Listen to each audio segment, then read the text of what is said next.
The consequence of staying up late to read novels is one fateful night when I close my eyes and then open them to find myself transmogrified into a mindless, malevolent supportee.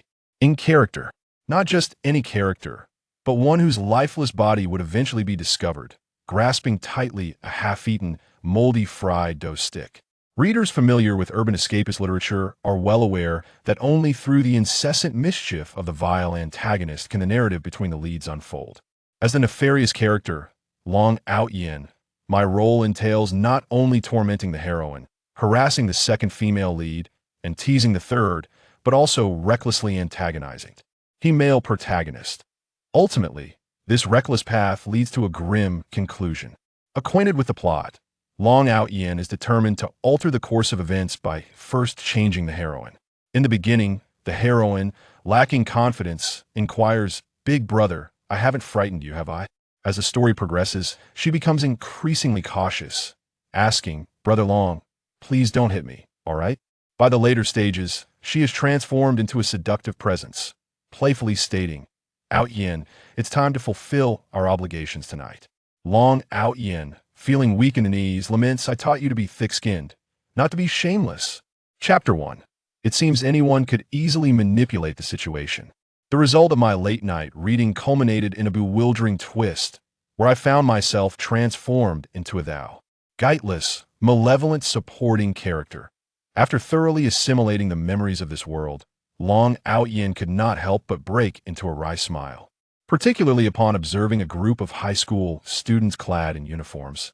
The smile gradually morphed into a bitter grimace. Isn't this a tad too hasty? Before his transference, Long Out Yin was an orphan in a welfare institution. Having been frail and frequently bullied in his youth, he resolved never to allow himself to be victimized. And again, thus adopting the name Long Out Yin. The name possesses a profound significance, exuding an air of dominance and majesty. However, at some point unbeknownst to him, the name Long Out Yin suddenly took on a new connotation overnight. He would forever remember the day he introduced himself to everyone. The looks cast upon him were filled with shock, tinged with a hint of disbelief, as if he had played an immense prank on them. Only after the clarification from a colleague did he learn that the name Long Out Yin had inadvertently become an internet meme, stemming from a recently popular novel. In the narrative, Long Out Yin is depicted as a senior student, yet a scoundrel devoid of any academic merit. Brawling and fighting are his norms, and arrogance is his defining trait. Though this was merely a fictional tale, Long Out Yin persisted in his reading.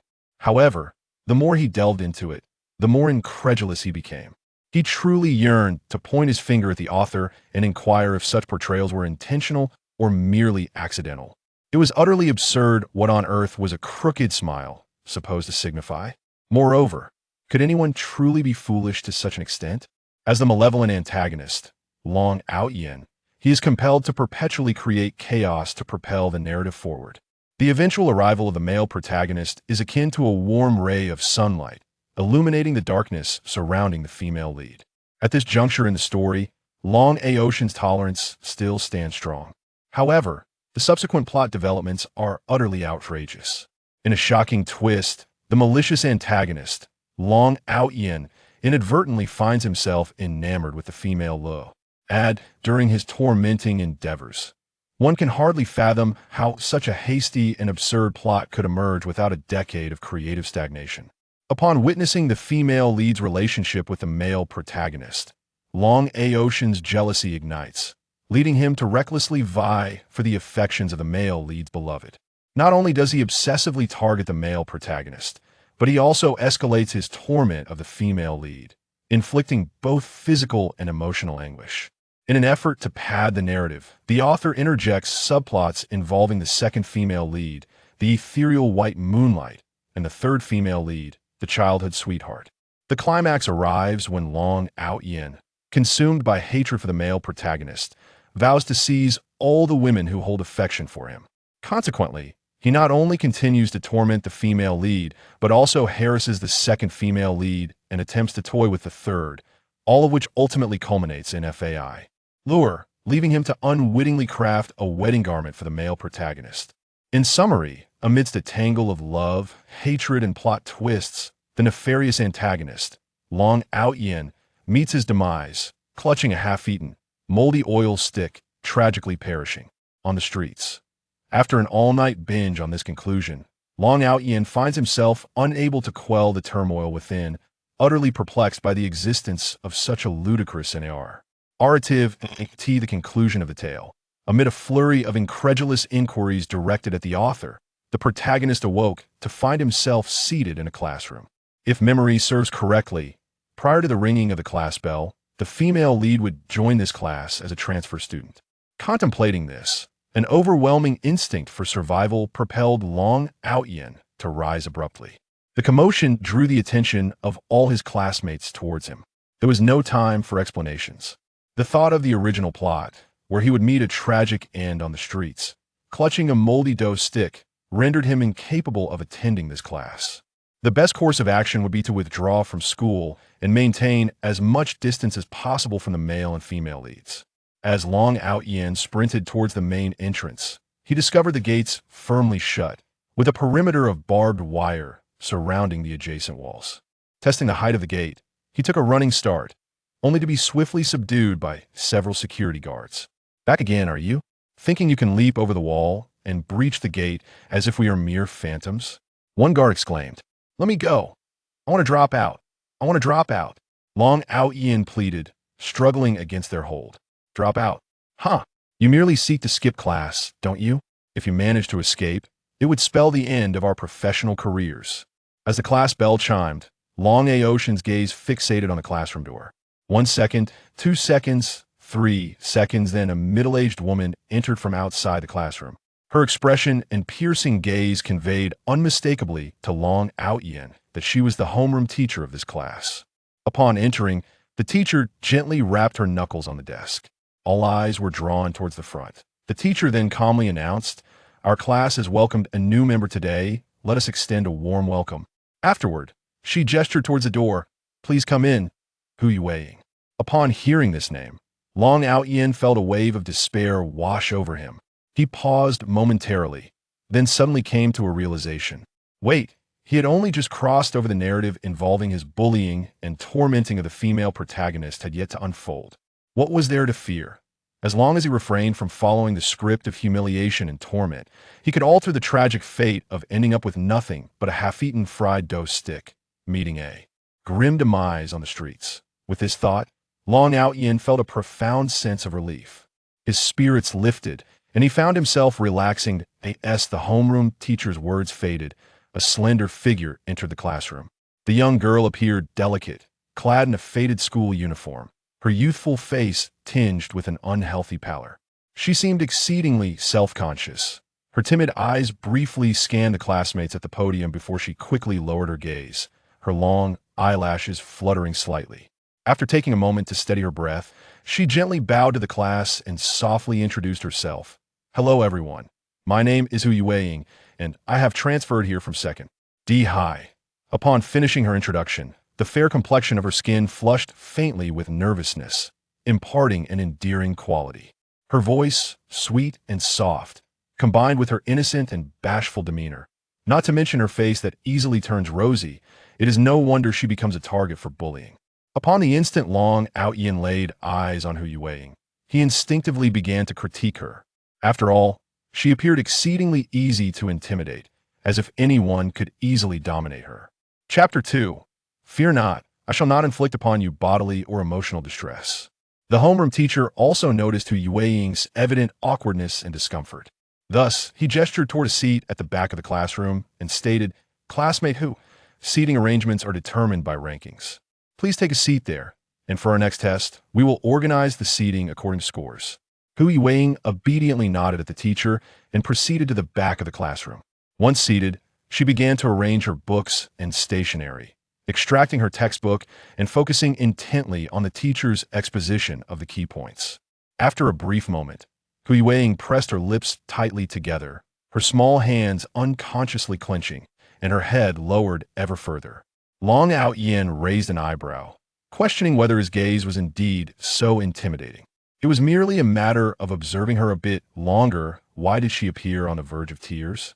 Was she truly this timid? Such a demeanor made Long Yin reluctant to continue his scrutiny of Hu Yuwei.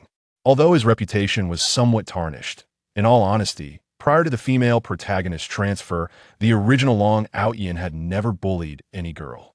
After a moment of contemplation, he resolved to offer an explanation. After all, he was no longer the malevolent supporting character of the original narrative and did not wish to leave a negative impression on the female lead. Do not be afraid. Hu Yuwei, that I am not a villain. Rather, I would like to assert that I am not a bad person. In truth, I possess a kind heart and would never inflict harm upon a girl, so you need not worry. Long Ocean's words left Hu Yuwei feeling somewhat perplexed. Yet, she could not quite articulate what was amiss. With a timid nod and a soft she acknowledged him. Noticing her nod, Long Yin felt a sense of satisfaction and thought to himself, "Excellent. It seems the protagonist has begun to form a preliminary positive impression of me."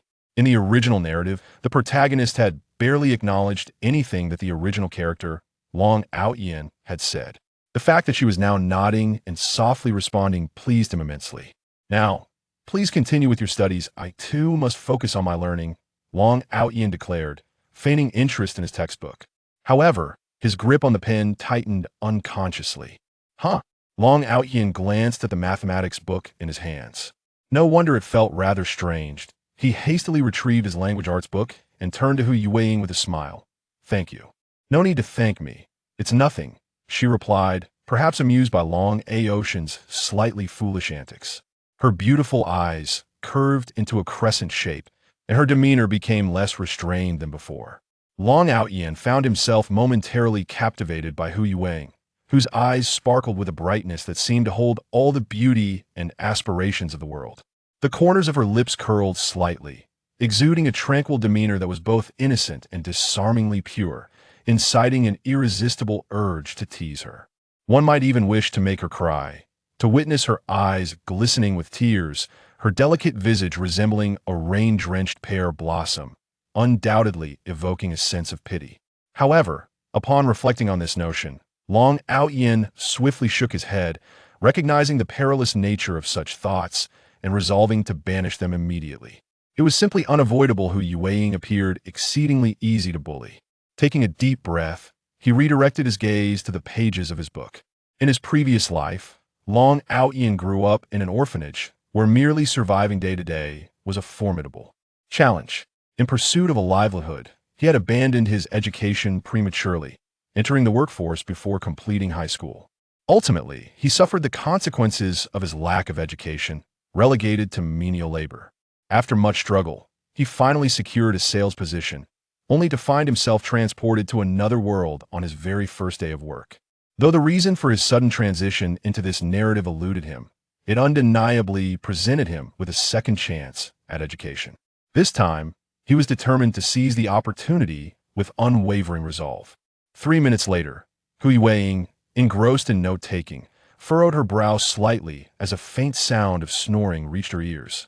She discreetly lifted her gaze, only to discover that the classmate who had spoken to her moments ago was now slumped over the desk, fast asleep. Casting a glance at Long Yin and then quickly at the teacher at the podium, she felt a pang of anxiety, fearing that this drowsy student might be called upon by the instructor at any moment. Finally, when the bell signaling the end of class rang, Hu Yuwei let out an inexplicable sigh of relief. Once the homeroom teacher exited the classroom, a lively chatter erupted among the students. Hu Yuwei is an introverted girl who, due to her personality and the fact that she has just transferred to a new school, finds herself at a loss as she observes her classmates joyful, engaging with her close friends. She can only sit quietly at her desk. Similarly, her classmates are intrigued by this new student. Noticing Hu Yuwei sitting silently, appearing both obedient and shy, a few vivacious girls approach her. "Hello, classmate. Emily Qian. May we be friends?" At these words, Hu Yuwei's eyes sparkle with uncontainable joy, a smile forming at the corners of her mouth, revealing a delicate dimple on her left cheek, radiating the innocent harm of youth. Her gentleness seems to be etched into her very being. "You are truly adorable. May I also be your friend?" inquires a boy with a darker complexion and a somewhat plump physique, gazing at Hu Yuwei with a silly grin. Hu Yuwei pauses for a moment, hesitating before nodding in agreement. pleasantly surprised that she could make so many friends on her very first day. You've agreed. Then you shall be my girlfriend from now on. The boy beams widely. Upon hearing this, the smile on Hu Yueying's face gradually stiffens. She looks up at the boy, her beautiful eyes reflecting a sense of confusion, imbued with an inexplicable endear. Foolishness, seemingly unable to grasp the meaning behind his words. Wang Shuo, you'd better watch your words, or I'll report you to the teacher. Li Qian scolds, glaring at Wang Shuo with evident disdain. Huh, aside from reporting to the teacher, what else can you do? Besides, she explicitly stated her willingness to be friends with me. After uttering these words, he cast a lingering glance at Hu Yueying and sauntered nonchalantly towards the boys' restroom. From now on, you should disregard such individuals. If he dares to harass you, just inform the teacher, Li Qian remarked, casting a disapproving glance at Wang Shuo's retreating fig. You're observing Hu Yueying's soft demeanor, which made her appear vulnerable and naive. Li Qian continued, remember, in this class, there are two people you must avoid. One is Wang Shuo, and the other. At this point, Li Qian fell silent and merely pointed towards the aisle adjacent to Hu Yueying's seat, where the slumbering Long Out Yin lay directly in front of the trash can, still lost in dreams. Every class has its share of unruly students who neglect their studies. Wang Shuo is one of them, and he is another. However, he is far more formidable than Wang Shuo. He is genuinely capable of resorting to violence, having already beaten Wang Shuo. Following Li Qian's words, Hu Yueying turned her gaze towards the snoring and drooling Long Out Yin. Do you understand? Yes, I understand. Chapter 3. If you dislike it, then choose something you like. Upon seeing Hu Yueying acquiesce, Li Qian invited her to accompany her to the restroom. It remains a mystery why girls often prefer to go to the restroom in pairs. During their walk, Li Qian took the opportunity to introduce Hu Yueying to the dynamics of her class. In truth, there was little to report, aside from a few unruly elements. The atmosphere in the class was rather pleasant. Hu Yueying, we meet again, Wang Shuo remarked, having previously teased her and realizing she did not dare to retaliate. He surmised that such a docile girl was easy to provoke, and he felt an irresistible urge to continue his playful harassment. In response to Wang Shuo's remarks, Hu Yueying pressed her lips together, seemingly oblivious to his words, and averted her gaze as she silently walked past him. This was typical of Hu Yueying's character. She was not one to engage in confrontational outbursts. Thus, when confronted with individuals or matters she found distasteful, she would often choose silence, feigning indifference. In the tumultuous years of high school, at the tender age of 17 or 18, maintaining one's dignity was paramount. In front of so many peers, Wang Shuo's initial disregard for her left him visibly perturbed. After all, he was one of the prominent figures in his senior year. And even if he were to be chastised by a girl, it could be perceived as mere playful banter in the eyes of others. However, being ignored entirely struck a blow to his pride. Upon returning to the classroom, he paced around, and as he passed by Hu Yueying's desk, he deliberately slowed his stride, nonchalantly knocking her pencil case off the table. The contents spilled onto the floor, oblivious to his intentions. The innocent Hu Yueying assumed it was merely an accident caused by a classmate, failing to notice the underlying malice. Crouching down, she gathered the scattered pens and pencil case, only to discover that one pen had rolled beneath Long Out Yin's seat, its body partially trapped under his foot. With utmost caution, she attempted to extract the pen from beneath his foot. In the next moment, a languid voice drifted down from above. What are you doing? Hu Yueying was startled and looked up at Long Out Yin. Upon meeting his languid, probing gaze, she instinctively lowered her head. Had she disturbed him? Would he retaliate? Thus, she clumsily explained, the pen fell on the floor. I didn't mean to wake you. Upon hearing her words, Long Out Yin glanced down at his feet. Indeed, he was stepping on a pin and instinctively lifted his foot. Seizing the opportunity, Hu Yueying quickly retrieved the pin. Observing her actions, Long Out Yin furrowed his brow slightly. It seemed that after a brief slumber, she appeared even more intimidated by him.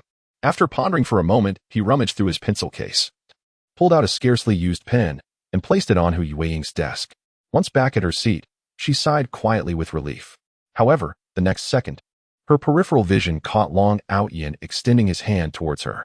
Her mind raced with thoughts of do not provoke him. He is even more formidable than Wang Shuo, and he is truly capable of violence. Tightly clenching her small hands, she instinctively shut her eyes and recoiled slightly. The anticipated pain did not come. Cautiously, she cracked her eyes open just a sliver and saw a brand new pen sitting on her desk. She instinctively looked towards Long Yan. I observed Long Yan, propped up on one hand, gazing dreamily out the window, his mouth agape in a yawn. I wondered if my gaze was too conspicuous. For Long Yan turned and met my eyes. What is the matter? Do you not favor that pen? Feel free to choose one you prefer, he remarked as he opened his pencil case.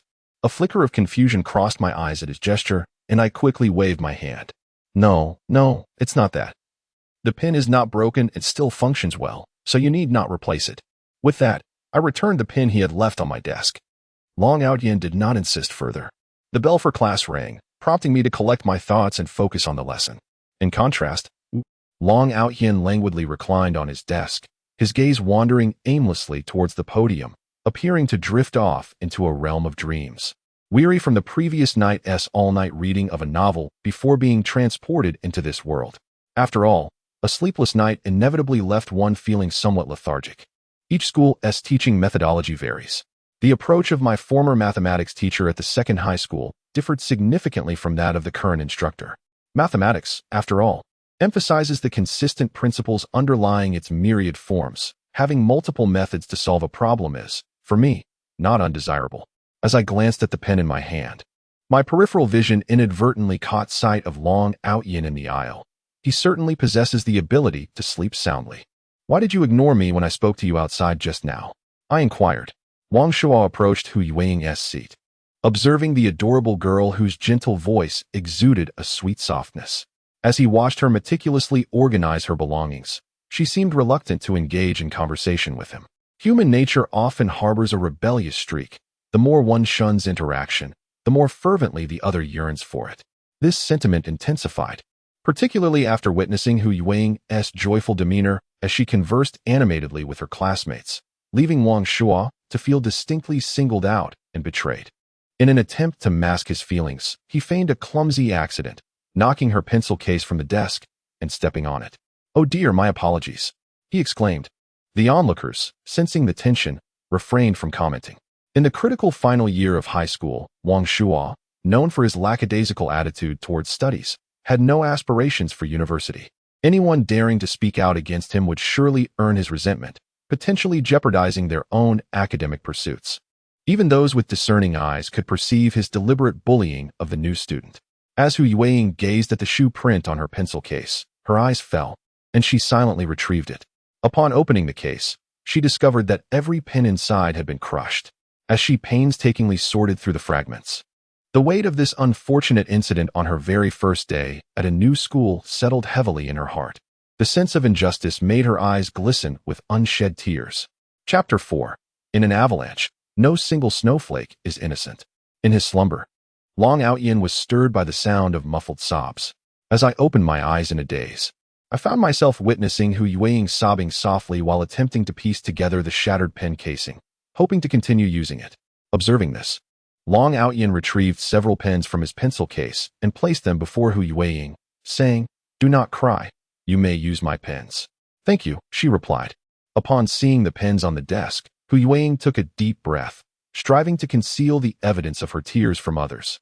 However, her reddened eyes and quivering shoulders betrayed her emotions. After a moment's hesitation, Long Yan chose to inquire, "What troubles you?" Hu Yuanying pursed her lips and gently shook her head, replying, "Nothing, I'm fine." Yet, how foolish did she appear, claiming all was well while tears had stained her cheeks. She glanced around the classroom, ultimately fixing her gaze on Su Xiao, who wore a smug expression as he regarded Hu Yuanying. In that instant, realization dawned upon him. In the true narrative, it was the original character, Long Yan, who led the torment and bullying of Hu Yuanying. However, due to my arrival in this world, the storyline had shifted, resulting in another individual harassing her. "I apologize if I have disturbed you," Hu Yuanying murmured after regaining her composure. "Not at all. I just woke up," Long Yan responded. She then carefully handed him her well-organized notes on key knowledge. Considering the notes presented by Hu Yuanying, Long Yan contemplated for a moment before accepting them. Given his current level of knowledge, aspiring to attend university felt somewhat fanciful. Having once suffered due to a lack of education, he was determined not to face a second setback. In the original work, Hu Yuanying is depicted as an exceptional scholar. enduring bullying yet consistently ranking among the top in every examination. Her notebook proves to be immensely beneficial for her present self. Upon receiving the notebook, Long Yan paused momentarily before remarking, "If you are being bullied, you can inform the teacher." "It is of no use," Hu Yueying replied softly, her gaze lowered. Her words rendered Long Yan momentarily speechless. While reading the novel, he had glossed over Hu Yueying's prior experiences, unaware of the trials she faced before transferring schools. However, according to the narrative, Hu Yueying, having been bullied, had not dared to inform the teacher, likely tied to her previous experiences. Long Yan fell silent for a brief moment. In reading the novel, he viewed it merely as a source of distraction, yet upon entering this so-called fictional realm, his perspective shifted profoundly. The individuals within are flesh and blood, undeniably real. They experience pain when hurt, shed tears when sorrowful or aggrieved, laugh heartily when joyous, and feel remorse when they err. Each of them strives earnestly for their own lives. Were it not for his memories accompanying him through time, this world would be unequivocally authentic. The events the author merely hinted at are, for Hu Yueying, tangible experiences fraught with pain and bitterness, ultimately shaping her current character of quiet endurance. With a soft sigh, he opened the notebook, which contained knowledge points enriched by Hu Yueying's own analytical insights. This is akin to Hu Yueying preparing a meal and presenting it to Long Yan, who now need only part his lips to savor the fruits of her labor. As the recess exercise concluded, Long Yan witnessed Su Xiao once again crushing the pen he had given to Hu Yueying. In that moment, the image of Hu Yueying's slightly reddened eyes, attempting to mask her pain with a forced smile, surfaced in his mind, reminiscent of his own experiences in the orphanage when he had been bullied by other children. Yet, unlike Hu Yueying, he understood the importance of resistance, and gradually, the torment ceased. Taking a deep breath, as a youth of the new era, he could not stand idly by while bullying unfolded before him. Was he truly to watch Hu Yueying endure another round of humiliation, spiraling into despair as depicted in the original narrative? In an avalanche, no single snowflake is innocent. How could he find peace in his heart if he were to witness Hu Yueying step by step descend into the abyss of sorrow before his very eyes? This situation could not be allowed to escalate any further. The script must be rewritten. In his previous life, Long Yan had dropped out of school early. Entering the workforce and enduring countless hardships over the years, he had faced losses, been deceived, and had even fought for his wages. Even though he now returned to the age of 18, shedding the weathered exterior shaped by society, the aura of experience in his eyes was still unmatched by those who remained within the school walls. What if he chose to intervene?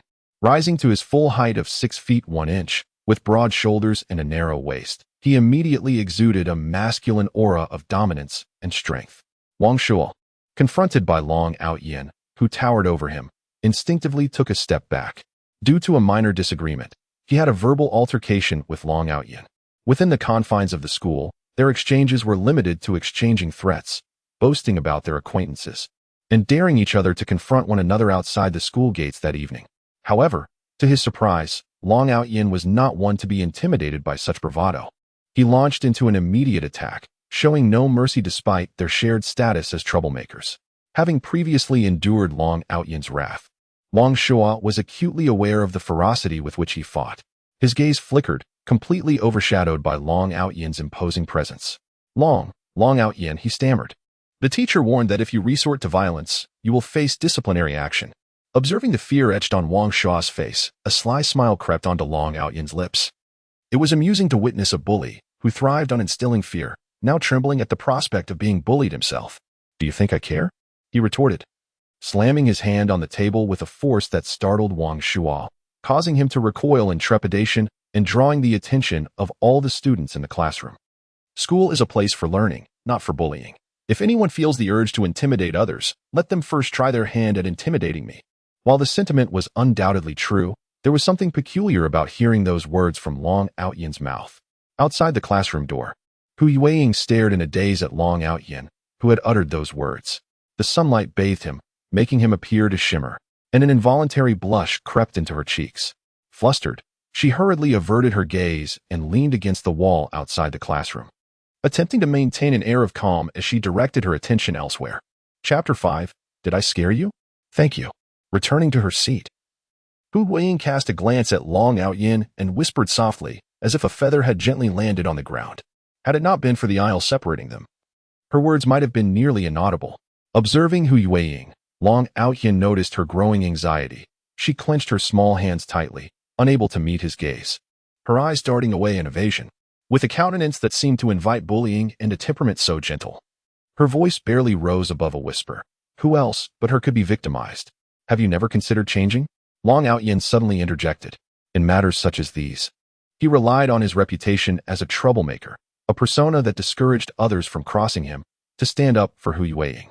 However, outside the confines of this classroom, in the broader world of university life, if Hu Yueying remained unchanged, would she not merely find herself in a different setting, still subject to bullying? Hu Yueying lowered her gaze. How could she not have contemplated transformation? She had endeavored to change, to resist, yet all her attempts had only resulted in intensified torment. She had even tried to confide in her teachers, but was met with the dismissive retort, "It takes two to tango. Why do they pick on you and not others?" Sometimes, you must reflect on your own role in this. Over time, such encounters led Hu Yueying into a spiral of self-doubt. Was their bullying truly a reflection of her inadequacies? Was it genuinely her fault? No one had ever spoken up for her, as if she were destined to be a target. Noticing that Hu Yueying had once again bowed her head, Long Outyin furrowed his brow and commanded, "Lift your head." Upon hearing Long Outyin's words, Hu Yueying obediently lifted her head, yet her gaze remained evasive, unwilling to meet Long Outyin's eyes. Perhaps his gaze was too intense. She felt her cheeks beginning to flush. Instinctively, she wanted to lower her head. "Do not move," Long Outyin reiterated. When conversing with someone, it is natural to look at them. Hu Yueying was no exception. As she raised her eyes to Long Outyin and opened her mouth, their gazes inadvertently met. Her palm tightened slightly. What? What do you want?" Observing Hu Yueying's flushed face, she did not lower her head, which pleased Long Outyin. He nodded in approval. "Good, you should possess more confidence. At the age of 18, one ought to bloom like a flower, vibrant and unrestrained. Look at you, speaking in such a hushed tone and always lowering your head." At this point, Long Outyin's expression soured. "See, you are once again inclined to bow your head. You are not an ostrich. No, even ostriches do not lower their heads as frequently as you do." Hu Yueying's lack of self-assurance stemmed from having been bullied for so long that she had grown accustomed to submission. In the face of any challenge, she would first lose her confidence.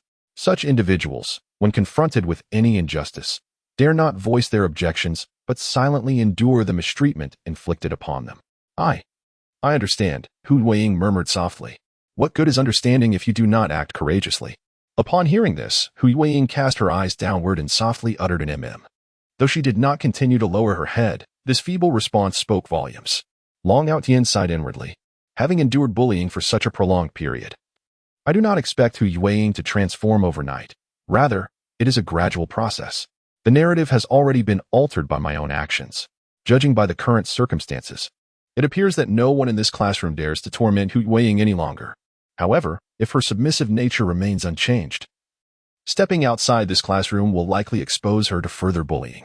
Since I have influenced the course of events, it is imperative to mentor Hu Yueying, assisting her in reclaiming her confidence so that she may confront injustice and adversity with courage. At the very least, should she encounter similar instances of bullying in the future, she must possess the audacity to resist. The fault lies not with her, but with the demons who revel in preying upon the weak.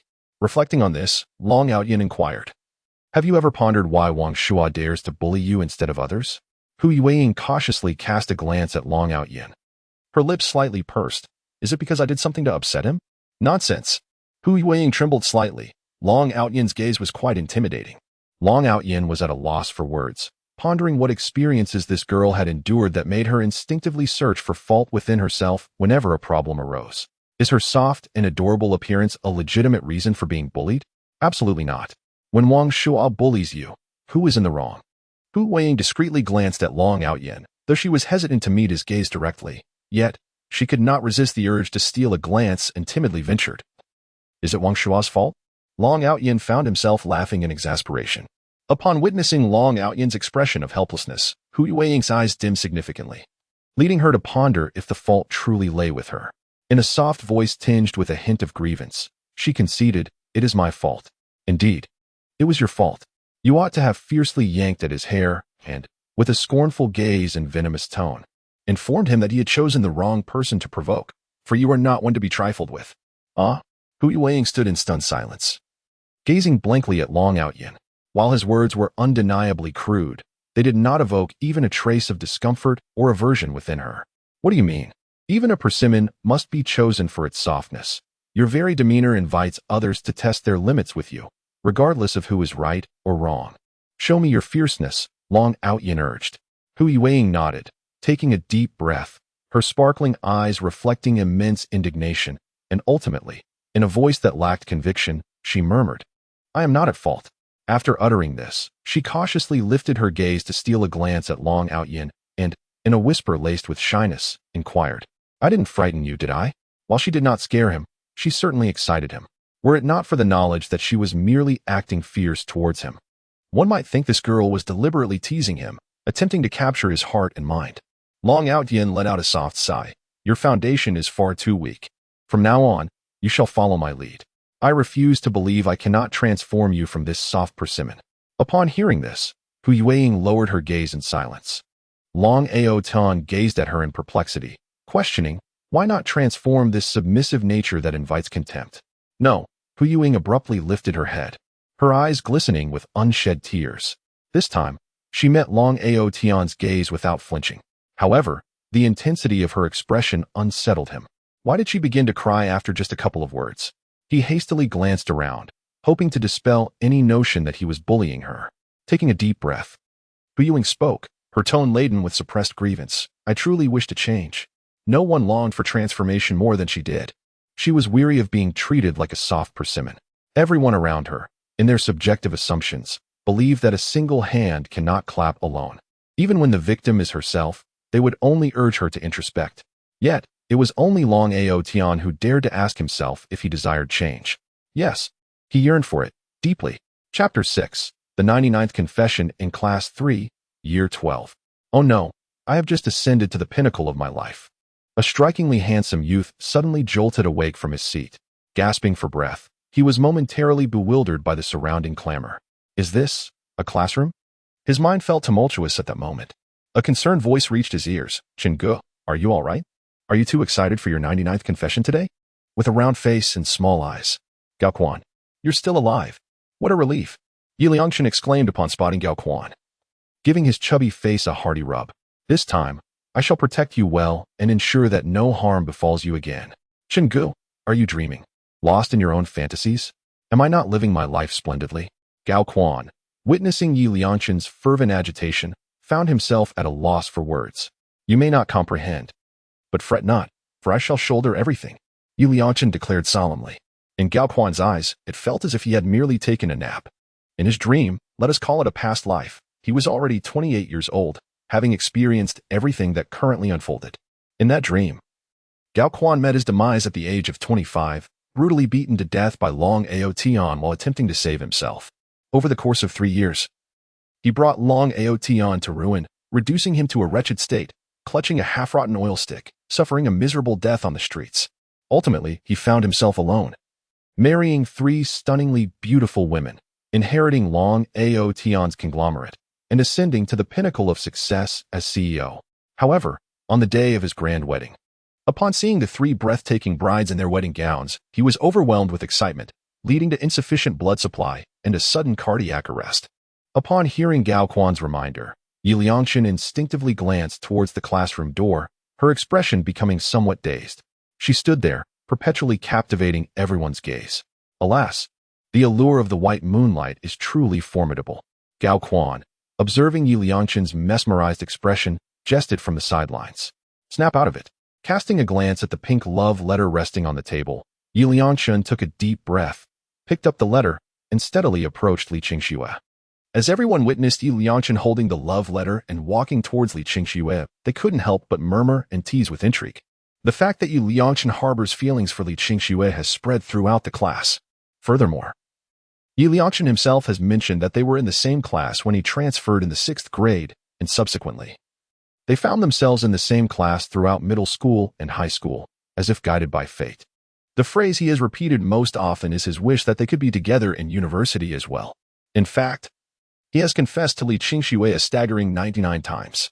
At this moment, seeing Yi Liangchen holding a love letter, everyone assumed he was about to confess for the 99th time. As he approached with the letter in hand, Li Qingxue's face flushed with embarrassment. And she was about to speak when Yi Liangchen suddenly declared, "You were once the precious light of my youth, someone I held so delicately. Afraid to let you fall or fade away." At this point, he tilted his head slightly, revealing a serene smile. "I hope you find happiness and meet someone even better." He then tore the love letter in half and tossed it into the trash can. A wave of shock rippled through the crowd. Even Li Qingxue couldn't help but furrow her brow, unable to comprehend the significance of Yi Liangchen's actions. "What are you doing, Qinggu? Have you lost your mind? You've been pursuing Li Qingxue since middle school, and now, after 6 years, you say you're giving up?" Regarding Gao Quan's remarks, Yi Liangchen merely smiled faintly, stealing a glance at Li Qingxue. Observing her in a daze, staring vacantly at the trash can, his smile widened. No one else understood, only he, having experienced it once, truly realized that this confession was destined to fail. Since the inception of their acquaintance, Li Qingxue has regarded him merely as a friend. Only when he relinquishes his pursuit does she awaken to the realization that, unknowingly, she has fallen for him. Such is the nature of dreams.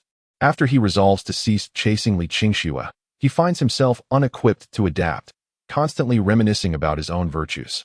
Ultimately, regret consumes him, prompting a desire to reconnect. However, in his dreams, having faced rejection from Li Qingxue on 99 occasions, his heart has been wounded, leading him to choose not to forgive her. Li Qingxue, gripped by remorse, resolves to pursue him ardently, endeavoring to experience all that he once did for her. Throughout this journey, they encounter numerous trials. The pivotal moment in the dream transpires when Li Qingxue is coerced by Long Out Yin, and by mere chance, he crosses paths with her. Despite being his youthful ideal, he cannot bear to witness her subjugation by another man. He elects to rescue her from Long Out Yin's clutches. At last, their grievances dissipate, and Li Qingxue lays bare her heart, confessing her profound affection. Foreseeing that this confession may culminate in rejection, Yi Liangchen opts to preserve a semblance of dignity. In a public display, he tears apart the love letter and proactively severs their ties. Thus, to the onlookers, he appears less like an ardent suitor and more composed. Now, he must await Li Qingxue's eventual remorse, anticipating her return. When that moment arrives, he will rebuff her, for forgiving her too easily would render her unappreciative. Presently, he has more pressing matters to attend to, rescuing his precious girl. The mere thought of Long Out Yin tormenting his cherished treasure ignites an uncontrollable fury within him. Having just prepared to confront Long Out Yin, Yi Liangchen suddenly abandoned the thought, his brow furrowing deeply. In a dream, after being rejected by Li Qingxue, he had spent more than half a month before encountering a treasure of a girl. At that time, she was being tormented by the beast that was Long Out Yin, teetering on the brink of despair, resembling someone on the verge of shattering. One rejected by the moonlight, the other subjected to bullying. Two wounded souls effortlessly resonated with one another. The treasure girl in his dream often expressed her gratitude towards him, for in her darkest hour, he had been like a ray of sunshine, dispelling the endless darkness and rescuing her from the abyss. Thus, Yi Liangchen hesitated. If he were to approach her now, would he still be her light? Would he remain her salvation? After a moment of inner struggle, Yi Liangchen resolved to continue along the path of his previous life. But he could offer her concern in advance, leaving her with a lasting impression. Chapter 7. Brief suffering for a better encounter ahead, Brother Chen. Where are you going? Class is about to start. Observing Yi Liangchen rise to leave the classroom, Gao Quan quickly inquired, sensing that something was amiss with him today, especially after a brief slumber. He seemed transformed. It was worth noting that in the past, Brother Chen would never have dared to utter such words to Li Qingxue. Yet the undeniable truth lay before them. He had not only spoken, but had also ruthlessly torn up the love letter and discarded it in front of Li Qingxue. A warmth enveloped Yi Liangchen's heart, for he had always regarded Gao Quan as his closest brother. With a smile, he said, "I'm fine. Since class has started yet, I'll just step out for a moment." After speaking, he walked past Li Qingxue's seat without a pause. Observing Yi Liangchen's departing figure, Li Qingxue frowned slightly, sensing a profound change in him today. At that moment, her deskmate quietly inquired, "Are you all right, Qingxue? What is up with Yi Liangchen? I can't understand what he is doing." It was perplexing. He had previously urged them to support his confession, yet it had culminated in this confusion. Yi Liangchen left Class 1, making his way towards Class 7, where Long Out Yin and Hu Weiying were. Upon arriving at the entrance of Class 7, Yi Liangchen's pupils constricted sharply, and a tremor coursed through him. He beheld Long Out Yin commanding Hu Weiying to stand before him, their distance somewhat considerable. And due to the cacophony within the classroom, He could not discern their conversation. However, he noticed Hu Yueying suddenly bow her head. In his dreams, whenever she lowered her gaze, tears would invariably follow. He knew her too well. Clenching his fists tightly, his eyes narrowed, revealing a gaze filled with resentment. Long Out Yan. You have already chosen your path to ruin. I shall prepare an abundance of stale fried dough sticks for you. Just wait. After uttering these words with fierce intensity, his gaze softened in an instant, gazing tenderly at Hu Yueying. Do not be afraid. Just wait a little longer, and I shall appear in your world like a radiant light. I will be your salvation, guiding you from the darkness into the warmth of the sun. The harm that Long Out Yan has inflicted upon you, I will devote my life to healing. He feared that if he continued to watch, he would be unable to suppress his tears. All suffering serves the purpose of a future reunion. He must endure. His presence would be most meaningful only when Hu Yueying is at her most agonizing and despairing, on the brink of breaking. Drawing a deep breath, he suppressed the tumultuous emotions within and proceeded towards the restroom. Thoughts surged within him. He longed, deeply, to change. With reddened eyes, Hu Yueying spoke with an unexpected firmness that took Long Out Yan by surprise. I wish to change. I refuse to be bullied any longer. Observing Hu Yueying's unwavering resolve, Long Out Yan couldn't help but sigh inwardly. Had she not faced relentless torment, this shy and gentle girl would never have exhibited such determination. Very well, Long Out Yan declared earnestly.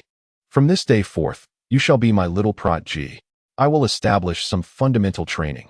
If you aspire to become strong, then pursue it with unwavering effort. Teaching one to fish is far superior to merely giving them fish. Only through her own transformation can Hu Yueying truly evade future bullying. Thank you, Hu Yueying responded, pressing her lips together in earnest gratitude upon hearing Long Out Yan's words. He appeared to be quite different from the person Li Qian had described. Despite it being their first day of acquaintance, he had initiated conversation with her, lent her a pin, and aided her in avoiding Wang Shua's harassment. Now, he even wanted her to be his little protégé. She felt profoundly grateful to Long Out Yan. There's no need for thanks in the future. Should you find yourself in dire straits, a little assistance from you will mean more than any expression of gratitude, Long Out Yan replied slowly. If the narrative were indeed altered by his actions, then his ultimate fate would surely cease to exist. But what if? Now, it would be wise to treat the female protagonist with a modicum of kindness. After all, should any unforeseen circumstances arise, one must preserve a means of retreat. In the original novel, Hu Yueying ultimately ascends to the heights of commercial success, establishing her own enterprise and founding an anti-bullying foundation, thus making significant contributions to society. Such a person, imbued with kindness and gentleness, certainly deserves a life of fulfillment. Upon hearing this, Hu Yueying humbly lowered her gaze. Her resolve to study diligently and earn substantial wealth to support Long Gu solidified. Now, I shall assign you today's task. Upon hearing this command, Hu Yueying immediately stood at attention. Seek out Wang Shua, demand an apology from him, and insist he compensate for the damaged stationery. What? As Hu Yueying felt a surge of indignation rise within her, it swiftly dissipated. Stealing a furtive glance at Wang Shua, who stood at 172 meters and weighed over 180 pounds, he loomed before her like a small mountain. Even before approaching him, fear and trepidation began to envelop her. What is the matter? Are you afraid? Long Out Yan raised an eyebrow, intent on gradually dismantling Hu Yueying's inner fears regarding certain matters. Hu Yueying remained silent, instinctively lowering her head once more. This timid nature seemed to have become second nature to her. It appeared that by merely averting her gaze, she could find a semblance of safety within herself. Yet, these were merely excuses to evade reality. The most effective remedy for fear is to confront it head-on. With this thought in mind, Long Out Yan stood and grasped the back of Hu Yueying's collar. Long Gu. Silence. Just wait until you speak, Long Out Yan proclaimed, as he effortlessly escorted Hu Yueying towards Wang Shua's seat. This scene was fortuitously witnessed by Yi Liangchen, who had just emerged from the restroom. Observing the tall and robust Long Out Yan, as he seemingly hoisted Hu Yueying like a mere chick, a profound ache welled within him. Gritting his teeth, he quickened his pace. Retreating from the entrance of Class 7, he lacked the courage to witness how Long Out Yan would torment Hu Yueying. Once outside the confines of Class 7, he leaned weakly against the wall, inhaling deeply, his expression steeped in sorrow. Endure just a little longer. Only when you plunge into the abyss will my arrival become your salvation. In that moment, I shall burst into your world like a hero, radiant with golden light, to nurture and heal you. Concerned for Yi Liangchen, Gao Quan emerged, only to behold this poignant tableau. It became clear that Brother Chen was not carefree. Rather, he was desperately concealing his sorrow. Having harbored feelings for Li Qingxue since middle school and begun his pursuit, to relinquish someone cherished for 6 years was akin to carving out a piece of flesh from his heart. He stepped forward and gently patted Yi Lianshan on the shoulder. Brother Chen, are you all right? He glanced back towards Class 7. Chapter 8. Thank you for accepting me as your follower before long. Yan. Hu Yueying found herself devoid of any means to resist, or perhaps she simply dared not oppose him. She was effortlessly brought to the forefront of Wang Shua's seat. Upon seeing Long Outyan approach with Hu Yueying in tow, Wang Shua cast an anxious glance at Long Outyan. Speak, Long Outyan gestured, indicating that Hu Yueying could now voice her thoughts. The commotion had already drawn the attention of the entire class. Feeling the weight of everyone's gaze, Hu Yueying grew increasingly anxious, her fingers tightening into a fist, her lips trembling ever so slightly. After a few breaths, she resolved to muster her courage and looked towards Wang Shua, stating, "You must apologize to me." Upon hearing this, Wang Shua glanced at Hu Yueying. As he fixed his gaze upon her, she instinctively recoiled, her body trembling uncontrollably, to the point where her nails left marks on her palm, unbeknownst to her. "Why you need to apologize to me?" Despite the slight quiver in her voice, Hu Yueying endeavored to maintain an outward composure. The sight of Long Outyan brought her a momentary sense of calm. Wang Shua first regarded Hu Yueying, then turned his attention to Long Outyan. When Long Outyan caught Wang Shua's gaze, he tilted his head slightly and suddenly laughed. His tone lazy yet tinged with arrogance. "Did you not hear? Would you like me to repeat myself?" Though he appeared rebellious and carefree, there was an undeniable sharpness in his eyes. Rather, it was an aura of dominance. The aura was formidable. Wang Shua instinctively swallowed hard. Such is the nature of humanity. When one encounters someone weaker, they may feel emboldened to act arrogantly. Yet, when faced with someone stronger, even if they internally harbor resentment, their demeanor inevitably becomes more subdued. Looking at Hu Yueying, Wang Shua sensed that if he did not apologize, he would surely face Long Outyan's wrath. The atmosphere clearly signified that he was intent on protecting Hu Yueying. "I apologize. I should not have deliberately thrown your belongings on the ground." Upon hearing Wang Shua's apology, Hu Yueying felt an immediate release of the tension that had gripped her heart. It was as if she had been suddenly enveloped in a sense of lightness. A transformation that was not merely physical but profoundly psychological. Instinctively, she wished to respond with a reassuring "it's all right." Yet, before she could utter the words, she felt a gentle nudge on her shoulder. Turning to look at Long Outyan, she saw him raising an eyebrow and signaling to her. Wang Shua, though reluctant, nodded in acquiescence, aware that he could not contend with Long Outyan. In his presence, one could not shake the illusion of facing a formidable force from the outside world. There was no doubt in his mind that Long Outyan truly knew the intricacies of society. "Good," he declared, promptly retrieving a collection of pins from his pencil case. As a seasoned slacker, the pins, which had remained unused for some time, were still in pristine condition. Hu Yueying took 5 pins, having lost an equal number to unfortunate mishaps. This moment marked a new beginning. Long Outyan turned on his heel and departed. Hu Yueying hurriedly followed him back to her seat. Once settled, she gazed at the pins in her hand, a smile unconsciously forming on her lips. Her joy was not merely derived from acquiring 5 pins, but rather from the heartfelt apology and the entire process of restitution. In her past experiences, whenever she faced bullying, it was simply accepted as a fact of life. Her pins, when broken, remained broken without acknowledgement or recompense. It seemed that damaging her belongings and subjecting her to mistreatment was a given. Had this been in the past, it would have been utterly unimaginable. "Thank you, Long Outyan. In the brief span of a morning, I have already lost count of how many times I have expressed my gratitude to him." Yet Hu Yueying still feels compelled to convey her thanks. It seems that apart from uttering this simple phrase, she possesses little else in terms of capability. What Hu Yueying desperately lacks at this moment is the encouragement and affirmation from others. A mere casual word of encouragement could gradually help her regain her confidence. Hu Yueying is not naive. She understands that had it not been for Long Outyan standing behind her today, she would have lacked the courage to proceed. By noon, Long Outyan glanced at Hu Yueying, who was still engrossed in her notes, and said, "Come, let us have lunch."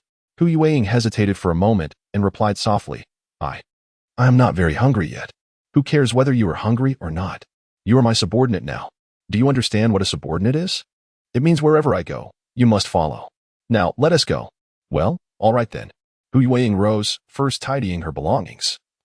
then taking a quick glance at Long Outyan's chaotic desk before hastily organizing it as well, before finally trailing behind him as they exited the classroom. Walking in Long Outyan's wake, she noted his considerable height, particularly in comparison to herself. As she observed his retreating figure, Hu Yueying cautiously sidestepped his shadow, anxious not to tread upon it. "Excuse me, fellow students," she called out. Yet, Long Outyan continued forward as he did not perceive anyone would address him. Based on the portrayal of the villainous male counterpart in the original narrative. "Just a moment, fellow student." Two figures hurriedly approached Long Outyan. Two young women approached. Slightly out of breath, their expressions tinged with apology. "Excuse us, fellow student.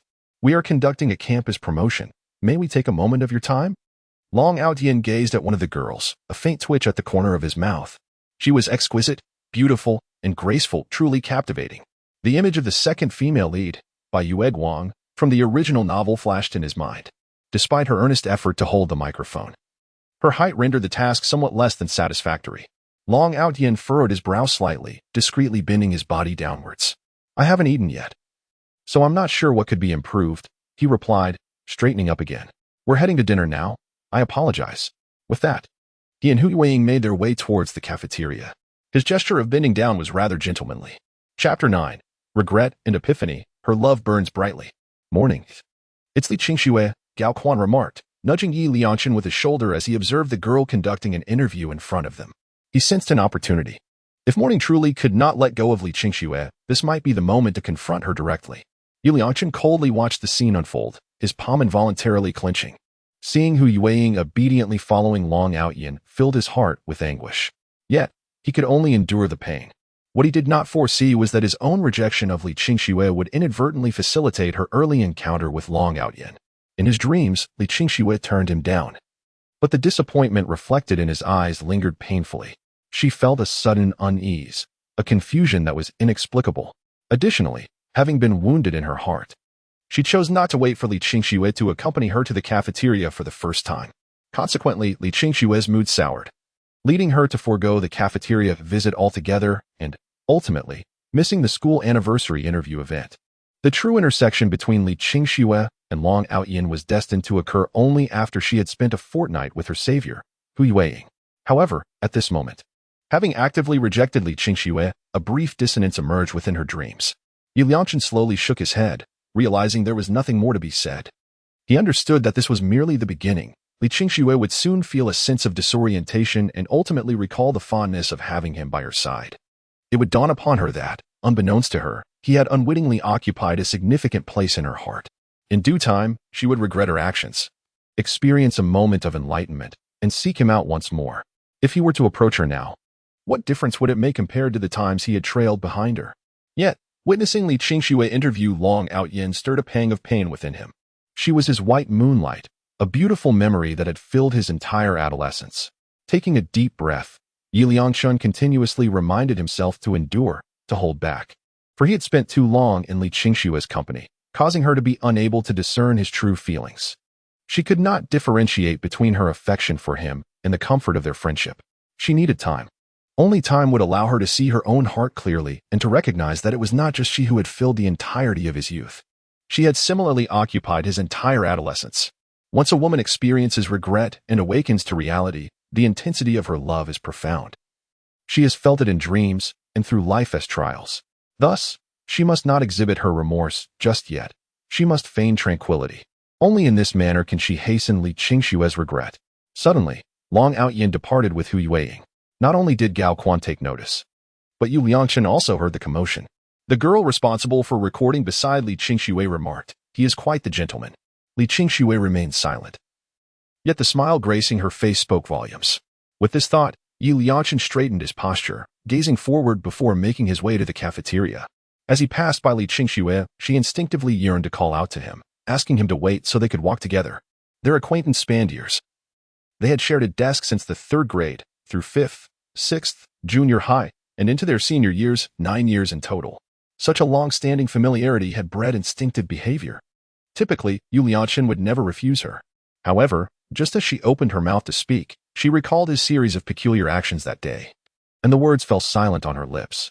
Yi Liangshan, too, noticed her attempt to summon him, and a flicker of delight ignited within him. Yet, he quickly admonished himself, vowing never again to unconditionally acquiesce to her whims. He would no longer play the role of a devoted admirer, nor would he rush to her side at the mere flutter of her eyelashes. Yet, having ventured so far, why had Li Qingxue still not called out to him? He then informed Yi Liangchen, "Brother Chen, Li Qingxue is standing there, gazing at you. Are you certain you do not wish to wait for her?" Previously, he had observed Yi Liangchen, under the pretext of visiting the restroom, lingering in the corridor, lost in his sorrow. As Yi Liangchen's closest confidant, Gao Quan was acutely aware of the depth of his feelings for Li Qingxue. He had yet to truly let her go. Upon hearing Gao Quan's words, a faint smile graced Yi Liangchen's lips. Indeed, everything was unfolding in alignment with the desires of his heart. "No, Quan, there are matters you do not yet comprehend. Come. This time, I shall take you along for the ride." Watching Yi Liangchen's retreating figure, Gao Quan sighed, feeling a sense of foreboding. He couldn't shake the feeling that if Yi Liangchen continued to disregard Li Qingxue, he would inevitably come to regret it one day. "Qingxue, have you and Yi Liangchen had a disagreement?" Li Qingxue shook her head, genuinely perplexed. Even the fact that Yi Liangchen was preparing to confess for the 99th time remained a mystery to her. Having known each other for so long, she was reluctant to humiliate him before their classmates. In truth, she had repeatedly conveyed, in private, that she was not interested in a romantic relationship. At least not before university. She had explicitly rejected Yi Liangchen countless times, to the point where she could hardly recall the exact number of refusals. Moreover, she had often stated in his presence that being friends, as they were, was quite sufficient, and that she genuinely regarded him as a brother. How had circumstances transformed into this? Perhaps my mood is somewhat dismal. After 9 years of acquaintance, how many 9-year spans can a person truly have? Chapter 10. I excel at completing assignments, and I can assist you with tutoring. Long Outyin accompanied Hu Yueying to the cafeteria. He retrieved 2 trays, placing one into Hu Yueying's hands.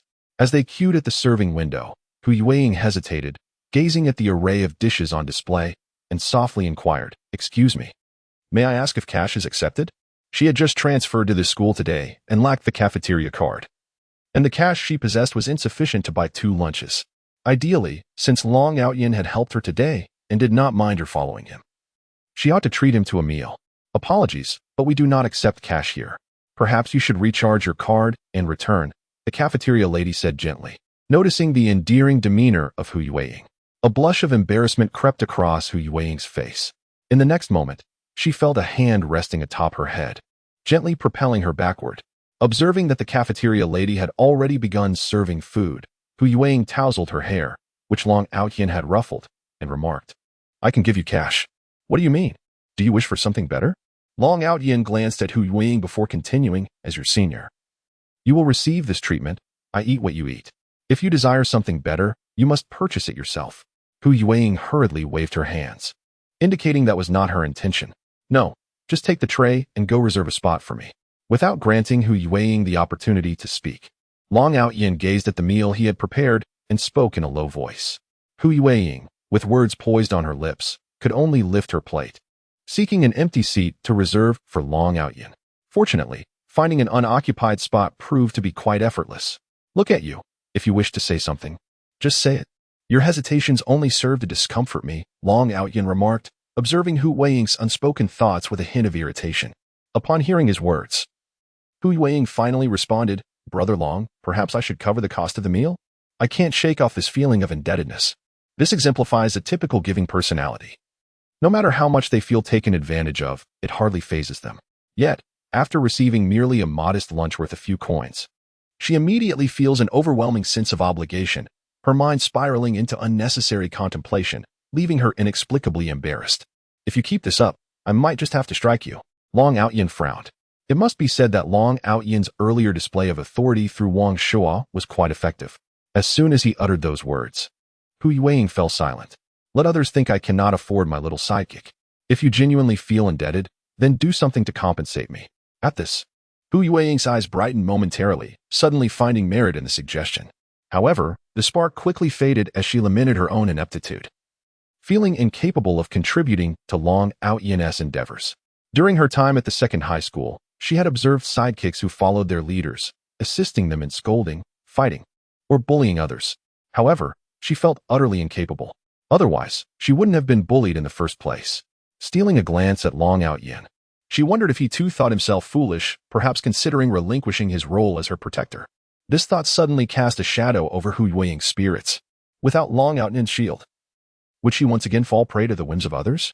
Such feelings are peculiar. Those who have never been bullied can hardly comprehend them. Accustomed to mistreatment, her life took a turn upon meeting a leader. With him by her side, she felt secure, shielded from harm, and even received apologies from those who had wronged her. Long Outyan could not fathom the tumult of thoughts swirling in Hu Yueying's mind. One moment, her expression sparkled with brilliance, only to dim the next, leaving him to speculate on her fanciful musings, the content of which eluded him. What are you thinking? Is it such a struggle to help me with my homework? Upon hearing this, Hu Yueying's previously dimmed eyes reignited with enthusiasm. Indeed, as a loyal follower, she could assist her leader with his assignments. She was particularly adept at writing. Brother Long, I can help you with your homework and provide tutoring too. This was Hu Yueying's forte, and as she spoke, her confidence surged significantly. Long Outyan had not anticipated that his casual remark would elicit such excitement from her. He nodded in affirmation, acknowledging her eagerness. A girl's emotions can be as unpredictable as a roller coaster. One moment she might feel she has plummeted to the depths of despair, losing her appetite, and the next, she is revitalized, finding the food before her more delectable than ever. Morning, brother, what troubles you? You seem quite off today. Gao Quan observed Yi Liangshan's fluctuating expressions, first sullen, then filled with rage, followed by a grimace, and now an air of helpless sadness. In the span of mere seconds, Yi Liangshan had exhibited a myriad of emotional transformations akin to a theatrical performance. Taking a deep breath, Yi Liangshan slowly shook his head. It wasn't that he was unable to articulate his thoughts. Rather, some truths were simply too profound to voice. Who would believe him if he claimed to be reborn? After all, in Gao Quan's eyes, he was merely a student who had seized a moment of respite during the morning exercises. I'm fine. Perhaps I just haven't rested well these past few days, Yi Liangshan explained, though his gaze lingered on Hu Yueying. Moments earlier, he had observed Long Outyan furrow his brow and utter something, after which Hu Yueying's demeanor visibly darkened. Although Yi Liangshan had not heard Long Outyan's words, he deciphered a single character from his lips, an ominous threat. From this, it was evident that Long Outyan had likely menaced Hu Yueying, possibly even threatening to strike her. Yi Liangshan's heart twisted with conflict. Long Outyan was tall and robust. Confronting him would surely lead to defeat. Yet, he could not bear to witness Hu Yueying being bullied. In the end, he chose to shift his position, turning his back to them, thus avoiding the sight of the unfolding scene. No one wishes to watch their treasured girl be mistreated, and Yi Liangshan was no exception. Pretending not to see was the most prudent course of action he could conceive. Resolving himself to this, Yi Liangshan steeled his determination. One must seize the advantage of this newfound rebirth and strategically lay out one's entrepreneurial plan. In my dreams, with the assistance of the treasure girl, the white moonlight, and the little green plum, I achieved financial freedom at the tender age of 28. Yet now, having been reborn, I can exploit this temporal advantage to attain success ahead of time, thereby safeguarding Gao Quan from suffering the same fate as in my previous life, where he perished at the hands of that scoundrel Long Outyan while trying to save me. Chapter 11. I truly am a competent sidekick. After finishing the meal, Long Outyan made a trip to the restroom. On her first day at this new school, Hu Yueying was not well acquainted with many people. Thus, faced with an unfamiliar environment, she chose to remain in place, patiently awaiting Long Outyan's return from the restroom. Take your time eating, Yi Liangshan remarked, adjusting his appearance in the reflection of his spoon before approaching Hu Yueying. Hi, hello there. While waiting, Hu Yueying suddenly heard a deep, magnetic voice. She lifted her gaze toward the source of the sound and beheld a youthful boy with a charming countenance, a smile dancing on his lips as he waved in her direction while advancing toward her. Do we know each other? Hu Yueying inquired softly, gazing at the boy before her. Yi Liangshan observed the expression on Hu Yueying's face, feeling an immense sense of relief over his decision. The day their paths had crossed in her dreams had been but a fleeting moment of eye contact, yet it felt as though they could perceive each other's inner scars, an inexplicable sense of fate enveloping them. However, in this moment, Hu Yueying regarded him with a look of confusion and bewilderment. A subtle melancholy stirred within. For the once cherished treasure of my heart would always smile at the very sight of me. It felt as though my mere presence could bring her joy and happiness. Yet now, the gaze she cast upon me was devoid of warmth, akin to that of a mere passerby on the street. Nevertheless, it mattered not, for soon I would become her salvation. The sense of destiny that bound us had yet to unfurl. It was simply a matter of time before our entanglement would become inextricable. With a deep breath, I flicked my hair confidently and said, "Hello, classmate. My name is Yu Liangchen, and I hope to befriend you." Following this, I flashed a bright, radiant smile, revealing my sunny and endearing side to Hu Yueying. However, after the incident with Wang Shuo, Hu Yueying instinctively felt reluctant to forge friendships with male classmates. In the face of situations she found displeasing, she tended to retreat into silence. My outstretched hand lingered awkwardly in the air, and the smile that had adorned my lips began to wane into a semblance of embarrassment. Indeed, without the right moment, the sensation of destiny would remain elusive. Fortunately, I had mentally prepared myself before approaching her. My purpose was merely to leave a faint impression on Hu Yueying, for in my dreams, she was my treasured girl. Even though she no longer retained the memories of our dreams, the fluttering emotions within my heart had not diminished in the slightest. It matters not, time stretches infinitely ahead, and life remains long.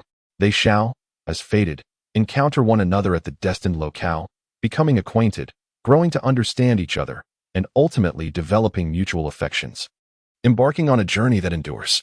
This time, I must fortify my mental resilience, for I cannot allow excitement to lead to a deficiency in composure, which could culminate in. This time, he will walk hand in hand with 3 enchanting brides, journeying gracefully toward the end of life. There is no need for you to harbor excessive wariness toward me. I possess no ill intentions. Yi Liangchen is acutely aware that Hu Yueying's heart remains shrouded in a state of closure. It was only after enduring various trials alongside Hu Yueying that he managed to fully unlock the gates to her heart. Patience is essential. Haste may render my efforts contrived, yielding counterproductive results. At that moment, Hu Yueying's eyes suddenly sparkled with recognition. Yi Liangchen was momentarily taken aback, before a smile graced his lips. This gaze was all too familiar, mirroring the look she had bestowed upon him in his dreams. Just moments ago, she had regarded him with suspicion. Yet now her eyes radiated such warmth. Before he could utter his thoughts, Hu Yueying abruptly turned and walked away. To his dismay, she headed directly toward that scoundrel. Long Out Yin. Rage. Fury surged within him as his gaze turned icy in Long Out Yin's direction. Long Out Yin, your days of bliss are numbered. He was able to comprehend Hu Yueying's current predicament. Should she resist, she would inevitably face even more brutal humiliation and bullying from Long Out Yin.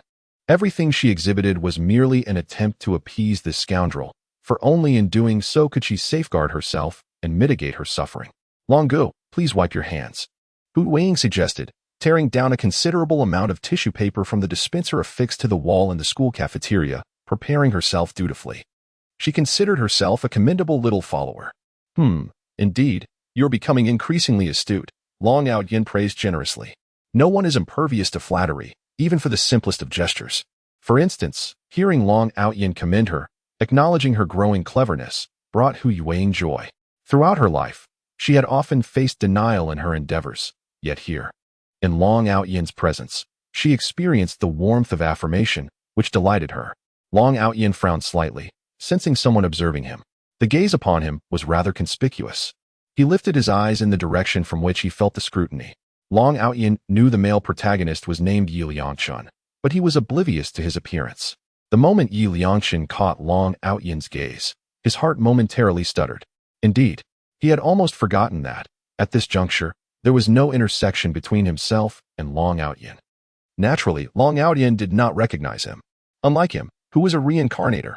Had he been a reincarnator, having been driven to ruin by his own actions in a dream, ultimately meeting a tragic end clutching a moldy fried dough stick on the streets, his temperament would have compelled him to confront Long Out Yin with vengeance long ago. How could one remain so composed upon encountering oneself? Although my physical form is that of an 18-year-old, my soul bears the wisdom of 28 years. I could discern that Dragon Aotion's glance just now was devoid of any pretense. He genuinely does not recognize me. Just you wait, for I, armed with memories from my dreams, am no longer a being you can trample upon at will. In this life, you are destined to look up to me. This is the confidence and fortitude that rebirth has bestowed upon Yi Liangchen. Presently, I may not be a match for Dragon Aotion, but as the saying goes, 30 years on the east bank of the river and 30 years on the west bank. Do not underestimate the youth and their poverty. Meanwhile, Hu Yueying had long forgotten about Yi Liangchen and followed Dragon Aotion out of the restaurant with great enthusiasm. Chapter 12. Brother Long, could you refrain from hitting me? Casting a glance at Hu Yueying trailing behind him, Dragon Aotion felt an inexplicable urge to smile, as if he had sprouted a little tail. Upon returning to the classroom, Hu Yueying began rummaging through her backpack. Soon, she produced several well-worn notebooks, each filled with meticulously recorded notes on key points presented by their teachers. Hu Yueying's excellent academic performance is largely attributed to these notebooks. She carefully arranged them on Dragon Ao Tian's desk, saying, "This one contains the knowledge points for the first year of high school. And this one for the second year." She organized the notebooks for Dragon Ao Tian's convenience. As he gazed at the stack of notebooks, beads of sweat began to form on Dragon Ao Tian's forehead. Is this not a bit excessive? Yet, one cannot deny that these are indeed valuable knowledge points. Hu Yueying felt unperturbed.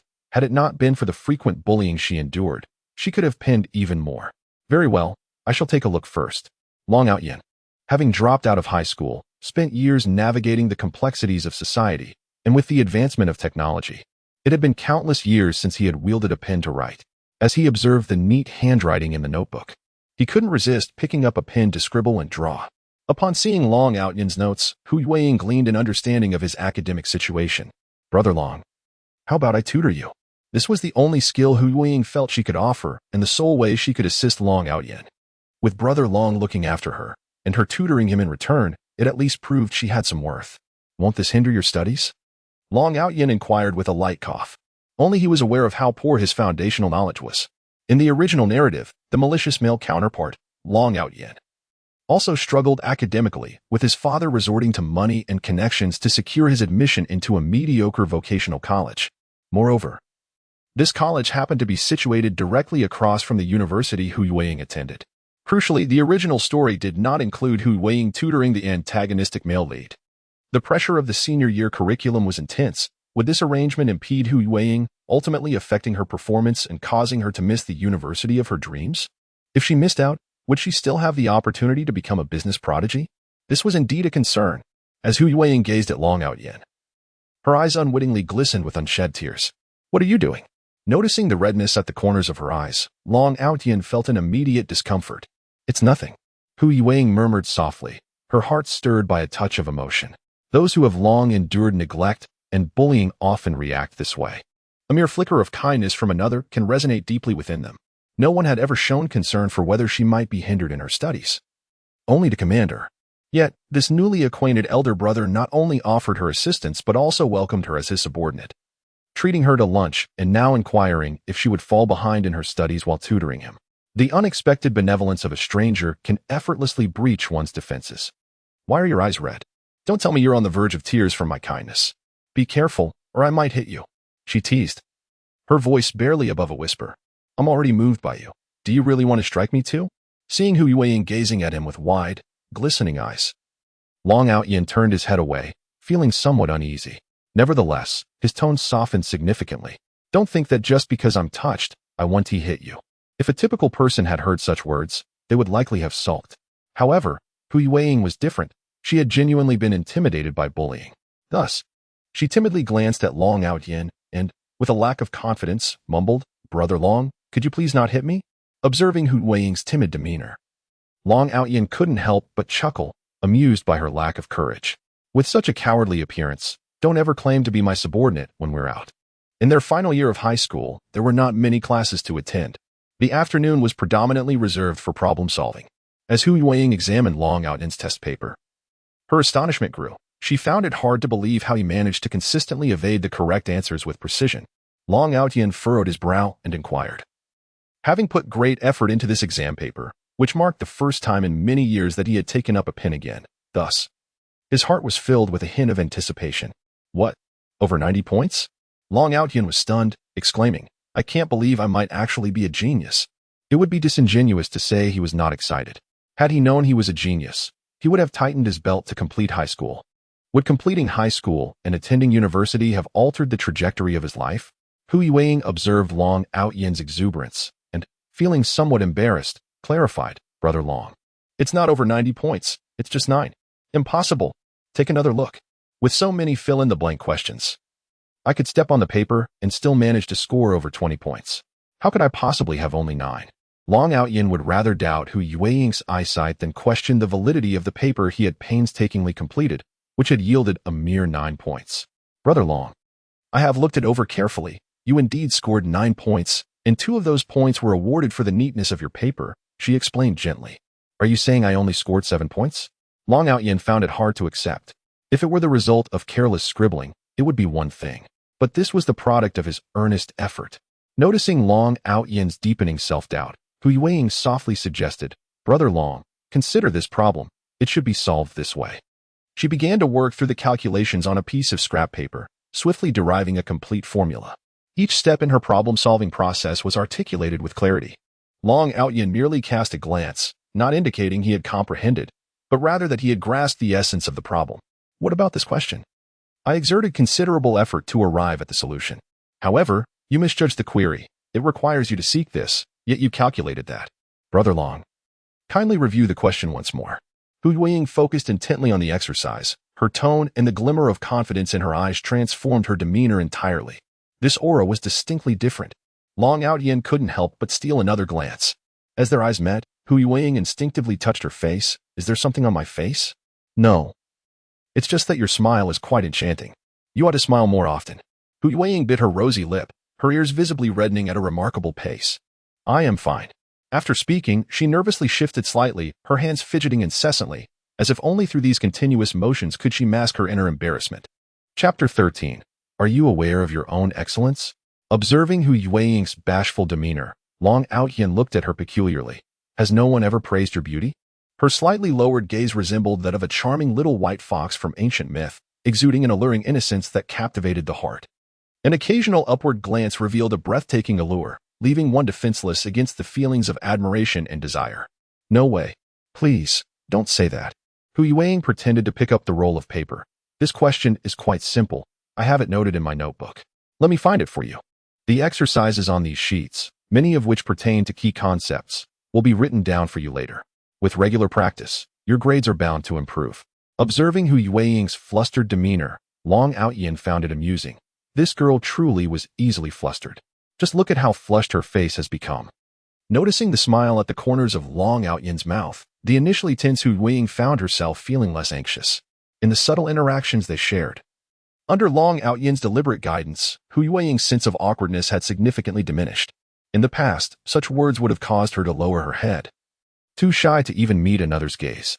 The transformation from an ugly duckling to a swan occurs because it was a swan all along. Hu Yueying is much the same. Akin to the common trope in novels, the female protagonist undergoes a gradual metamorphosis, ultimately dazzling everyone with her complete transformation. What she needs most now is to cultivate her self-confidence.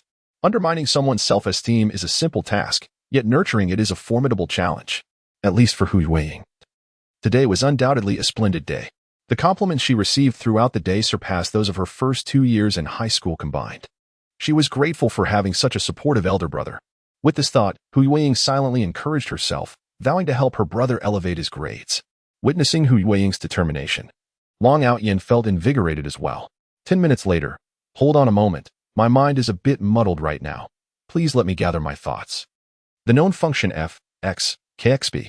Hu Yueying patiently waited, but when she saw her brother's head seemingly smoking with frustration, her eyes widened in astonishment. Pointing in amazement at Long Yan's head, the elder brother exclaimed, "Brother, your head is smoking." Huh? Long Yan paused momentarily. I can't see anything. Is it possible that I'm about to grow a brain? Then, brother, do you still wish to learn? Indeed, Long Yan responded without hesitation. I feel as if a divine spirit of learning has possessed me, and I am utterly unstoppable. After Hu Yueying completely recounted the problem-solving approach, she gazed at Long Yan with earnest anticipation. Have you grasped it? Well, I suppose it's acceptable, Long Yan admitted, though he had not truly understood. A tinge of embarrassment washed over him. After all, the impression he had left on Hu Yueying was one of formidable prowess and wisdom. Would she still respect him if she discovered he was, in fact, a fool? Upon hearing Long Yan's response, Hu Yueying's eyes sparkled with mirth as she tilted her head. Suppressing a laugh, shall we go over it again? The reason she held back her laughter was that Long Yan had clearly not comprehended, yet he insisted on pretending otherwise. His sheepish demeanor was a stark contrast to the commanding figure he had portrayed while admonishing Wang Shuo earlier. Then, let us review it once more. Please write it down, he suggested. All right. It was quite surprising that the top slacker of Class 7 was now engaging in discussions about studying with a new classmate, something unimaginable in the past. However, the abstraction of their conversation seemed excessive. Overthinking had led to the metaphor of smoke emanating from his head. as he boldly claimed to be possessed by the spirit of a scholar. Had he truly felt cornered enough to assert he had mastered the material? Everyone was covertly observing Long Yan and Hu Yueying, whispering amongst themselves. Even Wang Shuo couldn't help but glance at Long Yan, questioning, is he serious? The tone was one of disbelief, as if he could hardly trust his own thoughts. Could it be that he had truly begun to think? Just moments ago, I witnessed the smoke rising from his head. Wang Shuo's deskmate expressed his astonishment. As the second to last and the third to last in their class, they could scarcely believe that the last-ranked student would actually take the initiative to learn, to the extent that his head seemed to be smoking from the effort. Hu Yueying's one-on-one guidance was meticulous, elucidating the problem-solving process in great detail. Occasionally, when Long Yan struggled to comprehend, Hu Yueying would promptly adopt a different approach, facilitating a quicker understanding for him. Am I correct? Hu Yueying gently nodded, affirming, yes. Stretching languidly, he felt quite accomplished. This problem? No one had instructed him on how to solve. He had painstakingly worked it out step by step, based on the methods provided by Hu Yueying. A genius. He mused to himself, reveling in the realization of his own brilliance. Observing Long Yan's joyful demeanor, a glimmer of light flickered in Hu Yueying's eyes, only to fade as she seemed to be lost in thought. It appeared that everyone's happiness was remarkably simple. In the past, when others witnessed his disheveled state, they would find amusement and delight in it. Some individuals seemed domineering and unapproachable, yet their joy stemmed merely from solving the most basic of mathematical problems.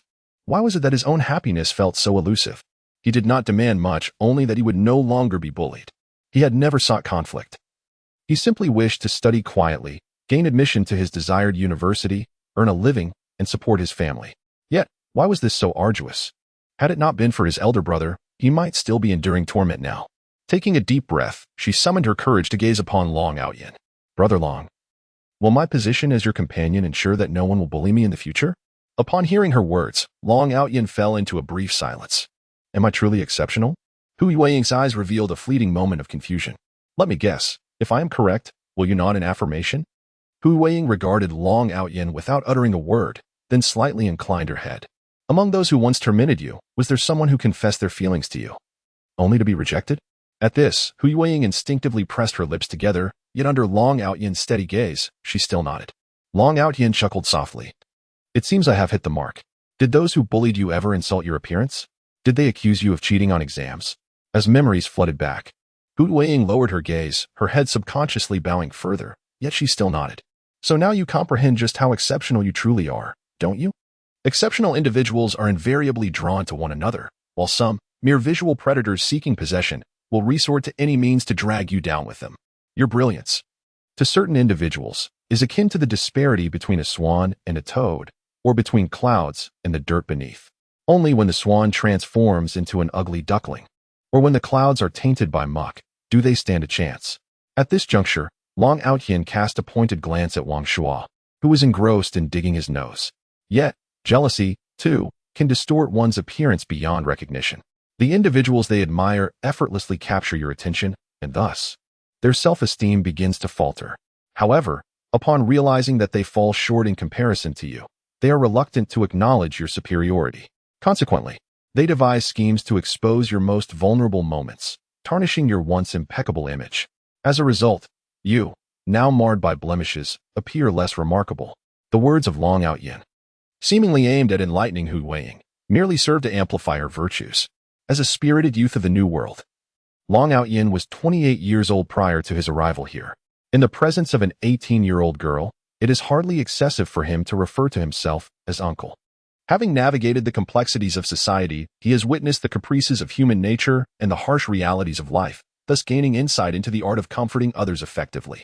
In truth, Long Yan's observations are not entirely erroneous. Following middle school, both genders enter a phase of youthful confusion. By high school, the allure between the sexes, intensified by the turbulence of adolescence, often leads to infatuations with those who possess striking appearances. It is all too common to harbor resentment after a rejected confession, a sentiment that persists even among adults. Experiencing jealousy when one secretly loves another who is enamored with someone else is a natural occurrence. Ultimately, the crux of the issue lies within Hu Yueying herself. Chapter 14. You deserve the best life. Beauty combined with excellence creates an undeniably formidable beginning. Yet, if one fails to capitalize on it, it becomes a deadlock. A timid disposition and lack of social skills render one akin to a soft persimmon. The reason they dare to bully Hu Weiying lies in her unwillingness to resist. They perceive her as an easy target. A simple illustration can be drawn from the encounter with the beautiful girl who interviewed them today. She is undeniably attractive and academically accomplished. Yet, why is it that no one dares to bully her? A significant portion of this can be attributed to her privileged background, which has afforded her the care and affection that fostered a cheerful, optimistic, and confident disposition. Such individuals effortlessly forge friendships and form their own little circles. In stark contrast, Hu Weiying's circumstances are less fortunate. The original novel portrays her as coming from a challenging background, leading to her shy and considerate nature. The adage "the crying child gets the candy" rings true here. The understanding child often goes unnoticed. Despite her undeniable excellence, her modesty, reticence, and lack of assertiveness, coupled with a somber character, alienate her from her peers. Consequently, marginalization, isolation, and bullying become mere matters of time. Thus, to instigate genuine change, one must first cultivate resilience and confidence. As Hu Weiying gazes at Long Outyin, she realizes that, although he is of the same age, his words resonate deeply within her. Akin to a wise elder gently guiding her out of a dead end. Bit by bit, he illuminates a path away from her despair. She yearns for transformation. Hence, she will gradually learn to become stronger and more self-assured. However, one must not speak too boldly. To effect change, one must possess a certain audacity. I sense that your timidity may hinder you, as even a simple utterance leaves you blushing. Hu Weiying instinctively touched her cheek, finding it not hot. She hoped she wasn't blushing. I can practice gradually. Observing Hu Weiying's resolute demeanor, Long Outyin nodded in satisfaction. First, say a few words that Brother Long is handsome. Huh? The courage Hu Weiying had just mustered dissipated in an instant. This was far too embarrassing, wasn't it? Although Long Outyin was indeed quite handsome. Would uttering such words diminish her self-respect? As this thought crossed her mind, her ears inexplicably grew warm. She quickly covered her ears and stole a glance at Long Outyin, inwardly wishing he hadn't noticed. Remove your hand, Long Outyin said. Hu Weiying's sparkling eyes brimmed with innocence as she shook her head. Hurry up and take it away, or I'll hit you. Upon hearing this, Hu Weiying bit her lip, her cheeks flushing, and she lifted her gaze to Long Outyin before slowly lowering her hand. Long Outyin's Adam's apple bobbed. This girl was either blissfully ignorant or deliberately alluring. Such an innocent expression plainly suggested she was easy to tease, didn't it? As Hu Weiying lowered her hand, Long Outyin turned his head away. You still claim you're not blushing? Watch closely and see how thick Brother Long's skin is. Suddenly, he leaned closer to Hu Weiying, gazing into her eyes. Hu Weiying, you are beautiful. You're also exceptional. Your life deserves the best. At the moment Long Outyin closed the distance, Hu Weiying instinctively wanted to lean back to create space, but she resolutely suppressed the urge to do so, determined to change herself. As Long Outyin confidently proclaims his own beauty and excellence, asserting that his life deserves the very best, a surge of emotion courses through his heart, causing it to beat uncontrollably. His palms instinctively clench, locking onto Long Outyin's gaze as breathing becomes a challenge. With a slight gasp, he forces himself to meet Long Outyin's eyes. Suddenly, his heartbeat steadies, his grip loosens, and breathing no longer feels so laborious. This transformation occurs simply because Hu Weiying notices the faint blush on Long Outyin's ears. Turning her gaze towards the still serious Long Outyin, Hu Weiying lowers her eyes slightly before stealing another glance at him, ultimately deciding to feign ignorance. Did you see that? Long Outyin boldly claims. My skin is thick beyond measure. At his words, Hu Weiying instinctively glances at his ears and quickly nods. I saw. You, where are your eyes wandering? Be careful, or I might just hit you. Long Outyin insists with playful defiance. Hu Weiying, like a chick pecking at grain, nods earnestly and whispers, understood. Seeing her reaction, Long Outyin cannot help but chuckle. This girl is quite delightful, exhibiting a charming obedience. Yet, she lacks guidance. He believes that under his mentorship, Hu Weiying will swiftly regain her confidence and her name will no longer be synonymous with a malicious villain or an internet meme. With this thought, Long Outyin takes a deep breath and gazes out the window. The sky has darkened, and the stars and moon emit a faint yet luminous glow. This contemplation lasts but a fleeting moment. Long Outyin has never been a sentimental individual. Upon returning to that world, he remained unchanged, continuing to live his previous life. In this realm, for his current self, it is indeed a fresh beginning. After all, one must persist in living.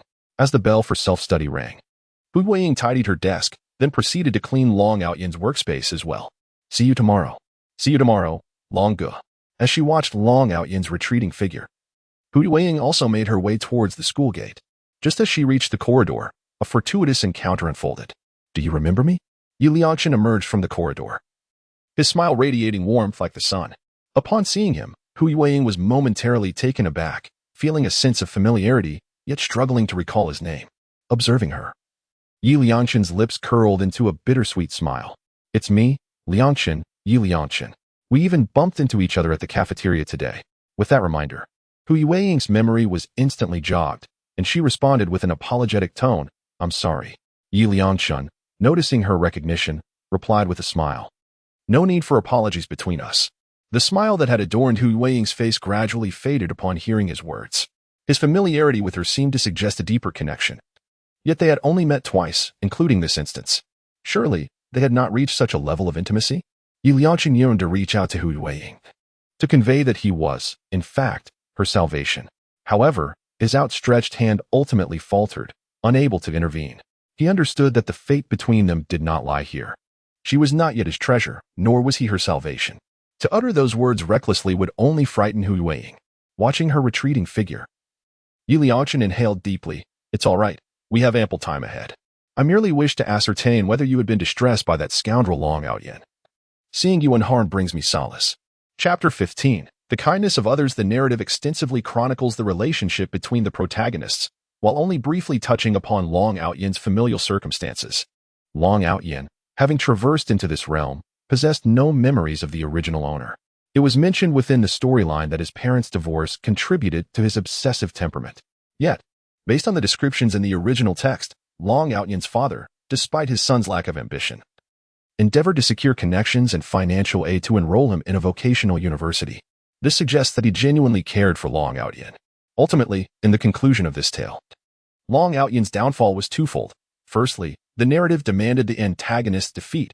Secondly, his father, in an attempt to persuade him to abandon his misguided path, tragically succumbed to a car accident, leading to Long Outyan's collapse. The so-called courtyard was merely an old tenement building. Upon opening the door, the acrid stench of smoke and alcohol enveloped him.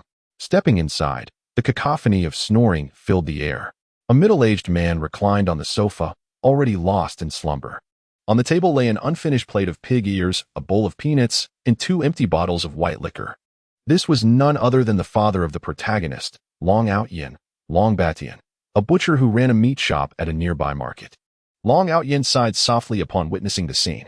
Indeed, in such an environment, it was no wonder that the original Long Outyan possessed a rather obsessive disposition. Dad, wake up. Wake up. After calling out twice, he was unable to rouse the old man. Long Outyan had no choice but to assist him to his feet.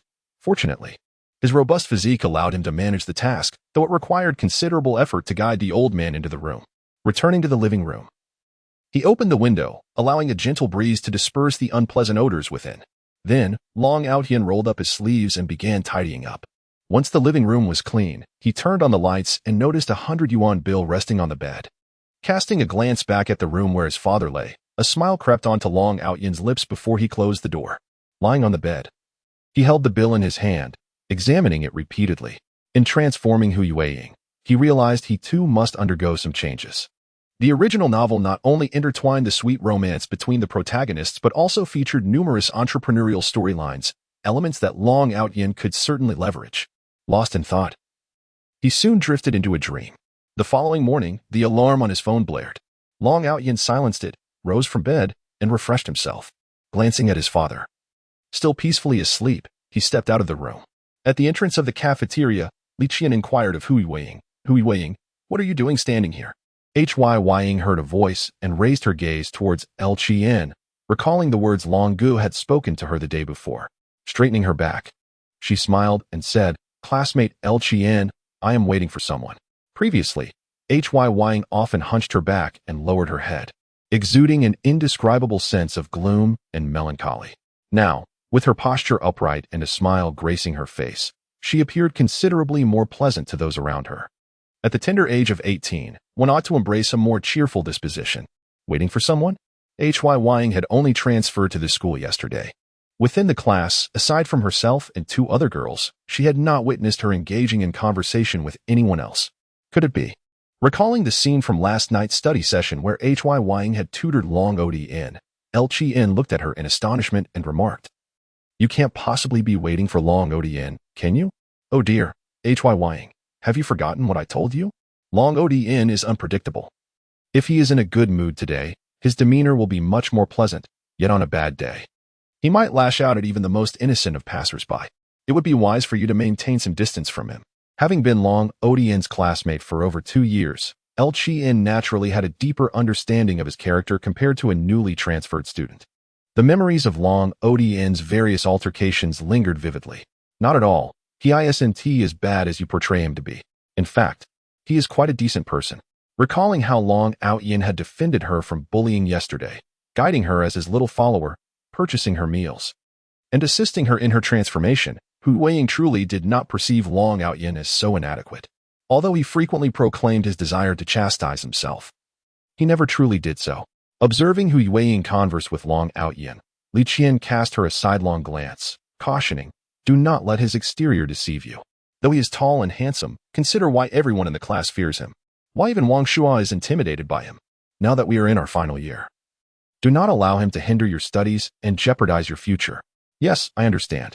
Huiying recognized that Li Qian's words were well-intentioned, yet she had faith in her own judgment. In a moment when no one else stood up for her, it was Long Outyin who had come to her aid.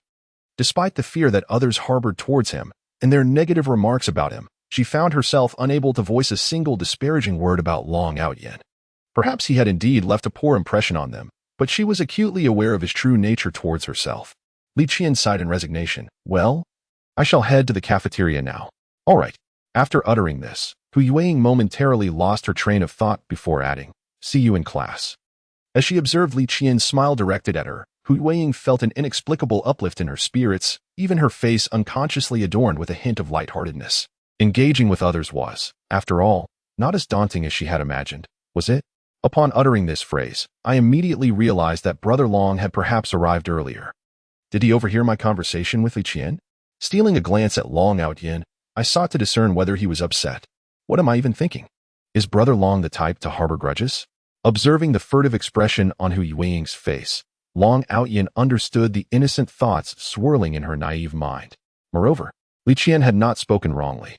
Had I not traversed into this realm, according to the narrative of the original novel, upon seeing me, Huiying would likely have been so terrified that she would curl up in a trembling ball. Chapter 16. I am doing this for your own good. So please do not be overly modest. Shengue, are you all right?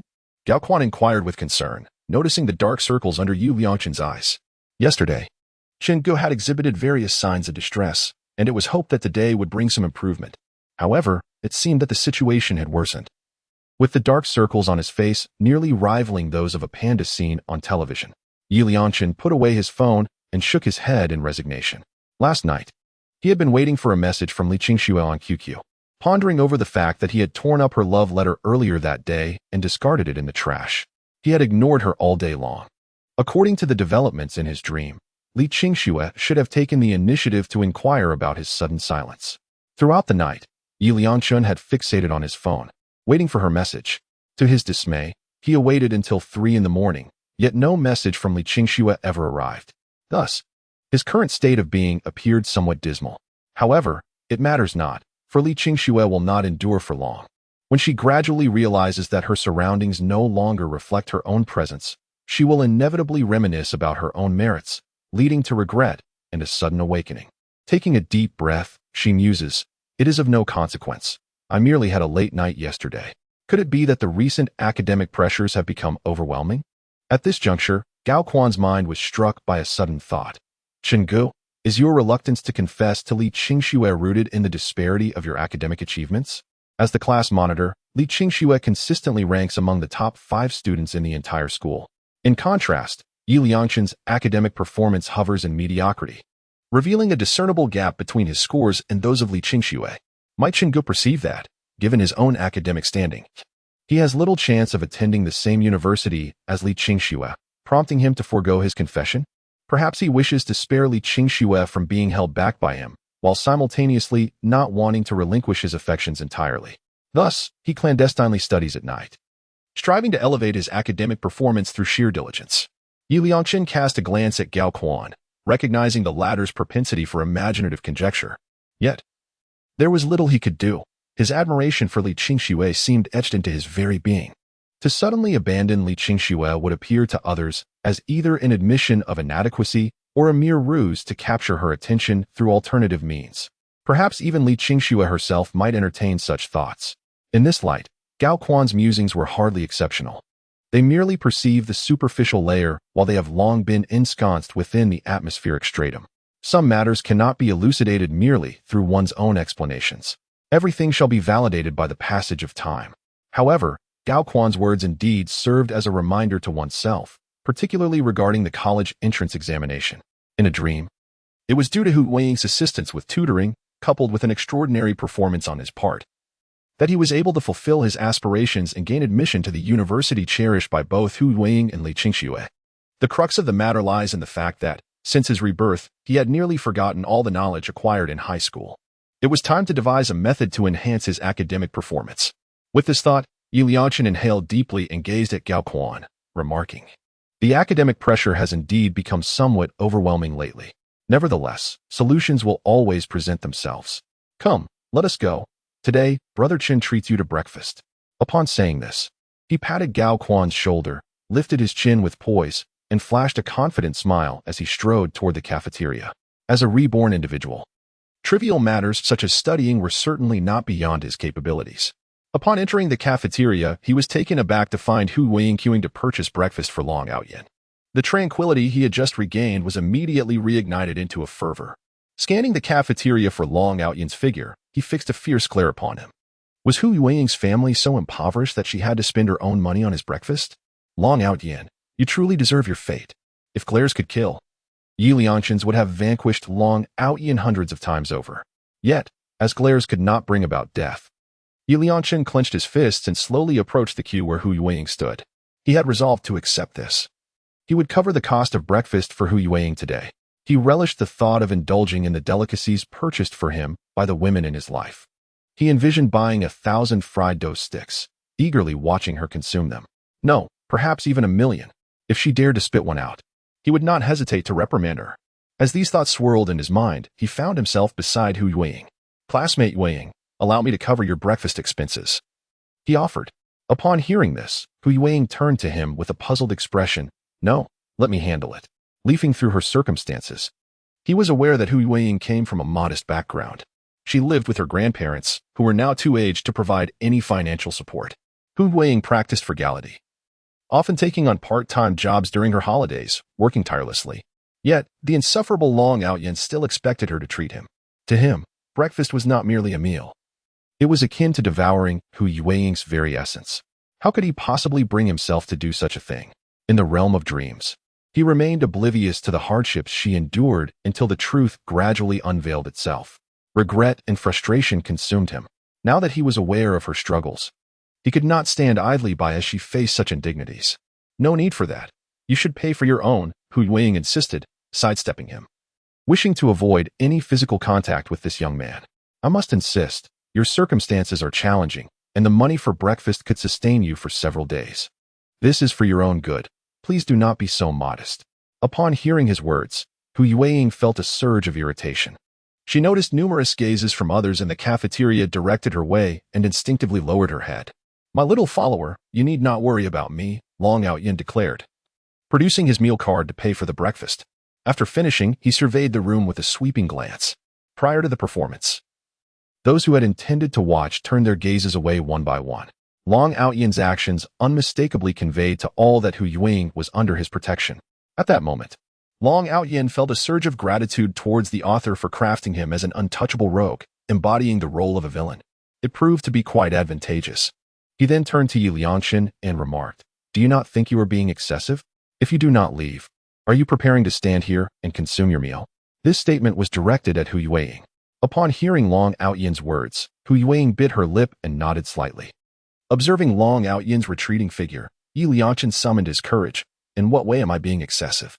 You show no concern for Hu Weiying, merely seeking to bully her. Why should I not care for her?" His voice was so faint that not only did Long Outyin fail to hear, but even the cafeteria lady serving nearby merely inquired with mild curiosity, "Young man, what did you say? Speak up if you wish to order." Yi Liangqin closed his eyes and exhaled deeply. 2 eggs, 2 cups of soy milk, and 6 buns. How much will that be? Chapter 17. The unwavering love for oneself. Noticing that Hu Yueying still had her head bowed, Long Outyin furrowed his brow. "Why do you lower your head? Raise it." Hu Yueying glanced up at Long Outyin, her lips pressed together. Perhaps it was a psychological effect, but she felt as though those around her were still watching.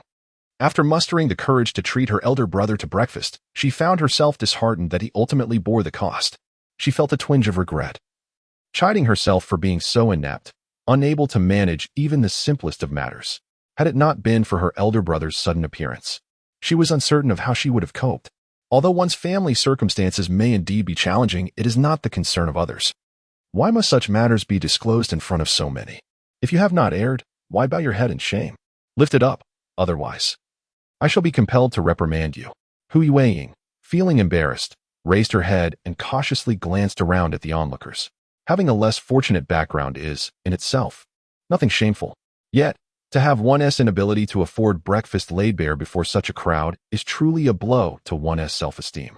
Perhaps Hu Yueying had previously endured the scrutinizing gazes of others due to her family's circumstances, instilling a primal fear of facing such judgment and exclusion once more. Gossip is ever present, and to heed it is to invite unnecessary distress. What others say cannot physically harm you.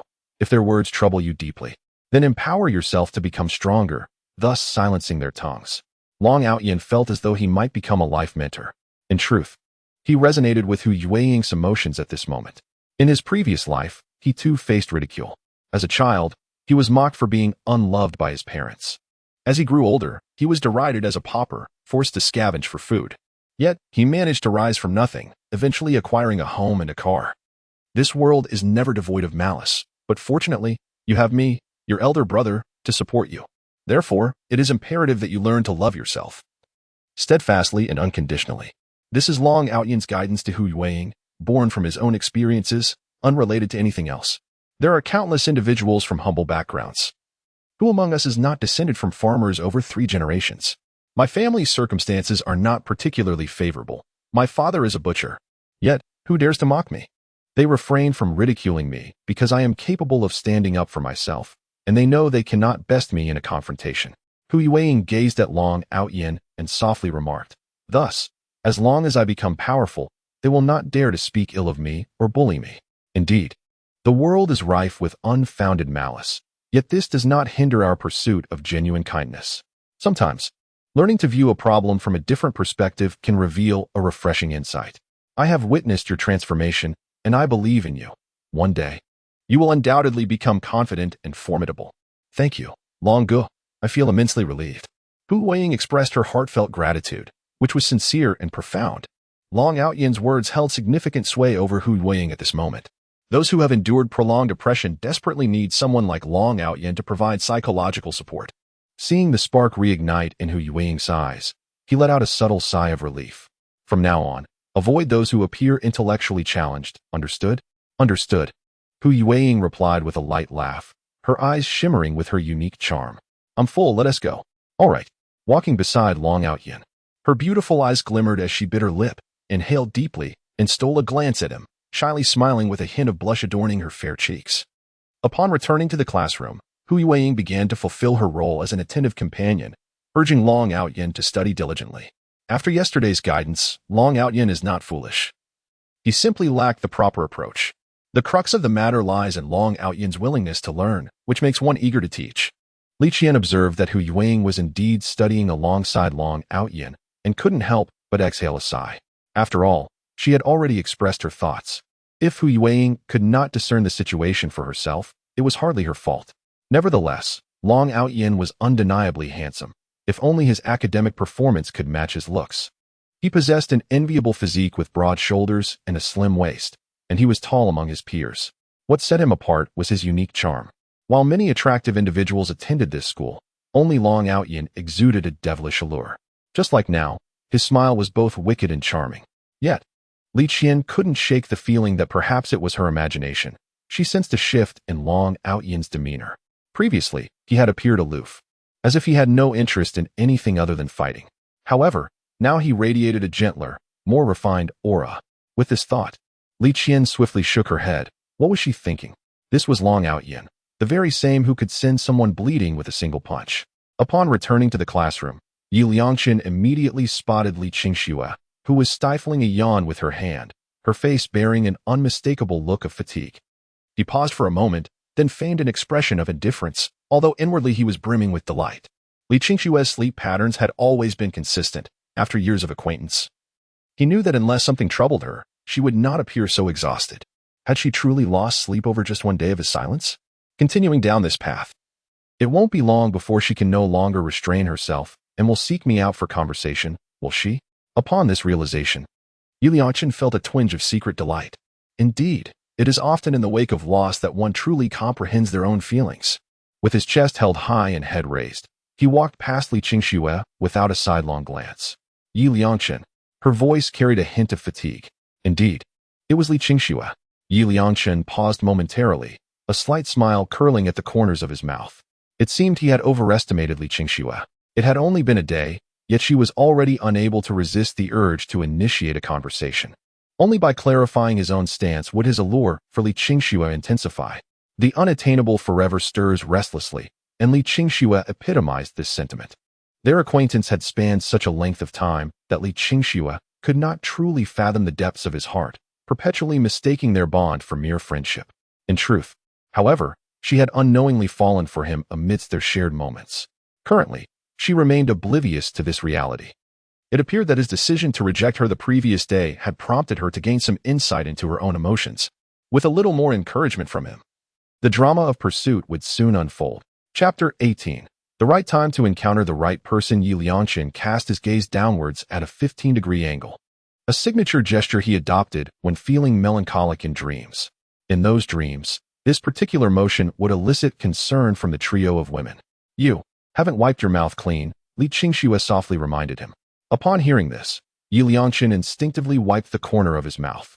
Indeed, I noticed a layer of grease on the back of my hand, likely a remnant from the fried dough sticks I had carelessly eaten.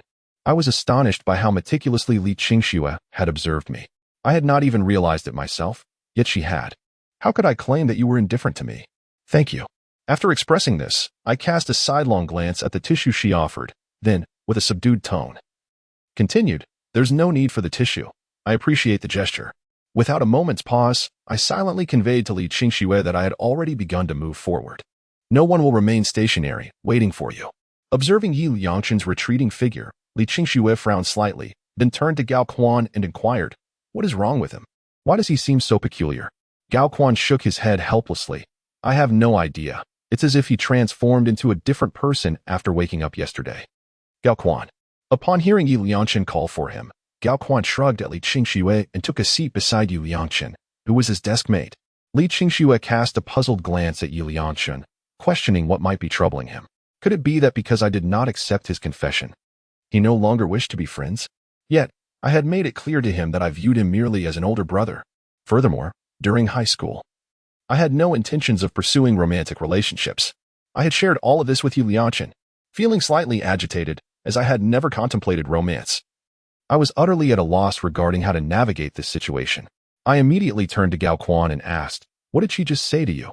Gao Quan, observing Yi Liangqin's anxious demeanor, couldn't help but tease. Did you not assert that you wish to be kept in the dark regarding matters pertaining to Li Qingxue? Yet, witnessing your urgency, one might wonder if you still harbor feelings for her. Yi Liangqin was well aware that Gao Quan was merely jesting. Some matters were not yet ripe for disclosure. He could hardly reveal that he intended to marry 3 wives in the future, one of whom was indeed Li Qingxue. Such a statement would be met with disbelief. It would be far more impactful to prove this through actions rather than words. Enough of the banter. Please speak plainly. Li Qingxue was genuinely concerned for you. Your pallid appearance is hardly inconspicuous to her keen eyes, is it? Upon hearing this, Yi Liangqin displayed a knowing expression. And what else? Nothing further. Li Qingxue had intended to say more, but your interruption halted her words. Yi Liangqin sighed, realizing he had allowed impatience to get the better of him. Had he foreseen this, he would have encouraged more conversation between Gao Quan and Li Qingxue. Is it possible for me to seek out Li Qingxue for a discussion? Not necessary.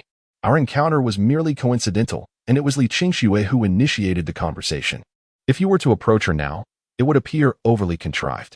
The best course of action is to remain still. Eventually, Li Qingxue will be unable to contain her curiosity and will seek you out. At that moment, the pursuit for her affections shall commence in earnest. I wonder how Yu Ying is faring now? What about Brother Chen? Gao Quan inquired. What is it? It seems you are suddenly filled with reflections. Yi Liangchun, with earnestness, posed a question. Do you believe that the right person will invariably appear at the right moment? His heart remained unsettled due to the turmoil surrounding Hu Yueying. He yearned to rescue her in advance, wishing to spare her further suffering. Yet, how could he offer salvation without her experiencing the torment inflicted by Long Outyin? Moreover, the crux of the matter was his own lack of growth. He was not yet capable of confronting Long Outyin. Should he provoke Long Outyin now? Given the latter's vengeful nature, he would undoubtedly face a frenzied retaliation akin to that in his dreams. That individual was indeed a madman, and if angered, he could resort to lethal violence. Had it not been for Quan's timely intervention in his dream, he might have met his demise. Heaven granted him a chance at rebirth, allowing him to utilize this temporal advantage to pursue grand aspirations. However, should he provoke Long Outyin prematurely, it would necessitate a journey of encounters, acquaintance, understanding, love, and mutual redemption, just as in his dreams. Thus, Yi Liangchen found himself in a state of inner turmoil, desperately seeking someone to validate his current course of action. This affirmation would alleviate his distress. Indeed, Gao Quan reflected, encountering the right person at the right time is undoubtedly a blessing. Conversely, meeting the right person at the wrong time will inevitably lead to tribulations. Therefore, Brother Chun, do not give up, be patient a little longer. Gao Quan believed that Yu Liangchen's words were alluding to Li Qingxue, as Chen Ge and Li Qingxue had known each other for 9 years, a significant span in one's life. Furthermore, Li Qingxue had explicitly stated that she currently had no intentions of pursuing a romantic relationship, preferring to consider such matters only after entering university. Chen Ge, in his eagerness, feared that he might not gain admission to the same university as Li Qingxue, which compelled him to find ways to confess his feelings to her during high school. Li Qingxue's instinctive concern for Chen Ge indicated that she did not harbor any animosity towards him. Perhaps, in fact, she might harbor a slight affection. If that were not the case, why would she remind Chen Ge about the remnants of food on his lips without extending the same courtesy to herself? This clearly exemplifies the notion of the right person at the wrong time. Should they wait until university, even if they were not enrolled in the same institution? Their genuine feelings could still unite them. Who knows, perhaps when the time comes, Chen Ji's next confession might find acceptance in Li Qingxue's heart. After all, it seems that she still cares for him to some extent. It appears you concur, right time, right person. Indeed, my thoughts have not led me astray. Yi Liangchen felt a subtle sense of relief wash over him. He was not truly afraid of Long Outyin. Rather, he was concerned about Hu Yueying enduring Long Outyin's bullying. How could he speak of redeeming her if he himself was unable to protect her? How could he aspire to be her ray of sunshine? Therefore, he was not merely a bystander. He was simply awaiting the opportune moment. In that instant, Yi Liangchen's heart felt considerably lighter. Chapter 19, with a single punch. I could send you sprawling to the ground, unable to rise again. Do you believe it? Yi Liangchen felt an instantaneous release from the torment within. I'm just stepping out to use the restroom, he declared, seizing the moment before class commenced to make his way to the lavatory at the end of the hallway. As he passed by Class 7, he instinctively paused, glancing inside. There, he observed Hu Yueying diligently organizing Long Outyin's desk, even relocating her own to sit beside him. The sight filled Yi Liangchen with a fierce resolve, his teeth clenched tightly. Yueying, wait a moment. I shall remain in the shadows until you are fully engulfed in darkness. At that moment, I will emerge as the sun, rescuing you from the abyss of despair. Forgive my current inaction. Forgive my inability to redeem you just yet. With that, he promptly retrieved a notebook, flipping it open to reveal a record of Long Outyin's numerous misdeeds. Today, once again, he had coerced Hu Yueying into sitting with him, a true beast.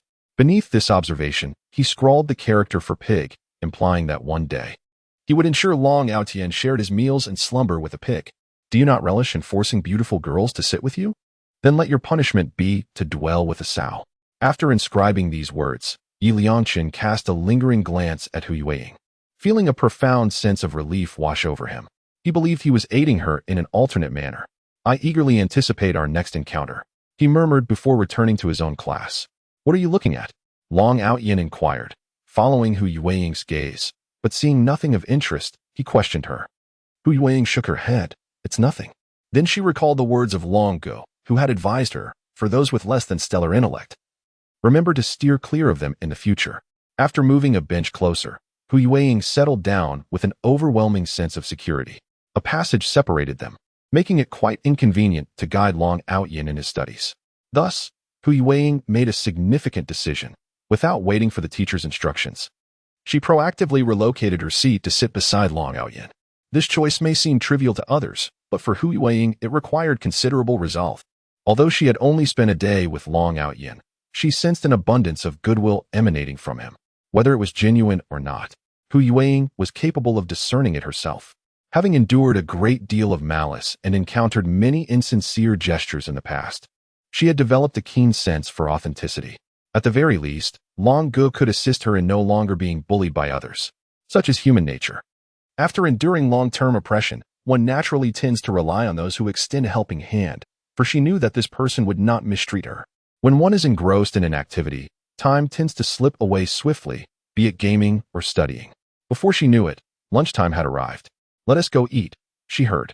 Upon hearing this, Hu Yueying's actions in tidying up her desk slowed considerably. She smiled at Long Outyin and said, I had quite a bit to eat this morning, so I'm not hungry yet. You can go ahead, Long Ge. Long Outyin observed Hu Yueying, and with over a decade of experience navigating the world, he could easily discern her thoughts. However, upon noticing the gaze of Hu Yueying directed towards him, he nodded slightly. Very well, I shall go alone. With that, he departed from the classroom. Yi Liangshan's words today rang true. He was indeed in a precarious financial situation. Yet, Long Ge had already treated him to 2 meals yesterday. And breakfast was initially meant to be his treat for Long Ge. But in the end, Long Ge had covered the expense. Deep down, Hu Yueying was reluctant to impose on Long Ge. Just as he was about to open the bag of steamed buns, his arm was suddenly seized. Ah, so you've been sneaking off to enjoy delicious food without Long Ge, have you? Now I've caught you. Turning around, he was taken aback to see Long Outyin, who had already left. However, upon hearing Long Outyin's words, Hu Yueying instinctively felt the urge to explain, this isn't anything special. If I had something delectable, I would surely have shared it with Long Ge first. No, Long Ge, this is merely a bun. How dare you slack off while being my little follower? Hu Yueying, your audacity is truly remarkable. Long Outyin retorted with an unreasonable demeanor. Come with me, Long Ge, I'm fine with this. I don't wish to go to the cafeteria. Hu Yueying replied, seated on a bench, glancing at Long Outyin yet not daring to meet his gaze. You dare to disregard my orders? Do you believe I won't give you a thrashing? Hurry up, you miser. Hu Yueying tilted his head, his eyes flickering, then seemingly deflated. He stood up and trailed behind Long Outyin, murmuring softly, I don't wish to trouble Long Ge. What are you mumbling about? Hurry up. On their way to the cafeteria, Hu Yueying clutched his meal card, incessantly chatting. Long Outyin suddenly halted his steps, annoyance etched upon his face as he remarked, Must you incessantly chatter in my ear? If others were to hear you, what would they think of me, Long Outyin? Cease your prattle. For if these words were to circulate, they might believe I have mistreated my little follower. Close your mouth, lest I deliver a punch that would send you sprawling to the ground, unable to rise. Though, I would feel rather embarrassed about it. Hu Yueying gazed at Long Outyin's formidable fist, feeling somewhat at a loss. Observing her wide, watery eyes, she appeared both startled and pitiful, making her seem exceedingly vulnerable. Even Long Outyin could not resist pinching her cheek. Have you not learned how to be thick-skinned? Why is your demeanor still so delicate? So soft and bouncy, he remarked, unable to refrain from pinching her cheeks a couple more times. With such a timid disposition, you ought not to linger by my side. I fear it might tarnish my reputation. Hu Yueying rubbed the spot where Long Outyin had pinched her, feeling no pain. Moreover, she had begun to sense that her own resilience was growing. At the corner of the academic building, today's insufferable Long Outyin had the audacity to threaten to punch Hu Yueying and pinch her face. After jotting down these occurrences in his notebook, Yi Liangshan took a deep breath, suppressing his discontent. Rest assured, Yueying, I have recorded everything. I shall remember all the hardships you endure. Chapter 20. Entering the fray, Long Outyin unwrapped the preserved vegetables, relishing them alongside a bowl of rice. Initially, Hu Yueying presumed that Long Outyin would find the pickled vegetables unpalatable. To her surprise, he relished them with great delight. Could it be that Brother Long harbors a fondness for pickled vegetables? Not entirely. In his previous life, the lone and destitute Long Outyan managed to acquire a car and a home, all due to a singular principle: frugality. His diet primarily consisted of instant noodles and sausages, occasionally accompanied by a packet of pickled vegetables when his palate craved something milder. After such a long interval, savoring pickled vegetables once more was rather refreshing. Brother Long, do take your time. Otherwise, shall I bring you some pickled vegetables on Monday? Monday? Long Outyan paused momentarily, then recalled that today was Friday. Although he was already in his final year of high school, weekends were still a cherished respite. Indeed, today was Friday, and a break would commence tomorrow. So, may I bring them to you on Monday? Hu Yueying inquired cautiously, anxious that Long Outyan might decline. Noticing his silence, she hesitated before suggesting, perhaps I could deliver them to you tomorrow? Brother Long always looked out for her, ensuring she was not mistreated, and now that he desired a taste of pickled vegetables, it was her duty to fulfill his wish. Otherwise, it would be quite remiss of her, considering how many meals he had treated her to. Suddenly, Long Outyan remarked, "Oh?" Hu Yueying was taken aback by the abrupt shift in his thoughts. Hadn't they just been discussing pickled vegetables? How had the conversation veered towards remedial classes? "Are you unwilling?" he asked, raising his fist with a playful smile. "Of course not. I am entirely willing," Hu Yueying replied, retracting her neck slightly. "Oh, you." Long Outyan playfully tapped her head with his finger. The girl, in contrast to her previous somber demeanor, now exuded a newfound vivacity. Indeed, it seems that liberation from oppression and bullying can lead to a transformation in character. A light tap on her head was not particularly painful.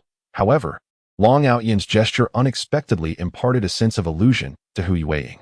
It felt as though she were not facing a peer, but rather an elder. For it is only those of considerable age who would treat the younger generation in such a manner. Moreover, Long Outyan's casual yet adept manner of tapping her head, coupled with the smile adorning his face, bore little resemblance to that of a contemporary. Shaking her head, she observed Long Outyan's youthful physique and his mischievous yet innocent visage. Perhaps it was merely a misperception on her part, she mused. On Fridays, there were no evening classes. Once the afternoon lessons concluded, a sense of freedom enveloped the room. Some classmates began to gather their belongings and depart, while others remained in the classroom, engaged in laughter and conversation. A few opted to continue working on assignments. Hu Yueying retrieved her notebook, which contained a collection of fundamental exercises. These problems were not particularly challenging. Yet Long Outyan's grasp of the basics was so weak that they had to commence with simpler exercises before gradually increasing the difficulty. After presenting the problems to Long Outyan, she too began her own assignments. Casting a glance at the classroom clock, she noted the time, 17:20. Stretching her limbs, she then focused her attention on the exercises Hu Yueying had assigned him. She lifted her gaze to Long Outyan and reassured him, "It's all right." Although she felt gratitude towards him, Hu Yueying refrained from divulging too many specifics. In truth, she lived alone, as her grandparents resided in a rural village. "That is fine," he replied. Hu Yueying could not comprehend why Long Outyan posed such a question to her. However, noticing his silence, she resumed her own work, occasionally checking on Long Outyan's progress. "Brother Chen, what are you doing?" Gao Quan found himself increasingly perplexed by Yi Liangshen's behavior. At that moment, Yi Liangshen tucked his book into his clothing, tightened his belt, and pressed the book against his abdomen. After finishing, he even encouraged himself to strike his belly with a fist. "Enough chatter, let us go," Yi Liangshen remarked, patting his stomach. "I'm going to hit it then," Gao Quan replied, observing Yi Liangshen's insistence, and then clenched his fist. "Come on, it's fine. Remember, Quan, your brother Chen always has a purpose behind his actions. Don't worry, this time I will certainly elevate you." Though Gao Quan could not entirely grasp Yi Liangshen's words, he could sense the sincerity behind them. Thus, he delivered a punch to Yi Liangshen's abdomen. With a muffled grunt, Yi Liangshen bared his teeth and exhaled, despite the impact. The book's cushion rendered any harm negligible. "Are you all right?" Gao Quan asked with concern. "I'm fine," Yi Liangshen replied, straightening up and smiling as he patted Gao Quan's shoulder. "But Brother Chen, what exactly are you intending to do? Are you seeking a fight?" Yi Liangshen merely chuckled and remained silent. Gao Quan had only grasped half the truth. It was not a fight he sought, but rather, he was preparing to be struck. This was also a means to validate a particular notion. If his dream had not been erroneous, Hu Yueying's former classmate from second high would be waiting for her at the school gate today. She would be subjected to insults and even physical aggression. What she intended to do was to provoke a confrontation with those individuals before Hu Yueying arrived. placing herself in the midst of the situation. The goal was for Hu Yueying to witness firsthand the violence inflicted upon her. Following the incident, it was certain that Hu Yueying would express concern for her and inquire about the altercation. At that moment, she would explain that she had overheard those individuals plotting to bully Hu Yueying, their words laced with egregious insults that were simply intolerable. In a moment of impulse, she could not restrain herself and thus engaged in the dispute. This narrative would undoubtedly evoke a sense of guilt within Hu Yueying, as the conflict stemmed from her situation, and it was in defense of her that she suffered. Based on her understanding of Hu Yueying, she was certain that guilt would envelop her. At that juncture, a radiant smile and an air of nonchalance would serve to deepen Hu Yueying's sense of remorse. Ultimately, she would suggest, if you truly feel a pang of guilt, let us become friends. You could assist me with my studies, thus rendering my suffering not in vain. Upon hearing this, Hu Yueying would surely acquiesce, as there was little required of her. Assisting with studies was indeed Hu Yueying's forte, and she would naturally not refuse. This would subtly strengthen their bond while allowing Hu Yueying to help her in her studies ahead of time, an exquisite twofold benefit. Quan, remember this, regardless of what transpires. Do not intervene, even if I am assaulted. Do you understand? Seeing the uncertainty in Gao Quan's eyes, Yi Liangchen patted his shoulder and asked, do you trust me? If you trust me, do not inquire further. My actions are driven by reasons you will come to understand in due course. Very well, my good brother, this time. Brother Chen will lead you to experience wealth and prosperity. Having said that, he glanced at the time. In his dream, those individuals were berating Hu Yueying and laying hands on her, seemingly around 5:30 p.m. Given that it was a Monday, there had been much promotion within the school. The clock now read 5:22 p.m., and time was drawing near, so Yi Liangchen made his way towards the school entrance. Chapter 21. Charge forward for love. Do not weep with emotion. Yi Liangchen hastily arrived at the school gate, scanning the surroundings. He did not observe anyone clad in the uniforms of other schools, nor anyone without a uniform. The management was quite stringent here. Nearly everyone donned their own school-esque attire, and a mere glance revealed a sea of uniformed students. Could it be that his memories were mistaken? Surely not. The dream had distinctly occurred today, just as Yi Liangchen was engulfed in confusion. He suddenly heard a few voices tinged with mockery. Does she think that transferring schools will allow her to escape us? How naive can one be? She dared to reject our brother. She truly does not comprehend why flowers bloom so red. With that alluring face, she brazenly seduces men. Such women are utterly repugnant. Unaware of how many men have toyed with her, does she believe that transferring will grant her peace? I intend for her exploits to circulate throughout the school, ensuring that everyone knows how much she relishes in stealing others' secret affections. Among those speaking, there were both men and women. A group of 7 or 8 individuals approached with great momentum. Upon seeing them, Yi Liangchen smiled, reassured that his memory had not failed him. They had indeed arrived. A glance at his phone revealed the time to be 17:31. This meant that Hu Yueying would emerge in no less than 1 or 2 minutes, and at most 5. With this thought in mind, Yi Liangchen signaled to Gao Quan and then made his way toward the approaching group alone. Your words are rather harsh, aren't they? Yi Liangchen remarked, slightly furrowing his brow as he regarded them. In his eyes, they were merely a bunch of high school students yet to fully mature. Compared to Long Outyan, the murderous lunatic, they paled in significance and posed no threat whatsoever. The group paused momentarily before turning their attention to Yi Liangchen. What is it to you? One of them retorted. We can talk about whomever we please. We're not addressing you, so why play the Good Samaritan? These individuals were notorious troublemakers from the second high school, emboldened by their numbers, which now included 2 girls, totaling 8. They completely disregarded the lone Yi Liangchen. I will not permit you to speak of her, Yi Liangchen declared, standing tall with one hand behind his back, attempting to project an air of bravery. Of course, these gestures were not meant for them, but rather for the unseen Hu Yueying, who could emerge at any moment. Having chosen to engage, Yi Liangchen was determined to present his most valiant self. Why should one hide their strength? This is because even when one is struck, they can still present themselves with a certain stylish demeanor. Do you know Hu Yueying? The first to speak was a boy with a flamboyant hairstyle, his bangs obscuring one eye. His name is Wang Tianlai, a prominent figure in the senior year at Ergao. After being spurned in his pursuit of Hu Yueying, he harbored resentment and frequently targeted her at school. Today, he sought out Hu Yueying, having even visited a barbershop to style his hair for the occasion. He was quite pleased with Hu Yueying's sweet and adorable demeanor. His strength and stature left him yearning for a delicate, dependent girlfriend. Moreover, Hu Yueying possessed a beauty distinct from others, captivating him at first glance. The longing for her left him feeling as though a cat's claws were scratching at his heart. He had come today to offer Hu Yueying one final opportunity. Should she acquiesce, all would be well. However, if she declined, he would tarnish her reputation, ensuring that no one else would dare pursue her. Indeed, I am acquainted with Hu Yueying. Yi Liangchen stated this with great solemnity. She was his treasured girl, a priceless gem in his life. How could he not know her? Damn. I told you that Vixen would seduce men wherever she went. Look, she has only just transferred here and already has another one wrapped around her finger, remarked a girl adorned with ear studs. She often bullied Hu Yueying at Ergao. Occasionally, when she noticed Hu Yueying's hair was even darker and shinier than hers, she would resort to yanking at Hu Yueying's locks. Yi Liangchen cast one last glance at the time.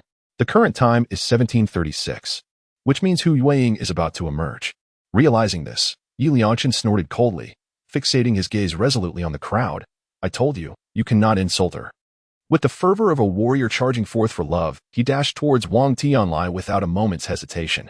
The onlookers were taken aback, astonished that Yi Liangchen alone would dare to strike against them. Caught off guard, Wang Tianlai was knocked to the ground by Yi Liangchen's force. Damn it! How dare you lay a hand on him? Hit him. Soon, Yi Liangchen was seized.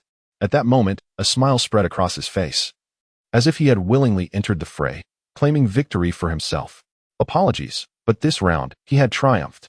After receiving a punch, Yi Liangchen's body spun under the force, causing him to fall to the left. In that fleeting moment of descent, he raised his gaze towards the entrance of the campus. Where is she? He fell heavily to the ground, yet at that instant, it seemed as if he had forgotten the pain.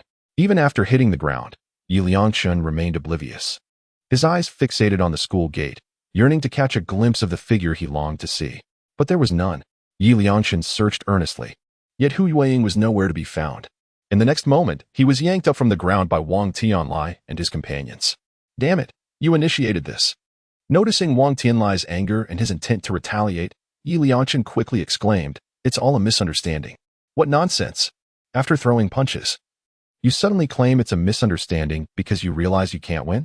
Do you think I would believe that?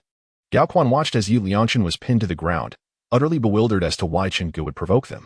Throughout the entire incident, it was indeed Qinggu who initially meddled and subsequently took action. Witnessing Qinggu being assaulted almost compelled him to intervene, yet he ultimately restrained himself. Qinggu had stated that regardless of what transpired, he would feign ignorance. Soon, the commotion attracted the attention of the security personnel. Upon observing the altercation, they promptly moved to intervene. Upon seeing the security arrive, Wang Tianlai and others chose to disperse, exclaiming, it was your school's people who instigated the fight. As the assailants fled, Gao Quan hurried to Yi Liangchen's side to assist him. Qinggu, are you all right? Yi Liangchen, filled with indignation, cursed, damn it. I had 2 books cushioning my stomach, and not a single punch landed on them. What the hell? While cursing, his gaze remained fixed on the entrance of the campus. Although a crowd had gathered, he could not find Hu Yueying among them. Why was that? Why? Could it be that Hu Yueying was so frightened by those individuals that she had already left? Did she not recognize him? After all, he had attempted to shield her from those people. Ultimately, after repeated inquiries from the security personnel, Yi Liangchen insisted that he was truly unscathed and simply wished to leave quickly. The earlier brawl had drawn a considerable crowd, and one could only imagine the rumors that would circulate throughout the school come Monday. Yet, this would imperceptibly inform Hu Yueying that it was she who had saved herself. As Yi Liangchen was assisted by Gao Quan to depart, he chuckled, now that you know the truth, don't let it move you to tears. Chapter 22. A sincere heart should not be betrayed. Casting a glance at the time, it was already 6:15 p.m. Long Outyan stretched languidly and remarked, let us call it a day. Hu Yueying, still engrossed in her exercises, looked up at the dimming sky, nodded, and began to gather her belongings. If Brother Long was leaving, she too must take her leave. At this hour, aside from a few diligent students still immersed in their studies, the school was nearly deserted. Upon exiting the teaching building, the vast expanse of the school gate came into view effortlessly. Goodbye, Brother Long, farewell. After exchanging pleasantries, Long Outyan proceeded in the direction of his home. Hu Yueying observed his retreating figure, a sense of melancholy washing over her. Yet she quickly adjusted her demeanor and walked in the opposite direction. As she strolled along, Hu Yueying overheard several individuals clad in school uniforms discussing an altercation that had transpired at the school gate, which had stirred the security personnel into action. glancing back at the entrance, an odd feeling stirred within her, though she could not pinpoint its peculiarity. Soon, she passed by the chatting classmates, their voices fading into the distance. Before long, Hu Ying found herself in a narrow alley. Upon reaching the innermost part, she retrieved her keys from her backpack and unlocked the door. Pushing it open, she secured the door with a firm lock. Stepping into the inner room, she set down her backpack and extracted her exam papers to begin her studies. Hu Ying's life was rather monotonous. It seemed that apart from her studies, there was little else for her to engage in. The tedium of learning, however, provided her with a peculiar sense of enjoyment. Yet today, as she gazed at the exercises before her, she found herself devoid of her usual enthusiasm for tackling them. Rising to her feet, she approached the mirror, observing her reflection. She gently prodded her cheek with her finger, pondering whether her skin had indeed thickened.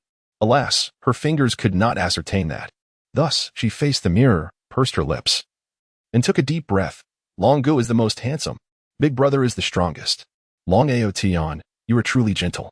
She uttered these sentiments in one breath, her mind involuntarily drifting to the image of Long Aotian playfully pinching her cheek and lightly tapping her head with a smile. Her ears began to heat uncontrollably, a delicate blush creeping from her neck to her cheeks. Observing her reflection, Hu Ying quickly covered her face with her hands. Look. It seems my skin is still not thick enough. I must practice more. Exiting the inner room, she stood in the courtyard and inhaled deeply, allowing the warmth on her face to gradually subside. As dusk descended, Hu Ying prepared dinner, climbed a ladder, and perched on the edge of the house. While dining, she looked up at the stars twinkling in the sky. Today, I was not bullied at all, because I have met a big brother who protects me. No one will dare to bully me at school anymore. Mom and Dad, did you hear Hu Ying's prayers? Gazing at the stars in the sky. It is often said that upon death, one transforms into a star. Although I am aware of the implausibility of this notion and its lack of scientific foundation, Hu Ying harbors a hope that it might be true. In these moments, she experiences a profound sense of tranquility. No one to torment her. A serene silence enveloping her. A time that belongs solely to her. Long Gu possesses remarkable prowess. Everyone speaks of his exceptional fighting skills, which deter others from bullying him. It appears that the classmates harbor a fear of Long Gu, yet I remain unafraid, for he treats me with kindness. He possesses a wealth of wisdom, and I take pleasure in listening to him speak, as it instills within me a sense of my own excellence. Once the meal has concluded and the conversation has waned, Hu Ying extends her palm towards the sky, instinctively reaching for the two brightest stars. Descending the staircase, her moments of relaxation and musings come to an end. It is now time for study. Only through constant self-improvement can one avoid being victimized. It is through personal growth that she can better guide Long Gu in his studies. Meanwhile, in another part of the world, the old man is conspicuously absent from the room. After changing out of her school uniform and freshening up, she steps out of the house, heading towards the bustling vegetable market not far from the courtyard. This expansive market is perpetually lively, regardless of the time. Vendors' stalls line up closely, separated by white chalk lines. Venturing further inside leads to the meat section, where numerous stalls come into view. Long Yan strolls through, observing the old man. In the original novel, this place is merely mentioned in passing, devoid of vivid description. Consequently, Long Yan is unaware of his father's stall's location. Soon, he spots the old man in the second row. Clad in an apron, the old man diligently chops meat on the cutting board. Despite the late hour, the crowd is dense, and the numerous stalls render the atmosphere somewhat stifling. The old man's garments are soaked with perspiration, yet he continues to labor tirelessly, swiftly reducing the meat to small pieces. Wiping the sweat from his brow, he prepares to package the meat for a customer. Before he can reach for a bag, an open one appears before him. Mistaking it for a customer's request, the old man smiles and expresses his gratitude, only to be momentarily taken aback when he looks up and sees the source of the bag. A flicker of surprise crosses his face, causing him to momentarily forget his task. Realizing the urgency, Long Yan interjects, "Auntie, please hold on." He then hands the prepared bag to the customer. With his handsome features accentuated by the absence of his school uniform, Long Yan appears particularly spirited. His eloquent speech and agile movements elicit a smile from the aunt, who inquires, "Is this your son?" The old man glances at Long Yan before nodding with a smile, "Yes, indeed." Observing the old man's expression gradually shift from stiffness to warmth, Long Yan internally sighs. In the original narrative, Long Yan attributes the blame for his parents' divorce solely to his father, resulting in a strained relationship and a palpable distance between them. The rough-hewn man, lacking the finesse to engage in heartfelt conversations with his son, struggles to bridge the gap. Long Aotian harbors resentment, which cultivates a progressively obsessive disposition within him. In truth, both individuals hold a profound concern for one another. What brings you here? Have you squandered the money I just gave you? The old man remarked, rubbing his hands on his apron before reaching for the money box. Typically, his son displayed a certain indifference towards him. And the only reason he could fathom for the visit, aside from a request for money, was that he felt a flicker of joy at his son's presence. Is it so that one cannot visit without a financial motive? Long Aotian interjected. The old man hesitated momentarily, hand poised to retrieve the money. As Long Aotian stepped forward to close the money box. Father, the past is behind us. Father, we have guests. The old man gazed at Long Aotian, a smile breaking through the rugged lines of his face. All right then. Having grown up in an orphanage devoid of familial warmth, Long Aotian yearned to experience the bond of kinship in this world, even though he was acutely aware that this rough-hewn man was not his biological father. Such awareness mattered little. Every individual with a sincere heart deserves to be cherished. Chapter 23. The Perils of Taking for Granted Mourning. The sound of the door closing echoed in his ears. Long Aotian, still in a state of drowsiness, sat up and ventured outside, only to find that the old man had already left the room. In the realm of adulthood, nothing comes easily. Reflecting on his previous life as a corporate drone, he let out a soft sigh. After toiling diligently for half a lifetime, what harm could there be in indulging in a day of leisure? He then flopped back onto the bed, cocooning himself in the blankets and drifting back to sleep. 10 minutes later, Long Aotian set down his bowl at the breakfast shop, exhaling contentedly. Indeed, morning porridge is the most comforting for the stomach. Then, a breakfast was packed as she headed towards the market where the old man was. Upon receiving a message from Gao Quan, Li Qingxue was momentarily taken aback. The message revealed that Yi Liangshan had been assaulted. Instinctively, she sought out Yi Liangshan's QQ account, only to discover that his profile picture had changed, his signature was different, and all messages regarding her had been erased from his space. Frowning slightly, she felt a rush of confusion at this sight. After all, they had known each other for 9 years, not merely 9 days. Yi Liangshan was correct. She had been a part of his entire adolescence, just as his presence had accompanied her throughout her own youth. In an instant after sending her message, she reached out to Gao Quan again. However, at this hour, it was evident that Gao Quan was still asleep, and her message vanished into the void. Pondering for a moment, Li Qingxue chose to rise, dress, and wash up before leaving her home. It was undoubtedly Gao Quan's loose tongue again, she thought. I am fine. Let it be. As she read Yi Liangshan's reply, Li Qingxue's mood grew increasingly troubled. In his room, Yi Liangshan read the message from Li Qingxue, a faint smile gracing his lips. His instinctive concern was difficult to conceal. Although Li Qingxue's message was composed of mere words, Yi Liangshan could still sense her worry and urgency. With her eloquence, it was impossible for her not to express her feelings. The more anxious she was for him, the more it proved her affection for him. In her dreams, this was merely the beginning. The more Li Qingxue fretted, the more he felt compelled to remain composed. Consider this. A person who frequently shows concern for you suddenly becomes distant one day. Such a striking contrast can swiftly make her realize that she may be on the verge of losing a boy who once held her in the highest regard. At this moment, regret surges like a tidal wave. She recalls how Li Qingxue, in her pursuit of him, set aside her pride, wept for him, and exerted immense effort to reconcile. Yi Liangshan feels a profound sense of fulfillment within. Why is it that we fail to cherish what we possess, only to lament its absence when it is gone? Whose love do you think you are rejecting? It is a boy who is entirely devoted to you. With a slight sigh, Yi Liangshan glanced at a new message on his phone. Come out. I believe we need to have a serious conversation. Li Qingxue surmised that Yi Liangshan's sudden change in demeanor was likely a consequence of her earlier rejection. She felt compelled to articulate her life plans to him, believing that their friendship should not be marred by this incident. It struck her as rather peculiar. Everything had seemed perfectly fine until this abrupt shift. With her heart laden with questions, Li Qingxue resolved to seek out Yi Liangshan for clarity. After 9 years, even a dog would develop feelings. How much more so for 2 humans? Although she had no intention of pursuing a romantic relationship with Yi Liangshan, she found the unresolved situation gnawing at her, leaving her with an inexplicable sense of unease. Yi Liangshan, upon receiving Li Qingxue's message, couldn't help but chuckle aloud. He had not anticipated her eagerness to seek him out. Even more so than in his dreams, after merely 2 days of neglecting her, she was already inclined to visit his home. Yet, this was not sufficient. At present, Li Qingxue was likely only feeling disoriented due to his absence, without reaching a point of profound regret that would pierce her heart. If he were to concede to her at this juncture, he would inevitably find himself tethered to her whims once more. After all, they had shared 9 years together, cultivating a deep and intricate bond. So why did she choose to reject him? He had no intention of becoming a mere fallback option, should she encounter someone more suitable. He would be ruthlessly cast aside. It was ironically poignant that when Li Qingxue had previously turned him down, she merely regarded him as a brother. How utterly ironic. Now, after just 2 days of silence on his part, she was eager to engage him in a serious conversation.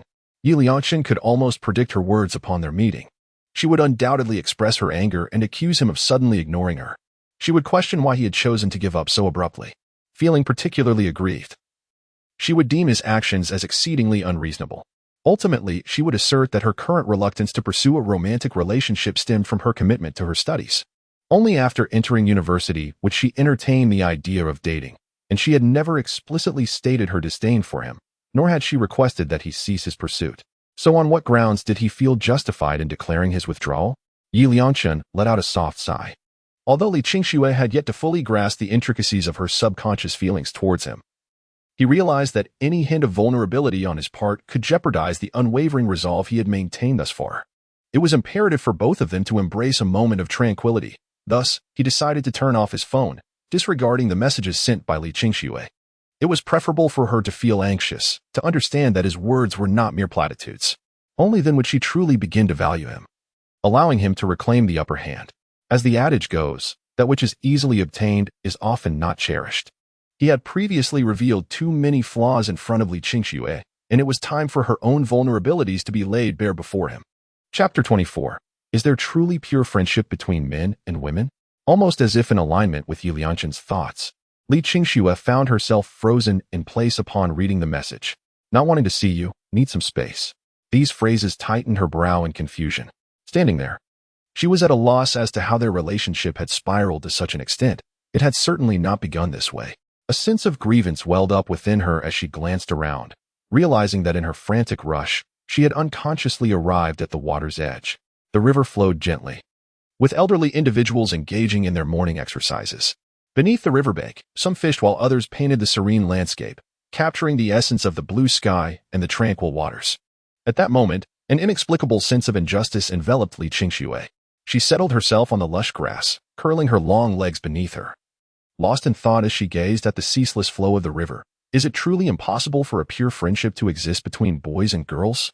Li Qingxue instinctively raised her gaze and spotted a young man lounging on the grass, basking lazily in the sunlight, 2 leaves shielding his eyes, exuding an air of utter contentment. At that moment, her heart brimmed with grievances seeking an outlet.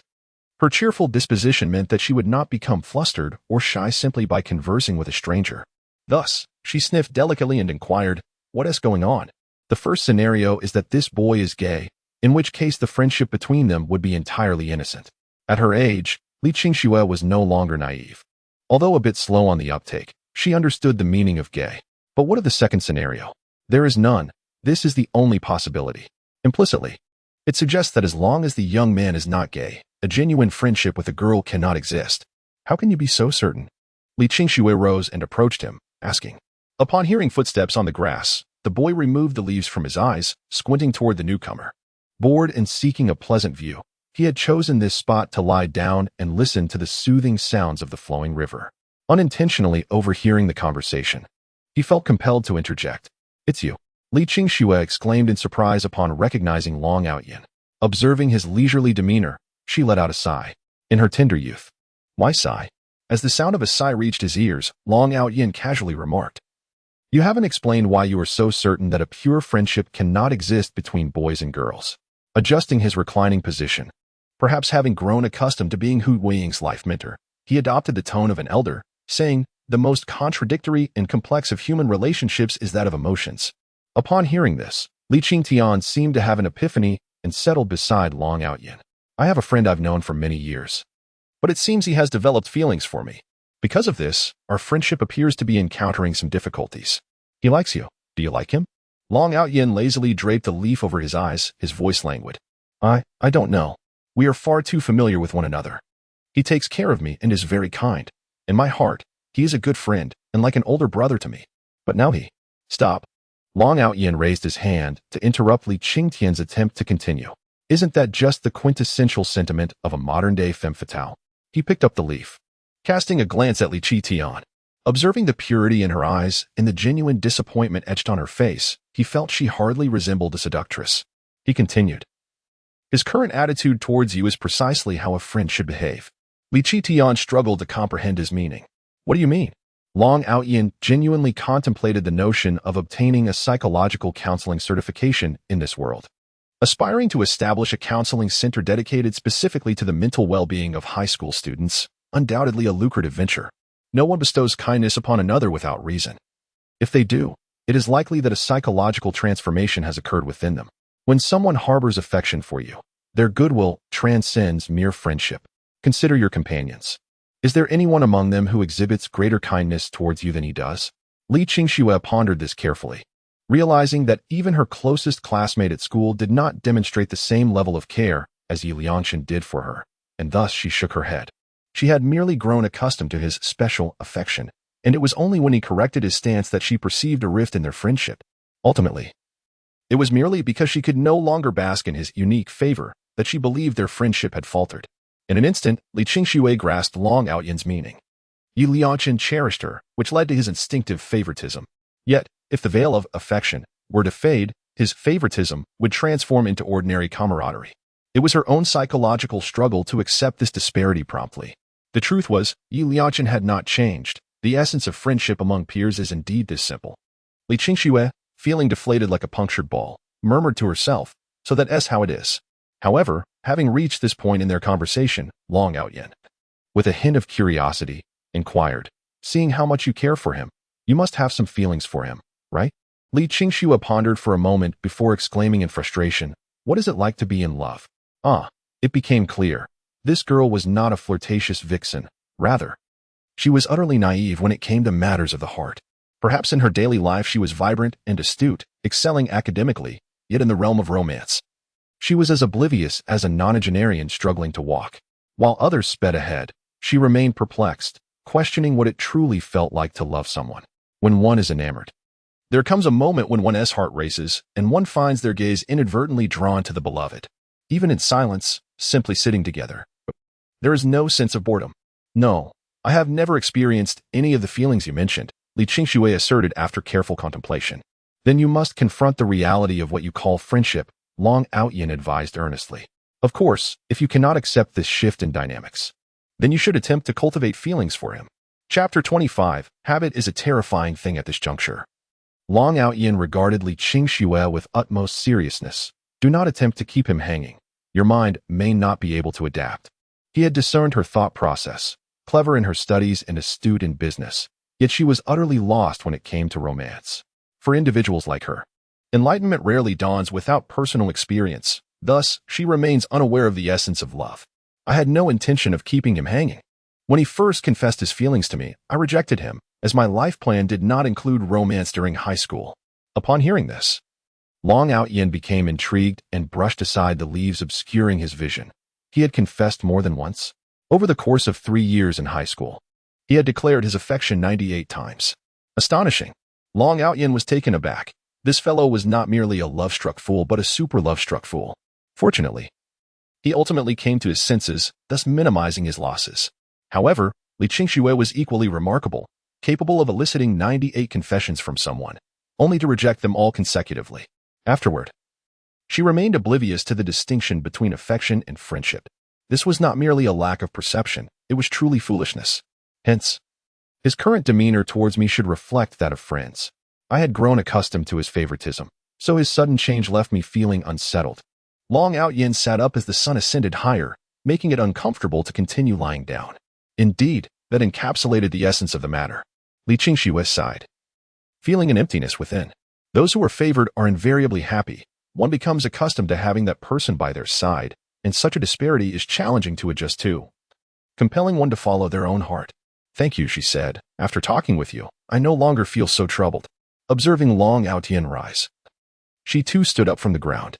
You young ones tend to view issues with excessive extremity. A trivial matter can leave you despondent, to the point of contemplating dire actions. Those who have not endured the harshness of society often share this trait. Throughout one's life, there exists an unutterable regret nestled deep within the heart. Yet, what can be done? One must continue moving forward, unable to remain mired in past grievances. Particularly in the adult world, where myriad circumstances are beyond control, one must prioritize survival over personal preferences. When pain and fatigue set in, one must dry their tears and persist with grit. In such moments, regrets seem trivial. Who has the luxury to feel sorrow or vexation over another's change in demeanor, thereby inflicting unnecessary anguish upon oneself? Li Qingxue does not deny the wisdom in his words, and indeed, after listening, she feels a newfound clarity.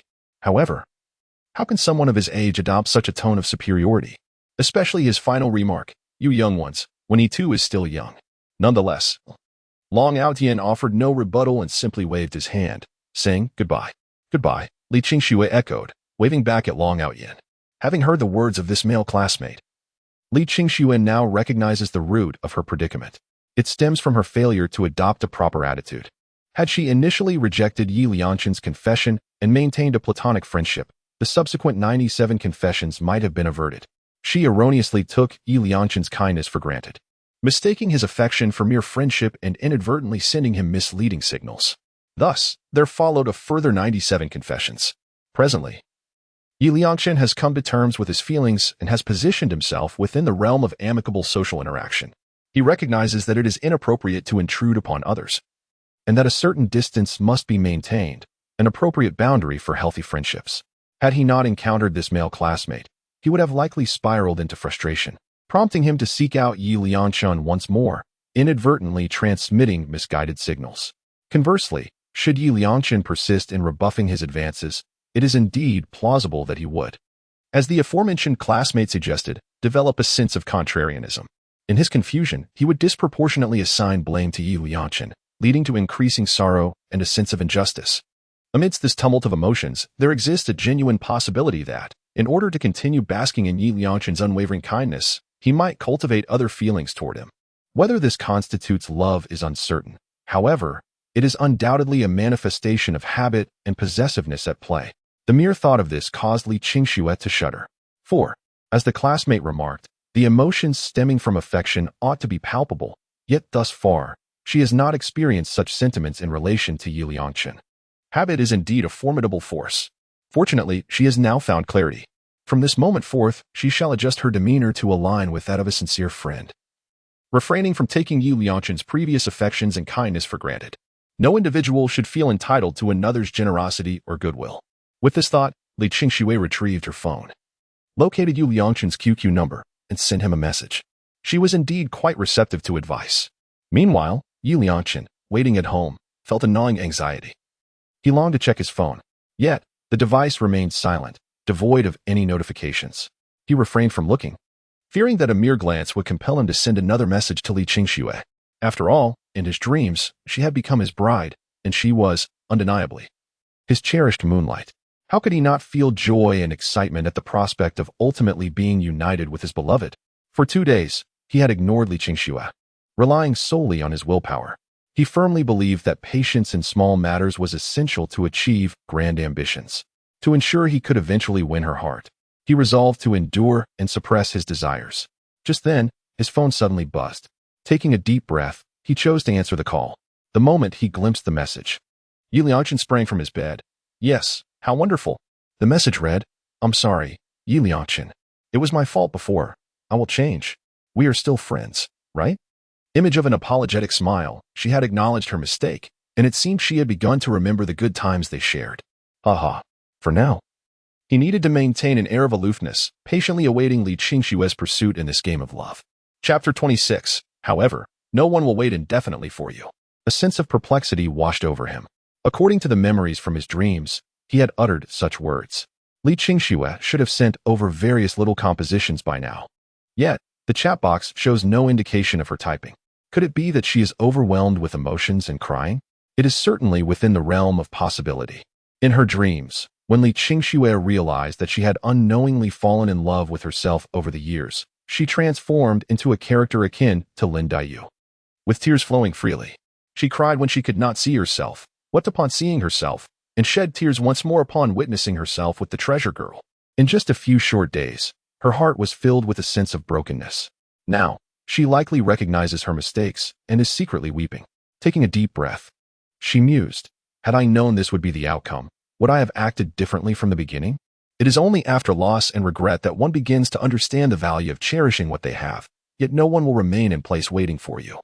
With this thought, Yi Liangchen let out a faint sigh and dialed Gao Quan. Hello, don't you have Li Qingshue's QQ number? Please tell her to comfort Li Qingxue and encourage her to stop crying. Yes, just say it's a request from me. After hanging up, a slight smile crept onto Yi Liangchen's lips. If Li Qingshue's deskmate truly conveyed such a message, it was likely that Li Qingxue would find it even harder to part from such a gentle and understanding self. Setting his phone aside, he approached the curtains and drew them open. Sunlight flooded into the room, and Yi Liangchen closed his eyes. Extending his arms toward the view outside the window, a beautiful day, I am here. My treasure girl, await me. After donning his most dashing attire from the wardrobe, he departed from home. It had been quite some time since he had ridden, and he yearned to relive the nostalgia of his youth. Yi Liangchen caressed his bicycle, a glimmer of reminiscence flickering in his eyes. He recalled vividly, in dreams, riding this very bicycle with the treasure girl, basking in carefree moments on campus. Those were fleeting instances of tranquility shared between him and the treasure girl. Alas, as the years progressed, and with the treasure girl achieving entrepreneurial success and ascending to the status of a business magnate, alongside the white moonlight becoming a queen of venture capital, and the childhood sweetheart rising to fame in the entertainment industry, he found himself surrounded by an array of luxurious cars. The memory of this bicycle had long been forgotten. Now, upon rediscovering the bicycle, a sense of novelty stirred within him, an emotion he ought to embrace. Mounting the bike, he pedaled towards the sunlight, leaving the community behind. Guided by the memories in his mind, Yi Liangchen arrived at Nanfeng Square. After securing his bicycle, he began to meander through the plaza. He recollected that every Saturday, Hu Yuang would work part-time at this very square. Given that her grandparents had grown quite elderly, their efforts to gather her tuition fees were already a considerable challenge. Thus, Hu Yuang was reluctant to burden them further. Even when faced with bullying and grievances, she bore them in silence, striving to present a joyful facade to her grandparents. What a wonderful girl she was. Contemplating this, Yi Liangchen's resentment towards Long Outyin deepened. Damn you, Long Outyin. It is entirely because of you that my treasure girl has suffered. Just wait. When I grow up, you will truly suffer. With this thought in mind, Yi Liangchen barely managed to suppress the raging fire within his heart. After the recent heart-to-heart with Gao Quan, discussing the right timing and the right person, Yi Liangchen found some resolution to his inner turmoil. It was not that he feared Long Outyin, but rather that at the wrong moment, he felt powerless to rescue the treasure girl. Only after she had endured humiliation and suffering would his appearance be deemed a salvation. In such a scenario, he could leave an indelible impression on her heart. Nanfeng Square was vast, and Yi Liangchen, guided by the memories of his dreams, sought out the places where the treasure girl might be working part-time. She only took on part-time work on Saturday mornings, as she had to continue her studies in the afternoon. Therefore, each location varied.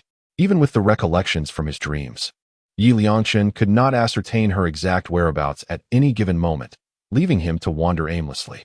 However, he firmly believed that the profound bond between him and the treasure girl would ultimately lead him to her.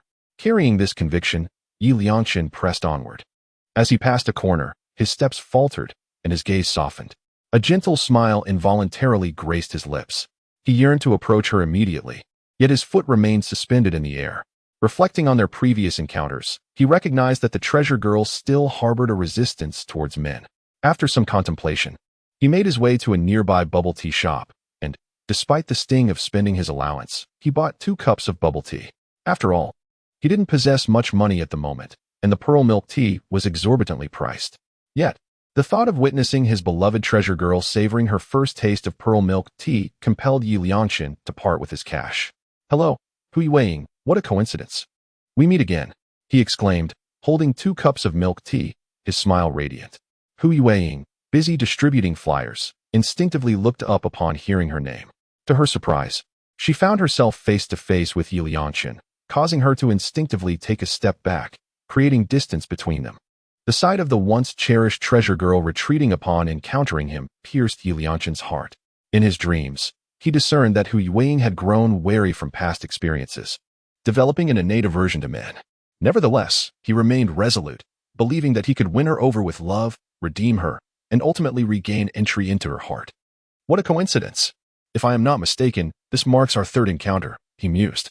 Although he often observed his treasure girl from afar, he had only truly appeared before her twice, making this the third occasion. Earlier at the tea shop, he had inadvertently purchased 2 cups of extraordinarily delightful pearl milk tea, which he could not finish alone. Thus, he offered one to Hu Weiing. She glanced quizzically at the cup in his hand, pondering if you can't finish one. Why buy 2? It then dawned on her the words of her older brother. People like this, who lack sense, should be avoided in the future. In that moment, she recognized the wisdom in his advice. He immediately shook his head, declaring, I don't want to. Chapter 27. Have I, Yi Liangchen, been rejected? Despite the rejection, the smile on Yi Liangchen's face remained undiminished. Rather, his gaze towards Hu Weiing softened even more. You need not fear. I have never harbored any ill intent towards you. On that Friday afternoon, he had indeed assisted Hu Weiing in dealing with those who sought to trouble her. Although Hu Weiing had not witnessed the incident firsthand, it was only a matter of time before the news spread throughout the school. Given Hu Weiing's intelligence, she would certainly deduce the purpose of the students from the second high school who had come to the entrance of the first high school. At that moment, she would realize that it was he who had driven those troublemakers away. By then, Hu Weiing would undoubtedly feel a sense of gratitude towards him, and her wariness would lessen. Immersed in his daydreams, Yi Liangchen's smile became increasingly radiant. He even envisioned Hu Weiing standing bashfully at the door of his classroom, hesitantly approaching him to express her thanks. He imagined teasing her with a smile. What's this? No longer so guarded against me? He could only wonder how embarrassed she would be. The thought excited him immensely. However, as Hu Weiing observed Yi Liangchen lost in his thoughts, a sense of trepidation grew within her. She turned to leave, but Yi Liangchen swiftly stepped in front of her, wearing an apologetic smile. I'm sorry. I was momentarily distracted by something amusing. Here, take this cup of milk tea. Life is already quite bitter, so a touch of sweetness is welcome. Rebirth to him felt as though it had transpired in but a fleeting moment. In his dreams, the image of Hu Weiing savoring her first sip of milk tea, her face illuminated with satisfaction and astonishment, remained etched in his mind with exquisite clarity. He was eager to witness once more the emergence of that delightful expression upon her visage. Hu Weiing, eyeing Yi Liangchen with a measure of caution, shook her head resolutely. I do not wish to drink. She hardly knew him, and he had previously uttered words in the cafeteria that had wounded her pride. Instinctively, she recoiled from any potential entanglement with him. Upon hearing her words, Yi Liangchen, though resigned, maintained a tender smile. I merely wish to befriend you. I harbor no ill intentions whatsoever. He understood the weight of malice that Hu Weiing had endured, which had led her to instinctively shield her heart, reluctant to place her trust in another. Despite his overtures of kindness, they seemed insufficient. How about this? I am aware you are currently occupied. If you accept this cup of milk tea, I shall no longer intrude upon you, if that is agreeable. With a playful smile gracing his lips, Yi Liangchen tossed his hair back with confidence. He sought to advance by taking a step back, gradually diminishing Hu Weiing's resistance, though this approach might seem somewhat audacious. What was the harm in a little boldness in pursuit of his future treasure of a wife? After all, who among suitors was not attached shameless in their affections? Moreover, Yi Liangchen recognized Hu Weiing's admirable character. She devoted herself wholeheartedly to those she cherished, just as she did to her studies and work. She always believed that having received her employer's salary, she must dutifully fulfill the tasks assigned to her. In order to fulfill her part-time job, she would undoubtedly acquiesce. Faced with Yi Liangchen's audacious proposal, Hu Weiing gently bit her lip. She indeed required this part-time position, yet I refuse. These 3 words, though lacking in conviction, were articulated with remarkable clarity. Upon hearing this, Yi Liangchen's lips curled into a smirk. Naturally, I have never what? Yi Liangchen reflected on all of Hu Weiing's bashful expressions when she accepted the milk tea, yet he had not anticipated that she would outright reject him. It is worth noting that at this moment, Hu Weiing's heart was already in tatters. Typically, she would not refuse when confronted with assertive demands. The words she had just uttered were, in essence, a veiled threat. By refusing to accept his milk tea, he would disrupt her work. Given Hu Weiing's temperament, she would typically compromise to ensure she could work without hindrance. Observing the incredulity in Yi Liangchen's eyes, Hu Weiing fervently encouraged herself internally. Her elder brother had once said that to truly transform oneself, the first step is to learn to refuse. One must not easily yield to others. Otherwise, They will perceive one as easily manipulated. Always remember, never allow oneself to be easily swayed by others. When her brother imparted this wisdom, his tone had been particularly grave. She desired to change her disposition and not be so readily influenced by others. Nonetheless, as she uttered these words, her heart skipped a beat. She could not foresee whether her refusal would incite retaliation or bullying from the other party.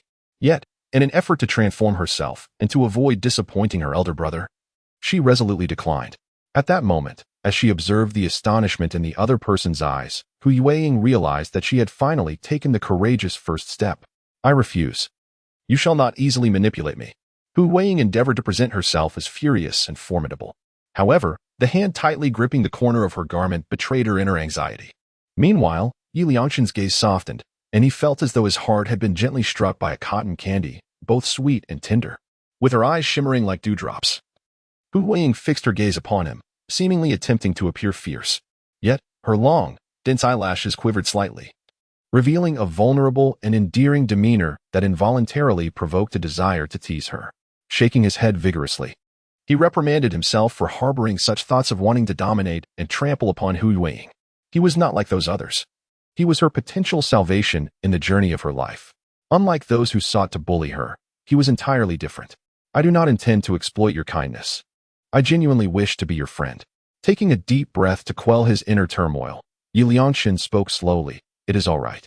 One day you will come to understand my sincere heart and genuine nature. Upon hearing this, Hu Yueying regarded Yi Liangqin with a hint of confusion. Noticing the hesitation in her eyes, Yi Liangqin beamed brightly, aware that he had already made a considerable impression on her. You focus on your work. I shall not intrude. As Monday approaches, Hu Yueying realizes that she has unwittingly become his champion, facing 8 adversaries alone, and everything will become clear in an instant. When Long Outyin pushes her to the brink of despair, to the fragile edge of her endurance, she will come to understand that the one who truly cares for her has always been him. At that moment, he will emerge as the sole beacon of light in Hu Yueying's heart. The unfolding events will gradually align with her dreams. For now, he merely seeks to leave a positive impression in her heart. That suffices. At the very least, she now recognizes that he is different from those boys who only seek to bully her. This is the effect he desires, to create a stark contrast. It is through this clear juxtaposition that the scales in Hu Yueying's heart will begin to tip. Chapter 28. The young teacher Yi Liangqin sat nearby. No longer pressuring Hu Yueying to accept the cup of milk tea, nor did he intrude upon her space. He simply gazed at her with a warm smile. It seemed that everything about Hu Yueying was delightful to him. Aware of Yi Liangqin's gaze, Hu Yueying would be lying if she claimed she felt no anxiety. Anyone would feel apprehensive under the scrutiny of a stranger's intense gaze. Fortunately, after a while, Yi Liangqin, having consumed 2 cups of milk tea, began to feel discomfort in his stomach. Seizing the opportunity while he excused himself to the restroom, Hu Yueying concluded her part-time job half an hour early and departed from the mall. She found it puzzling that despite her clear rejection of Yi Liangqin, he continued to watch her with that same cheerful demeanor. In any case, she resolved to avoid him in the future.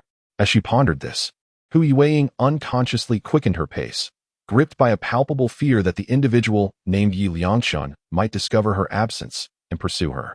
On her way home, upon passing the vegetable market, she glanced at the money in her hand and decided to enter. The wages from her part-time job were paid daily. Typically, Hu Yueying visited the market in the afternoon, as that was when prices were most favorable.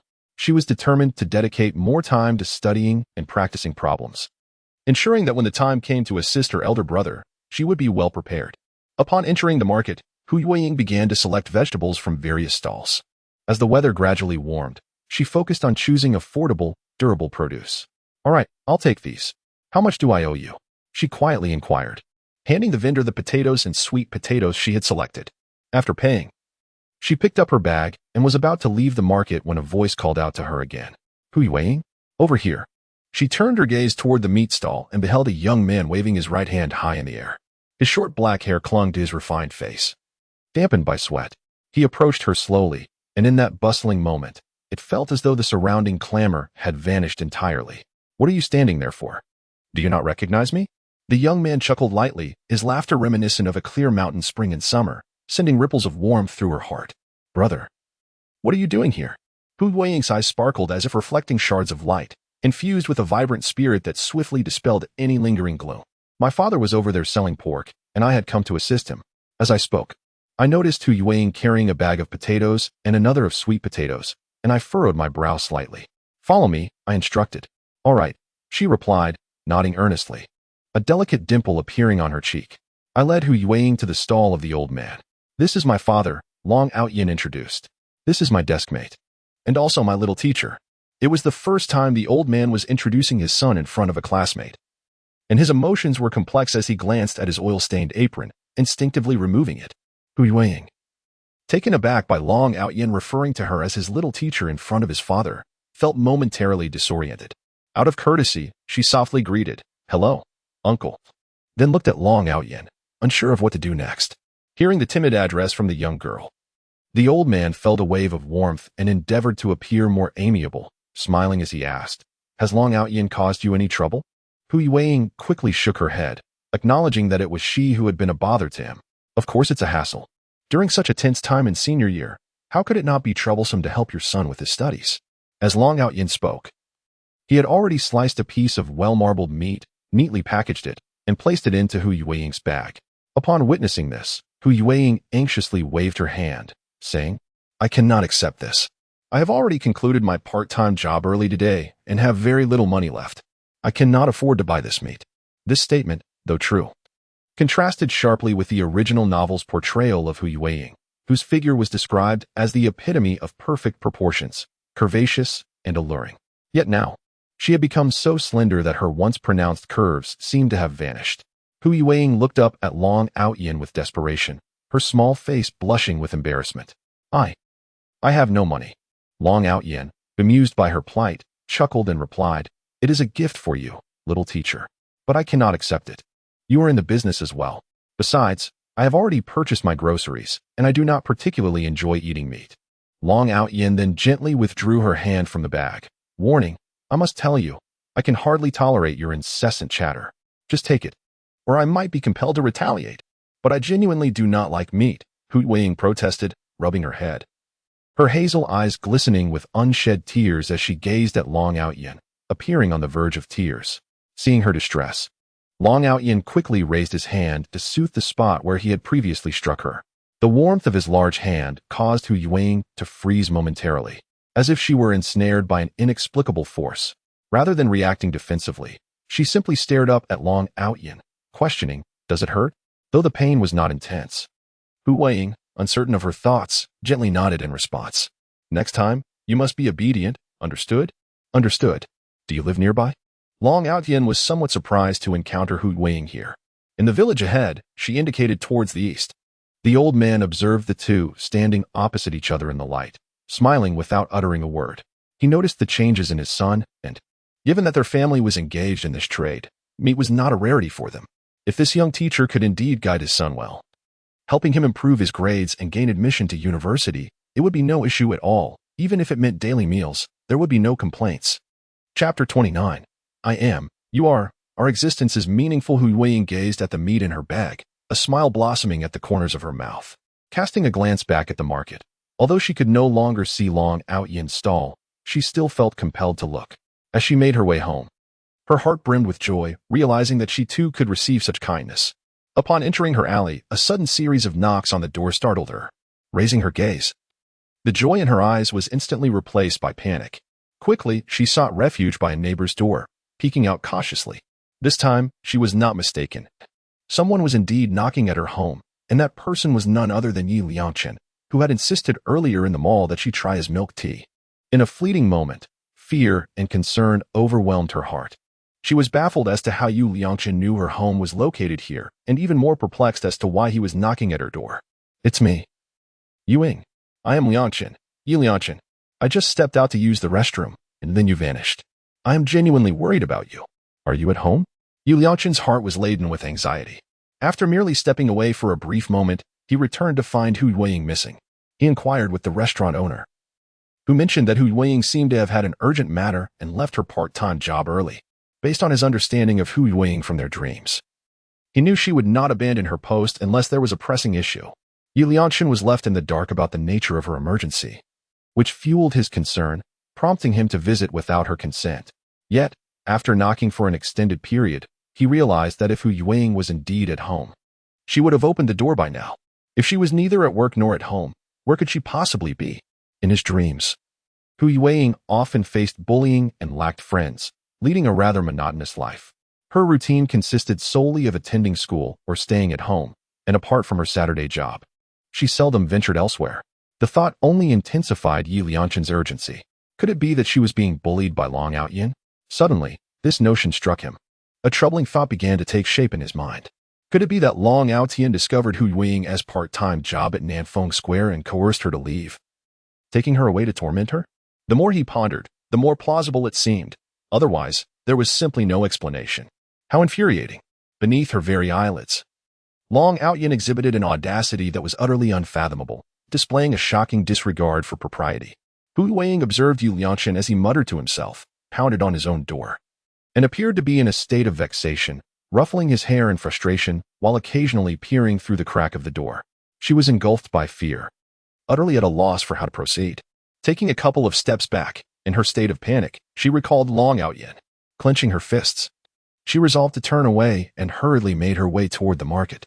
Upon arriving at the marketplace, whether by fortune or fate, she chanced upon Long Outyin emerging from within.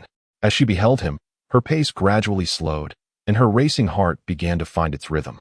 Observing her slight panting, with strands of hair dampened by sweat from her brisk run, he inquired, "What's the matter?" Hu Yueying gazed at Long Outyin, her eyes reflecting the tenderness he had shown her earlier.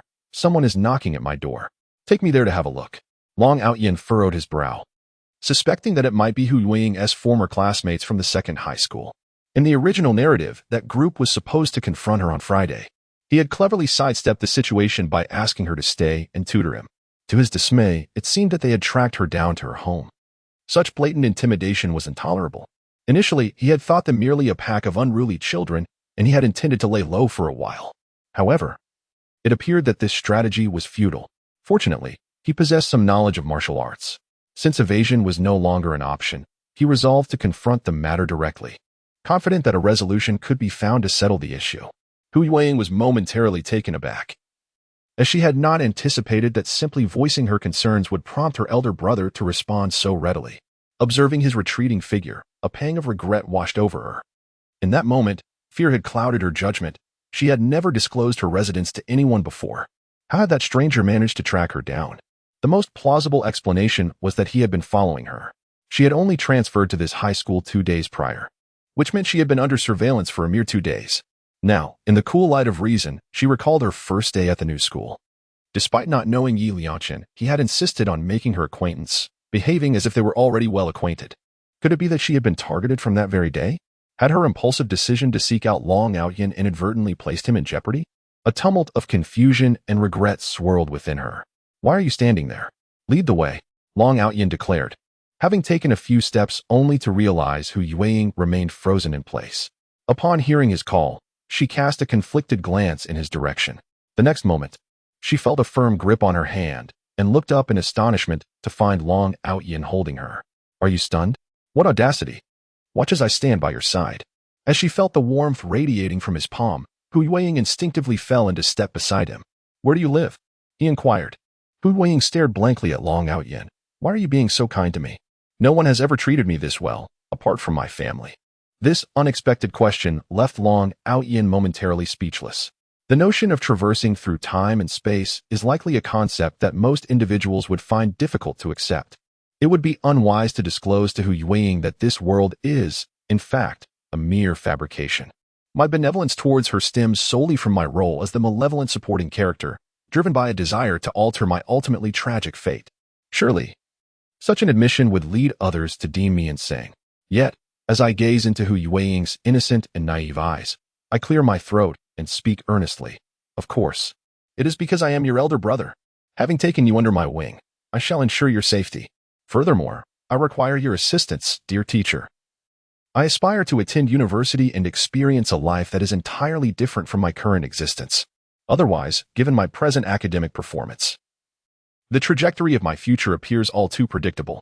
At this juncture, I fix my gaze upon Hu Yueying and assert, each of us, existing in this world, possesses our own significance.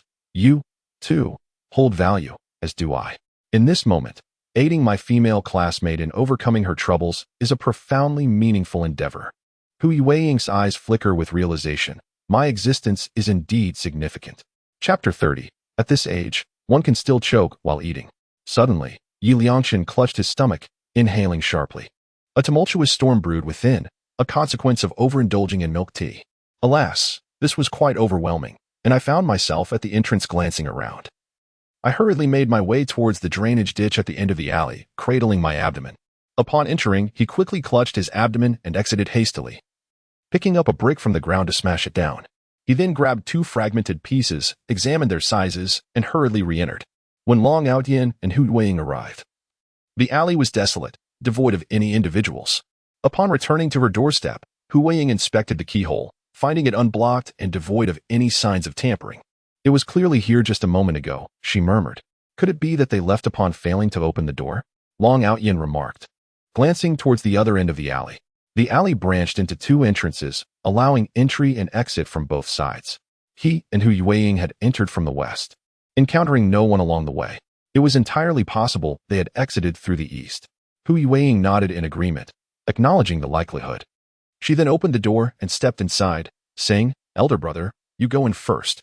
After some contemplation, Long Outyin concurred, reasoning that if those individuals dared to return, he could still confront them.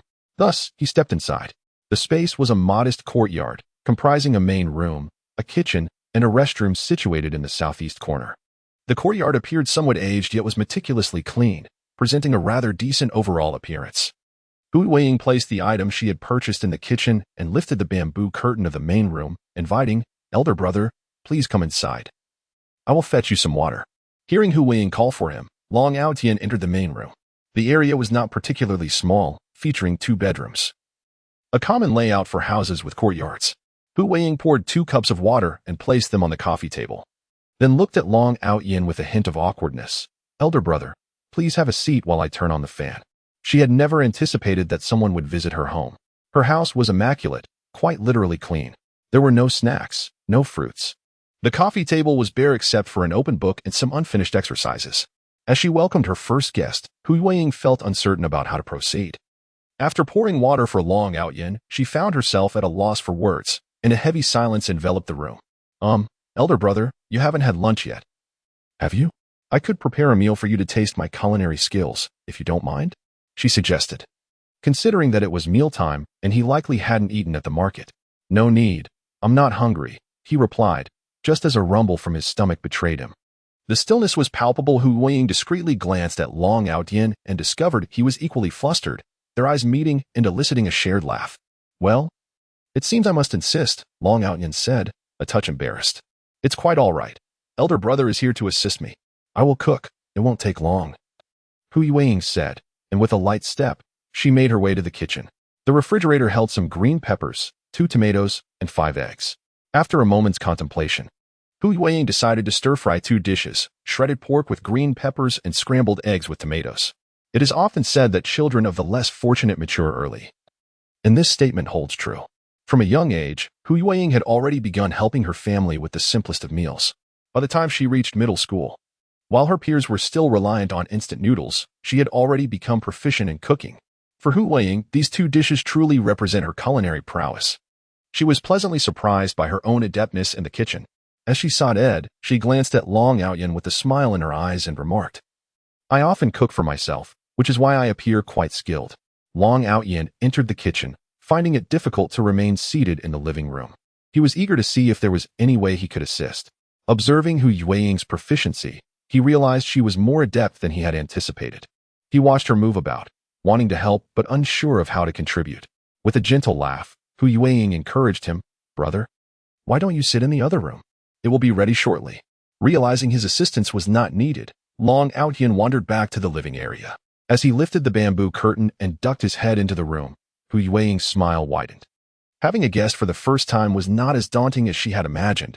He did not scrutinize her home nor display any distaste for its simplicity. Filled with enthusiasm, Hu Yueying continued to prepare the meal. Soon, she had 2 dishes ready, and the rice was perfectly cooked. She washed the bowls and chopsticks several times, as her solitary dining habits meant they had been in use for quite a while. After serving Long Outyin a generous bowl of rice, She brought the dishes into the living room. "Brother, it's time to eat. How delightful it smells," Long Outyin exclaimed as he stood to receive the rice. "There's another dish," Hu Yueying added, bringing over the stir-fried pork with green peppers. "Brother, do taste it and let me know how it is." Before Long Outyin traversed into this realm, he too lived a life of frugality and hardship. It was not merely a matter of having meals. Even a single bowl of rice was not something he would be picky about. He scooped some tomato and scrambled egg sauce onto his rice and took a bite. Unable to restrain himself from giving a thumbs up, it was delicious.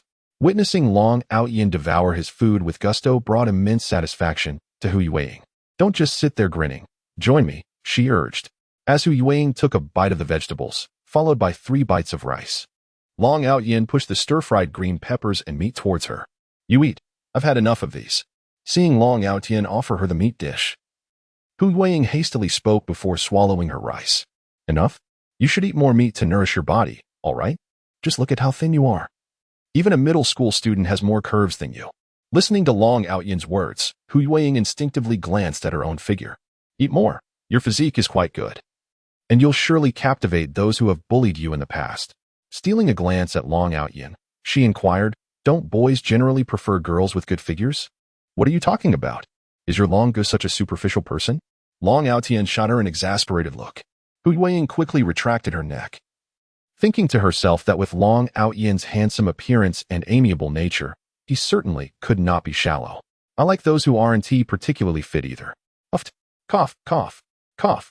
Upon hearing this, Hu Yueying accidentally choked and began to cough. "At your age, choking on food is quite remarkable." Long Outyin gently patted Hu Yueying's back while placing a glass of water within her reach. "After taking a sip of water, my throat finally felt less constricted." I cast a somewhat embarrassed glance at Long Outyin, unsure if my flushed cheeks were a result of choking. Chapter 31. I will love myself without reservation. Ouch! Yi Liangchen emerged from the sewer, exclaiming, "Goodness, this stone is far too rough. It's quite painful." The discomfort was unbearable, leaving him wishing he had brought some tissue, especially in this barren place devoid of even a single tree or leaf. He sighed, thinking that if it weren't for the treasure girl, he would have never ventured here. Muttering to himself as he departed, he realized he lived quite far away, and having skipped lunch, his stomach was both upset and hungry. He resolved to wait until Monday at school. He believed that Hu Yueying would be moved to tears upon learning of his efforts for her. This kind-hearted treasure girl was such that even the slightest kindness from outsiders could touch her deeply. As Yu Liangchen exited the alley after having lunch, Hu Yueying went to wash the dishes while Long Outyin took a stroll outside. He opened the door and surveyed the quiet street, noting that at this midday hour, there were hardly any people around. In this rural alley, most residents were elderly, and the scene was rather desolate. After washing the dishes, Hu Yueying also stepped outside. She speculated that Long Outyin must have left after realizing he could not knock on the door. "This group of boys is truly too arrogant," Hu Yueying remarked, gazing at the empty street. "Do you have a phone?" Long Outyin inquired thoughtfully. "Indeed," Hu Yueying replied with a nod. Long Outyin glanced up at the resplendent sun and, after a moment's contemplation, stepped inside. Upon entering the living room, he noticed that the door to the bedroom on the right was ajar. Before long, Hu Yueying emerged, cautiously holding a smart touchscreen phone, an acquisition that was secondhand, procured with great reluctance to maintain contact with the village's elders. Observing the device in Hu Yueying's hand, Long Outyin cleared his throat and said, "Please add my QQ number and save my contact information as well. In the future, should any matters arise, feel free to call me, as we are quite close. The family compound and this village are merely separated by a vegetable market." A leisurely stroll taking approximately 12 to 13 minutes. Biking would certainly expedite the journey, and if I happened to be assisting at the market, it would be even swifter. Hu Yueying remained silent, diligently adding Long Outyin's QQ number and phone number, as she gazed at the first friend on her list. A flutter of excitement stirred within her. Observing the smile that adorned Hu Yueying's face, he mused that happiness could indeed be quite simple. Suddenly, the ringtone of Hu Yueying's phone pierced the air. "Brother, is there something you need?" she asked. "Nothing of great importance. I shall take my leave now," Long Outyin replied, embodying the demeanor of a mature individual. Typically, when a host expresses such sentiments, it signifies they have matters to attend to, and the guest should possess the discernment to take their leave. Noticing Long Outyin preparing to depart, Hu Yueying realized she might have misspoken and hastily clarified, "Brother, that was not my intention." I meant to say, if you have no pressing engagements this afternoon, I would be happy to assist you with your studies. As Hu Yueying spoke, she gestured towards the exercise book placed on the coffee table. Each day, she set learning tasks for herself, and it was now time for study. With her elder brother present in her home, it seemed only fitting to study together, allowing her the opportunity to tutor him as well. Perhaps it would be better for him to remain here for the lessons, especially considering the possibility of that group arriving later in the afternoon. Upon seeing Long Outyin agree, Hu Yueying quickly tidied the table, distributing her exercise books to him. She had already marked several questions within. All fundamental concepts she had intended to present to him during their visit to school on Sunday afternoon. The timing was now serendipitous. These questions had been discussed with Long Outyin the previous Friday. Observing her brother so swiftly immersed in the material, Hu Yueying also began to study earnestly. Previously, she had been alone, but now the presence of another transformed her experience entirely. The third year of high school entailed a review of all subjects from the first and second years. Hu Yueying was well aware of this and possessed sufficient confidence in her studies, which encouraged her to invest more time addressing Long Outyin's queries and crafting practice problems. This problem can be solved more efficiently. Let me show you how, she said, pointing to the final question. Compared to the earlier ones, this question posed a slight increase in difficulty. Hu Yueying explained the problem with great detail, while Long Outyin watched her, a subtle smile gracing his lips. This was the one moment when she truly felt confident. Such confidence would gradually seep into her life and become a part of her character. At this juncture, Hu Yueying embarks on a path that diverges entirely from that of the original novel. Long Outyin initially hesitates, uncertain whether this course of action is right or wrong. Yet, upon witnessing the smile gracing Hu Yueying's face, he perceives that the matter transcends notions of right and wrong.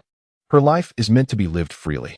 Hu Yueying's presentation momentarily falters as she casts a sidelong glance at Long Outyin. "Brother, what are you smiling about?" she inquires, biting her lip, her gaze averting in discomfort. "I am smiling at you." Upon hearing this, Hu Yueying's cheeks involuntarily flush with color. "Please remember this moment of joy. Hu Yueying, you must remain joyful throughout your life. Your existence is a celebration of freedom. And I hope you continue to nurture hope and love for all that the world offers." Upon hearing these words, Hu Yueying feels as though something within her shatters silently, akin to the breaking of chains that once bound her. It is as if she begins to embrace the world anew, gradually cultivating her own expectations. "Thank you, brother.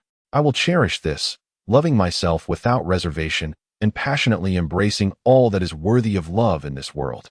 I will learn to transform myself, for I am indeed an exceptional individual, and my existence holds significance in this world." These sentiments echo the lessons imparted by Long Outyin over the past few days. She has not forgotten, nor dares to forget, for this embodies everything she now aspires to. Change is not merely a matter of words, it demands tangible action. Hu Yueying is indeed such a person. She demonstrates her transformation through action. Chapter 32, Habit over Affection. All set. Long Outyin stretched languidly, then massaged his shoulders.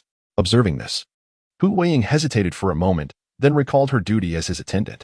She rose and approached Long Outyin from behind. "Brother Long, allow me to give you a massage." As she spoke, her hands began to knead his shoulders. "Is this better?" "Quite nice, very soothing," he affirmed, elated by Long Outyin's praise. Hu Yueying poured her energy into the massage. Back in her hometown, she would often massage her grandfather's shoulders after he finished his farm work. There was no particular skill involved. It was merely a simple gesture that brought relaxation. Hu Yueying felt grateful for Long Outyin's kindness and found joy in being able to assist him. It was not a burden, but a source of happiness. "That's enough," Long Outyin said, gently patting her hands before rising and stretching his waist leisurely. "All right, I'll see you to the door." "Understood, brother," Hu Yueying replied, her smile radiant and warm. She is a singularly genuine person, her laughter untainted and never complicated by the circumstances around her. Everything she embodies is pure and beautiful, so authentically real. Indeed, one should smile more. "Now, let me see another smile from you," Long Outyin teased. At his words, Hu Yueying burst into laughter, her clear and bright eyes curving into crescent shapes. As she watched Long Outyin's receding figure, Hu Yueying clenched her small fist, summoning her courage to call out to him beneath the sunlit sky. "Brother Long, may I contact you when I have some free time? Please take your time on the way." After her words, she raised her hand, waving at Long Outyin's silhouette, though he did not see her. Eventually, His figure vanished at the alley's entrance. Hu Yueying tilted her head towards the heavens, her smile radiant as she inhaled deeply. This weekend had brought her immense joy, displacing her worries with happiness. Her heart brimmed with delight. Retrieving her phone from beneath her pillow, she gazed at the flashing penguin icon and opened the app. Long Out Yin, little teacher, today's meal was exquisite. Thank you for the hospitality. The sight of these words kept a smile dancing in Hu Yueying's eyes. Cautiously, she typed, Brother Long, if you enjoy it, I will make more for you. Long Out Yin, okay. Before heading home, Long Out Yin visited the local market. Earlier that morning, he had opened an account. Now, it was time to attend to some serious matters. Though his funds were modest, they sufficed for his current needs. Having thoroughly immersed himself in this novel, he was aware of the numerous opportunities for wealth woven throughout its narrative, so he was not in haste. Moreover, he understood that he was not the protagonist, and such fortuitous encounters would not come easily. He could not expect money to arrive just when he was short on funds. Nor could he rely on a pillow to awaken him from slumber. For now, this state of affairs was quite satisfactory, akin to having a cheat code in a game. Gradually accumulating savings brought its own form of joy to Long Out Yin. After finishing her shower, Li Qingxue lay on her bed. Although she had already been in this world for several days, moments of solitude often left her in a daze, as if she were caught in a dream from which she might awaken at any moment. Eventually, she drifted off to sleep. The following morning, Li Qingxue turned over in bed, her eyes fluttering open to the sunlight streaming through the window. Stretching her arms languidly, she reached for her phone, instinctively wanting to check if Yu Liangchen was awake. It was a Sunday afternoon, and they were due to head to school. She was eager to inquire if he had encountered any difficulties while reviewing his studies and at what time he planned to leave home for school. This was a habit cultivated over several years, not something easily discarded. With a sigh, she lowered her gaze, inhaling deeply as a sense of heaviness enveloped her. Glancing at the time on her phone, she contemplated her morning routine before getting out of bed, dressing, and preparing herself. Shuer, why are you in such a hurry? Have some breakfast before you go, her mother called out, watching her rush about. Amused by her daughter's hasty retreat, Li's mother chuckled, who eats breakfast while jogging? This child. As Li Qingxue made her way along the path, she arrived at the water bay. After casting a glance to the west, she sighed softly. Just as she was about to leave, she noticed a figure reclining on a nearby sloped platform. Approaching, she caught sight of two leaves resting over the person's eyes and chuckled softly. Hey, why have you changed your sleeping spot today?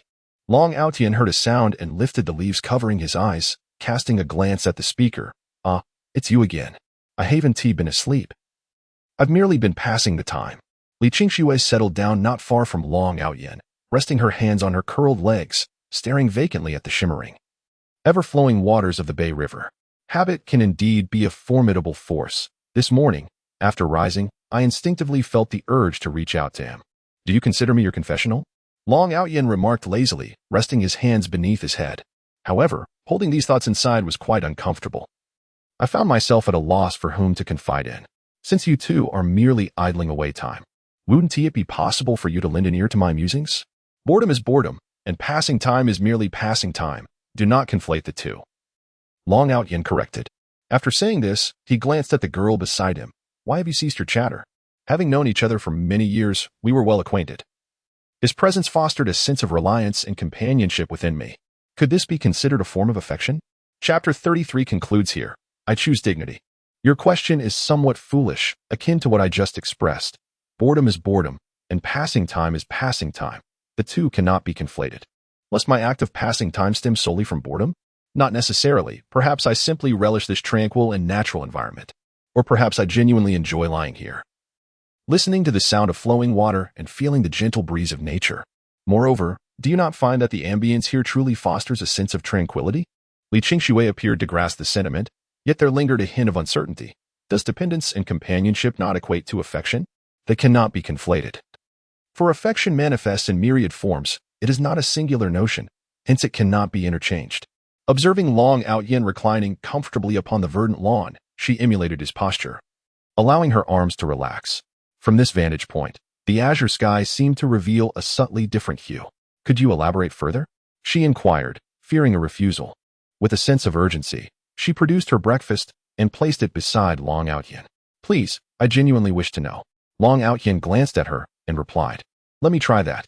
Li Qingxue opened the yogurt and held it near his lips. This series of actions unfolded effortlessly. After taking a sip and clearing his throat, Long Out Yin remarked, "Just this once. Next time, the price will increase." Thank you. Thank you," she replied, cupping her face with her hands to conceal the blush she hoped he wouldn't notice, yet her lips betrayed her with an involuntary smile. She relished listening to his words, for they possessed the remarkable ability to subtly guide her to perceive matters from a refreshing perspective. It was akin to confiding in her parents, achieving a similar effect, however. Having grown older, she had cultivated her own private realms and secrets, rendering her less inclined to share everything with them. Affection, indeed, is multifaceted. The first type is known as physiological affection, an innate genetic instinct that leads humans to inexplicably develop feelings for individuals with appealing physical attributes, commonly referred to as love at first sight. The second type is termed psychological affection, a deeper evolution that builds upon the foundation of physiological affection. The third type is spiritual affection, often referred to as soulmates, indicating a profound resonance, support, and mutual encouragement between partners, transcending mere liking and more aptly categorized as love. You, however, fall into the fifth category, companionship affection. Li Qingxue paused momentarily. Companionship affection? It is a unique habit formed through prolonged interaction, where one enjoys the presence of another without experiencing physiological, psychological, or spiritual affection. In other words, what you seek is simply a companion. Let me provide a straightforward example. Your parents have accompanied you for 18 years. Do you like them? Yes, Li Qingxue replied without hesitation. Furthermore, consider this. If you enjoy listening to me speak, merely for the pleasure of my words, do you like me? Li Qingxue's cheeks flushed slightly. Such examples were rather embarrassing. She shyly shook her head, but had already grasped the central idea her classmate intended to convey. Companionship and dependence can indeed be considered a form of affection. However, the affection between friends and that between men and women is fundamentally distinct. In any case, Li Qingxue has now completely grasped this notion. Thus, liking is a complex sentiment, multifaceted in nature, and should not be conflated. As Long Out Yin finished speaking, he also consumed the last morsel of bread. Take the trash away. I understand, Li Qingxue replied as she gathered the refuse and placed it by her feet, casting a glance at Long Out Yin, who appeared entirely at ease. Thank you.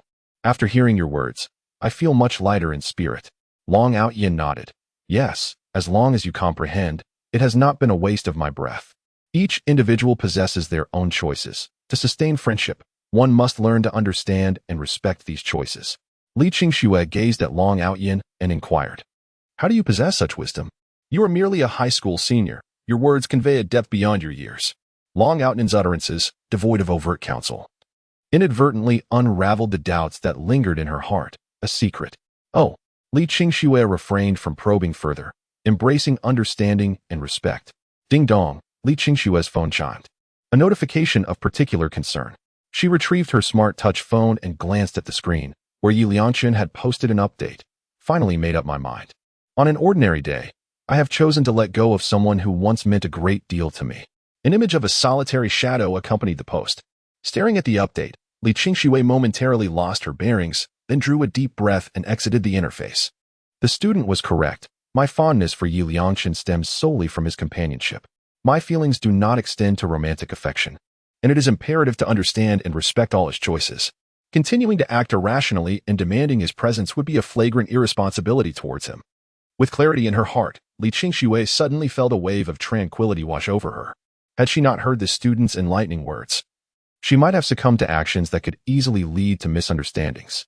After all, 9 years of acquaintance is a significant span. How many 9-year periods does one experience in a lifetime? Yi Liangchen gazed at the browsing history displayed on his phone, a faint smile gracing his lips. Indeed, this post was visible solely to Li Qingxue, meaning that only she had seen this browsing record. I wonder what her current emotions might be. Surely, anxiety must be overwhelming her, for 9 years is not a mere 9 days. The abrupt prospect of losing someone who has been by her side for nearly a decade must be profoundly disheartening. At this juncture, Yi Liangchen let out a soft sigh, his tone tinged with resignation as he continued. Even losing a dog after nurturing it for 9 years would prompt tears, how much more so for a living person? Regret. Sorrow. These are essential passages on the journey of growth. It is only through loss that one can truly comprehend their inner self. Through loss, one learns to cherish what they once had. Qingxue, your emotional awareness is regrettably delayed. This presents the perfect opportunity for you to gain insight into your own heart. Yi Liangchen patiently awaited a message from Li Qingxue, based on his understanding of her from dreams. He anticipated that it would not be long before she would inquire about the meaning behind his post. Finally decided to let go of someone who once meant a great deal to me. She would surely question whether he truly intended to abandon her. The phrasing was so elegant. Yi Liangchen silently commended himself. However, after an interminable wait, Li Qingxue did not send any message of inquiry. Was she still crying? After pondering, he edited another post. Visible solely to Li Qingxue, this is where I draw the line. I choose dignity. An image of a solitary shadow. Chapter 34, Do Not Hit Me. I Will Behave. Time, Sunday afternoon at 3:30 p.m. Location, Hu Weiying's residence. Gazing at the chat box on her phone screen, Hu Weiying hesitated, her fingertip hovering above it before withdrawing. Taking a deep breath, she looked into the mirror. Hu Weiying, you must learn to be bold. Even if met with rejection, it is of no consequence. Moreover, Long Ge has mentioned that he is available to be contacted during his free time.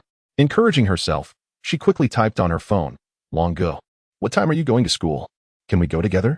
Upon sending the message, Hu Weiying felt as if all her strength had been abruptly drained away. Reclining upon her bed, the delicate visage framed by cascading ebony locks exudes an ethereal beauty akin to a fragmented dream. The chime of a distinctive notification resonates, drawing Hu Weiying's attention. Momentarily taken aback, she draws in a couple of deep breaths before grasping her phone. After sending off the message, she swiftly rises, shedding her casual attire in favor of her school uniform. In the living room, she gathers her books and exercises, shouldering her bag as she steps out the door. There are two routes for Hu Weiying to take to school. One winds through the west side of the alley, passing by the bustling vegetable market and the tenement buildings where her elder brother resides, making it a convenient journey. The other path, which she frequently traverses, meanders along the east side of the alley, leading her past a railway crossing, a route often bustling with little ones, yet comparatively shorter. However, this path diverges from that of Long Outyin. Powering off her phone, Long Outyin dons his school uniform and, after a brief wait of about 10 minutes, descends the stairs. Arriving at the entrance of the tenement, he stands in the shade beside a sign, patiently awaiting her arrival. Long Ge, Hu Weiying's voice carries a hint of joy. Shall we go? She continues to enjoy trailing behind Long Outyin, much like a devoted little shadow. Suddenly, Long Outyin comes to a halt, causing Hu Weiying, who follows closely, to collide gently with his back. I'm sorry, Long Ge. I didn't see you. She immediately apologizes, her first instinct being to express contrition. Long Outyin chuckles at her flustered demeanor. Why are you following so closely? In response, Hu Weiying cautiously shifts to her right and inquires, is it all right if I walk here? No. As Hu Weiying contemplated taking a step to the left, Long Outyin swiftly grasped her arm, pulling her beside him. The contrasting heights of the duo, illuminated by the golden hues of the setting sun, created an inexplicable charm. Hu Weiying, perplexed, remarked, but Brother Long, I see others lackeys always following behind their elder brothers. Fear not, I am rather democratic, Long Outyin replied casually, though he had never genuinely intended for Hu Weiying to be his subordinate. To his surprise, she seemed to take it quite seriously. Brother Long, you are truly kind. Noticing the pure admiration sparkling in Hu Weiying's eyes, Long Outyin felt compelled to impart a few words of caution. He halted, turning to face her earnestly. Hu Weiying, initially walking alongside him, quickly retreated a couple of steps to maintain a parallel stance, then looked up at him. There are many good people in the world, yet there are also plenty of wrongdoers. Just because someone shows you a modicum of kindness doesn't mean you should regard them as virtuous, understand? In school, this may suffice, but in the broader society, evildoers may exploit the compassion of the good-hearted to commit heinous acts. With her gentle appearance that made her seem easily victimized, Hu Weiying could very well be deceived if she were not cautious enough. While I don't wish to perceive people in a malevolent light, one must remain vigilant. Do you comprehend? Yes, she replied, gazing at her innocent and pure visage. Long Outyin experienced an uncanny sensation akin to a father advising his daughter against being led astray by unscrupulous individuals. Do not always say them if you have any questions. You must learn to decline. Do you understand? Hu Weiying nodded slightly, then responded, Very good. She continued toward the school. Have you prepared for today's audacious task? Are you ready? I am ready. All right, then act according to my expressions. Stop with do you believe I will hit you? Do not hit me. I shall be obedient. Upon entering the classroom, Long Outyin glanced at the group of female classmates in the front row who were discussing mathematical formulas. He nudged Hu Weiing with his shoulder. Your first bold task today is to join those girls in their discussion. Mathematics, physics, and chemistry are your strong suits. You must learn to showcase your strengths before everyone. Hearing this, Hu Weiing raised her eyes to the group of girls engrossed in their conversation about mathematical formulas. Instinctively, she felt apprehensive about engaging with so many people. This was simply her nature. It was not that she did not want to participate, but when faced with a crowd, she would unconsciously become nervous and struggle to articulate her thoughts. Furthermore, the girls were deep in discussion, and she was at a loss for how to interject. Fear not. Otherwise, I shall strike you. Hurry. Hu Weiing could only steel herself and approach the group of girls. Her small hands clenched tightly, displaying her awkwardness and uncertainty about how to begin. She glanced back at Long Outyin, who gestured an encouraging sign to her. Witnessing the unwavering support from Long Ge behind her, Hu Weiing summoned her courage. As the words slipped from her lips. Her female classmates turned to her with expressions of confusion. Under the weight of so many gazes, Hu Weiing felt a surge of anxiety and instinctively wanted to lower her head. Is something the matter? One of the girls inquired. Upon hearing this, Hu Weiing compelled herself to maintain eye contact, determined to cultivate a thicker skin. May I join you in discussing the math problems? Of course. The girls responded with smiles. Take a look at this question. Do you think there's a more straightforward method? To her own astonishment, Hu Weiing recalled how she had been ostracized at her previous school. Yet now, these new classmates not only accepted her, but also invited her into their circle. She nodded enthusiastically and joined their discussion. Wow, Hu, your understanding of this problem is remarkably clear. Yes, indeed. This simplified method could be applied to similar problems, saving both time and effort. Hu, your math grades must be outstanding. Faced with their genuine smiles and sincere inquiries, Hu Weiing's inner tension gradually dissipated, and she began to engage in conversation. As she made her way back to her seat, Long Outyin gave her a thumbs up, clearly impressed with her performance. Yet Hu Weiing merely smiled shyly. It appeared that conversing with others was not as daunting as she had envisioned. Chapter 35. You are the best person I have encountered. You see, it is truly not as difficult as you imagined, is it? Hu Weiing nodded earnestly. During the recent discussions with them, there had been no unpleasantness. Moreover, when her reasoning was correct, they remained silent, refraining from any contradictory remarks. If this continues, in the future, you will undoubtedly forge many wonderful friendships. Upon hearing these words, the joyful light in Hu Weiing's eyes gradually subsided. She took out her exercise notebook and handed the key knowledge points she had written down to Long Outyin. Brother Long, please solve these problems. These are crucial knowledge points that, once mastered, could earn marks. If possible, she sincerely wished for Brother Long to realize his dream of entering university and embarking on a wholly different life. She would spare no effort to assist him, just as he had supported her. The first study session concluded. The few female classmates who had previously discussed math problems with Hu Weiing hesitated in the corridor, clutching their test papers. Observing this, Long Outyin stood up and headed towards the door. Hu Weiing instinctively followed. Long Outyin chuckled, I am just going to the restroom. You remain here. With that, he left his seat. Hu Weiing's gaze closely followed Long Outyin, and as he departed, the female classmates approached her. Today, the teacher discussed a significant topic. Do you have a simpler perspective on it? Hu Weiing observed her female classmates approaching her for discussions, and she smiled and nodded. Weiing, perhaps you should sit alone and not share a desk with Long Outyin. Upon hearing this, the other girls nodded in agreement, saying, indeed, we wouldn't dare approach him. For a fleeting moment, Hu Weiing appeared taken aback. No, you've misunderstood. Long Outyin is actually quite a good person. However, her classmates were unwilling to concur. They were all too familiar with the nature of Long Outyin.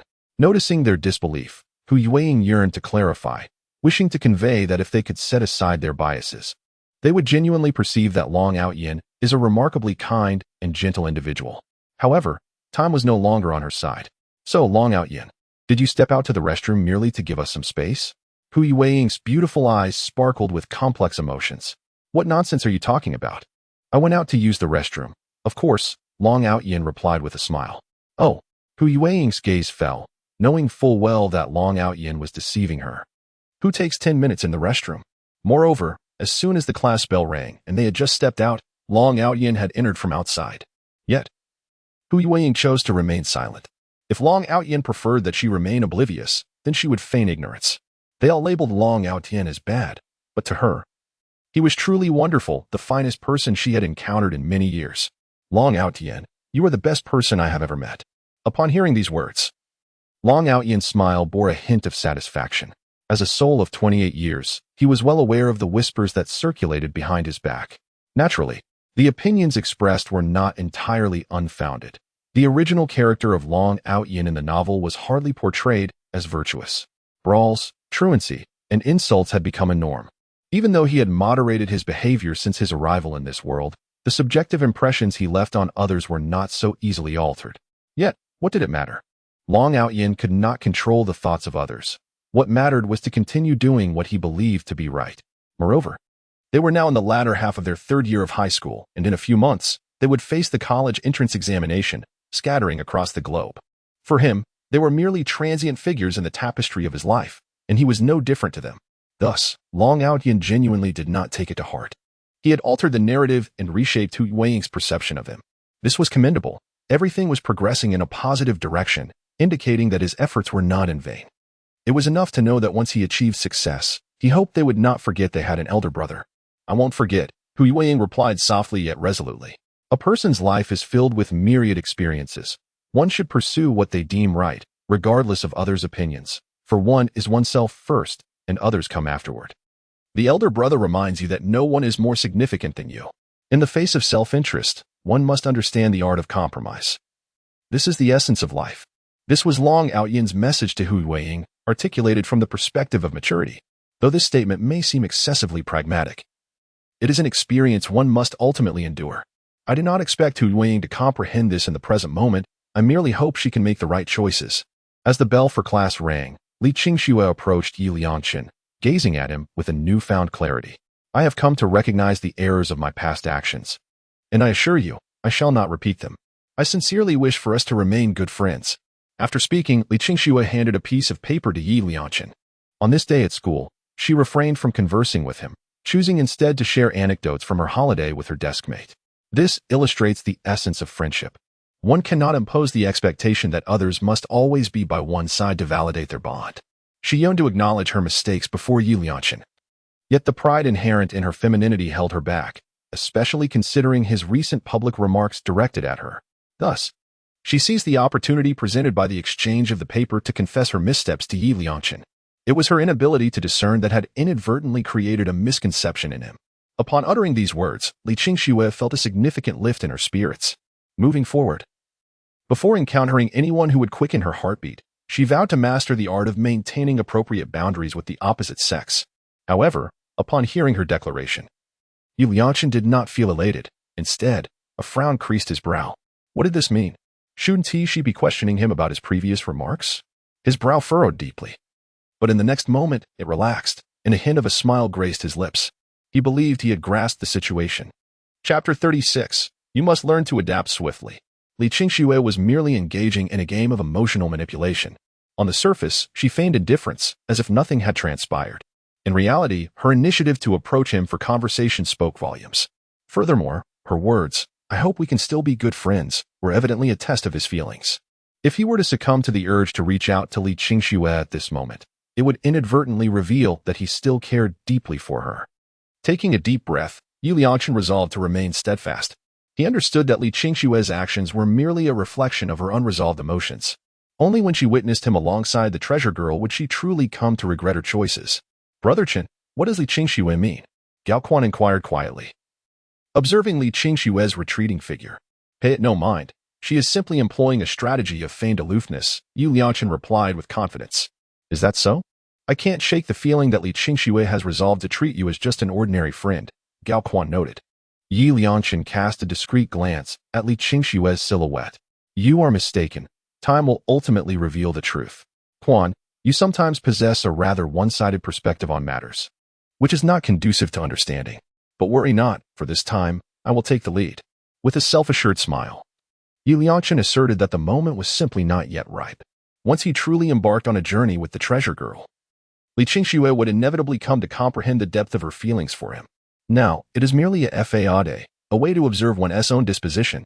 Before encountering the treasure-like girl in her dreams, Li Qingxue felt similarly. She believed she would revert to her former self, willing to lower her pride first, to relinquish all dignity and take the initiative to reconcile with her. However, when she truly witnessed her affections being overtly shared with other girls, she felt a pang of heartache, jealousy, and vulnerability, ultimately leading to regret and a moment of awakening. Initially, Yi Liangchen thought this was just a notion, as he had already traversed through all of this in his dreams. Yet, what ultimately confirmed his thoughts was, "Quan, did you see that? Li Qingxue just stole a glance at me again." "I saw it." Gao Quan had just begun to wonder if he had misinterpreted the moment. Aware of his own lack of advantages, Gao Quan concluded that Li Qingxue's glance was certainly not directed at him, but rather at Yi Liangchen beside him. Heavens! Could it be true what you said, that Li Qingxue is playing hard to get with you? Needless to say, otherwise. Explain to me why Li Qingxue gazes only at me and no one else? Yi Liangchen's words brimmed with uncontainable pride. "So, Brother Chen, what exactly are your thoughts?" Gao Quan inquired. Yi Liangchen let out a soft sigh. "My thoughts are inconsequential. What matters is how Li Qingxue perceives things. After school, I need you to assist me with something." "What is it?" Gao Quan asked. "Just say that on Friday. I got into a scuffle while defending our schoolmates against those from another institution." "What?" Gao Quan was somewhat bewildered. "This afternoon, upon arriving at school, I had already heard numerous whispers regarding the incident on Friday, when Chen was cornered at the school gate and assaulted. It is perplexing why such an embarrassing affair would be publicized." Unable to comprehend Gao Quan's motives, Yi Liangchen remained silent, merely smiling and saying, "Just do as I instructed." Reflecting on the delightful moments shared with Hu Yueying that Saturday, a smile inadvertently graced Yi Liangchen's lips. However, this joy was short-lived. That damn Long Tian.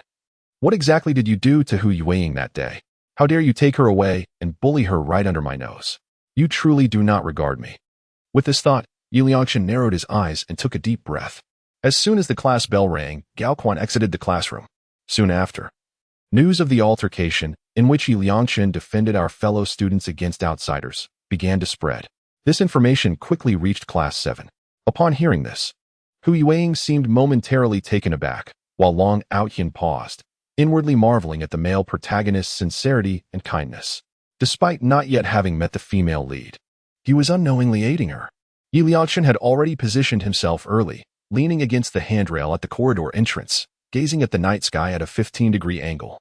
This spot was a mandatory passageway for students leaving school. Here, he was not concerned about Hu Yueying failing to notice him. Yet, equally, several classmates who had heard the rumors or witnessed the events could not help but glance at Yi Liangchen as they passed the staircase.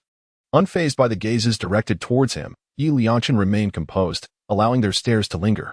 Confidence, nonchalance, and an air of coolness signified vibrancy, individuality, and boldness for the otherwise monotonous senior high school students. Thus, Yi Liangchen did not feel the need to alter his stance despite their scrutiny, for the posture of leaning against the railing while gazing at the moon was undeniably stylish. Hu Yueying trailed closely behind Long Tian as they approached the staircase. Due to Long Tian's towering stature and Hu Yueying's preoccupation with following him, she failed to notice Yi Liangchen striking a pose at the staircase. However, while Hu Yueying overlooked him, Yi Liangchen was acutely aware of her presence beside Long Tian. He contemplated calling out to Hu Yueying, but upon seeing Long Tian's robust figure, he opened his mouth yet produced no sound. He reassured himself that it was not fear of confronting Long Tian directly, but rather that the moment was not yet ripe. He believed that once he had redeemed the treasure girl and become the singular light in her heart, then would be the appropriate time to challenge Long Tian. Thus, he turned his head away, unwilling to witness the retreating figure of Long Tian taking Hu Yueying away. After their silhouettes faded from view at the staircase, Yi Liangchen clenched his fists and struck the railing, venting his inner frustration. "Yi Liangchen, what is the matter with you?" Li Qingxue, having just finished organizing her belongings, happened upon this scene and instinctively inquired. Upon hearing Li Qingxue's voice, a bitter, sardonic smile crept across Yi Liangchen's lips. "I'm fine. It's just that in the depths of night, one occasionally feels the urge to reflect." Upon finishing her words, she was about to depart. Li Qingxue gazed at Yi Liangchen's retreating figure, pondering, must it be this way between us? Are we not still friends? Silence enveloped Li Qingxue, for she understood that Yi Liangchen was indeed correct. Chapter 37. You'd better not bully her. Who else would you claim to? Morning, brother. Li Qingxue appeared somewhat disheartened. You should go console her. Upon hearing this, Yi Liangchen tightened his grip on Gao Quan's arm. How could he feel at ease knowing that his cherished one was saddened because of him? Ouch, mourning brother. Be gentler. You're hurting me. Gao Quan gasped, feeling the pain. I am aware, but I fear I may lose control. Please bear with it. It will be fine once we move on. As Yu Liangchen spoke, an uncanny sensation washed over him, as if a piercing gaze was fixed upon his back, intense, as though it sought to see through his very soul. Finally, after descending the stairs, Yu Liangchen released Gao Quan. Gao Quan rubbed the spot where Yu Liangchen had gripped him, his chubby face contorted in discomfort. You see, you clearly still care for Li Qingxue. Why pretend to be indifferent? This is merely a mutual torment. Yu Liangchen opened his mouth to explain. Yet before he could utter a word, Gao Quan interjected, I do not comprehend. Time will inevitably reveal everything, will it not? Yu Liangchen, in a huff, gave Gao Quan's shoulder a light punch. If you understand, why still inquire? Some matters are not as straightforward as they appear. Human nature is intricate. For certain individuals, only through loss will they come to recognize the genuine emotions that reside within their hearts. You are my brother Chen, and everything you do has its own arrangement. As for you, simply follow brother Chen, and your life will be perfect. Gao Quan rubbed his shoulder, which had been pounded by Yu Liangchen, and jogged to catch up. From now on, I will stick with you, brother Chen. You must take care of me. With you, brother Chen. As long as there is food for you, I shall never go hungry. Watching Yu Liangchen and Gao Quan's retreating figures, Li Qingxue patted her little face. Qingxue, stay strong. You will adapt quickly.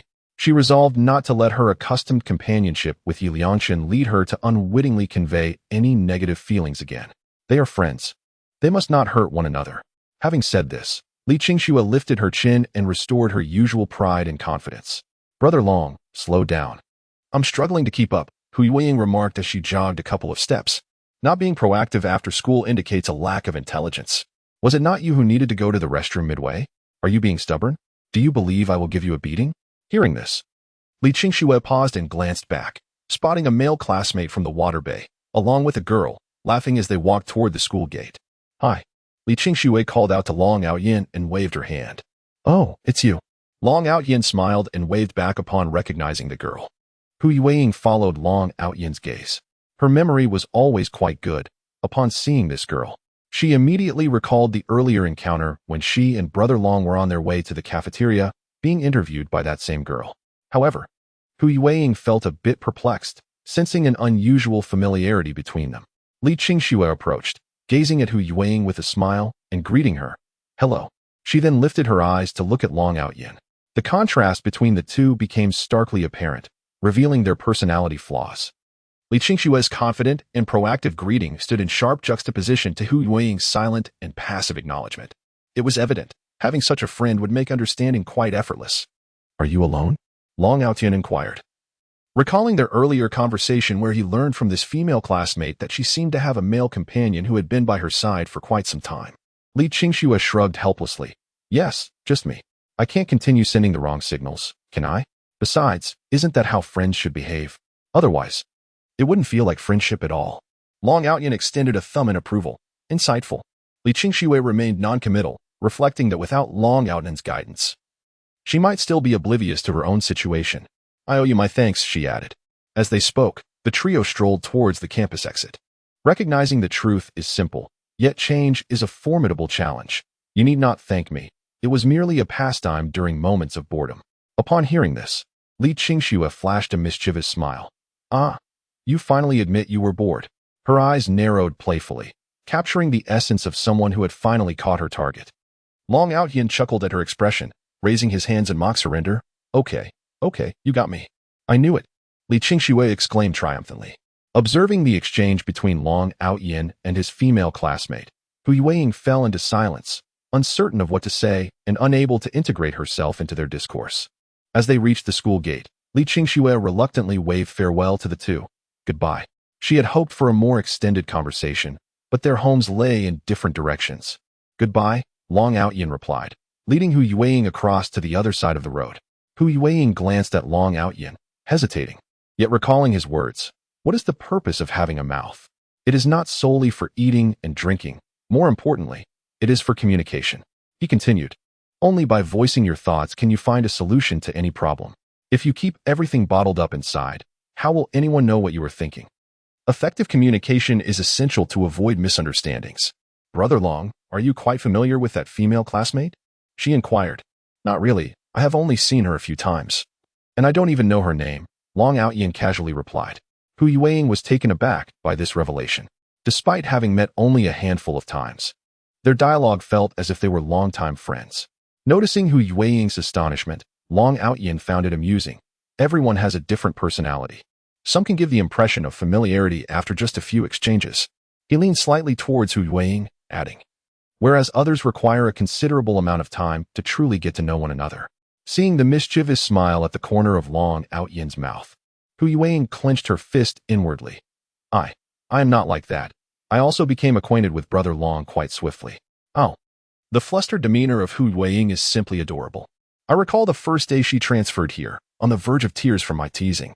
Hu Yueying opened her mouth, attempting to mount a feeble defense, yet she found herself at a loss for words. Brother Long, you are rather mischievous, constantly speaking of me. Who else could you possibly be referring to if not me? The day you transform from a soft persimmon into a durian, I shall cease my remarks about you. Chapter 38. Hu Yueying with modest resources, however. At present, you must heed my words, or else you will strike me, won't you? Hu Yueying has now learned to interject. Clever girl. Long Yan lightly tapped her head with his hand. As she gently touched the spot where he had knocked, Hu Yueying hurried a couple of steps to catch up with him. A sense of pride swelled within her, though even she could not articulate the source of this pride. It seemed that since knowing Brother Long, he had only tapped her head. What time shall we rise tomorrow? I usually get up at 7. Understood. Can we go to school together tomorrow? Of course. This was the promise Long Yan made to Hu Yueying. He too had once traversed this age. Experiencing the solitude of studying far from home, he understood the profound sense of loneliness that accompanies such a journey. Yet, it was no inconvenience. After all, it was along his route. This girl ought to engage in more conversation to allow her personality to flourish. Before long, they arrived at the tenants' building in the courtyard. Long Tian did not pause in his stride, continuing onward with Hu Yueying.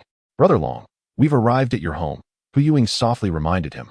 Glancing at his side, no need for idle chatter. I simply enjoy taking walks. It ensures a more restful slumber at night. But, no buts, that is rather bothersome. Be cautious, or I might just give you a light punch. With her gaze lowered, Hu Yueying discreetly stole a glance at Long Tian. Biting her lip and choosing not to speak further. Observing Long Tian's retreating figure, she inhaled deeply and whispered, Thank you, Brother Long. He remained silent, merely gesturing with his back for her to depart quickly. Thank you, Brother Long, she repeated softly, though this time her voice was so faint that only she could hear it. Upon returning to her rendered abode, she opened the door and switched on the light. It was tranquil. The night was serene, and her home echoed with silence. Sitting on the sofa, she had grown accustomed to solitude, for it had been this way for 3 years. Yet, her heart seemed to have transformed. This profound sense of loneliness felt as though it were tearing her apart. It appears I still struggle with solitude, Hu Yueying mused to herself. Previously, she relished her solitude, finding comfort in silence. However, now, in comparison to loneliness, she yearned to hear Brother Long's voice. How wonderful it would be to have someone to converse with. I am truly fortunate. With this thought, a smile graced her face as she ventured into the kitchen to prepare dinner for herself. From an outsider's perspective, one would notice the significant transformation in Hu Yueying. Such a charming and innocent young beauty, yet she always exudes an air of melancholy that leaves others feeling uneasy. However, now her face is adorned with smiles, marking the most splendid transformation. Observing the remaining meat in the refrigerator, she opened to chat with Long Yan. Brother Long, do you wish to have porridge tomorrow? After slicing off a piece, she sent him a message. All right. Upon receiving a message from Hu Yueying, Long Yan turned over and switched off the lights. Meanwhile, Hu Yueying placed the thawed meat into the refrigerator's fresh-keeping compartment. After washing up and changing her attire, she lay down on her bed. The following morning, she turned off the alarm. Rubbing her tousled long hair, Hu Yueying got out of bed and casually gathered her hair into a bun with a sharp clip. The morning was still somewhat chilly. She tucked her chin in, wrinkling her nose slightly, feeling more awake. She proceeded to the kitchen to fill a pot, then chopped the meat into pieces. The entire process was orderly and devoid of any panic. Soon, the sky began to lighten with the first light of dawn. Sitting on the steps at her doorway, she rested her chin on one hand, gazing at the pale horizon. Suddenly, a knock echoed through the silence. Hu Yueying paused, clearly unprepared for someone to knock on her door at such an early hour. Fear crept in as she recalled the last time someone had knocked. Yilianshan. Anxiously, she picked up a broom and approached the door, attempting to glimpse through the crack to see who was there. Through the narrow opening, the visitor caught sight of Hu Yueying and called out her name. At the sound of that voice, Hu Yueying lowered the broom and opened the door wide. As the door swung open, Long Outyin initially wished to comment on her apparent neglect of her phone, yet he was momentarily taken aback. Before him stood Hu Yueying, adorned in a loose floral short-sleeve shirt and oversized floral shorts that extended past her knees. Her bare arms and slender, fair legs were strikingly delicate, almost blinding in their beauty. Longo, what brings you here? She inquired, her innocent, clear eyes sparkling with surprise and mirth. Her long eyelashes fluttered slightly, and her hair, casually swept up, revealed her alabaster neck, which emitted a faint, enchanting fragrance, an alluring blend of shampoo and the unique scent of a woman. Noticing Long Outyin's dazed expression, Hu Yueying tentatively extended her hand, only to realize her own exposed, fair arm. Quickly, she grasped the loose neckline of her shirt and turned away in a flurry. I forgot to change my clothes. I'll go change now. Her flushed face and softly anxious tone perfectly encapsulated the essence of coyness, delicate and graceful. Watching Hu Yueying's retreating figure, Long Outyin inhaled deeply. Despite her youthful innocence, she possessed a captivating allure that could ensnare the soul. Hu Yueying was no mere stick figure. She had her own charms to offer. Upon returning to her room, Hu Yueying gazed at her reflection in the mirror. As her hand released the loose neckline, a generous expanse of her collarbone became visible, prompting her to regretfully rub her cheeks. The memory of Long Outyin's stunned gaze, sweeping from top to bottom, lingered in her mind. Hu Yueying tiptoed, attempting to discern what Long Outyin might have seen from his vantage point. Clearly, she saw nothing, leading her to believe that he had likely seen nothing either. Taking a deep breath and donning her school uniform, Hu Yueying stepped out of her bedroom. Long Outyin stood in the courtyard, refraining from entering the house. Lifting the bamboo curtain, Hu Yueying shyly tucked the loose strands of hair behind her ear, murmuring, I didn't know you would come, Long Ge. Aren't we just having porridge? Long Outyin cleared his throat twice and inquired, Oh, right. Could you wait a moment, Long Ge? It will be ready shortly. With that, she entered the kitchen, lifting the lid to reveal the fragrant, bubbling lean meat porridge. Turning off the gas stove, Hu Yueying glanced through the window at Long Outyin's figure, her palm pressed against her heart. Chapter 39. You're lying. I saw your ears turn red. Long Ge, here is the porridge. Hu Yueying offered the bowl to Long Outyin. Thank you, he replied, accepting the bowl and chopsticks, his gaze instinctively drifting towards Hu Yueying's chest. Sensing his gaze, she became so anxious that her legs trembled uncontrollably. Unsure of what to say, she turned away from Long Outyin. Hu Yueying's actions were unmistakably clear. Long Outyin coughed awkwardly, taken aback by the unexpected allure of Hu Yueying. To be fair, he was a 28-year-old man, and it was inappropriate for him to harbor any such feelings towards an 18-year-old girl. Setting aside other considerations, Long Outyin held a fundamentally sound moral compass. His curiosity was simply innocent. He had once asked Long Outyin if all men preferred women with good figures. It seemed that not only were women often insincere, but men could be as well. Although she did not consider her figure to be particularly noteworthy, a light bite of her lip accentuated the flush on her cheeks. However, the expression on Long Outyin's face from earlier lingered in her mind. At this thought, Hu Yueying instinctively covered her face with her hands, her feet shifting awkwardly on the ground. The girl's discomfort was unmistakable, leaving her feeling utterly mortified. Suddenly, the bamboo curtain of the kitchen was lifted, and Long Outyin inquired curiously, What are you doing? Why aren't you coming out to eat? At that moment, as he pulled aside the curtain, Hu Yueying quickly turned away, desperate to conceal the embarrassment etched on her face. I was contemplating whether to stir-fry a dish. Drinking congee alone might be a touch too monotonous. Oh, there's no need to be so polite. You don't have to cook. Hurry and come out to eat. Once Long Outyin exited the kitchen, Hu Yueying felt as if she had deflated, her shoulders slumping in relief. It seemed that Long Outyin had already forgotten their earlier interaction and returned to his usual self. Taking a deep breath, Hu Yueying compelled herself to regain her composure. It wasn't he that she was overly troubled. After all, Long Outyin was an adult, possessing a mindset far beyond her years. Were he a younger lad, he might very well share her current embarrassment. After all, he had long surpassed the age of blushing easily. Soon, Hu Yueying had adjusted her mindset and emerged, bowl in hand. The morning air was refreshingly crisp, with a hint of chill lingering in the atmosphere. Sitting on the steps of the courtyard, sipping a bowl of lean meat porridge was just right. After tidying up the bowl and chopsticks, the time had come to 6:40. The two set off for school. Along the way, Hu Weiying remained silent, her uniform jacket zipped all the way up. "You look quite peculiar like that," Long Outyin remarked gently. Hu Weiying understood what Long Outyin meant. The zipper was pulled up to her chin, making her appearance somewhat odd. I didn't know you would come today, so I didn't change my clothes after getting up," Hu Weiying explained softly. She was not trying to be coy, but rather wished to avoid any misunderstandings, especially from Long Outyin. "No, it's nothing. I didn't see anything," Long Outyin replied nonchalantly. Hu Weiying bit her lip and glanced at Long Outyin, murmuring quietly, "You're lying. I can see your ears turning red." As Long Outyin walked, he stumbled slightly, nearly losing his balance. Although Hu Weiying spoke very softly, Long Outyin's keen hearing caught her words. He glanced back at the smooth ground and helplessly remarked, "Who scattered stones on the road? Such a lack of civic responsibility." He then raised a hand to cover his mouth and coughed lightly. "What were you mumbling just now? I'll give you a light punch." Or perhaps. Long Outyin had insisted multiple times that he would punch himself, but never actually did. Initially, he felt a twinge of fear. However, now, he found himself devoid of any trepidation. Yet, for some inexplicable reason, he still instinctively played along with Long Outyin, feigning to be startled. Upon witnessing Hu Weiying's evident fear of herself, Long Outyin's demeanor as the elder brother swiftly resurfaced. Hu Weiying obediently adjusted her zipper to its usual position, rendering her appearance significantly more agreeable. She remained silent, dutifully following Long Outyin's side. However, the more compliant she became, the more it accentuated Long Outyin's inner embarrassment. Yet, there seemed to be no remedy for this, for perhaps this is the essence of adulthood. One cannot help but glance longer at the beautiful things in life. Yet, when the individual in question possesses a psychological age a decade younger, it evokes a sense of guilt.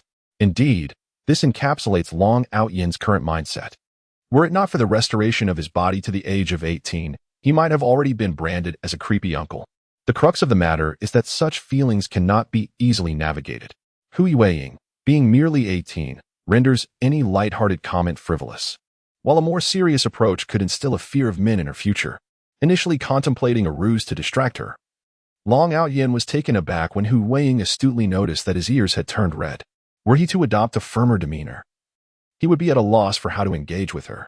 Fortunately, this awkwardness did not linger for long.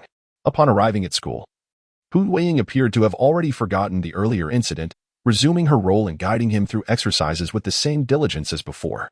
As the school bell rang, the mathematics teacher entered the classroom with the examination papers, marking Hu Weiying's first test since transferring. She approached this with utmost seriousness and witnessing her dedication. Long Outyin found himself adopting a more earnest attitude as well. He wished to see if the knowledge he had acquired in recent days could be applied to the examination paper. As the school bell rang, the test papers were collected, and Long Outyin let out a long sigh of relief. He glanced at Hu Weiying and nudged her gently with his shoulder. "What is the matter, Long Gu?" Hu Weiying tilted her head to look at him. "Grab your notebook and go," Long Outyin signaled with his eyes. Hu Weiying looked towards a few girls who had previously worked on problems with her. After a moment's hesitation, she took her notebook and walked over. Observing Hu Weiying gradually integrate into the group, Long Outyin was suddenly struck by the illusion that his daughter was maturing before his eyes. Chapter 40. Was that too exaggerated? Watching the smile on Hu Weiying's face, Long Outyin lazily stretched his limbs. In truth, she had simply received too little kindness. The world is never devoid of benevolent souls. Perhaps it was a life scripted by fate, or perhaps something else entirely. Regardless, witnessing Hu Weiying's integration into the collective brought him joy. This was merely the beginning. In the time to come, he would endeavor to assist Hu Weiying in her transformation. She had already endured enough hardships in the first half of her life. In the days ahead, he hoped she would find her other half as depicted in books and live a carefree, blissful life thereafter. Pulling the curtains back slightly, sunlight streamed through the window, warming Long Outyin pleasantly. It felt so comforting. Hu Weiying sensed the goodwill emanating from those around her, an indescribable feeling blossoming within her heart. Unconsciously, she lifted her gaze towards the last row. A fleeting glimmer of light danced in his eyes, bathed in sunlight. The languid figure of Long Outyin seemed to emanate a sacred radiance, akin to a beacon in the night, capable of dispelling darkness in his vicinity. "What are you daydreaming about, Hu Weiying?" A female classmate waved her hand in front of Hu Yueying, interrupting her gaze and thoughts. Returning to reality, Hu Yueying glanced at her classmate and softly replied, "It's nothing." Yet, some could not resist following her gaze. In terms of appearance alone, Long Outyin could certainly be deemed charmingly rogue, especially when he smiled. His mischievous grin was particularly unforgettable. However, he was also known for fighting, cursing, skipping classes, and tarnishing the class's reputation. He was a figure no one dared to provoke. After a moment's hesitation, the classmate quietly urged Hu Yueying to keep her distance from Long Outyin. Hu Yueying would listen to their words, but she would not act upon them. She understood that their intentions were rooted in concern for her well-being. She felt unable to argue. Much like how her assertion that Long Outyin was a kind-hearted person went unacknowledged by others. Nevertheless, it mattered little. As long as she knew that Long Gu was an incredibly good person, that was enough. It seemed as if the world had affixed invisible labels to everyone. Long Outyin was striving to shed the label of timidity that clung to him, and she too sought ways to help him rid himself of the negative tags. Even if she couldn't achieve it now, it did not imply that it would remain impossible in the future. She would ensure that everyone recognized Long Outyin for the good person he truly was, not merely a delinquent. In the corridor by the staircase, Li Qingxue made her way to the restroom, casting a casual glance at the back door of Class 7 as she passed by. As a result, I beheld Long Outyin, seated beside a trash bin, leaning against the wall and basking in the sun. His expression momentarily froze in astonishment before he gently chuckled, remarking on his evident fondness for sunlight. "Qingxue, what are you saying?" inquired Wang Rui, my desk mate, as she followed the direction of my gaze. She hastily tugged at my arm, urging me to take a couple of steps forward, distancing ourselves from Class 7. "That individual is Long Outyin, the dominant figure of our senior year, particularly difficult to engage with." I arched my brow in mild surprise. "Dominant figure? Long Outyin?" Wang Rui regarded me with a curious expression, her amusement palpable. "It's unsurprising that you are unaware. As a diligent student, ranking among the top 3 in our grade, I had naturally not formed any associations with troublesome classmates. He has a notoriously bad temper. A roommate of mine, who belongs to Class 7, once recounted an incident where Long Outyin, with a mere punch, caused another student to bleed profusely from his head. Truly brutal. My classmate even advised that one should avoid provoking him at all costs. While arguments with others may merely entail exchanging harsh words, provoking Long Outyin could lead to physical confrontation. I gazed at Wang Rui in astonishment, momentarily questioning whether we were indeed speaking of the same person. The boy who relished the sun, with his eloquent and pleasant manner of speaking, could not possibly be the same individual known for his volatile temper and violent outbursts. Thus, I inquired, could it be that you were mistaken? I was referring to the boy sitting at the back, near the trash bin. Indeed, it is he. He is Long Outyin. Have you not heard that saying? The last row, by the window, the king's homeland, a trash bin by his side. Royal blood coursing through his veins, a wall behind him, sleeping serenely. Apart from Long Outyin, there is not a single individual in the entire senior class capable of embodying all these traits. Wang Rui asserted with great conviction. Li Qingxue, however, remained skeptical. After all, nothing is more convincing than personal experience. The young man she encountered bore little resemblance to the one Wang Rui described, especially in temperament and demeanor. The boy she met was entirely different. After using the restroom, Li Qingxue passed by Class 7 to reconfirm. In the last row, leaning against the wall, with a trash bin nearby, everything Wang Rui mentioned aligned perfectly, indicating they were indeed speaking of the same person. But why such a stark contrast in perception? Long Outyin slightly turned his head and caught sight of Li Qingxue through the back door, raising his hand to greet her. "Odd, do I appear frightful?" Long Outyin mused, touching his face in confusion. Li Qingxue chuckled at Wang Rui's words. "He was merely greeting you. It's not as exaggerated as you claim." Now, Li Qingxue was convinced that the person she and Wang Rui spoke of was indeed the same. "Qingxue, you have no idea. A troublesome classmate like Long Outyin, once provoked, will cling to you like a stubborn adhesive, desiring a romantic relationship. If you decline, he may resort to bullying. I have witnessed many mischievous classmates behave this way. And if it were Long Outyin, I fear that should you reject him, he might resort to violence." Li Qingxue gazed at Wang Rui in disbelief, exclaiming, "Your words grow increasingly absurd." She was not mistaken. At that moment, a voice resonated from the adjacent corridor. It was Yi Liangchen. Initially, Yi Liangchen merely passed by, unintentionally overhearing their conversation. Out of a sense of camaraderie, he felt compelled to offer a word of caution to Li Qingxue. After all, she was his cherished moonlight. Long Outyin is no virtuous character. It would be wise for you to maintain your distance from him. Throughout this exchange, he did not cast a single glance at Li Qingxue, maintaining his aloof demeanor. When met with her gaze, Yi Liangchun turned his attention to the window, pursing his lips to showcase his sharp jawline, a hallmark of maturity and an embodiment of self-assurance in his profile. Chapter 41. Indeed, you are increasingly embodying my style. His counsel to Li Qingxue could extend no further. Should she place her trust in him, perhaps she might evade the entanglement with Long Outyin, at least for a time. Conversely, if she disregarded his warning, it was only a matter of time before she fell prey to Long Outyn's grasp. For Yi Liangchun, this merely meant an additional soul in need of his redemption. So what do you think? Yi Liangchun inquired eagerly. He wondered how far his heroic act of love from the previous Friday had circulated and whether it had reached Hu Yueying's ears. If it had, why had she yet to seek him out? Gao Quan took a sip of water and remarked, Brother Chun, your feat of being bested in a fight has now spread across nearly every class. Upon hearing these words, Yi Liangchun furrowed his brow in deep contemplation. This shouldn't be the case. If Hu Yueying had heard this, she would have sought me out by now. Did you mention it was Yi Liangchun from Class 1? Gao Quan nodded affirmatively. Yes, I did. Moreover, several people witnessed you being assaulted by that group last Friday. Your remarkable feat has spread widely among our senior year. Hearing this, Yi Liangchun resolved to wait a little longer. If Hu Yueying did not approach him, he would take the initiative to find her. That girl was likely too shy to know how to reach out to him. After all, as a man, there is nothing wrong with being proactive when it comes to someone one admires. With this thought in mind, Yi Liangchun decided to remain patient. After all, Long Outyin was not a benevolent character. Gao Quan whispered. Although they were from different classes, they had all heard of Long Outyin's notorious reputation. Yi Liangchun gazed at Li Qingxue's retreating figure. As a friend, I have already warned her. Whether she heeds it or not is beyond my control. In truth, Yi Liangchun secretly hoped that Long Outyin would indeed pursue Li Qingxue. The brutish nature of Long Outyin would serve as a stark contrast to his own gentleness. Perhaps it would hasten Li Qingxue's realization, leading to regret and a fervent chase for her beloved. With this thought, Yi Liangchun let out a quiet sigh.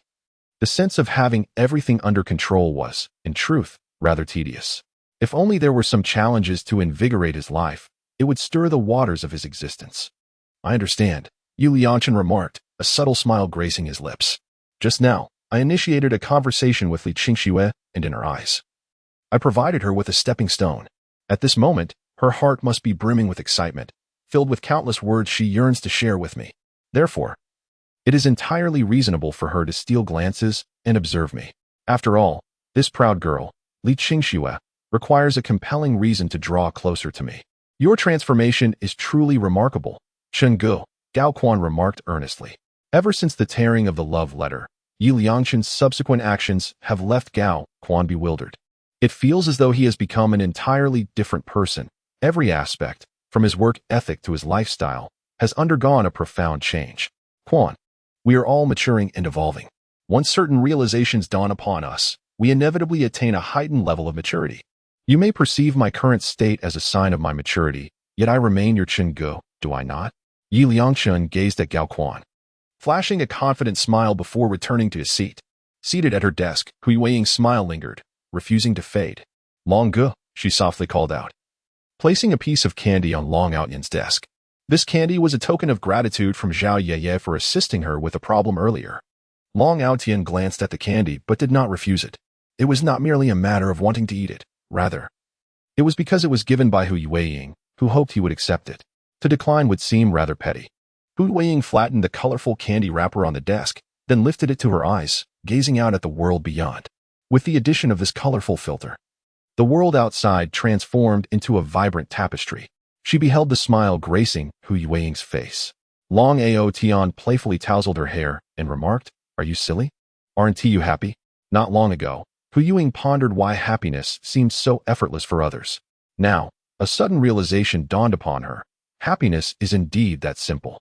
It was her own heart, burdened with an excess of negative emotions, that obscured her ability to feel joy. In truth, happiness was always within reach. She merely lacked the courage to embrace it, to seek it out. "Brother Long, which university do you aspire to attend?" Hu Yueying inquired softly. "I have yet to decide. I'll see which university's admission scores I can meet, and perhaps that will guide my choice. At this, Long Ao Tian turned to Hu Yuing with a teasing glint in his eyes. What's this? You're asking me such questions before the college entrance examination? Are you reluctant to part with me? Yes, she nodded without hesitation. Brother Long, did you used to enjoy hitting people? Hu Yuing asked quietly. I only strike those who disregard my words, so are you going to heed my advice? He raised his fist playfully in her direction. I will listen, she replied. Then stop overthinking. Your current task is to study diligently and assist me with my studies. Oh, Hu Yuing lowered her gaze, her voice somewhat subdued. Yet, in the next moment, she transformed like a well-fueled machine, brimming with renewed energy. Brother Long, can you come to my house on Saturday afternoon and Sunday morning for tutoring?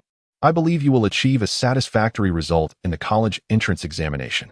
Long Ao Tian leaned back. You little girl, you haven't even started yet. And you're already painting grand visions for me, piling on the pressure. Brother Long, it's only under pressure that we find motivation, she replied, a playful glint in her eyes. Long Ao Tian raised an eyebrow. Not bad. You're starting to embody my spirit. Then it settled. Brother Long, you must not go back on your word.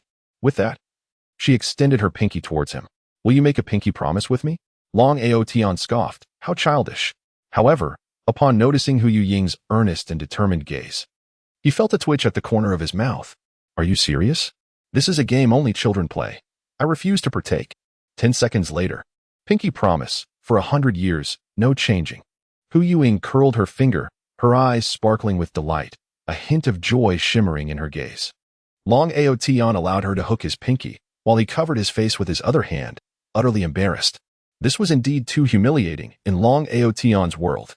Such a promise was made by a bunch of children in their open crotch pants. Chapter 42. Letting go of the need to help. Embracing a joyful life, Hu Yuing intertwined her finger with Long Ao Tian's, her eyes bright as she spoke, as if this were an occasion worth celebrating. Was it truly so joyous? Long Ao Tian found it amusing. It was his first time witnessing someone so willing to waste their study time to help others while being this happy about it. Hu Yuing looked at Long Ao Tian, her clear eyes radiating an untainted innocence, always presenting her most genuine self to him, without reservation. Each of us inhabiting this world possesses a unique significance, as do you and I. For me, at this moment, assisting Long Go in his studies and aiding him in gaining admission to university is an endeavor of great importance. Long Ao Tian paused briefly. These were words he had once conveyed to Hu Yuing. Class 1's Lianshun could no longer remain seated. Lunchtime was approaching. Yet Hu Yuing had not come to seek him out. This could be understood. A precious girl like her often belonged to the shy and easily embarrassed category. However, Li Qingxue had also failed to approach him, which was quite perplexing. Gao Quan had witnessed it firsthand. Li Qingxue had been stealing glances at him. He had even taken the initiative to speak to her, providing her with an opportunity to engage. So it was reasonable to expect that Li Qingxue must have felt a plethora of grievances she wished to express. Contemplating this, Yu Lianchen found himself restless. The moment for his proactive approach had arrived. He rose and approached Li Qingxue, choosing silence as he stood before her, gazing steadily ahead. Li Qingxue turned towards Yu Lianchen standing beside her, lifting her eyes to inquire, "Do you need something?" Upon hearing her initiate conversation, Yu Lianchen inhaled deeply and spoke in a low, somber tone, "As you know, in my heart, you remain my friend. Thus, as a friend, I feel obliged to caution you. Long Ao Yin is not a good person. It would be wise for you to maintain your distance." "I understand. Rest assured." "I possess my own judgment," Li Qingxue replied. At this, Yu Lianchen nearly lost his composure. He was not at all interested in such trifles. Rather, he wished for her to acknowledge the steps he had taken to ease her burdens. She ought to have expressed her discomfort at his absence these past few days, articulating her sense of unease and longing. Words like "I have my own judgment" were far from what he yearned to hear. What did her statement signify? Did they imply a lack of faith in his sincerity? He furrowed his brow, thinking, "Regardless, I have already warned you. If you choose to ignore my counsel, do not weep later, and certainly do not seek me out."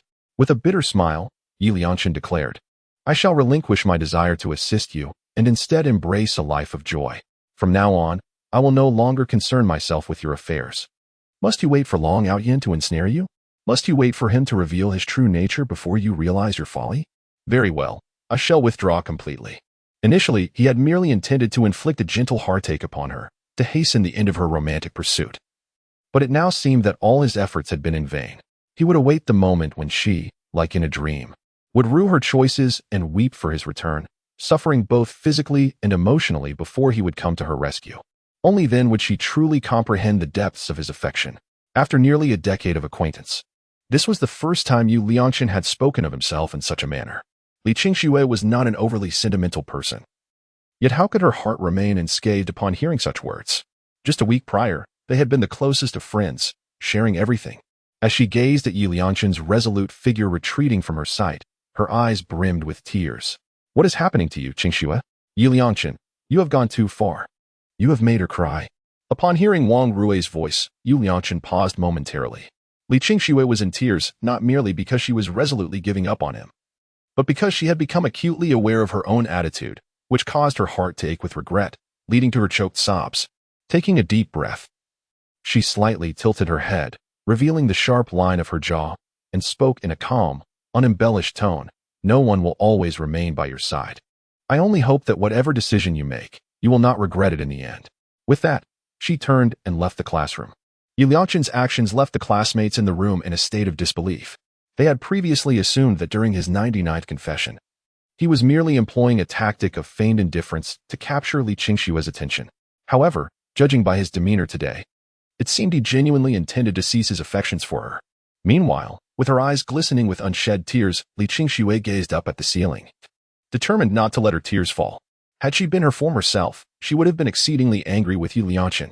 Yet now, she felt only a twinge of sadness, devoid of anger. Deep down, she recognized the truth in his words. He would not always be by her side. He had his own life and aspirations. This was unjust, a disservice to him, and an irresponsible stance for herself. Are you all right, Qingxue? Wang Rui gently inquired. Li Qingxue sniffled, forcing a smile as she shook her head. I am fine. She then raised her hand to wipe her eyes. How could Yu Liangchen be so unreasonable? Was it really that significant that she had not accepted his confession? Wang Rui expressed her indignation. Upon hearing this, Li Qingxue felt a flicker of understanding. It dawned on her that she was not alone in her sentiments. Wang Rui's words echoed her own thoughts. Had she not encountered Long Outyan, she might have shared the same perspective. She might have pondered, just because she had declined Yu Liangchen's confession, did he have to treat her this way? Long Outyan's mature mindset always allows him to discern the essence of a problem. He never speaks ill of others, but seeks to uncover the core issue. If she could grasp this clarity, that would suffice. However, if she remained confused, she would only wander further down the wrong path. Fortunately, she had identified the crux of the matter and had come to terms with it. Turning to Wang Rui, she grasped her hand. This situation cannot be blamed on Yu Liangchen. He merely offered me a piece of advice as a friend. It is I who am struggling to accept this sudden contrast, which is not his fault. After all, Yu Liangchen has treated me quite well until now. If someone who has always been kind to you suddenly turns cold, the emotional dissonance can indeed be distressing. Yet, if one sets aside the discomfort, it becomes evident that Yu Liangchen's words hold truth. He simply regards Li Qingxue as an ordinary friend now. He will no longer shower her with the same favoritism as before. He is merely cautioning me to distance myself from Long Outyan, lest I find myself regretting it later. And I cannot fault him for not forewarning me. Wasn't Wang Rui also advising me to steer clear of Long Outyan previously? Chapter 43. You and I, 50-50. After exiting the classroom, Yu Liangchen cast his gaze downward and let out a quiet sigh. It was disheartening for him to speak to his long-cherished white moonlight in such a manner. However, there was no alternative. How else could he make her regret her choices? How could he awaken her to the truth, prompting her to pursue him with fervor? These tribulations were necessary for Li Qingxue to navigate in her life. Without such hardships, how could she realize her unacknowledged affection for him? Chengge, are you all right? Gao Quan inquired softly, observing Yu Liangchen's demeanor. This emotional state suggested that Chengge must have found it painful to utter those words. Surely, his heart ached at this moment. Quan, do you also believe I am merely playing hard to get? Do you think my words were meant to hurt Li Qingxue? Gao Quan, taken aback by Yu Liangchen's earnestness, felt uncertain. He had known Yu Liangchen since childhood, having played together in their most innocent years. He understood his character well. Even in the face of rejection from Li Qingxue, he would not resort to vindictiveness. After all, how could one confess their feelings 98 times otherwise? Yet, the words spoken by Chengge earlier had indeed been rather callous, causing Li Qingxue to weep. However, after a brief moment of hesitation, Gao Quan asserted, Chengge, I believe in you. You are not that kind of person. Upon hearing this, Yi Lianchen felt a warming sensation within. It was truly touching to be unconditionally believed in. He nodded affirmatively. Indeed, I am not that kind of person. The reason I expressed such harsh sentiments was solely to make Li Qingxue realize that Long Outyin is not a good man. Indeed, I find it hard to believe that you, Brother Qin, would intentionally target Li Qingxue. Yi Lianchen flashed a grin and patted Gao Quan on the shoulder, reassuring him. Do not worry. Time will unveil the truth. Eventually, you will come to understand that Brother Qin was right. For now, let us leave everything to the passage of time. Go and have your meal. I shall seek someone. With that, Yi Lianchen made his way towards the entrance of Class 7. The days when Hu Yueying was tormented to the brink of despair were drawing near, and it was time for him to show concern for her in advance, laying the groundwork for her eventual redemption. Upon arriving at the entrance of Class 7, he immediately spotted Hu Yueying diligently studying at her desk, alongside Long Outyin, who was feigning engagement in his studies. Disdain washed over him. How ridiculous, his pretense was rather convincing. With a silent scorn, he turned to the classmate nearest to the door. Hello, I am looking for someone. Could you please call Hu Yueying for me? Upon hearing Yi Lianchen's voice, the classmate glanced back at him. Sure. He then approached the last row, calling out, Classmate Hu Yueying, someone is looking for you outside. At the sound of his words, Hu Yueying first expressed her gratitude to the classmate who had relayed the message, then turned to look outside. There she found Yi Lianchen leaning against the corridor railing, his gaze cast down at a 15-degree angle. The moment their eyes met, Hu Yueying instinctively shook her head. I do not know him. Shall I help you refuse him? The classmate inquired. Hu Yueying nodded vigorously. Thank you. I appreciate it. No one can resist the charm of a courteous individual. Though it may seem a mere, trifling effort, a gentle acknowledgement like thank you or sorry for the trouble can profoundly alter one's disposition. What's that you say? Yi Lianchen furrowed his brow. Are you jesting, Jinsho? Did you actually say anything? How could Hu Yueying possibly not know me? After all, I assisted her in dealing with those ruffians from No. 2 high school last Friday. On Saturday, we engaged in a delightful conversation at Nafeng Plaza. How could she not recognize me? A classmate shot Yi Lianchen a disapproving glance. Are you out of your mind? Hu Yueying explicitly stated she doesn't know you. The commotion at the entrance was not loud, yet it was sufficient to catch the attention of several classmates, particularly Hu Yueying. After asserting her unfamiliarity with Yi Lianchen, her gaze frequently drifted toward the doorway, eager to discern whether he had departed. Now, witnessing that he had neither left nor ceased his argument with the classmate who had relayed the message, her anxiety intensified. Who is he? Long Outyin inquired. Glancing at Hu Yueying, with her fingers intertwined, Hu Yueying replied, He is the one who knocked on my door on Saturday.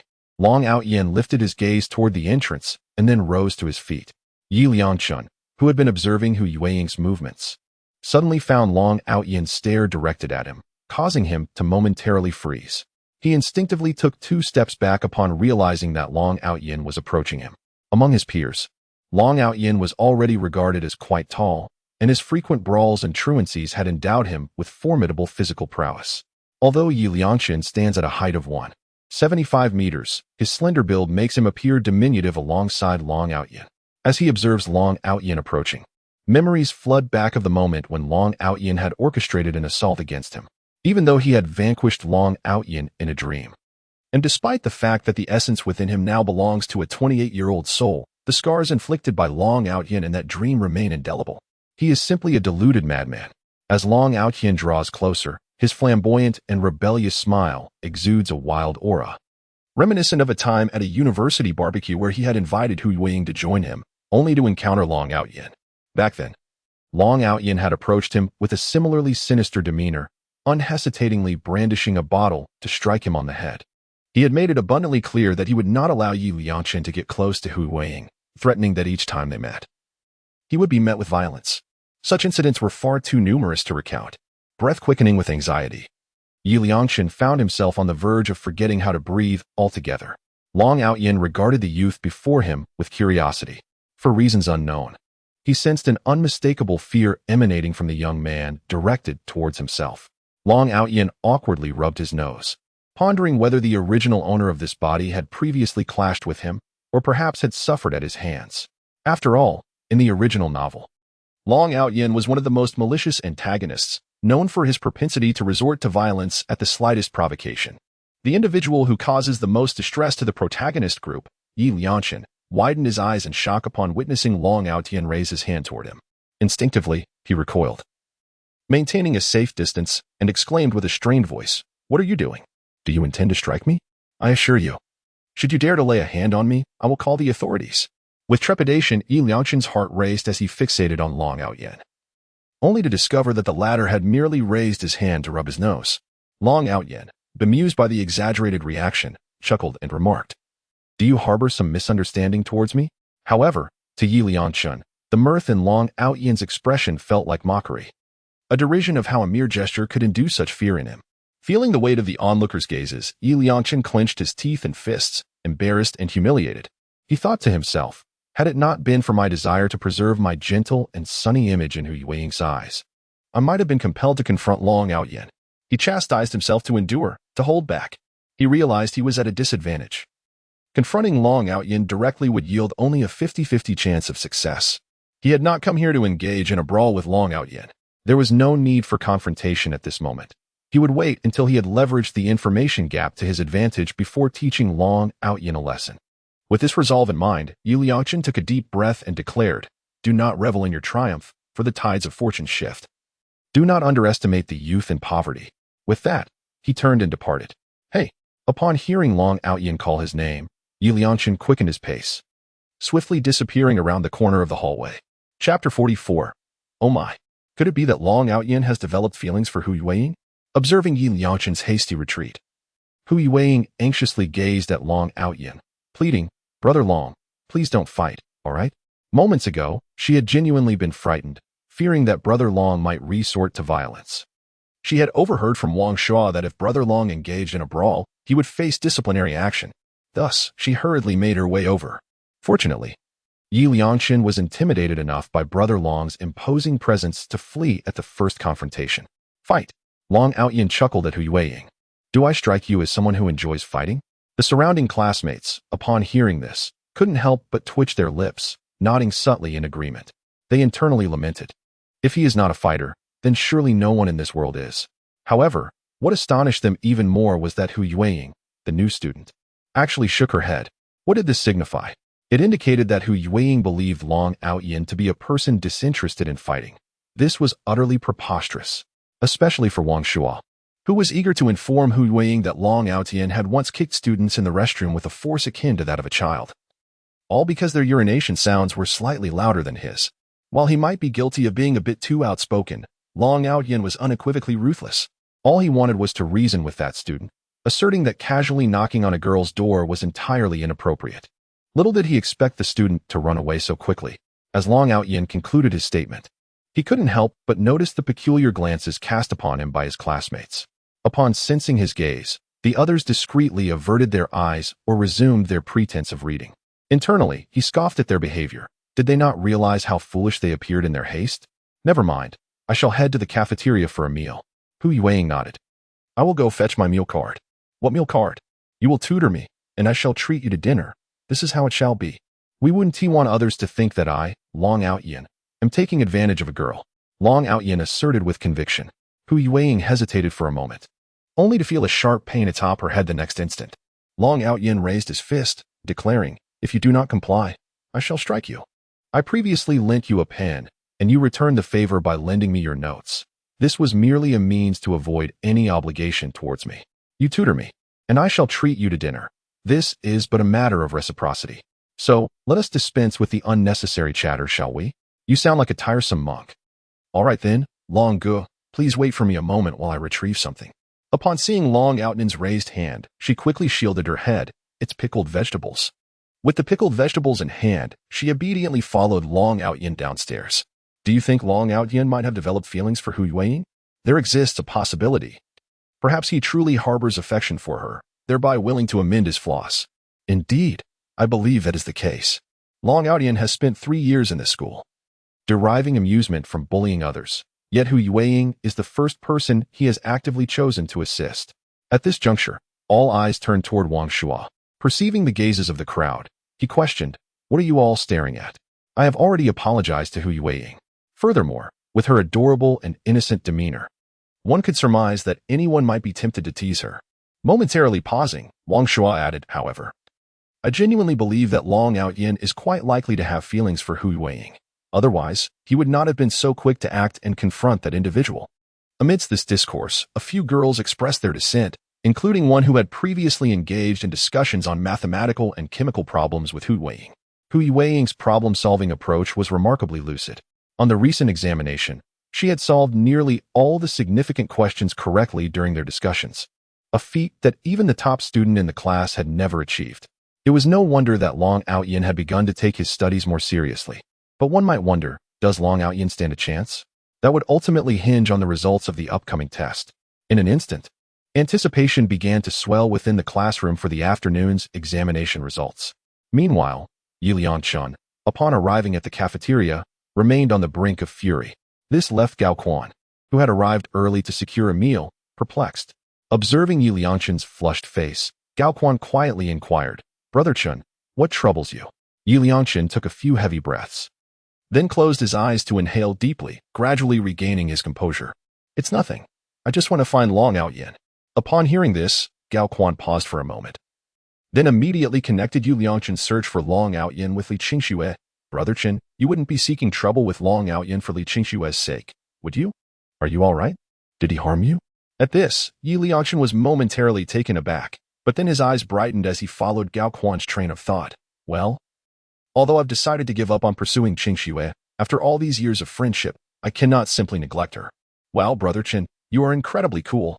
You claim to be done with Li Qingxue, yet the very next moment, you go looking for Long Outyin." Observing the admiration in Gao Quan's eyes, Yi Liangchun straightened his posture and adjusted the collar of his school uniform. "This is something you must keep to yourself. Rest assured, Brother Chun, since you wish to silently protect Li Qingxue, I will absolutely keep it a secret." Yi Liangchun's lips twitched. He felt Gao Quan was rather straightforward. If he asked not to speak of it, would he truly refrain from doing so? "How would Li Qingxue know that I sought out Long Outyin for her if you don't tell her?" He cleared his throat and continued, "I simply wish to remain low-key. However, you could discreetly inform Li Qingxue's deskmate, Wang Rue, to keep a watchful eye. If Long Outyin dares to approach Li Qingxue again, she should notify me immediately." "Understood." Gao Quan nodded earnestly. Just as he finished speaking, his gaze shifted toward the entrance of the cafeteria. "Brother Chun, Long Outyin is coming. Surely, he isn't here to find you?" Hearing this, Yi Liangchun instinctively turned to look at the doorway of the cafeteria. Indeed, I witnessed Long Outyin entering with Hu Yueying. Curse it. I knew better than to provoke Long Outyin in advance. That fellow is akin to a dog, a rabid one at that, who will latch on and never let go. "Do not look," Yi Liangchun urged Gao Quan. As long as he averted his gaze from Long Outyin, the latter would remain oblivious to his presence. After all, the cafeteria was bustling with people, and with his back turned, it was improbable that Long Outyin could pinpoint him with such precision. After a brief moment, Yi Liangchun quietly inquired, "Can you see where Long Outyin is now?" "He is seated with a remarkably beautiful young lady, enjoying a meal." Gao Quan couldn't help but steal a few glances at Hu Yueying. In the past, she had always trailed behind Long Outyin, her gaze cast downward, rendering her features indistinct. However, today was different. She was smiling. Her delicate and gentle features radiated an indescribable purity. Especially when she smiled knowingly just moments ago, there was an enchanting allure intertwined with her innocence that was utterly irresistible. It was disarming, compelling one to gaze a moment longer. It seemed as though everything around her paled in significance beneath the warmth of her smile. Observing Gao Quan's expression, Yi Liangchun found it amusing. How pathetic. If he were to reveal that Hu Yueying would eventually become his wife, Gao Quan would likely be left in utter astonishment. It is human nature to linger longer on the beauty of delightful things. One cannot help it. Yet, if only this treasured girl could fill her heart and eyes solely with him, it would surely incite envy from countless others. Chapter 45. Yes. Hold me like this, or I may lose control. Stop staring, looking so unambitious. Yi Liangchun is quite amusing. The term treasure aptly encapsulates Hu Yueying's esteemed position in Yi Liangchun's heart. It is precisely due to Hu Yueying's captivating beauty that Long Outyin has become utterly infatuated, desperately seeking her affection. Her name is Hu Yueying, and believe it or not, her future husband will undoubtedly be me. Yi Liangchun confidently tossed aside his tousled hair with a chuckle. "Chungu, you haven't even glanced her way, yet you dare to boast? Besides, aren't you no longer pursuing Li Qingxue? What if Li Qingxue becomes my wife in the future?" Yi Liangchun sighed, placing a hand on his forehead, clearly disinterested in continuing the conversation. Gao Quan was taken aback. Chenggu, have you come down with a fever? Should I escort you to the infirmary? It's still broad daylight, and you're already daydreaming? Not to mention Li Qingxue. Consider the classmate who follows Long Outyin around. Long Outyin is notorious throughout the school as a troublemaker. He has engaged in fights, skipped classes, and openly defied teachers, committing every conceivable misdeed during his school years. Competing for a woman with such a person is akin to courting disaster. With Chun Ji's physique, a single kick from Long Outyin could render him incapacitated. Thus, Gao Quan suspected that Yu Liangchen was indeed unwell, and quite severely at that. Yu Liangchen confidently sipped his soup. Shall we place a wager? A wager on what? Let us bet on whether Li Qingxue and Hu Yueying will be my wives in the future. If I lose, I will cover all expenses for our outings. If you lose, you shall bear the costs. Gao Quan curled his lips, remarking, Brother Chen, your boastfulness knows no bounds. Surely, one must at least wait until after graduating from university to consider marriage? That seems a distant prospect for me.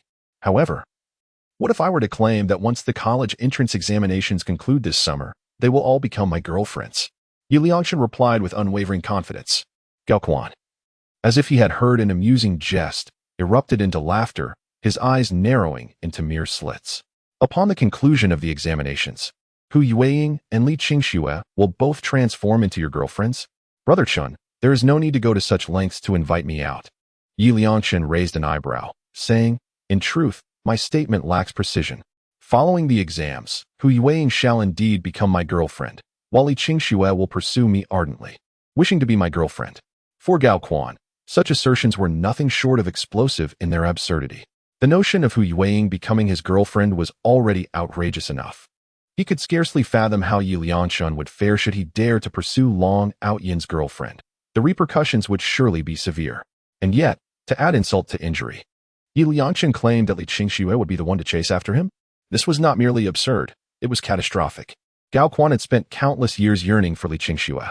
If she truly were to pursue him, then why had she rebuffed Brother Chen's confession? If that were the case, I would wager all my accumulated pocket money from these years. Gao Quan, far from being a nitpicker, found Yu Liangchen's grandiose claims too extravagant to digest, even for someone as good-natured as himself. Very well, let it be settled thus, Yu Liangchen said, shaking his head in resignation. This wager was but a jest. He relished the thought of witnessing Gao Quan's astonished expression when the time came. I hope that I won't be rendered speechless by shock when the time comes. Goodness, Chen. Long Outyin is flirting with your wife, Gao Quan suddenly exclaimed. What unfolded before his eyes was a scene that could drive one to madness. He witnessed the scoundrel Long Outyin daringly caress Hu Yueying's delicate face. In that fleeting moment, the anger he had just managed to suppress surged back with a vengeance. Were it not for the presence of so many people, and his desire to avoid showcasing his violent tendencies before Gao Quan, he would have already charged at Long Outyin, ready to duel. Clenching his fists tightly, he abruptly rose from his seat. Chun, don't act impulsively, Gao Quan urged, convinced that Chen's earlier words were merely jest. If he were to recklessly provoke Long Outyin, it would surely be Yu Liangchen who would suffer the consequences. Yu Liangchen gritted his teeth, his voice seeping through clenched jaws. Yes, hold me back. Otherwise, I fear I might just rush over and confront Long Outyin. Thus, Yu Liangchen was led out of the dining hall by Gao Quan. Their commotion attracted the attention of others in the cafeteria. Hu Yueying, holding her chopsticks, stared blankly at Long Outyin, her beautiful eyes glimmering, her slightly parted red lips revealing grains of rice that had accidentally spilled. Yet, she seemed to have forgotten how to chew, lost in a daze as she gazed at Long Outyin, as if the warmth of his fingertips still lingered on her lips. What are you staring at? Is there something on my face? Long Outyin chuckled at Hu Yueying's adorably bewildered expression, adding, take your time eating. I tend to eat quickly myself. Dining alone is inherently swift. As Hu Yueying observed her plate nearing completion, the foolish girl, with her cheeks stuffed, continued to shovel rice into her mouth, seemingly oblivious to the risk of choking. Upon hearing Long Outyin's words, Hu Yueying gave a slight nod, then lowered her gaze. Obediently resuming her meal, a subtle smile graced her lips. The sunlight today was exquisite, her spirits high, and the rice tasted remarkably sweet. I'm finished, she softly announced to Long Outyin before beginning to clear her plate. Upon exiting the dining hall, Yu Liangchen, initially fuming, turned away upon spotting Long Outyin and Hu Yueying together, presenting his back to them. Once they had distanced themselves, he abruptly spun around, glaring fiercely at Long Outyin's retreating figure. If it weren't for you holding me back just now, I would have truly feared losing control, Yi Liangchen stated with a low voice. Gao Quan's lips twitched. He had clearly not restrained him. Swallowing hard, Gao Quan suggested quietly, Brother Chun, why don't we visit the infirmary? I feel like you might be under too much pressure lately, and your mind seems a bit unsettled. I'm fine, Quan. Do you not trust me? I am entirely lucid and rational at the moment, Yi Liangchen replied, taking a deep breath. I have never felt so clear-headed and sensible. Gao Quan sighed in resignation. Not only had he imagined Long Outyan's girlfriend as his own, but he also believed that Li Qingxue would pursue him. Just last Friday, he had provocatively instigated others for no reason, resulting in a beating. Such a disgraceful matter, yet one still seeks to promote it. Upon reflection, it is evident that the issues had long been present. It seems that Li Qingxue's rejection of Qingge has indeed had a considerable impact on him. Of course, Gao Quan did not utter these words in front of Yi Liangchen, for who knows how he would react upon hearing them. Chapter 46. The glorious moments of Long Outyan. Wang Rui cast a curious glance at Yi Liangchen. How could someone make Li Qingxue weep and yet appear so agitated? Gao Quan, what has come over him? Upon seeing Gao Quan enter, Wang Rui inquired. Gao Quan first glanced at Li Qingxue, recalling Yi Liangchen's words. After a brief moment of hesitation, he chose to speak before Li Qingxue, addressing Wang Rui. Although Qingge has decided to cease his pursuit of Qingxue, they have been friends for many years. He cannot simply disregard her. Thus, Qingge has gone to seek out Long Outyan. Upon hearing this, the previously silent Li Qingxue tightened her grip on the pen in her hand. Her gaze towards Yi Liangchen was laden with complex emotions. Sensing her stare, Yi Liangchen remained unfazed, merely turning his profile towards the window, revealing his sharp jawline. Qingge, I am sorry. Though you forbade me from speaking, I still shared with Li Qingxue that you sought out Long Outyan on her behalf. Gao Quan whispered, you won't hold it against me, will you? He believed that Yi Liangchen's willingness to take such actions for Li Qingxue deserved to be acknowledged. It had been a long time since he had witnessed such a devoted soul, one who silently toils away in the shadows without uttering a word. Such a plot Gao Quan has only ever witnessed on television throughout his life. This suffices to illustrate the depth of Yi Liangchen's affection for Li Qingxue. Yi Liangchen's heart swelled with joy, yet he maintained a composed exterior, solemnly stating, Fool, how could Brother Chen blame you? You merely spoke a truth. Upon uttering these words, Yi Liangchen allowed himself a self-deprecating smile, adding, moreover, all of this was my own volition. I never expected Li Qingxue to reciprocate or feel moved. Brother Chen, your love is truly magnificent. Gao Quan found himself touched by this sentiment. As men, they should indeed embody such ideals. It is merely that you have yet to encounter someone you cherish. Once you do, you too shall love as Brother Chen does. When Yi Liangchen spoke these words, he did not deliberately modulate his voice. Instead, he articulated them with an authentic bubble-like timbre, his voice steady yet husky. Following this statement, Yi Liangchen observed Li Qingxue's silhouette. Noticing her inclination to turn, he instinctively raised his eyes 15 degrees, a perfectly measured self-mocking smile gracing his lips. As his footsteps halted, he furrowed his brow slightly, surveying the surroundings with raised eyebrows. Those who met his gaze instinctively averted their eyes. Is there something on my face? Long Outyan murmured to Hu Yueying. Hu Yueying scrutinized him closely before shaking her head. Strange. With that, she proceeded back to her seat. Soon enough, not only Long Outyan, but even Hu Yueying realized that the surrounding classmates seemed to be glancing at them furtively, an inexplicable sensation enveloping them. Instinctively, he touched his face, wondering if something had stained it. This situation persisted until class commenced, culminating in the teacher distributing the morning's examination papers. Long Outyan, who had consistently ranked last, remarkably ascended to the fifth-to-last position, marking an impressive improvement of 6 places. Were this to have occurred in the past, one might have presumed that Long Outyan had merely stumbled upon an unexpected stroke of luck. However, now, everyone believed this transformation was a testament to Long Outyan's dedication for love, a change inspired by Hu Yueying. Yet, when Hu Yueying's scores were revealed, the classroom fell into a momentary silence before erupting into a cacophony of excitement. She had secured the top spot in mathematics, boasting an astonishing 11-point lead over the second place. All eyes turned to Hu Yueying, only to discover her demeanor remained remarkably composed, devoid of any notable emotional fluctuations. In stark contrast, Long Outyan's expression was one of uncontainable joy, as though he had encountered a pinnacle moment in his life. To him, ascending from the last to the 5th position felt like an extraordinary and proud achievement. Nevertheless, Hu Yueying dedicated the entire afternoon to meticulous study after each incorrect answer. She diligently took notes and listed corresponding exercises for Long Outyin to revisit during evening study sessions. When one immerses themselves in a singular task, time invariably seems to fly by. Before long, Long Outyin found himself welcoming the second weekend of his existence in this realm. On Saturday morning, Li Qingxue rose early, as was her custom, gazing through the window at the murky world outside. The weather was far from delightful, marked by a somber, overcast sky. Lost in thought as she observed the dreary heavens, she eventually gathered herself, donned her attire, and ventured out with an umbrella in hand. Today, I awoke unusually early.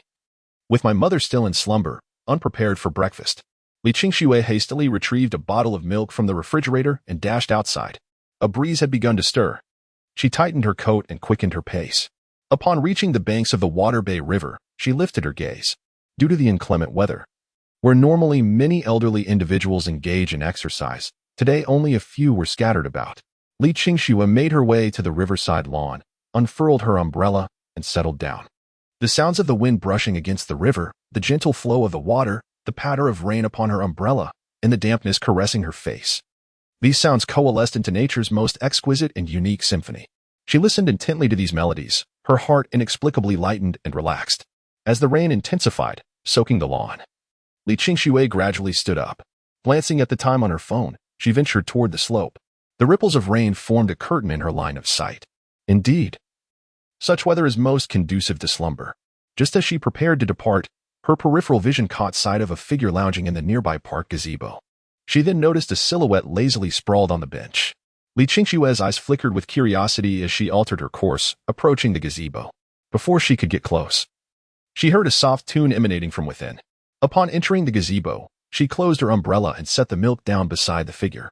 Hearing the commotion, Long Outyin opened his eyes, asking, "Did you come specifically to find me?" He then glanced at the milk beside him, adding, "Is there something troubling you?" In your youthful years, if you could channel this vigor into your studies, each of you would undoubtedly possess the potential to become extraordinary talents. Chapter 47. What kind of person am I in your eyes? Li Qingxue remained silent, taking a seat on the opposite bench.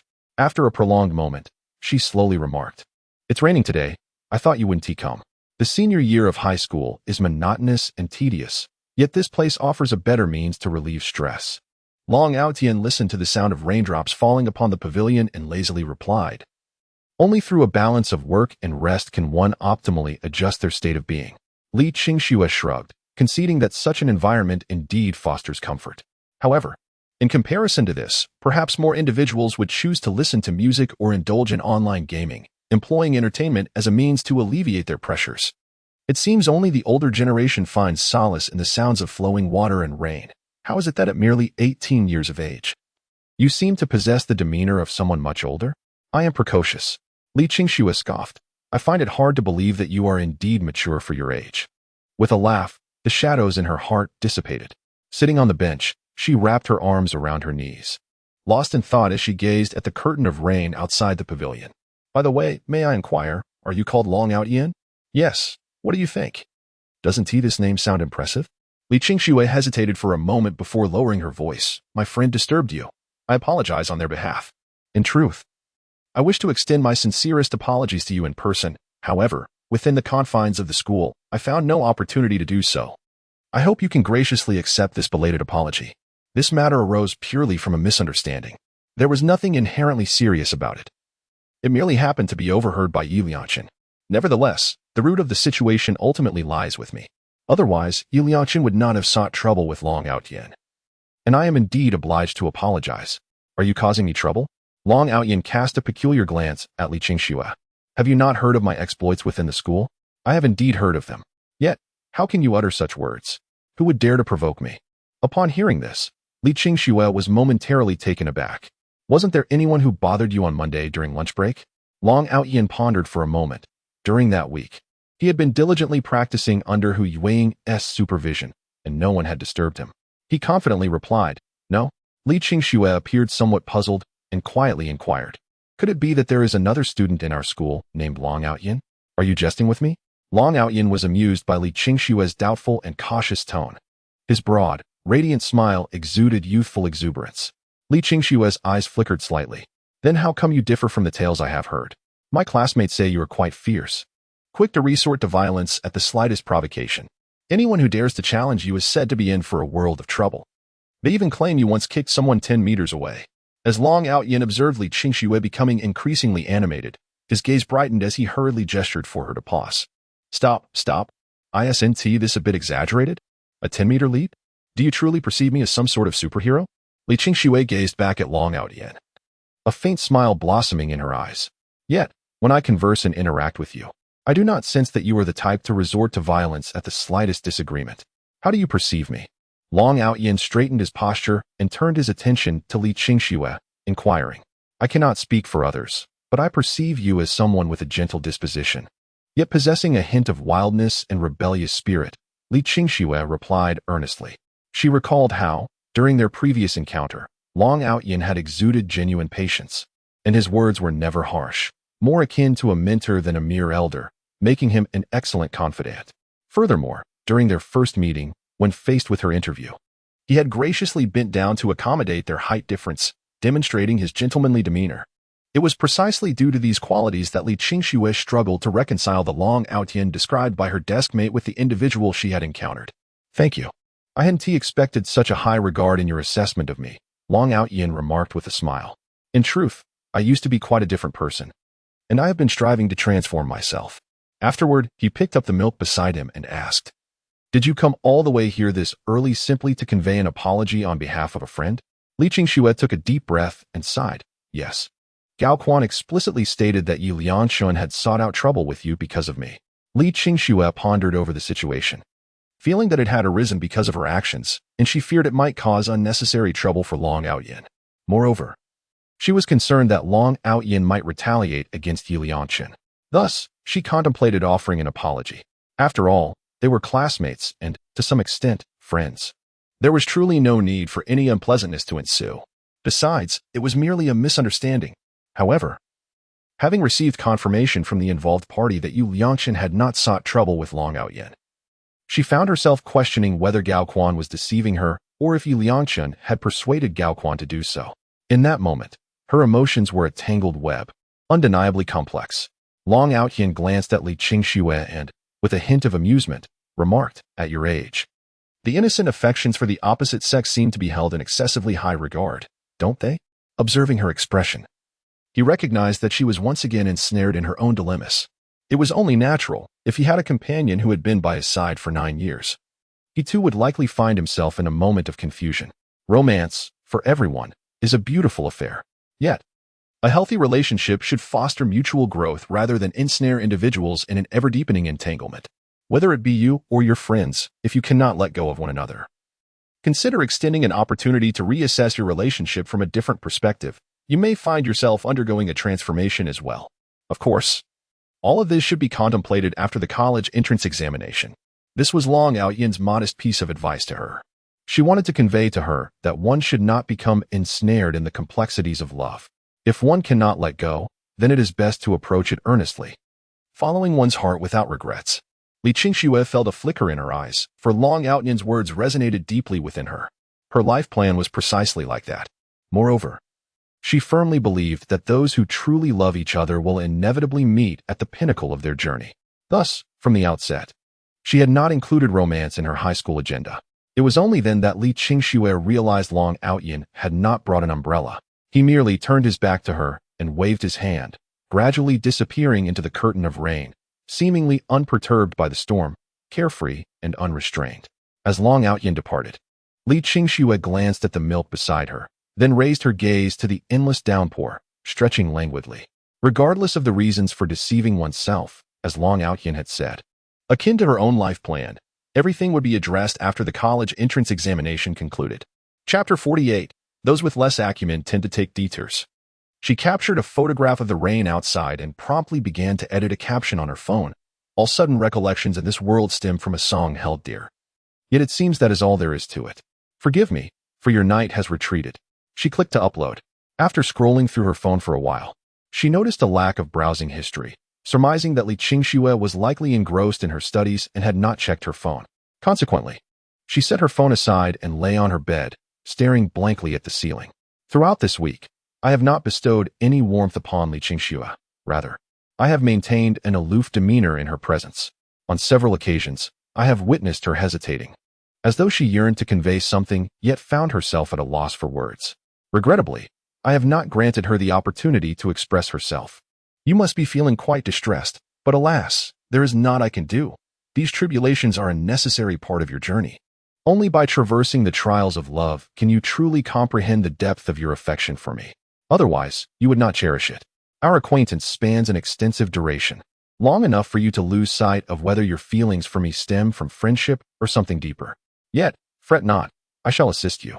You once had someone who fervently pursued you, and now that they have distanced themselves, it must feel quite unsettling. This is precisely the effect I desire. The more discomfort you feel, the more you will recall my virtues. The more you reflect on the moments we shared, the more regret you will harbor for not accepting my confession sooner. Gradually, you will find yourself in a state of torment, awakening to the realization of your true feelings, ultimately leading you to pursue me fervently, much like a dream. At that point, the reins of power will rest firmly in my hands.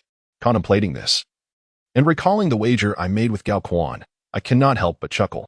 It is truly unfathomable to envision the astonishment that will grace Gao Quan's countenance when that time arrives. Suddenly, a thought strikes me. Given the torrential rain today, surely Hu Yueying will not be partaking in her part-time job, will she? In accordance with the character of the treasure girl, as long as the heavens do not rain knives, she will undoubtedly go to work. One wonders if she has brought an umbrella. If she were to see me drenched, merely to deliver her an umbrella, the treasure girl would surely be profoundly touched, wouldn't she? Contemplating this, Yi Liangqin resolved to check on her. While attending to Li Qingshua's emotions, he must not forget his treasure girl, despite there being only a week remaining until their anticipated meeting in his dreams. However, this does not preclude him from showing concern for her in advance. A perfect man should be generous in his affections.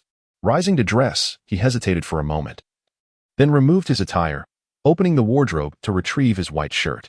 The fabric, when wet, would cling to his form, allowing him to inadvertently showcase his physique, while also demonstrating to Hu Yueying the lengths he would go to deliver an umbrella for her.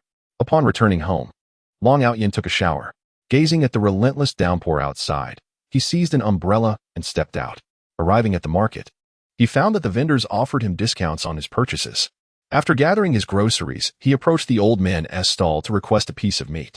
Reflecting on the necessity of balance in his diet, he ultimately asked the old man to chop some spare ribs as well. "Are you going to see that little teacher?" the old man inquired, observing the items in Long Outyin's hands. "Yes, I will be tutoring her every weekend from now on," Long Outyin replied. "Very well." The old man chuckled, reminiscing about how his son had improved from last place to fifth, feeling quite pleased as he chopped a few more pounds of ribs.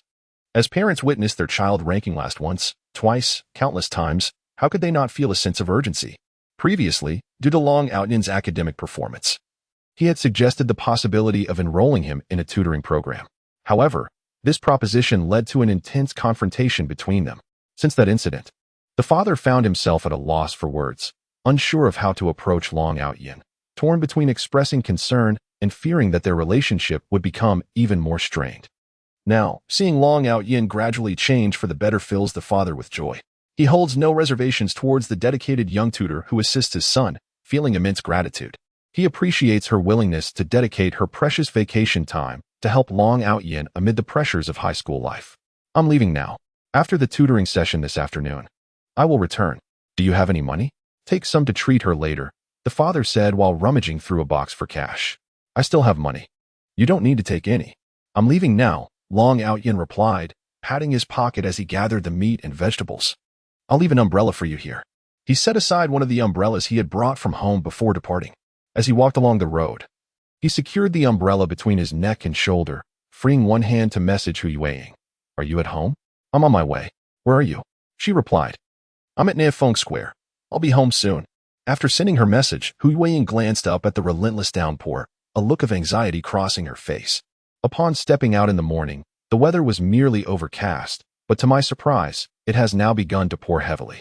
Casting a glance at the nearby shop, Hu Yueying entered, only to find the cheapest umbrella priced at 30 yuan, which left her in a moment of indecision. Ultimately, she exited the store empty-handed. On her way here, she spotted a young man caught in the rain, completely drenched, which struck her as quite amusing. Curiously, he held an umbrella in his hand. Yet he chose not to use it. How perplexing. Perhaps he was filming for a drama? Standing at the entrance of the shop, Hu Yuang overheard the conversation of passers-by and instinctively looked up in that direction. There she beheld a figure clad in a white shirt and form-fitting jeans, leisurely making his way towards her. As he walked, he extended his arms, allowing the heavy rain to cascade over him. Their eyes met momentarily, causing Hu Yuang to pause in surprise. Yi Liangchen also hesitated for a brief moment, then chuckled lightly, raising his gaze to the heavens. Is this our destined connection? In the bustling square, whenever one appeared, their gaze would inevitably gravitate towards the other. With this thought in mind, Yi Liangchen quickened his pace towards Hu Yuang. As he approached, she frowned in discomfort.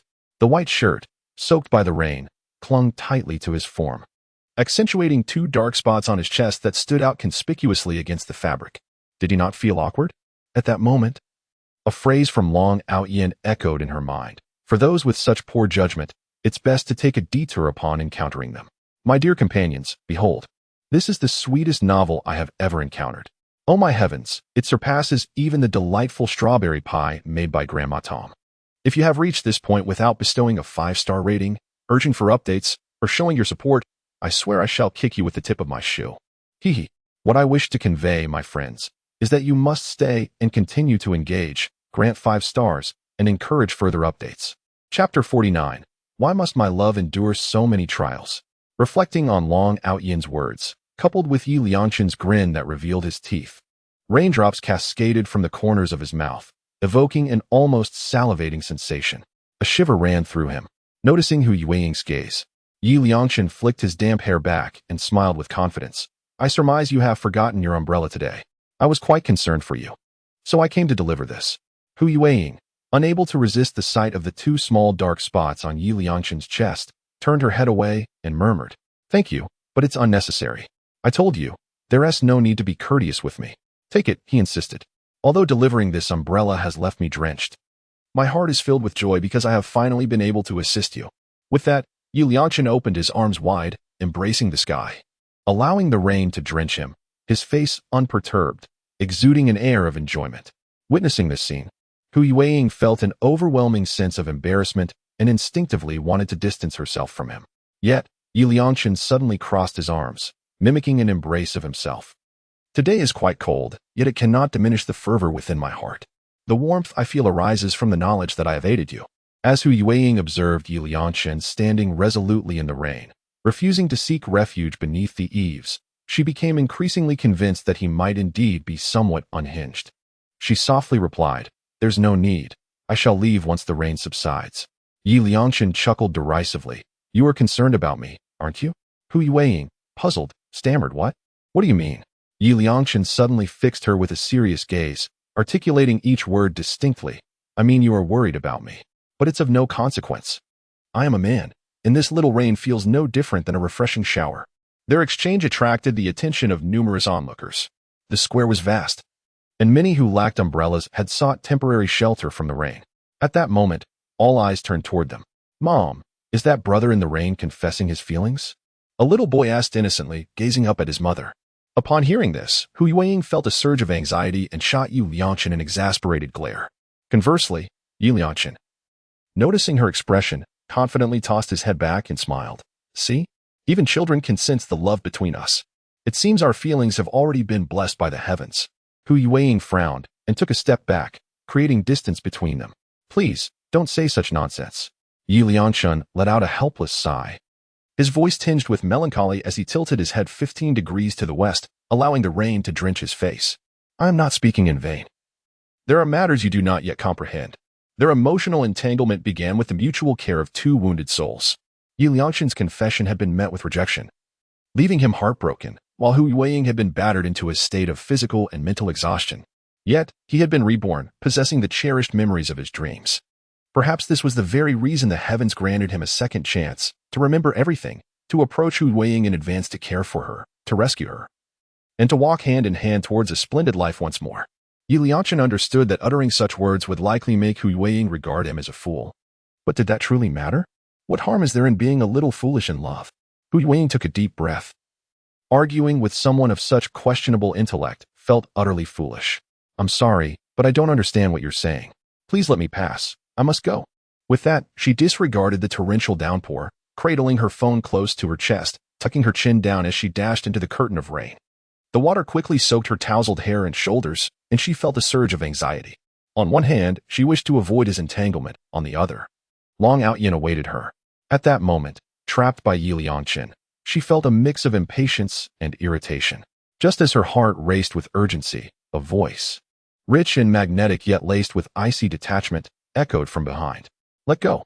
The frigid tone seemed to chill the air more than the relentless downpour. Both Hu Yueying and Yi Liangqin turned in surprise toward the source of the voice. As I stood there, one hand clutching an umbrella and the other grasping a vibrant red and yellow plastic bag from the market, my heart momentarily paused. I gazed dreamily at the tall, elegant figure standing in the rain. His presence loomed like an imposing wall, inexplicably instilling a sense of comfort within me. I never anticipated that Long Outyin would seek me out. With a smile that seemed both enigmatic and mocking, he regarded Yi Liangqin, his eyes reminiscent of a frigid winter night, exuding a sharp, aggressive aura that sent an involuntary shiver down my spine, leaving me utterly defenseless. Upon meeting Long Outyin's penetrating gaze, Yi Liangqin instinctively released his grip. Long Outyin remained silent, his focus unwavering on Yi Liangqin. If memory served me correctly, Hu Yueying had previously mentioned that it was this individual who knocked on her door. Taking a couple of steps closer, Long Outyin, due to their height difference, slightly bowed his head to address Yi Liangqin. Though I am unaware of your name, engaging in such inappropriate behavior towards a girl in public is quite unacceptable. Furthermore, you are the one who disturbed Hu Yueying at her home, an equally deplorable act. I am here to reason with you, and I hope you will heed my words. Otherwise, I possess some knowledge of martial arts. Hu Yueying, cradling her head with both hands, felt a slight ache. Yet, amidst an inexplicable joy, the pain seemed trivial. She remained rooted in place. Yi Liangqin murmured, his lips trembling, unsure whether it was due to the cold or the intimidation of Long Outyin. He could only stare vacantly as Long Outyin led Hu Yueying away. He opened his mouth to speak, words teetering on the brink of expression, yet he found himself at a loss for what to say, clenching his fists tightly in frustration. How infuriating. He had just struck Hu Yueying on the head. He is once again forcing Hu Yueying. Is there truly no way to alter this situation? Under the heavy rain, Yi Liangqin gazed upward at the sky, the raindrops stinging his face, yet it paled in comparison to the agony within his heart. Is there truly no way to change any of this? Must it be that only after Hu Yueying has been thoroughly worn down, both physically and mentally, can I become her salvation? Why must my love endure such tumultuous trials? Fate, why do you persist in jesting with me in this manner? Why must two individuals who genuinely love each other endure such unnecessary tribulations? Chapter 50. From now on, I will prepare whatever you wish to eat. Hu Yueying quietly exhaled in relief, and, glancing at Long Outyin beside her, softly chuckled. Long Go, thank you for coming to fetch me. If you need assistance in the future, please do not hesitate to let me know. Listening to Long Outyin's voice tinged with reproach, Hu Yueying did not feel disheartened. Instead, she smiled lightly and whispered, I understand. Seeing Hu Yueying's obedient demeanor, Long Outyin could not help but find it amusing. No matter what he said, she always nodded in agreement. Yet, when genuine assistance was required, she faced it alone. Deep down, she harbored a fear of burdening others. But isn't the essence of human connection rooted in mutual aid and support? Long Go, allow me to carry something for you. Observing Long Outyin holding an umbrella in one hand while grasping items in the other, Hu Yueying, with her hands empty, moved to take the bag from Long Outyin's grasp. The items were light, yet Long Outyin lifted his hand to avoid her attempt to take them. With my hands empty, you still need to hold the umbrella. Let me assist you a bit, Hu Yueying said softly, feeling somewhat embarrassed as she glanced at Long Outyin. Stop the chatter, or I might just kick you into the rain, he retorted. Upon hearing this, Hu Yueying stood awkwardly in place. The prospect of being able to help Long Outyin instantly brightened her mood. Well, I can make many things. Just tell me what you would like to eat. If I don't know how to make it, I can learn. I pick things up quite swiftly. All right, come with me, Long Go. I know a shortcut that will lead us there quickly, Hu Yueying declared, inadvertently grasping Long Outyin's arm as she spoke. The path they took led them to a train track transfer point. What a peculiar weather. By the time they reached home, the rain had lessened. Long Outyin closed the umbrella and remarked, gazing at the fine drizzle, can you cook spare ribs? Let us have that for dinner. He then handed over the groceries, meat, and spare ribs all at once to Hu Yueying. As she looked at the bag he had passed her, her gaze momentarily lost, she said, "Long go. I volunteered to tutor you. Just let me know what you want to eat." Before she could finish her sentence, Long Yaoyan playfully tapped her on the head, saying, still babbling, "Do you think your Long Gu is the type to take advantage of others? You have no idea how delighted my old man was to learn that I came in fifth to last. Had I not intervened, he would have wanted to move the meat stall to your house." Hu Yueying was not accustomed to accepting gifts from others, yet for some unknown reason. After hearing Long Yaoyan's words, a smile crept onto her lips. "Shall we indulge in some rib noodles today? That sounds delightful." Hu Yueying, carrying a bag, entered the kitchen and then retrieved a towel. "Long Gu, please dry yourself off first and take a seat in the living room. It will be ready shortly." Upon handing the towel to Long Yaoyan, she realized that the side of his body, which had been holding the vegetables, was already soaked from the rain. In contrast, she herself had only gotten wet at the beginning and had remained dry since. Returning to her room, Hu Yueying glanced at her attire. Aside from her floral short-sleeved shirt, the rest of her clothing seemed ill-fitting. Picking up the floral top, a blush unexpectedly crept onto her cheeks. "Long Gu, if you don't mind, perhaps you could wear this for now." After saying this, she placed the shirt into Long Yaoyan's hands and stepped into the kitchen. She heated some water, slicing ginger to boil alongside it. After preparing a bowl, she brought it into the room. Upon seeing Long Yaoyan's current appearance, the laughter in her eyes threatened to escape. The once loose floral shirt that had hung on her was now snug on him. Noticing her gaze, Long Yaoyan awkwardly tugged at the fabric. "Are you laughing? I might just have to hit you for that." "If I laugh, you must hit me too," she replied, playfully handing him the ginger tea with a hint of grievance. Observing the steaming ginger tea in his hand, Long Yaoyan sniffed and said, "Don't think that just because you made me ginger tea, I want to hit you." Hu Yueying turned back towards the kitchen. As she lifted the bamboo curtain, she cast a discreet glance at Long Yaoyan, who was sipping the tea, biting her lip in amusement before beginning to prepare the meal. Long Yaoyan had procured an abundance of vegetables, meat, and ribs. Hu Yueying meticulously organized the ingredients in the kitchen and placed them all into the refrigerator. As long as these ingredients remained unspoiled, they could be preserved for quite some time. After the ribs were tenderized, Hu Yueying served a bowl of succulent ribs and seized the opportunity to cook noodles in the rib broth. The flour from the noodles dissolved into the broth, rendering it thick and viscous, clinging deliciously to the noodles, imparting a fresh and delightful flavor. As Hu Yueying sampled the dish, a spark of satisfaction illuminated her face, and she graciously presented the meal to Long Yaoyan. "Let me handle it," he said, hastily lifting the bamboo curtain to take the bowl and chopsticks. 2 bowls of noodles and a small basin of ribs awaited. After savoring a mouthful, Long Yaoyan could not help but extol Hu Yueying's culinary skills. "Hu Yueying, you truly excel in everything. Beautiful, studious, and even an exceptional cook." Flushed with modesty at Long Yaoyan's praise, Hu Yueying felt it was merely a home-cooked meal. Nevertheless, witnessing Long Yaoyan's satisfaction as he relished the food, her eyes sparkled with delight. "If you find it tasty, I shall prepare it for you in the future. That will be quite the favor before the college entrance examinations," Long Yaoyan joked. At his words, Hu Yueying's gaze dimmed momentarily. "If you ever wish for it, you can always let me know," she replied. Upon hearing this, Long Yaoyan paused, then raised his eyes to meet Hu Yueying's earnest and smiling gaze, instinctively averting his own. He dabbed his lips with a napkin, swallowing the food in his mouth. As for the future, that could be addressed later. For now, everything was just fine. Indeed, after their meal, Hu Yueying assigned Long Yaoyan 10 questions, which she had formulated based on the mistakes from her previous exam papers.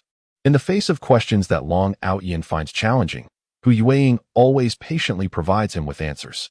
Previously, she cherished the serene atmosphere of studying. Now, she has added another layer to her enjoyment, imparting knowledge to Long Yaoyan.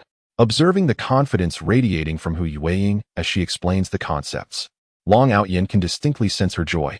When she notices his gaze resting upon her face, Hu Yueying glances up, her eyes curving into a gentle smile as she softly inquires, "Long Gu, why do you keep looking at me?" Upon finishing her sentence, her eyelashes flutter slightly, and she instinctively lowers her gaze to the exercises on the table, seemingly wishing to conceal her flushed cheeks from Long Yaoyan's scrutiny. "What should I say? I'm merely contemplating the problems, just a bit lost in thought." Chapter 51. Listen, the sound of a heart shattering. A pain that cuts deep. Noticing Long Yaoyan stretching languidly, Hu Yueying pauses her writing. "Do you need a break?" Long Yan nods and places the completed problems in front of her, saying, I think I got them all right this time. Let us take a break. With that, he reclines on the sofa in a manner devoid of pretense. All right, Hu Yueying replies, though her gaze remains fixated on the exercises Long Yan has completed. After confirming that all his answers are correct, she too stretches and leans back against the sofa. Long Yan retrieves his phone to check his bank account information, a subtle smile gracing his lips. Although the funds were acquired through his exceptional means, they are nonetheless legitimate and lawful, which brings him delight, especially when fatigue envelopes him. A mere glance at the figure invigorates him, filling him with renewed energy. In the previous world, I was merely a frugal laborer. I wonder if in this realm, I might, through the power of memory, ascend to the status of a magnate. According to the narrative of the original novel, the protagonist's success and the establishment of the Outyin group were intricately woven into the author's plot design, in accordance with the timeline of this universe. It will not be long before we enter the era of 4G networks. Consequently, the internet will surge forth, with mobile phones usurping computers as indispensable tools for both life and work. The realms of short videos, e-commerce, and live broadcasting will proliferate, giving rise to a new paradigm of online profitability.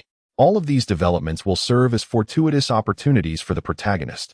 If he adeptly leverages his past experiences, he is certain to amass great wealth in this lifetime, though it is somewhat uncomfortable to admit. The truth remains that the industries I previously engaged in were among the most arduous and grueling. Lacking a substantial cultural foundation, my thoughts are limited. Concepts such as business models, entrepreneurial strategies, and financial economics elude my understanding. Furthermore, I harbor no grand aspirations. I am simply content to partake in the bounty of success and earn enough to last a lifetime. The prospect of generating wealth through stocks, making investments, and patiently awaiting the appreciation of certain cryptocurrencies seems sufficient for a fulfilling existence. However, upon reflection, it appears unnecessary. My current life offers ample satisfaction, for this world does not revolve around me, but rather around the protagonists. The triumph of the main characters is inevitable. My only concern is to ensure that my fate does not culminate in the tragic demise of clutching a moldy snack on the streets. Such a conclusion would suffice to render my journey truly remarkable. If one is excessively ostentatious, no one can guarantee the absence of unforeseen complications. In this journey of life, tranquility is the ultimate truth. Eventually, acquiring a quaint countryside villa, accompanied by an elderly companion, and leisurely savoring the pastoral charm is far superior to all else. Throughout one's life, toiling tirelessly, is it not this idyllic existence that we ultimately yearn for? Observing Long Yan grinning foolishly at his phone, Hu Yueying was perplexed. After a brief respite, she resumed organizing Long Yan's notes. She derived alternative problem-solving approaches from the mistakes made by Long Yan, facilitating his comprehension. Some methods may suit oneself, but not necessarily others. Stop writing, Long Yan remarked after playing with his phone for a while and noticing Hu Yueying still engrossed in her work. Do you not understand the concept of balancing work and rest? Come, let us step outside and breathe in some fresh air. The rain had ceased, and the atmosphere was refreshingly cool. The brisk breeze invigorated the senses, alleviating the fatigue that had settled in his eyes. Brother Long, do you wish to ascend to the rooftop? Hu Yueying asked, eyes closed as she inhaled deeply. Upon opening her eyes, she smiled at Long Yan. Of course, standing high allows one to see far, he replied. Hu Yueying guided Long Yan up the ladder, as their home was a single-story building without stairs, necessitating the use of a ladder to reach the rooftop. Upon arriving, the wind was particularly strong, a remnant of the recent rain, with the azure sky and white clouds painting a picturesque scene. Brother Long, close your eyes and stretch your arms wide, Hu Yueying suggested, closing her own eyes and mimicking the pose. As the cool breeze caressed her, her heart brimmed with joy. Long Tan gazed at the childlike Hu Yueying with a sense of amusement, yet he attempted to close his eyes and spread his arms wide. Perhaps it was the gentle breeze of the day or the innocence of those around him, but Long Tan felt an unexpected lightness in both body and spirit, an indescribable ease following a period of exhaustion. Suddenly, a muffled sob broke the tranquility. Long Tan opened his eyes, inquiring, "Why are you crying?" "I am not crying, Brother Long," Hu Yueying protested, asserting her happiness and dismissing any notion of tears. Long Tan scrutinized her face. Her eyes were not red, nor were there any traces of tears upon her cheeks, and her voice bore no hint of the heaviness that follows weeping. Hu Ying's gaze flickered. Acutely aware of Long Ao Tian's scrutiny, and her ears flushed uncontrollably. I truly am not, she insisted, as Long Ao Tian moved to the edge of the rooftop to survey the surroundings. Hu Ying exhaled in relief, instinctively placing her hands upon her cheeks. The ground, still damp from a recent rain, revealed no signs of life. How peculiar. Could it be that I misheard? Long Ao Tian scratched his head. Confident in his keen sense of hearing, he had indeed heard a sob just moments ago. You did not mishear, came a whisper, barely audible. As Yi Liangchun clenched his teeth, speaking in a tone only he could discern. A tear slowly escaped the corner of his eye as he desperately covered his mouth, striving to stifle his sobs. It must have been last week when he, unable to locate Hu Ying in the mall, had brazenly knocked on her door. Upon returning home, Yi Liangchun found himself in a state of disquiet. This incident was merely a misunderstanding. His sole concern for Hu Ying prompted him to knock on her door to ascertain her safety. Could it be that this led Hu Ying to misinterpret his intentions? Contemplating this, Yi Liangchun deemed it essential to seek out Hu Ying for clarification. He was neither a villain nor a stalker. His only motivation was concern for her well-being. Once the rain ceased, he planned to visit Hu Ying to provide a thorough explanation of the situation, determined not to let his precious girl harbor any misconceptions about him. As he stepped outside, Yi Liangchun cunningly donned his previously damp white shirt, hoping to create the impression that he had braved the rain outside her home to apologize. However, upon arriving, he was taken aback to find Long Ao Yan standing on the rooftop in a floral short-sleeve shirt. The shirt was unmistakably familiar. It was the very nightwear that belonged to Hu Ying. What had he done to Hu Ying? Why was he wearing her clothing? Having traversed a lifetime in his dreams, Yi Liangchun was no longer the naive youth he once was. There exists but one explanation. The beast known as Long Ao Yan has coerced Hu Ying. The sound of a heart shattering resonates painfully as Yi Liangchun finds himself unable to accept, utterly incapable of reconciling with this outcome. The sorrowful emotions surge forth like a tidal wave, crashing relentlessly upon him. Suddenly, Yi Liangchun is rendered speechless. Chapter 52. Not just today, not just the rain ceasing. Not just us. A dreadful thought intrudes upon his mind. How did Long Ao Yan become aware of his visit to Hu Ying's home last week? This question, once overlooked by Yi Liangchun, now sends a chill down his spine. It could not have been Hu Ying who disclosed this to Long Ao Yan, for he had continuously bullied her, and she would never confide in him. So how did Long Ao Yan come to know? The truth is singular. Last week, Hu Ying was indeed taken away and tormented by Long Ao Yan. After bullying her, Long Ao Yan, upon releasing her, chanced upon Yi Liangchun knocking at Hu Ying's door. Yi Liangchun's presence instilled a sense of crisis within Long Ao Yan. He perceived Hu Ying's actions as a betrayal, believing she dared to date another man behind his back. And now, he had tracked her to her home. Driven by a pathological possessiveness, Long Ao Yan proceeded to force himself upon Hu Ying. Such an atrocity is well within the capabilities of that beast. In a previous life, during a dream, it was precisely this way. Back then, he had just become Hu Ying's savior. Long Ao Tian, perceiving the burgeoning closeness between himself and Hu Ying, became increasingly deranged in his pursuit of her.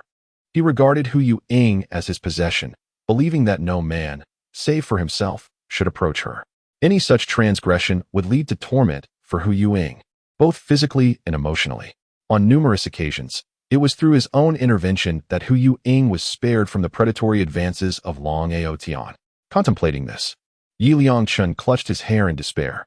It was his fault, his own doing, that he had failed to rescue Hu Ying within the predetermined timeline of his dreams. Instead, he had forged an acquaintance with her too soon. His presence had ignited a sense of crisis within Long Ao Tian, compounded by his uninvited intrusion on that fateful day, which led Long Ao Tian to suspect that Hu Ying was engaging with other males behind his back. This pathological possessiveness unleashed Long Ao Tian's primal instincts, resulting in his heinous act of coercing Hu Ying. Yi Liangchun lamented his inability to safeguard her. She was but a woman. How could she possibly defend herself against the robust Long Ao Tian? And what had he been doing on that day? He had been indisposed, injured by a brick.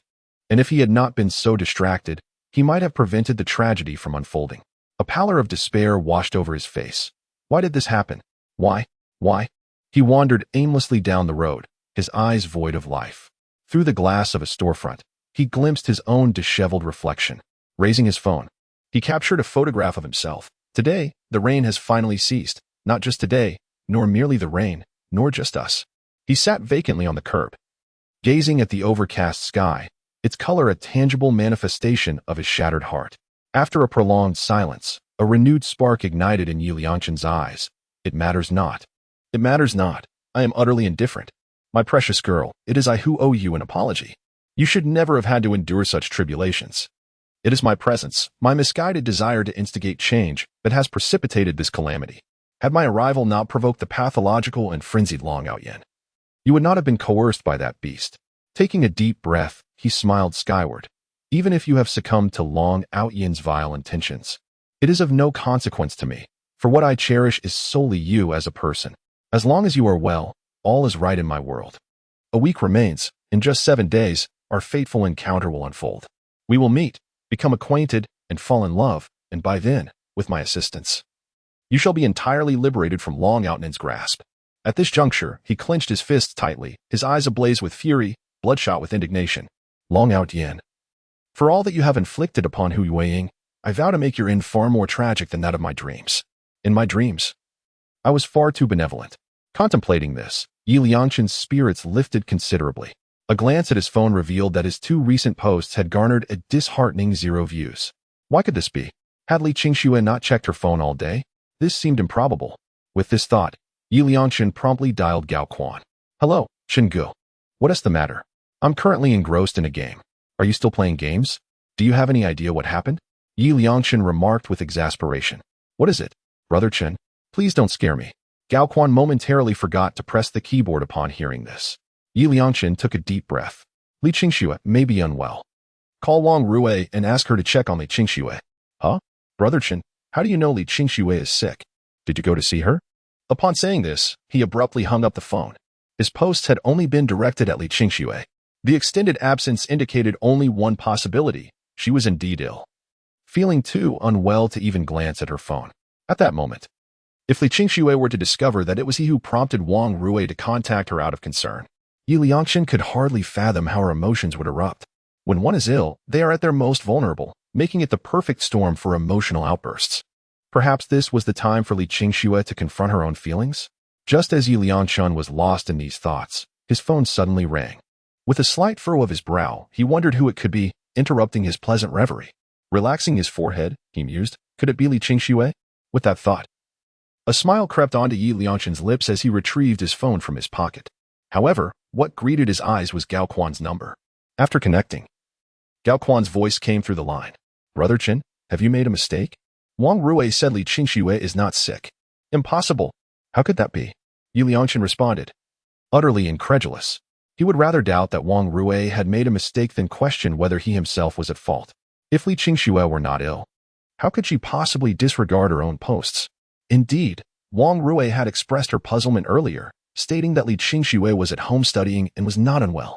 How could this be? Brother Chun, have you been under too much stress lately? Are you experiencing hallucinations? Usually, Yi Liangchen would set aside time on weekends to surf the internet together. However, ever since that day when he took a nap, he has not gone to the internet CAF with him again.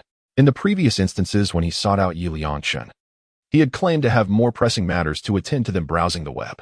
Thus, Gao Quan speculated whether the pressure Yi Liangchen was placing upon himself had led to some mental breakdown, causing hallucinations.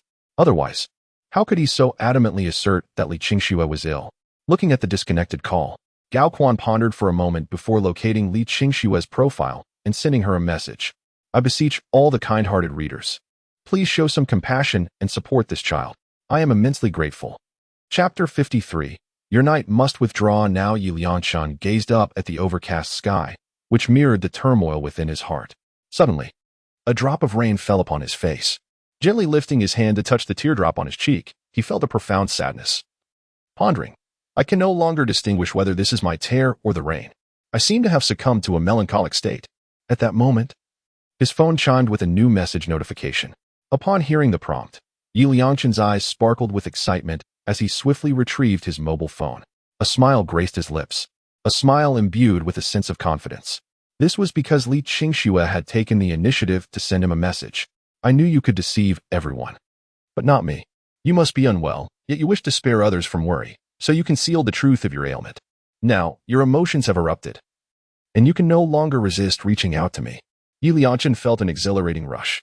His excitement stemmed from the realization that his intuition had not failed him, which signified something profound.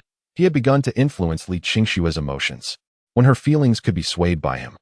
It indicated that his impact on her heart was unmatched by anyone else. He couldn't help but chuckle softly. Yet he maintained an air of indifference as he opened the chat window. There, he encountered Li Qingshue's message. Yi Lianchen, are you all right? In that instant, Yi Lianchen clenched his fist, silently encouraging himself with a gesture of triumph. Indeed, she was actively concerned for him. Despite her own illness, she instinctively worried about him. His significance in her heart was undeniably immense. After a moment's reflection, he typed back, "Do not be overly sorrowful. It is time for your knight to withdraw." Upon receiving Yi Lianchen's message, Li Qingxue felt a mix of confusion and resignation. Earlier, Wang Rue had insisted on calling her, adamantly claiming that she was unwell. Yet, she was not ill. She was merely engrossed in her studies. Curious, Wang Rue inquired as to who claimed to be unwell. Wang Rue revealed that it was Yi Lianchen who informed Gao Quan of his illness. Subsequently, Gao Quan reached out to Wang Rue, urging her to express concern for him. Yet, this was not the end of it. Shortly after Li Qingxue concluded her call with Wang Rue, Gao Quan sent her a message, stating that Yi Lianchen had been under immense academic pressure, causing him to appear somewhat unhinged. After a moment's contemplation, Li Qingxue couldn't help but ask, "Are you feeling overwhelmed by stress lately?" Upon reading Li Qingxue's message, Yi Lianchen couldn't suppress a smirk. Indeed, beautiful women were the most skilled at deceit. It was evident that he was simply experiencing an emotional outburst, yearning for her, yet she insisted on fabricating an excuse. His own burdens were far lighter. Her rationale was utterly feeble. Since she remained unwilling to confront her true feelings, he could not be held responsible for the consequences. With this thought in mind, Yi Lianchen coldly responded, "Is that so? It seems I was mistaken. No matter, I am under no pressure whatsoever. Your knight is truly about to withdraw." Following this proclamation, Yi Lianchen could no longer contain his delight and let out a triumphant laugh. Passers-by glanced at him, observing as he sat by the roadside, phone in hand, chuckling in an unsettling manner, prompting them to distance themselves. The reactions and glances from these individuals were of no concern to Yi Lianchen, for no one could fathom the emotions he currently experienced. Li Qingxue, taken aback by Yi Lianchen's response, paused momentarily. However, out of respect for their long-standing friendship, she took the initiative to say, "If you encounter any challenging problems in your studies, I would be more than willing to assist you. Maintain a calm mindset and refrain from overthinking, understood?" Upon hearing Li Qingxue's words, Yi Lianchen raised his head, forcibly suppressing the amusement bubbling within him.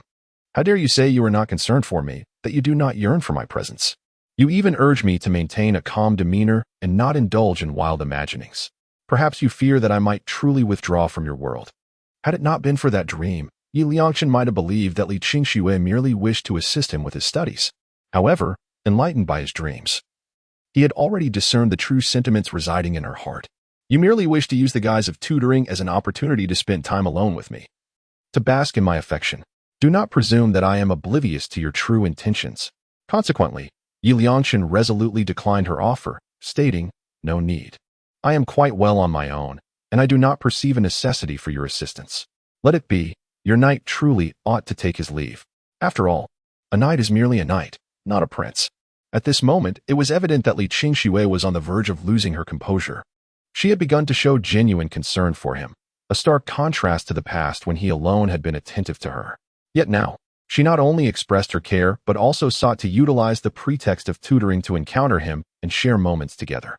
This clearly indicated that Li Qingxue had subtly transformed her mindset, and it would not be long before she comprehended her true feelings. After all, in dreams, it is often through loss that one realizes the person they cherish most is indeed themselves. Upon seeing the message sent by Yi Lianchen, Li Qingxue let out a quiet sigh, pondering to herself, "There is truly no need for this. I simply do not wish to engage in a romantic relationship during high school, a crucial turning point in our lives. Lianchen, our primary focus should be on our studies." This was Li Qingxue's heartfelt counsel to Yi Lianchen. The college entrance examination is akin to a fierce competition where only the strongest prevail, without diligence. One risks being cast aside. Moreover, the examination reflects one's attitude toward life itself. To dwell on trivial matters at such a pivotal time is to shirk responsibility for one's own future. Li Qingxue genuinely hoped that Yi Liangshan would come to understand this. Upon reading her message, Yi Liangshan shook his head in resignation. Here we go again. Using the college entrance exam as an excuse to avoid romance. In truth, he believed she had yet to discern her true feelings. If she truly understood her heart, the distinction between love and indifference would be painfully clear. Her words merely served as a pretext. It seemed she desired to keep him in suspense, all the while indulging in her own preferences without guilt. Alas, he was no longer the naive Yi Liangshan of the past. With that thought, he turned off his phone. He was resolute in ensuring that his life would hold no regrets. Yet, for Li Qingxue, it was a different story. Before long, she would come to regret her decision, experiencing a profound realization that her greatest regret in life would be the moment she declined his heartfelt confession. Instantly, his spirits lifted considerably. My treasured girl, I do not blame you for not offering your first love to me wholeheartedly. I too have erred. I merely wish to express my concern for you in advance. Yet it inadvertently instilled a sense of crisis within Long Yan, prompting him to act recklessly towards you. It matters not, for I hold no resentment, as you shall forever remain my treasured girl. I eagerly anticipate our fateful encounter, at which time I shall grasp you tightly and never let go. Chapter 54. Regarding the supplementary lessons, perhaps I can assist you. Li Qingxue, feeling helpless, set her phone aside, uncertain of what to say. Yi Liangshan had not always been like this. Why had he so suddenly transformed into a different person? In Li Qingxue's worldview, or rather, in the perspective of everyone, love is not a folly. She yearns to believe that if two individuals truly love one another, even if they are temporarily apart, they can still shine in their respective realms and eventually reunite at a destined moment. However, Yi Liangshan's view on love starkly contrasts with her own. It seems that in the face of the impending college entrance examination, he perceives love as the dominant force in his life. Her thoughts drifted back to Long Yan's words. Love is beautiful for everyone. Yet, a healthy romance should involve mutual growth, rather than becoming ensnared in one another's entanglements. Gazing at the problems before her, Li Qingxue sent the meticulously organized materials to Yi Liangshan. This was the only way she could offer him assistance at present. Just as she exited the chat interface, she noticed that Yi Liangshan had updated his status once again, prompting her habitual instinct to click and delve into it.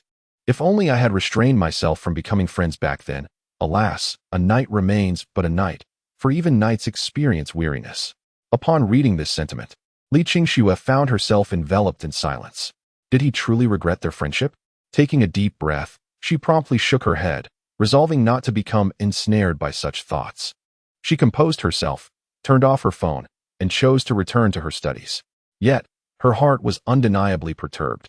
How could she remain entirely unaffected? 9 years, a span of 9 years they had known each other, and now he claimed to regret their acquaintance. Frustrated, she ran her fingers through her long hair. Sitting cross-legged on her bed, pulling back the curtains to listen to the rain's rhythmic patter against the window. After a while, Li Qingxue stretched lazily, retrieved her headphones, and played a song. Indeed, this method proved to be far more soothing. With a knowing smile, she immersed herself in the music while gazing at the curtain of rain, her mood gradually settling into tranquility. The following morning, Li Qingxue silenced her alarm clock as the sun emerged, dispelling the lingering gloom of the previous day. After the downpour, the sky appeared exceptionally azure. What a splendid day, she mused, rising to dress and freshen up before grabbing a sandwich and milk and stepping out the door. She jogged towards the riverside, slightly breathless, her once pale cheeks now adorned with a delicate flush from exertion. She radiated the vibrant essence of youth that one ought to possess at her age. Upon arriving here, Li Qingxue retrieved a sandwich and milk from her pocket. She strolled from the western bank of the river to the eastern bank, yet failed to find the person she sought. Glancing at the time on her phone, she noted that it was the usual hour. Could they be at the pavilion? With this thought lingering in her mind, her footsteps naturally gravitated toward the pavilion. From a distance, she observed that the pavilion was devoid of any presence. Shortly thereafter, Li Qingxue mimicked Long Yan, reclining on the grass and shielding her eyes with leaves.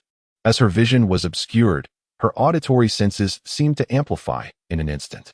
The gentle rustle of the grass and the flowing river produced a subtle smile at the corners of her lips. It seemed she could grasp why Long Yan often favored shielding his eyes with foliage. Perhaps he was not merely bored. Perhaps he simply relished the natural beauty that the environment bestowed. It dawned on her that one need not rely solely on sight to appreciate the surroundings. One could also listen. Taking a deep breath, she removed the leaves covering her eyes, placing her palm over her lashes. She felt the sunlight gently caressing her skin through the gaps between her fingers. The warmth was exceedingly pleasant. In that moment, tranquility and chaos coexisted seamlessly. As time progressed and the sun ascended higher, Li Qingxue rose, dusted off her clothes, stretched contentedly, and departed from the spot. In preparation for the impending monthly examination, Hu Yueying exerted herself even more than Long Outyan, adopting the persona of a diligent little teacher, typically obedient. Hu Yueying was nonetheless quite strict when it came to matters of study. Although the pretense of severity rendered him even more endearing, life appeared to remain unchanged. Yet somehow everything felt transformed. Please, please, Li Qingxue implored with a charming smile as she gazed at her classmate. If it were anyone else, he might willingly relay the message, but when it came to Long Outyan, he preferred to refrain. After all, disturbing him might result in another beating. You should just call him yourself, suggested the classmate. Li Qingxue surveyed her peers, all engrossed in their studies, and hesitantly called out his name in a soft whisper. Long Outyan, puzzled, lifted his gaze. Upon noticing his attention, Li Qingxue, standing at the classroom door, smiled and waved. Meanwhile, Hu Yueying, who was explaining a problem, noticed Long Outyan's distraction and followed his line of sight. Hu Yueying held a vivid impression of Li Qingxue. She had conversed with Long Ge previously. I'll step out for a moment, Long Outyan declared as he rose and strode towards the door. Watching his retreating figure, and then glancing back at the cheerful Li Qingxue waiting at the entrance, Hu Yueying felt a slight dimming in her gaze, her eyes involuntarily lowering. Long Outyan, why didn't you go to that place today? Li Qingxue inquired. To be honest, she remained uncertain about her own feelings. Yet, an inexplicable curiosity surged within her. Why had Long Outyan not visited the riverside today? If one were to seek a reason, perhaps it stemmed from a fleeting concern among friends. After all, on Saturday morning, Long Outyan had left despite the rain. What if he were unwell? Long Outyan naturally understood the location that Li Qingxue referred to, and he couldn't help but chuckle. I still have to attend remedial classes on Sunday. After speaking, he scrutinized Li Qingxue from head to toe, not entangled anymore. At this moment, Li Qingxue appeared somewhat excited, a bit exuberant. I wasn't entangled at all. I thought you caught a cold and had a fever from being caught in the rain on Saturday, Li Qingxue joked. If you need to catch up on your studies, perhaps I could assist you. Chapter 55. My little follower is the most competent. Upon hearing Li Qingxue's words, Long Outyan raised an eyebrow. Communication between individuals reveals much about their character and demeanor. At the very least, Long Outyan sensed that this female classmate harbored no hidden agendas and was capable of confiding her troubles to a stranger. In the vernacular of Long Outyan's era, she was refreshingly unpretentious. You still haven't told me your name. Li Qingxue straightened her posture, facing Long Outyan, her eyes sparkling with a radiant smile, brimming with vitality and joy. Hello, let's get acquainted again. My name is Li Qingxue. Upon hearing this, the smile that had graced Long Outyan's face faltered slightly before vanishing completely. Li Qingxue, if his memory served him correctly, was she not the second female lead by Yue Guang? She was Li Qingxue, the very person who had pursued and confessed her feelings to him 99 times. The realization sent a chill down Long Outyan's spine. Li Qingxue blinked in confusion. Is something wrong? Observing Long Outyan's momentary daze, I couldn't help but chuckle and inquire, is there anything the matter? No, not at all. Long Outyan replied slowly, clearing his throat twice before continuing. May I boldly ask about your friend of 9 years? Before he could finish, Li Qingxue gently interjected with a smile. His name is Yi Liangchen. Ah, what a remarkable coincidence. Long Outyan's last shred of hope was ultimately shattered. What? Li Qingxue, not quite catching his words, asked again. Nothing, he's quite well. Li Qingxue seemed poised to say more when a voice chimed in, quicker than her own. Long Ge. It's time for you to tackle your studies. Hu Yueying softly remarked, casting a slight smile at Li Qingxue. Long Outyan, taken aback, regarded Hu Yueying, who had taken the initiative to greet Li Qingxue. It was noteworthy that aside from their interactions, Hu Yueying was typically reticent and seldom approached others unless tasked with a particularly bold assignment. Allow me to introduce you to my tutor, Long Outyan said with a grin. Glancing at Hu Yueying, Li Qingxue beamed at Hu Yueying. Hello, I forgot to introduce myself last time. I am Li Qingxue. Hello, I am Hu Yueying, she replied softly. exhibiting none of the nervousness or timidity one might expect, instead meeting Li Qingshue's gaze with grace. As Li Qingxue departed, Hu Yueying remained momentarily stunned before a gentle nudge brought her back to reality. "What are you dawdling for? She's gone." "Oh, yes," softly acknowledging. The breath she had just gathered dissipated, and she trailed behind Long Outyin like a fledgling chick. Upon returning to her seat, Hu Yueying's demeanor was noticeably less spirited than before. Her mind was filled with the image of Li Qingxue, beaming as she gazed at Long Outyin, suggesting that if he needed tutoring, she could assist him as well. Stealing a glance at Long Outyin, who was engrossed in his studies, she quietly inquired, "Brother Long, is the study method I taught you effective?" "Of course," Long Outyin replied without lifting his head. In his eyes, Hu Yueying was an exceptional little teacher. She always had a way of explaining the problems he struggled with in the simplest terms he could comprehend. The recent mathematics quiz served as the best testament, as he had made significant progress. "What nonsense are you talking about? Aren't you the one teaching me?" Long Outyin looked up at Hu Yueying and remarked, "That's not it." Hu Yueying replied, a hint of urgency in her tone as she gazed intently at Long Outyin, then suddenly lowered her eyes, her voice becoming muffled and tinged with disappointment. "What I mean is, can I be the only one to teach you?" As she spoke, her voice dwindled to a whisper, barely audible unless one was close by. And given Long Outyin's keen hearing, he almost missed it. Observing Hu Yueying's demeanor, Long Outyin realized that Li Qingshue's earlier comments may have instilled a sense of insecurity in her, making her fear that he might not allow her to remain his devoted follower. Amused by the thought, he smiled at Hu Yueying and said, "I'll consider it." The demeanor of Hu Yueying is undeniably adorable, soft and tender. I am irresistibly tempted to pinch her cheeks, reddening her fair and supple skin, and then gaze into her watery eyes that reflect a look of confusion and helplessness. Shaking my head, I cast aside such mischievous thoughts and immerse myself once more in the corrected exercises provided by Hu Yueying. Mathematics is manageable, yet some physics problems still require a great deal of contemplation. Much of my senior year evening study sessions consist of self-directed learning. The conducive atmosphere for studying can easily lead one to lose track of time. Suddenly, Long Outyin felt a gentle tug on his clothing. Turning his head, he glanced at Hu Yueying, who, meeting his gaze, placed a lollipop on his desk. Puzzled by Hu Yueying's peculiar gesture, Long Outyin could not comprehend her intentions. Taking a deep breath, Hu Yueying timidly inquired, "Long Go, have you made your decision? I am your little follower, and I promise to be exceptionally obedient." Long Outyin suppressed a chuckle, lightly tapping her head with the lollipop. "Who taught you this? Is this a bride? Are you testing your Long Go?" With a playful tone, he added, "At 18, still harboring childlike tendencies. I truly have no way to contend with her. Little teacher, it seems I will be relying on you." Extending his hand towards Hu Yueying, he watched as her face lit up with a radiant smile. She nodded vigorously and grasped his large hand, saying, "Yes, you can keep this for yourself." Long Outyin placed the lollipop back on Hu Yueying's desk. Hu Yueying's eyes glimmered with a gentle smile as she retrieved a lollipop from her pocket. "I have another one. This is for you. You possess a beautiful smile. You should smile more often." The sentiment, "You possess a beautiful smile," had reached her ears for the second time from Long Outyin. The first instance had left her pondering why the joy of others seemed so effortless. Now, Hu Yueying merely felt that happiness and joy truly could be that simple. "Brother Long, what would you like for breakfast tomorrow? There are too many vegetables at home, and I cannot possibly consume them all by myself. The weather is growing increasingly warm, and the vegetables want to last. Additionally, the meat and ribs in the refrigerator have been there for too long and will no longer taste good. Would it be too much trouble?" Hu Yueying shook her head, affirmatively stating, "Not at all, as I need to eat breakfast myself. Preparing an extra bowl of rice is truly no trouble. Then I can manage that." Hu Yueying nodded to herself, having discovered through her recent cooking endeavors that Long Outyin had a hearty appetite. Whether it be porridge, bread, stir-fry, noodles, rice, or stews, he relished them all. Thus, she found considerable creative freedom in her culinary endeavors. Her role as his devoted companion was indeed commendable. Chapter 56, Brother Chen. You appear somewhat melancholic.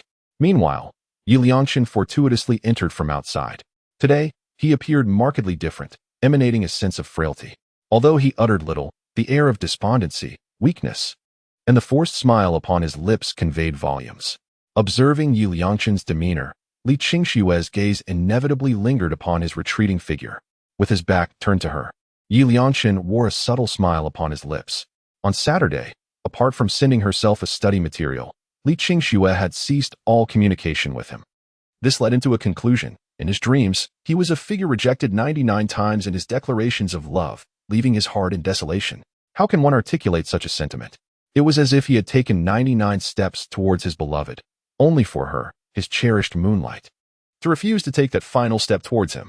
This feeling could only be described as disappointment and despair. In his dreams, he embodied this profound disillusionment, perhaps even appearing somewhat dejected and lifeless. In contrast, his current self, armed with the foresight granted by his dreams, was devoid of the disappointment and despondency that typically follows rejection from one's affections. Women are inherently emotional beings. They admire the strong, yet often exhibit a nurturing instinct towards the weak. Particularly in the case of Li Qingxue, her confidence and exuberance surpassed that of many girls, even outshining some of her male peers. She was already formidable in her own right, making it challenging for equally accomplished individuals to stir her maternal instincts. However, when confronted with a familiar yet utterly defeated individual, her protective instincts were ignited all the more. Unsurprisingly, Li Qingxue's gaze lingered upon him longer than usual this time. Previously, he had deliberately avoided any interaction with her, which, while causing her temporary sorrow, would ultimately be met with her pride, allowing her to move on swiftly. Her pride led her to think, since you ignore me, I shall also disregard you. This was not the desired outcome. Yet, now, facing Li Qingxue, she displayed an air of indifference. This psychological shift was the most challenging to accept. I offered you a smile, a gentle gaze, which inadvertently led Li Qingxue to believe I was extending an olive branch, wishing to reconcile. However, this was a misconception. The pinnacle of the tactic of feigned indifference is to instill hope, only to continue to overlook her. Consequently, the joy she anticipated from rekindling our connection would swiftly transform into feelings of despondency, unease, and anxiety. At such a moment, should Li Qingxue witness me in the company of the treasure girl, engaged in laughter and merriment, the neglect and disappointment concealed within her heart would gradually morph into jealousy and possessiveness. Merely contemplating this made Yi Liangchen clench his fists tightly. My treasure girl. He now feared to close his eyes. As soon as he did, his mind was flooded with images of that despicable Long Outyin clad in the treasure girl's pajamas. How revolting! How dare he commit such acts towards my treasure girl, a transgression that could never be forgiven. Taking a deep breath, he forcefully calmed the tumult within. Had he not impulsively approached the treasure girl, extending his care, Long Outyin would not have sensed any threat from him. Nor would this beast have developed an unsettling possessiveness towards her, thus forcing away what should rightfully belong to him, his treasure girl. A true man does not overlook his own mistakes. It matters not, for he shall dedicate the remainder of his life to safeguarding his precious girl. With a love so vast and profound that it could move the heavens and the earth, he will gently soothe the wounds within her heart. Perhaps, as she senses the depth of his affection, she may even feel a twinge of guilt, thus unlocking even greater treasures of emotion. At this thought, Yi Liangchen felt a flutter of excitement. Brother Chen, what are you thinking? You seem so amused, Gao Quan inquired softly as he took his seat. Nothing much, Yi Liangchen replied, turning his gaze towards the window. Following yesterday's rain, the weather today was exceptionally bright. You seem a bit melancholic at the moment, Gao Quan observed. Upon hearing this, Yi Liangchen abruptly turned to Gao Quan. Really? Indeed, Gao Quan affirmed earnestly. It was that moment when you looked out the window that conveyed a sense of melancholy. Yi Liangchen cast his eyes down, a subtle smile gracing his lips. How about this?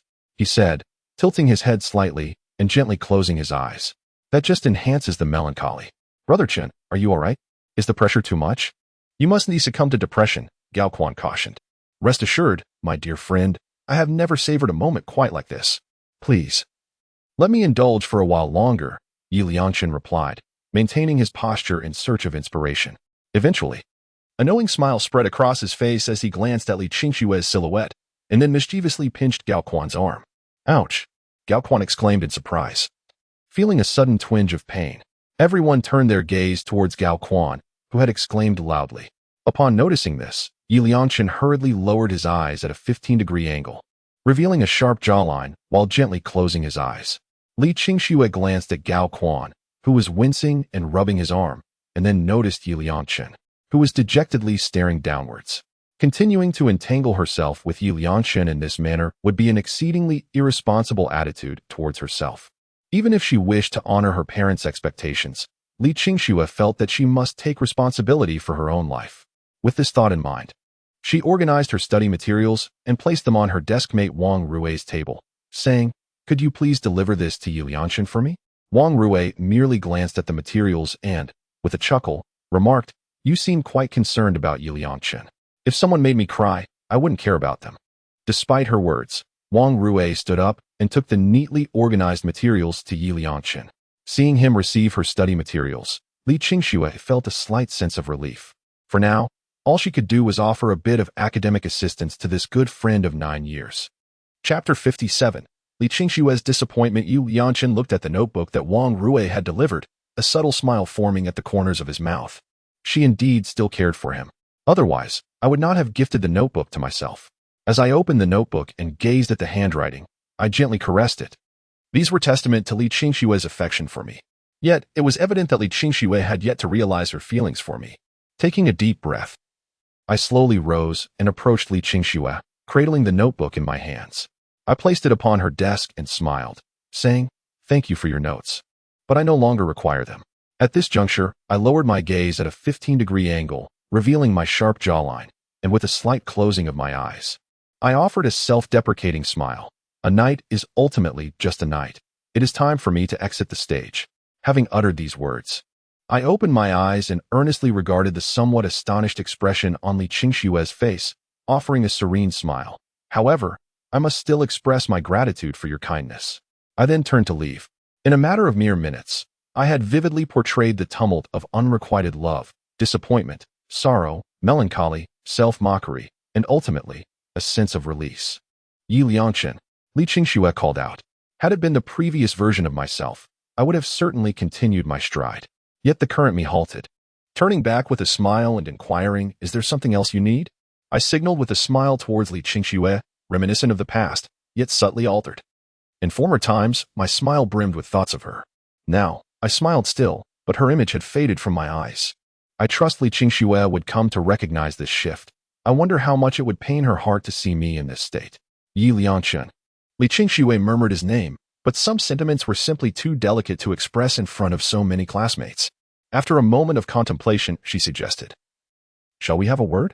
Yi Lianshan let out a scoff and nodded slowly. "Of course, the night's duty has already been fulfilled. It is time for me to withdraw." "Is it not?" With his hands tucked into his pockets, he followed Li Qingxue outside the classroom. "You really needn't have gone to such lengths. Whatever needs to be said could have been addressed within the classroom. Stepping out might invite some idle gossip from our peers," he remarked casually, leaning against the railing. Li Qingxue observed him for a moment before hesitantly asserting, "Yi Lianshan, I sincerely hope you can dedicate all your energies to your studies. I wish for our relationship to return to normalcy, to interact as friends. I genuinely hope you can gain admission to your desired university." Upon hearing Li Qingxue's words, Yi Lianshan couldn't help but chuckle. "Li Qingxue, after all these years, you still fail to understand me. To you, love may seem a trivial affair, but to me, it is a profoundly beautiful experience. At least, in my eyes, love holds significant meaning. I know what you're thinking. I understand you have yet to come to terms with your own feelings. But that's all right. Let time take its course. I believe it will ultimately reveal everything." Li Qingxue was becoming increasingly irate.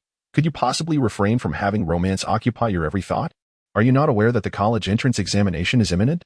If you do not exert yourself during this critical period, the 3 years of high school will amount to nothing. No one claims that love is undesirable. Indeed, each person yearns for a sweet and passionate romance. However, this is predicated on the mutual support and advancement of both individuals, rather than allowing romance to ensnare them, ultimately leading to a quagmire. Presently, Yi Lianshan embodies this predicament. His mind is consumed with thoughts of love, as if romance dominates the entirety of his existence. This is misguided.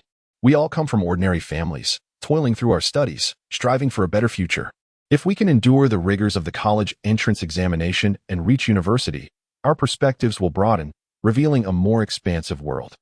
The dreams of the future and the yearning for ideals will flourish amidst the splendor of life. And only when one can clearly and resolutely discern their desires can love be truly free and joyous. It is not meant to be a distraction, especially not at this critical juncture before the examination. Such negligence amounts to a lack of responsibility for one's life and the efforts previously exerted. Li Qingxue wished to enlighten Yi Liangchen, much like Long Outyin had inspired her, hoping he would grasp the significance of the examination and focus his mind. Postponing romance until after the tests. As friends for 9 years, she sincerely hoped Yi Liangchen would prioritize his studies in preparation for the examination. Yet, upon hearing Li Qingxue's words tinged with irritation, he merely responded with a calm smile. He did not engage in a quarrel with Li Qingxue, for he understood that her emotions had been stirred by his own actions. Her display of anxiety stemmed from her concern for him, which was a testament to her affection. It was merely a matter of time before Li Qingxue would come to this realization. As Yi Liangchen had just remarked, time will reveal all truths. Qingxue, regardless of the circumstances, I am grateful for your reminder. However, each person's way of life is distinct. In my heart, love is sacred and worthy of all my devotion. Rest assured, a knight will ultimately encounter a princess who cherishes him, and for her, he will undergo profound transformations. I can only hope you will not come to regret your choice, as you have turned away from a boy who once held you in the entirety of his heart and mind. Qingxue, this shall be the final time I address you as such. It is time for me to step back. Having uttered these words, Yi Liangchen smiled brightly, gently shaking his head at Li Qingxue, who seemed poised to say more. My affection for you is purely one-sided. You are not at fault. You simply do not share my feelings. Thus, let us conclude here, cherishing our 9 years of acquaintance as ordinary classmates. Watching Yi Liangchen's departing figure, Li Qingxue turned her gaze towards the outside of the classroom building. Was she saddened? Indeed, she was. Yet, overshadowing her sorrow was a more pressing matter, preparing for the impending college entrance examination. Stay true to your aspirations, work diligently, and strive toward your goals, Li Qingxue. You can do it. Swiftly adjusting his emotions, he stepped into the classroom. Qinggu, Li Qingxue has called for you. What did you two discuss? Gao Quan inquired softly. Yi Liangchen chuckled lightly, nothing much. While he claimed there was nothing of significance, his heart was already brimming with joy. He was merely toying with Li Qingxue's feelings, and the words he had spoken must have brought her some sorrow. We have known each other for far too long. To the extent that you can no longer recognize your true feelings for me, it matters not. I shall help you unveil the depths of your own heart. Chapter 58. I shall comply with my brother's wishes. Time flew by.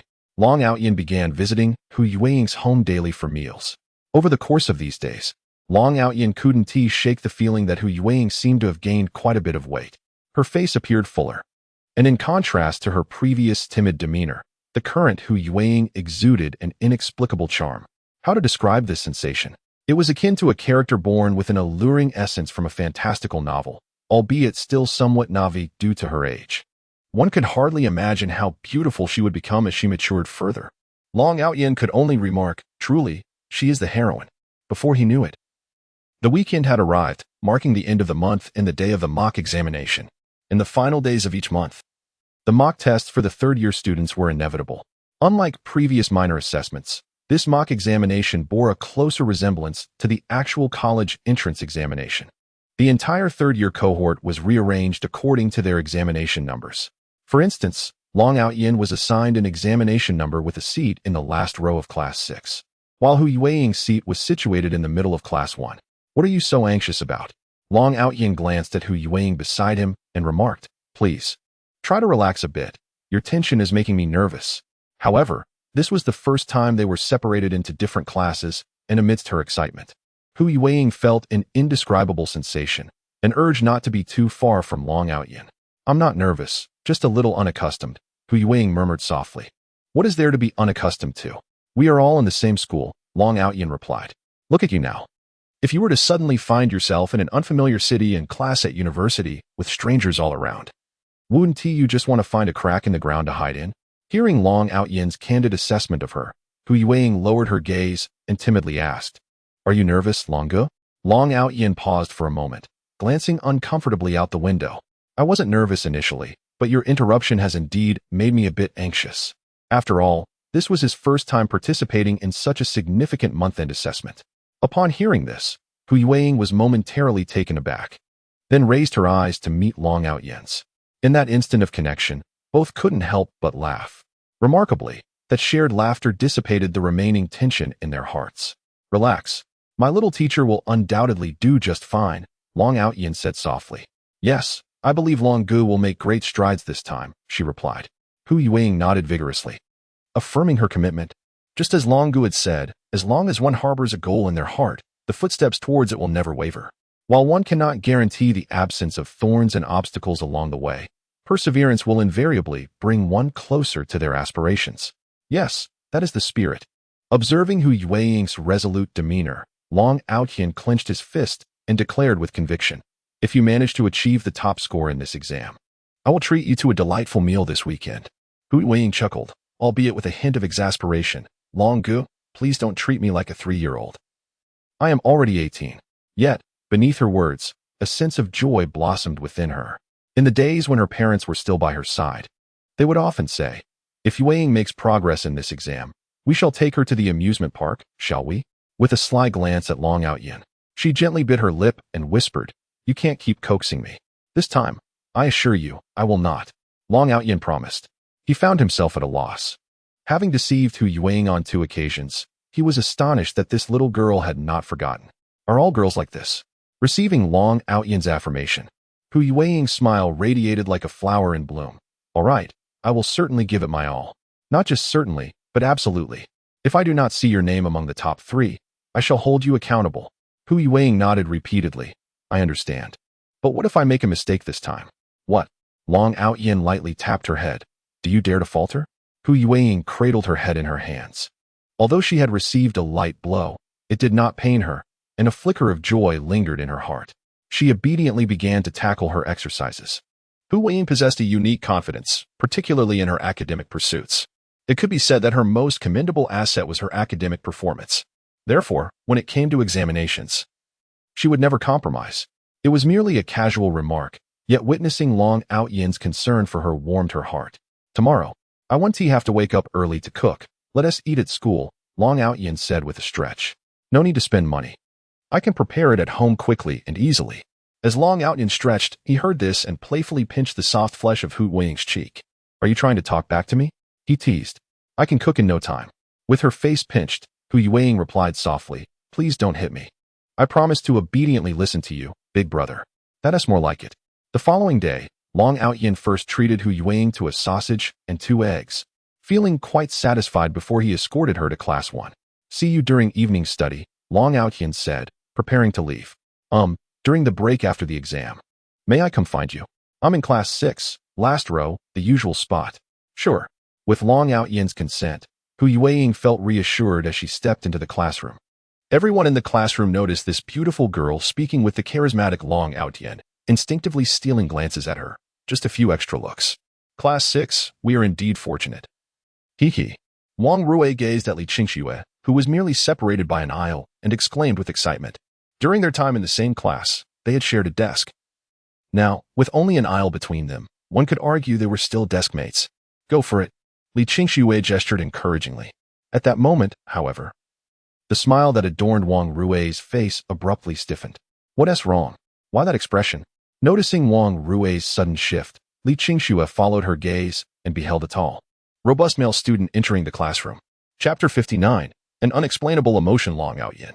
Li Qingxue, seeing the figure who had just appeared outside the classroom, waved her hand in greeting.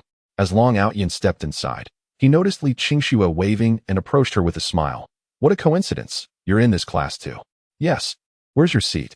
Li Qingxue inquired, oblivious to Wang Rui's astonished demeanor beside her.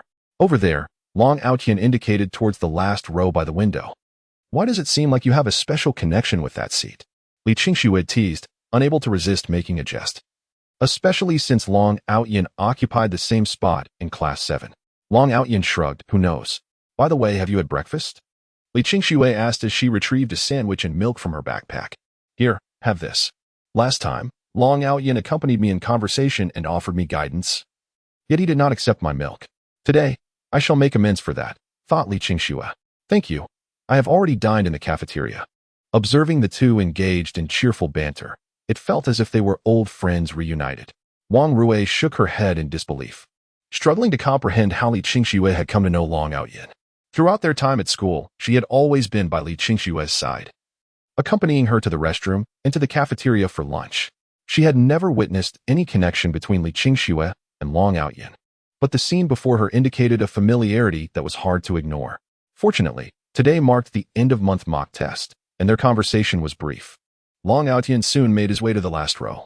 As he departed, Wang Rui leaned closer to Li Qingxue and whispered, "Qingxue, who is that? Is he truly Long Aotian? How do you know him? Is he bothering you?" Li Qingxue chuckled softly at Wang Rui's concern. "Actually, he is quite a decent person." "Decent?" Wang Rui instinctively shook her head. Her roommate had spoken of Long Aotian as the leader, the one in charge. Without some prowess, how could he command the respect of unruly students? Moreover, she had heard her roommate recount an incident where he had struck someone so hard that it drew blood. Could such a person truly be associated with the notion of goodness? If that were the case, why would her roommate hold such a disparaging opinion of Long Aotian? She even advised everyone in the dormitory to pretend not to see him and to hastily look down and depart if they encountered him. "Qingxue, you should really avoid getting too close to Long Aotian." This is a heartfelt suggestion from Wang Rui to Li Qingxue. When one person labels Long Aotian as a villain, it may merely stem from a personal grudge. However, if 10 individuals collectively deem Long Aotian as an undesirable character, it can only indicate that he truly falls short of commendation. Thus, Wang Rui chooses to believe the latter. He is someone who relishes the beauty of landscapes, enjoys the soothing sound of flowing water, savors the gentle breeze, and possesses a refined and amiable demeanor. He is a person who can offer guidance, akin to a tree hole where one can confide their thoughts. At least in Li Qingxue's eyes, he does not appear to be a bad person. On the contrary, she feels quite fortunate to forge a friendship with someone like him. Observing Wang Rui's anxious and caring demeanor, Li Qingxue smiled and reassured her, "It's all right. It's all right.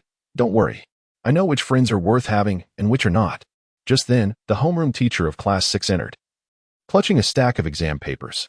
As the teacher stepped into the classroom, an immediate hush fell over the room. The preparation bell rang. The teacher distributed the papers, placing them on the desks of the front row students, who then passed them back. The second bell rang, and the classroom was enveloped in silence, save for the faint sound of pens gliding across the exam sheets. Given that this was a mock college entrance examination, each student was exceptionally focused. The bell rang again, signaling the collection of papers and the commencement of a brief intermission before the next exam. "Do you want to go to the restroom together?" Wang Rui inquired as she stretched lazily. "No, you go ahead," Li Qingxue replied with a smile after tidying her desk. "All right then." Once Wang Rui departed, Li Qingxue turned her gaze toward the last row, where Long Aotian was seated. After contemplating for a while, I decided to approach him. "How does Long Aotian feel?" "Not too bad," he replied while ruffling his hair. "The pressure from liberal arts subjects is not particularly overwhelming for him." "And you?" Li Qingxue's sparkling eyes resembled those of a vigilant little deer. She replied lightly, "It's all right, I suppose." The youthful vitality emanating from Li Qingxue was akin to an unexplored realm, a world where everything radiated positivity, a charm distinct from Hu. Such a girl would undoubtedly become the ethereal moonlight in the hearts of youthful, Navi boys. "By the way, how is that friend of yours doing?" Long Aotian asked casually. Prior to this moment, he had no inkling that this spirited girl was, in fact, the beloved moonlight of the male protagonist. He pondered whether his words would inadvertently sway the course of the narrative. Hu found herself powerless. Long Aotian didn't consider himself a paragon of virtue. Yet witnessing a girl being bullied was something he could not endure. Perhaps their mentalities were simply different. In Long Aotian's previous world, he had inevitably encountered incidents of school bullying on social media. Merely witnessing such events left him with an unsettling feeling. How much more unbearable would it be if it transpired in his immediate vicinity? Furthermore, Long Aotian did not believe that the female protagonist had to endure bullying to propel the narrative between her and the male protagonist. Drawing from his experience in reading novels, he perceived the male and female leads as opposite poles of a magnet, destined to attract each other whenever they crossed paths. This was the law governing their connection. Sigh. Let us not dwell on him. Observing Li Qingxue's demeanor, Long Aotian refrained from further inquiries. Given the situation had already reached this juncture, it would be prudent to avoid discussing such topics in the future. He decided to regard Li Qingxue as a friend, for in the not-too-distant future, they would part ways. Perhaps never to cross paths again in this lifetime. "Long Gu," a voice called out, prompting Long Aotian to glance towards the back door of the classroom, a smile unconsciously gracing his lips. Li Qingxue, having heard the commotion, turned to look as well. However, the smile that had adorned Hu Yueying's face faltered upon seeing Li Qingxue. Long Aotian rose and stepped into the corridor outside the classroom. For reasons unknown, an inexplicable sadness washed over Hu Yueying. an emotion that seemed to arise from nowhere. Consequently, as Long Outyin and Li Qingshui approached, Hu Yueying instinctively took a step back. This unaccountable emotional upheaval was an intense sensation. Even during past instances of being bullied, she had never experienced such a tumultuous feeling. Chapter 60. I understand her to some extent. Noticing Hu Yueying's silence, Long Outyin gently inquired, "What's wrong?" Yet, she remained mute, merely casting her gaze downward and shaking her head. Long Outyin furrowed his brow slightly. Hu Yueying now reminded him of the girl he had first encountered, self-conscious, ensnared in a mire of gloom. "Lift your head," he urged, his voice inadvertently rising. In truth, Long Outyin typically spoke with a gentle tone. This manner of speaking caused not only Hu Yueying but also Li Qingshui to instinctively retract their necks in response. Upon hearing Long Outyin's voice, Hu Yueying clutched her clothing tightly, a small gesture that betrayed her anxiety. Yet, obediently, she lifted her lowered head. "I cannot abide your self-deprecating, melancholic demeanor. It evokes the image of a soul who has experienced the myriad hardships of life, a sorrowful individual. In her previous existence, she too had clawed her way up from the depths, enduring the tribulations of life like an elder. Having borne the weight of pressure and endured society's harsh judgments, she had persevered. There exists no obstacle insurmountable in this world. If one should arise, then one must find a way to overcome it. Suffering is transient. While life is enduring, solutions will inevitably present themselves." Long Outyin did not dismiss the hardships Hu Yueying faced in her early years. Thus, she ought to relish the beauty of life. She must love herself with unwavering conviction, more than anyone else. With a slightly exasperated glance at Hu Yueying, he gently tapped her on the head. "You look splendid when you smile. Now, grant me a smile." Hu Yueying stared at Long Outyin, momentarily taken aback and unable to respond. "What are you staring at? Sometimes I truly wish I could knock some sense into you." Nevertheless, Hu Yueying smiled, a genuine smile that radiated warmth and could uplift those around her. Li Qingshui blinked her beautiful eyes, perplexed by the scene. "You're about to be hit, yet you still smile at him?" she thought, but even she was unaware that the slight upward curve of her own lips was equally enchanting. "So what is truly happening?" Long Outyin inquired. Hu Yueying lowered her gaze and spoke with a hint of uncertainty. "It's nothing. I just feel as though I haven't fully showcased my abilities." Upon hearing this, Long Outyin sighed. "I thought something serious had occurred. It's just this one time. If you fail to perform well in the next test, beware. I might just reprimand you." "Understood, Brother Long. I shall strive harder." A sharp intake of breath echoed through the air. Long Outyin looked up to see a chubby boy being pulled into the restroom. Meanwhile, Li Qingshui, who recognized the boy as Gao Quan, displayed a flicker of confusion in her eyes. Though Hu Yueying's heart felt an inexplicable calmness from what seemed to be a simple, concerned remark, she pondered, "Remember, you are my little follower, my small mentor. I will protect you. Do not present yourself with the demeanor of a gloomy old woman. I hope that from now until the future, the first time I see you, you will be smiling." Long Outyin cast a sidelong glance at Li Qingshui. "I could just hit you." Li Qingshui turned her head, a smile blossoming in her eyes. "You're just joking. I can tell you wouldn't genuinely hit a girl. In fact, you treat Hu Yueying quite well." Long Outyin did not deny it.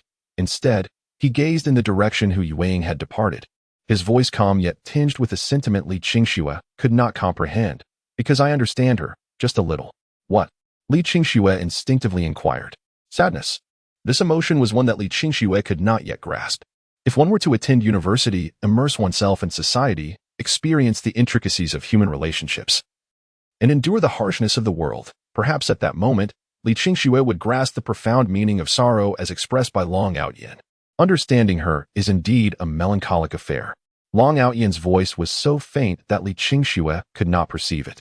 Meanwhile, in the restroom, Gao Quan grimaced, rubbing his palms together, and upon closer inspection, one could discern the distinct imprint of teeth on his hand. "Brother Chen, why did you bite my hand?" Yi Liangshan leaned against the restroom wall, gazing up at the ceiling, seemingly striving to conceal his inner turmoil. What had he just witnessed? He had seen Li Qingshui standing beside Long Outyin, witnessed Long Outyin's hand strike Hu Yueying's head with fierce intensity. A profound ache pierced his heart. An indescribable pain akin to having one's heart shattered into countless fragments in an instant. He struggled to restrain himself, yearning to confront Long Outyin in defense of Hu Yueying. Yet, he refrained, for his premature appearance had instilled a sense of threat in Long Outyin, awakening his malicious possessiveness. This had compelled Long Outyin to exert control over Hu Yueying. What would happen if Long Outyin were to see him intervening on Hu Weiying's behalf? To clarify, Yu Liangchen was not genuinely afraid of Long Outyin. How could a 28-year-old man truly fear him? However, his lack of fear did not imply that Hu Weiying shared the same sentiment. He simply wished to protect her from being victimized by Long Outyin's overwhelming possessiveness. It's nothing, Quan, please don't ask. I just want some peace. With eyes closed, he inhaled deeply, then exhaled slowly. He gently patted Gao Quan on the shoulder and said, I apologize. I lost control for a brief moment. Although Gao Quan felt a tinge of anger, he could only helplessly inquire, why did you bite me? It really hurts. I understand, as I too fear pain. After uttering this, Yi Liangchen leaned out to glance at the corridor. With classes about to commence, the number of people in the hallway had dwindled. As he passed by class 6, Yi Liangchen caught sight of Li Qingxue through the window. The situation was becoming increasingly intriguing. I wonder if you intend to provoke me with Long Outyin or what. But one day, when you discover that Long Outyin is, at his core, a man steeped in violence and worthlessness, I shall await your tears as you seek me out. At that moment, do not blame me for not warning you. After softly uttering this, Yi Liangchen shot a fierce glare at Long Outyin through the window. Just wait for it. After this exam, it will be the moment I encounter the treasure girl. However, this time I have resolved not to be kind anymore. I will not only ruin your reputation, but ensure that you find yourself in a situation where life is unbearable and death is unattainable, humiliating you thoroughly. Compete with me? Do not forget, I am a reborn individual, endowed with resources beyond your wildest imagination. Chapter 61. The Intuition of Girls by Morning's End. Only 2 subjects had been tested. As the bell rang to signal the end of class, some hurried to the cafeteria. Hu Weiying patiently stood at the entrance of Class 1's corridor, quietly awaiting. Before long, she spotted Long Outyin emerging from Class 6.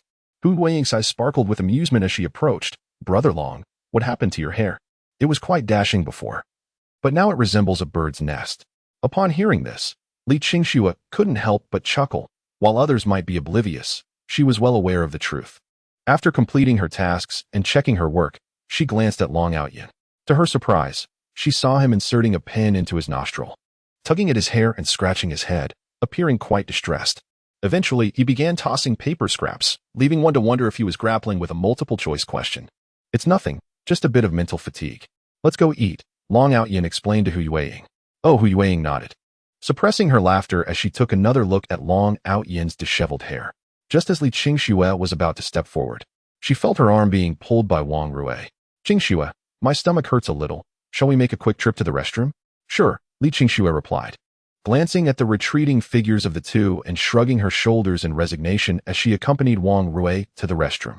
Oh dear, I feel like I'm going to burst. I should have known better than to drink so much water. After resolving her physiological issue, Wang Rue felt considerably more at ease. Being good friends with Li Qingxue, Wang Rue's personality was inherently pleasant, especially in the company of friends, where she spoke without restraint. Let's hurry. If we delay, we might miss out on the delicious food, Li Qingxue urged. Right. We mustn't linger. The cafeteria will surely be crowded today, and we might not find a seat if we're late. Upon arriving at the cafeteria, they were greeted by a bustling crowd. Li Qingxue and Wang Rue, holding their trays, began their search for a place to sit. Oh dear, had I known, I would have occupied a seat in the cafeteria first before heading to the restroom, Wang Rue expressed with a hint of regret.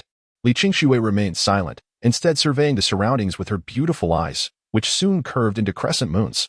Let us share a table, she suggested, striding towards a nearby spot. Observing this, Wang Rue hurriedly followed her. However, upon catching sight of the individuals seated at the table, she instinctively halted her steps. Just as she was about to call out to Li Qingxue to suggest a different table, she heard Li Qingxue's voice, and the words lingered unspoken on her lips. Is it permissible for classmates to share a table? Li Qingxue inquired with a smile. Dragon Outyin, engrossed in gnawing a chicken leg, gestured towards the vacant seat beside him upon noticing Li Qingxue's presence. Please, have a seat. Thank you. Li Qingxue replied as she placed her tray down, then turned to Wang Rue. Come, sit here. Wang Rue's lips twitched as she caught sight of Dragon Outyin, who was busy with a chicken bone, and quickly averted her gaze, hastily taking a seat beside Hu Weiying. Dragon Outyin, chewing on the chicken, regarded Wang Rue's demeanor with a puzzled expression, unable to fathom her reaction. He did not believe himself to be unattractive, and while he acknowledged his somewhat crude eating habits, he thought it unlikely that they would intimidate anyone to such an extent. Shaking his head, he resumed his meal, as she watched Dragon Ao Yan devour his food with abandon. Wang Rui couldn't help but recall an earlier incident in the classroom where he had inserted a pin into his nostril while scratching his ear, a stark contrast to his current demeanor. Unable to contain herself, she erupted into laughter, quickly covering her mouth. I apologize, I just remembered something amusing. Wang Rui felt a surge of anxiety for Li Qingxue, fearing that Long Ao Yan might suddenly erupt and kick her 10 meters away. Indeed, the next moment, Wang Rui heard Long Ao Yan's voice. What is so amusing? Share it with me so that I may also find joy. Li Qingxue cautiously pointed at Long Ao Yan's hair. Long Ao Yan, unable to see it, was puzzled by her gesture. Li Qingxue then produced her small mirror and directed it towards him. With the aid of the mirror, Long Ao Yan noticed a tuft of hair sticking up, resembling the antenna of a Teletubby at first glance. It must have been caused by him tugging at his hair while solving problems earlier. Ordinarily, it was not an issue. After all, boys often have slightly disheveled hair. However, upon closer inspection, it indeed appeared rather amusing. As he gazed into the mirror, Long Ao Yan raised his hand, intending to smooth down the rebellious strand.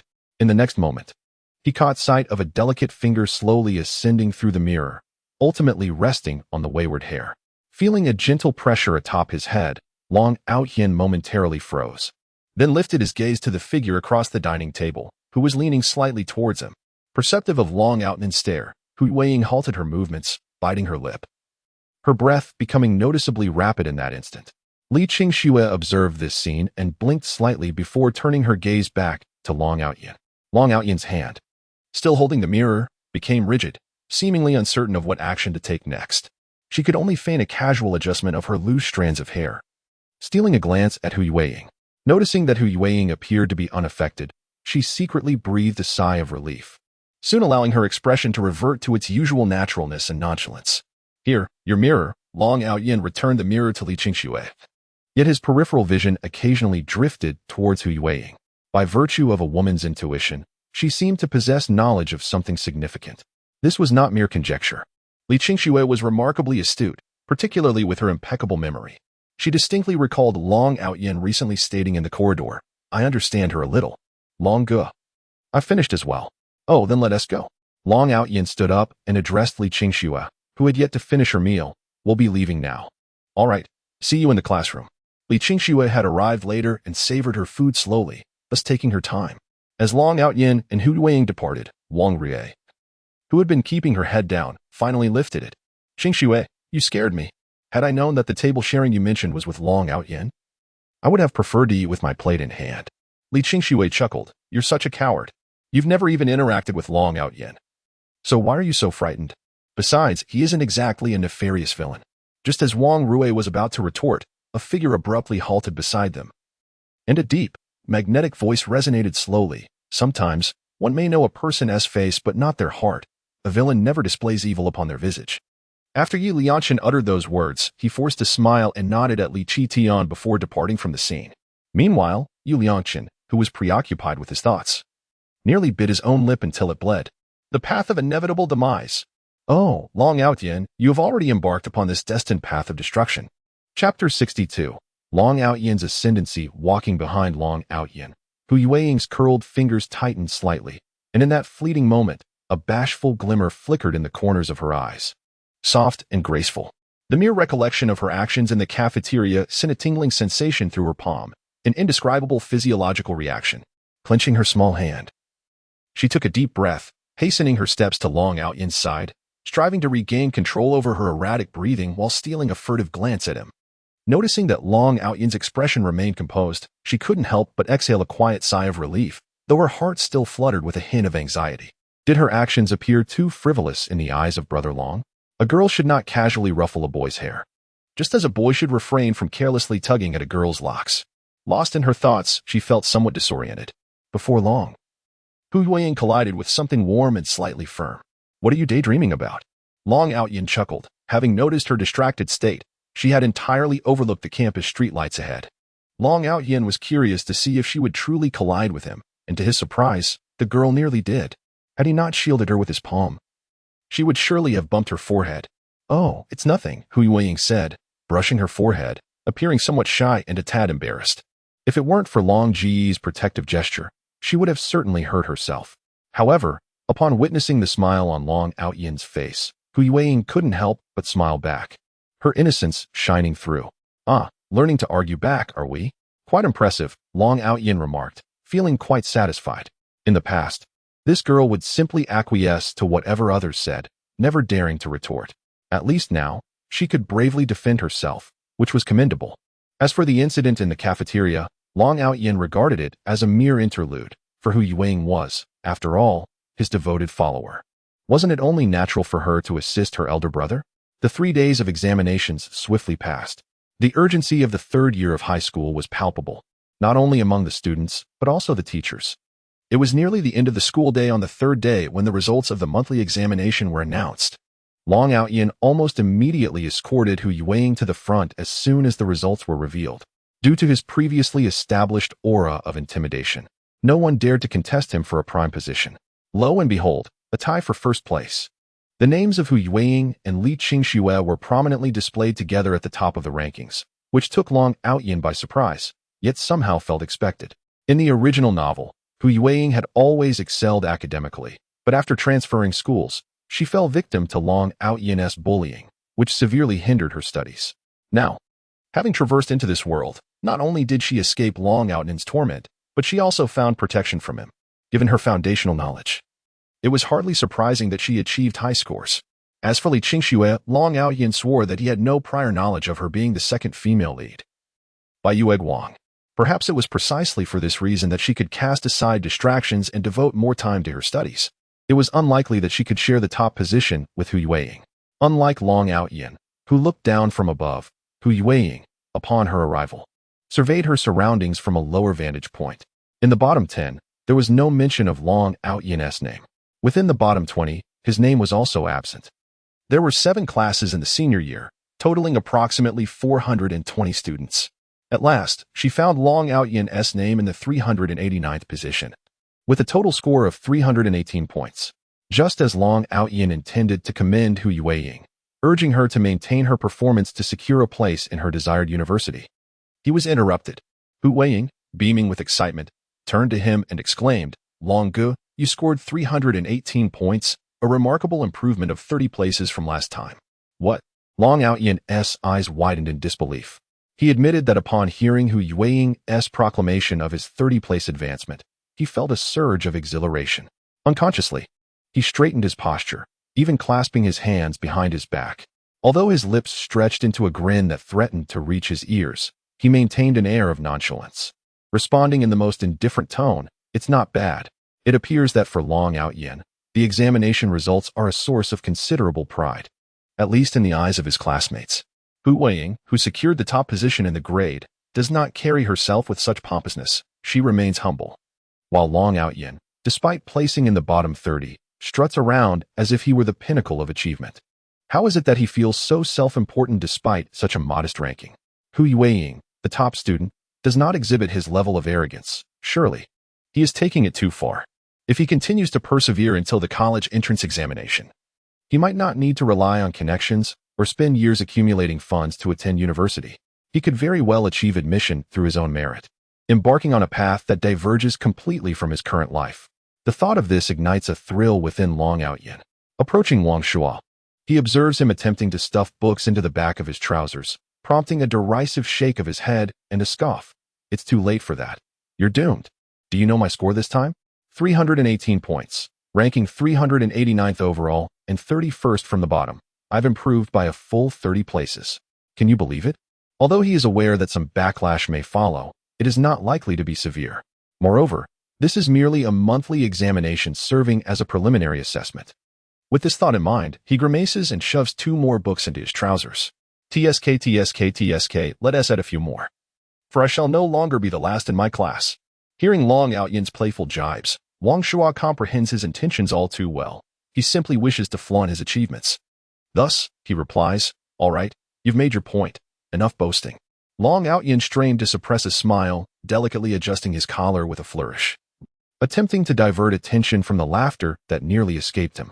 "You know," he began, My intention in stating this is not to boast about my score of 318. I merely wish to convey that I have progressed a full 30 places from my previous standing. With hands clasped behind his back, he stood tall, a smile playing at the corners of his mouth, exuding an air of confidence as he walked with purpose, approaching the students ranked second to last and third to last. He feigned disbelief and shook his head, casually remarking that he had not performed well this time, achieving merely a score of 318, placing him at 389th overall and 31st from the bottom. An improvement of only 30 places, he emphasized once more, reiterating that his words were not intended as a display of arrogance. Chapter 63. A moment of indulgence, a moment of emptiness with no evening study session. The homeroom teacher allocated the remaining time to the students after announcing the grade rankings. As the bell signaled the end of class, Hu Yueying began to tidy up Long Outyan's belongings. Unbeknownst to her, Hu Yueying had embraced Long Outyan's words. Those who do not actively seek to leave school have something amiss with their heads. In no time, she had cleared his desk. Upon exiting the campus, Long Outyan suddenly halted, turning to gaze at Hu Yueying, who was following closely behind. Noticing his pause, she too came to a standstill. "Is something the matter, Long Gu?" she inquired. Long Outyan remained silent, his earnest gaze fixed upon Hu Yueying, feeling the intensity of his stare. A flutter of apprehension coursed through her, and she sensed a warmth rising to her cheeks. She caught a fleeting glimpse of affection in Long Outyan's gaze. Although it lasted but a moment, it was impossible to conceal. Her heart began to race uncontrollably, a peculiar sensation that Hu Yueying had never experienced before. She was uncertain of what was happening to her, why her heartbeat quickened so, as if a delicate fawn were leaping within her chest. Hu Yueying turned her gaze toward Long Outyan, instinctively wanting to inquire about his affairs. Yet, she hesitated, feeling it inappropriate to pry. For Long Outyan must have his own matters to attend to. Thus, she nodded obediently, saying, "Understood, Long Gu. Let's head that way, it's closer to home." As she walked away, Long Outyan opened his mouth as if to say something further, but upon seeing Hu Yueying's retreating figure, he merely ran his fingers through his hair in exasperation before turning in the opposite direction. As Hu Yueying made her way down the road, an unexpected sense of emptiness washed over her. Perhaps it was the heightened intuition often attributed to women. Nonetheless, as she watched Long Outyan fade into the crowd, a tinge of melancholy settled within her. Her mind replayed the moment when Long Outyan had playfully tapped her forehead, his eyes inadvertently revealing a tender affection. The oppressive weight in her heart seemed to lighten as she cast stones into the water, as if each one carried away a fragment of her gloom. How is it? Yi Liangchun felt a twinge of anxiety. Upon exiting the restroom, he had exchanged his school uniform for a crisp white shirt and black jeans. This ensemble accentuated his handsomeness even further. Even so, Yi Liangchun felt a surge of excitement, meticulously arranging his hairstyle before the mirror. "Bro Chun, what trend are you setting today?" Gao Quan inquired, observing Yi Liangchun's relentless adjustments. "Before you comment, what do you think of my look today? Am I handsome?" Yi Liangchun replied, his gaze fixed on the mirror without lifting his head. "Handsome, but why did you choose a center parting?" "It looks rather peculiar," Gao Quan remarked, his lips twitching as he watched Yi Liangchun dampen his hair and style it into a middle parting, which resembled a character from an anti-Japanese television drama. Yi Liangchun chuckled lightly. "What do you know? This hairstyle will be all the rage in 3 to 5 years. By then, many celebrities will adopt this style. This is fashion, my dear brother. Do you understand fashion? It's all about the hair. Unfortunately, I lack a hairdryer. Otherwise, if I could puff it up a bit more, you would truly grasp the essence of fashion." In high spirits, Yi Liangchun was unusually forthcoming with Gao Quan. However, noticing Gao Quan's somewhat bewildered expression, he realized that he remained oblivious to the nuances. But what did it matter? As long as he could protect him, that was sufficient. "What is going on?" Gao Quan couldn't help but ask. "That is something you need to concern yourself with. I'll surprise you later," Yi Liangchun replied, glancing at the time before heading out. He had inadvertently delayed himself while perfecting his look, but thankfully, he was still on schedule. Gao Quan observed Yi Liangchun's silhouette, particularly the way his hair bobbed as he sprinted, reminiscent of the chickens raised at his grandparents' home flapping their wings. Shaking his head, he hurried down the stairs. As he jogged along the path, he felt his hair dancing in the wind due to his swift movements, a smile gradually forming at the corners of his mouth. He had not forgotten the significance of this day, for he had awaited it for far too long. Although this time he had been coerced by Long Outyan, it mattered not. She would forever be his treasured girl. With excitement swelling within him, Yi Liangchun quickened his pace. Breathing heavily, he surveyed his surroundings, taking a deep breath to steady his racing heart, eager to present his finest self. Exhaling a deep sigh, he stepped forward. Who could his wounded heart love again? The taste of indifference was unbearable. Such sentiments were absent in dreams. Yet, at this moment, Yi Liangchun could not help but express his feelings, as they perfectly mirrored his current state. With his hands in his pockets and a smile gracing his lips, he strolled forward to the place where fate had intertwined their lives in a previous existence. This time, he would grasp it firmly. Upon reaching the platform, Yi Liangchun feigned ignorance of the leftward glance, instead tilting his gaze 15 degrees upward, spreading his arms wide in a gesture of embracing the sky. This act was entirely to elevate his own presence, aiming to capture the attention of his cherished girl. Opening his eyes, he feigned surprise as he glanced to the left. What a coincidence, you also enjoy coming here. Before he could finish his sentence, the pretense of astonishment transformed into genuine shock. He hurriedly turned to the right. Where is everyone? Is anyone here? At that moment, Yi Liangchun could no longer maintain his composure. He swiftly surveyed the surroundings, realizing that there was not a soul in sight near the train tracks, an empty expanse stretching endlessly before him. Chapter 64, I am, in truth. Your redemption, this is not how it should be. How could this happen? Yi Liangchun leaped off the train platform and began to jog ahead. This was clearly the place from his dreams. It couldn't possibly be wrong. A sense of unease began to creep in as he pondered whether something had gone awry. In his dreams, this was the beginning of destiny. That much could not be mistaken. Damn it. In an instant, Yi Liangchun grasped the potential reality of the situation. It had to be that scoundrel, Long Outyan, who had taken Hu Yueying away. If he hadn't intervened in time within the dream, Long Outyan would have succeeded. With this thought, the flames of resentment surged within him. Without a moment's hesitation, he dashed out of the train station's iron gate, his pace gradually slowing as his racing heart found a brief respite. His gaze settled on a figure in the distance, softening gradually. Taking a deep breath, Yi Liangchun quickened his pace to catch up. Who could a wounded heart still love? The taste of being uncared for lingered painfully in his soul. Then, Yi Liangchun arrived breathlessly at her side.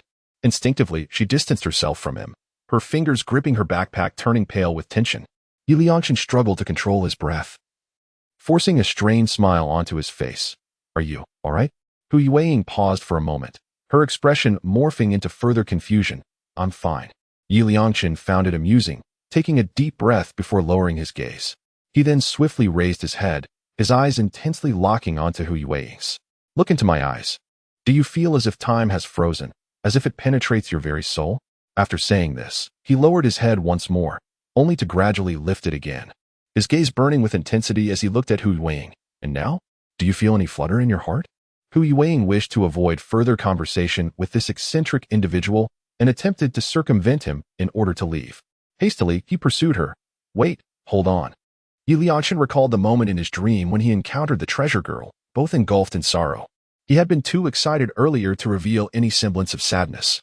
This time, surely, there would be no issue. What do you see in my eyes? Yi Liangchun asked, his voice heavy with a hint of melancholy. You have eye boogers. Hu Yueying retorted with some distaste. Please don't follow me. My older brother is quite formidable. Eye boogers? Yi Liangchun quickly wiped at his eyes, then continued to gaze at Hu Yueying with sincerity and sorrow. And now? When you look into my eyes, does anything come to mind? Even the most patient Hu Yueying could hardly endure the situation any longer. I warn you, my elder brother is truly formidable. He will indeed pummel you, she declared, hastily departing. Internally, she couldn't help but echo Long Ji's wisdom. One must maintain a considerable distance from individuals with such flawed intellects. Yi Liangchun gazed at the retreating figure of Hu Yueying, his expression transforming from disbelief to a sinister grimace. Indeed, it was unmistakably sinister. The realization that his cherished girl had the audacity to threaten him, indicating she would summon her elder brother to deliver a beating, was simply beyond comprehension. This was his treasured girl, who once wouldn't dare harm even an ant, now resorting to seeking help to confront him. If his deductions were correct, these nefarious habits must have been instilled in her by Long Outyan. How audacious of Long Outyan! Not only did he fail to better himself, but he also endeavored to drag his precious girl into the mire. With the wisdom of a 28-year-old soul, Yi Liangchun was well aware of Long Outyan's despicable and sordid intentions. He certainly believed that since he could not gain admission to a prestigious university, he would corrupt his precious girl, ensnaring her in his own downfall. for only in such a manner could Long Outyin fully possess what rightfully belonged to him. Upon such reflections, Yu Liangchen felt a profound regret. He truly regretted it. Had he initially feigned ignorance toward Hu Yueying, abstaining from the urge to protect and care for her, he would not have inadvertently provoked Long Outyin's animalistic sense of crisis. Consequently, he would not have been compelled to act against his beloved girl. All of this is my own fault. If I had not recklessly appeared before the treasure girl, Long Outyin's twisted possessiveness would not have. At this thought, a gleam of determination flashed in Yi Liangchen's eyes. He gazed at Hu Yueying's retreating figure and immediately pursued her. He could not allow his treasure girl to be led astray by Long Outyin. He must rescue her. Just as in his dreams, liberating her from suffering and guiding her towards the righteous path. Only he could be the ray of sunlight in her darkness. Being a male, he had a physical advantage, and thus Yi Liangchen swiftly caught up with Hu Yueying. He spread his arms wide to block her path, gazing at her earnestly. Please, listen to me. However, upon noticing the flicker of wariness and disdain in Hu Yueying's eyes, Yi Liangchen's expression turned pained. He pressed a hand firmly against his heart. It ached. It felt as though his heart had been sliced by a knife, leaving him sorrowful. How could his treasure girl regard him with such disdain? Frankly, Yi Liangchen found it hard to accept. Nevertheless, he inhaled deeply and continued, Hu Yueying, you must listen to me. I am your destined one, and my existence is meant to redeem you. As he spoke, noticing the frown etched on Hu Yueying's face, he hastened his words. I understand that you may find it difficult to accept what I'm saying, but it is all true. A hint of bitterness curled at the corners of Yi Liangchen's mouth. Initially, I only wished to approach you as an ordinary person, to save you gradually.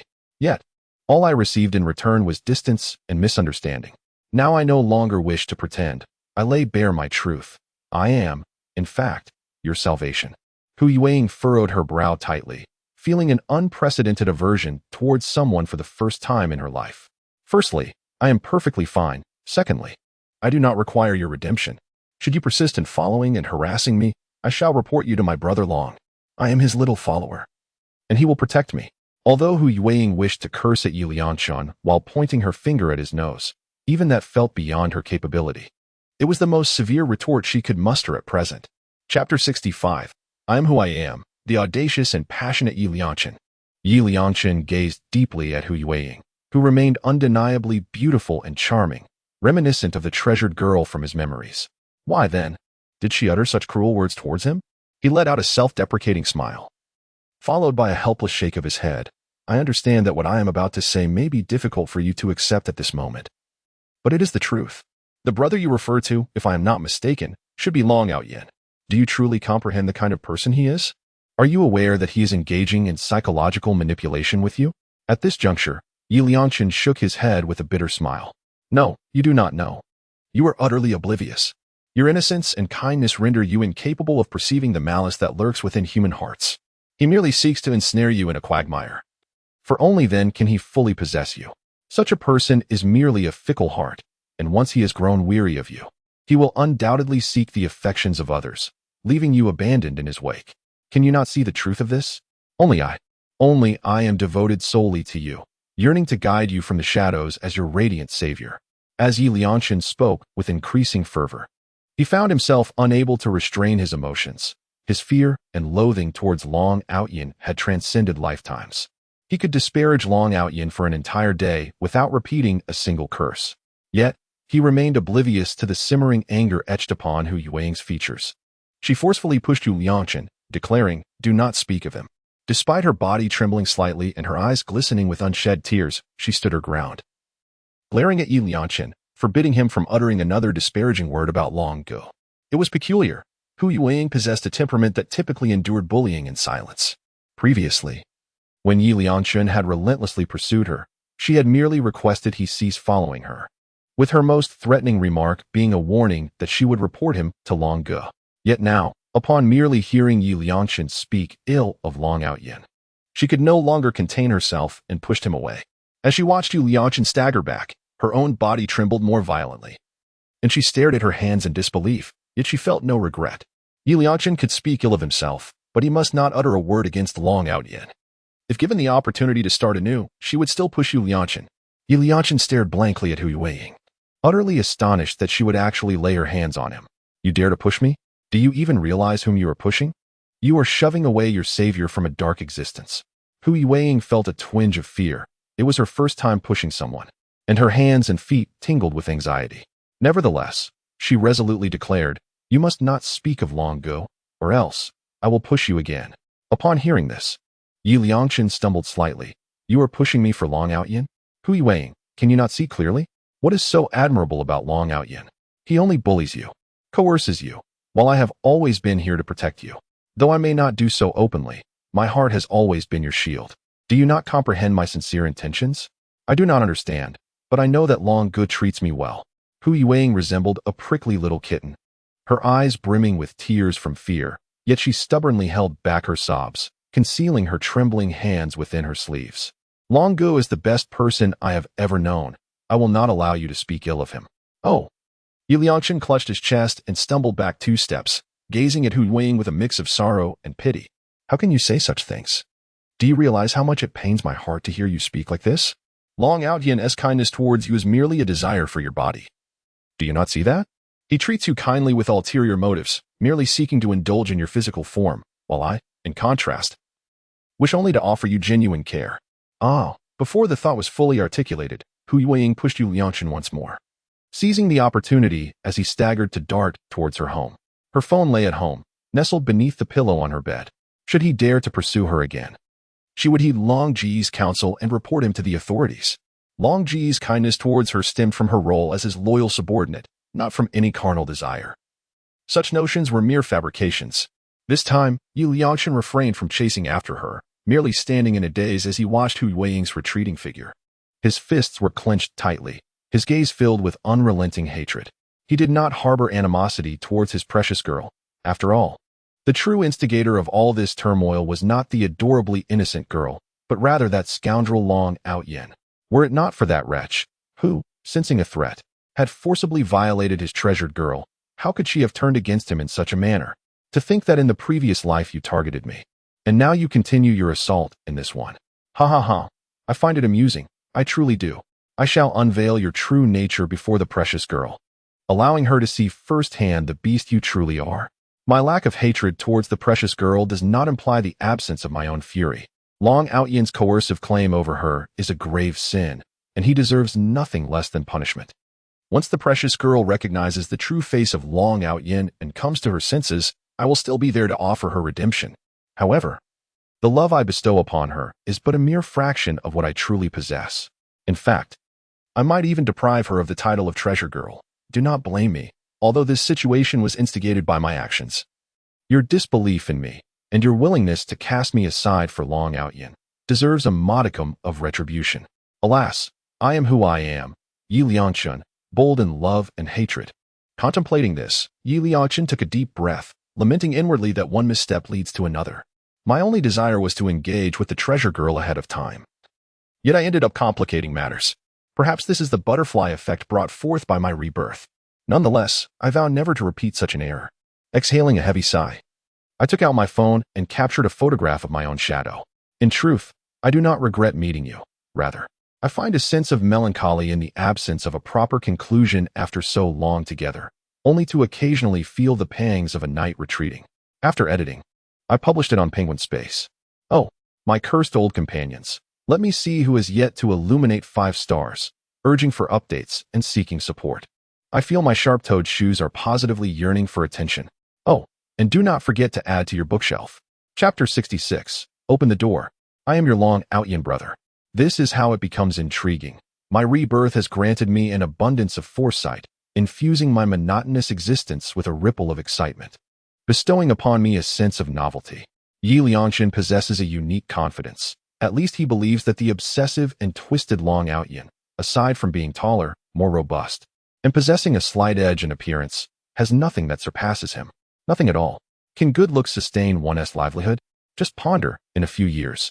While Long Outyin remains languishing in taverns, serving as an enforcer or a lowly lackey, he will be driving luxury cars and wearing prestigious watches. When he stands before Long Outyin then, will the disparity not be immediately evident? This is the distinctive confidence that belongs solely to Yi Liangchen.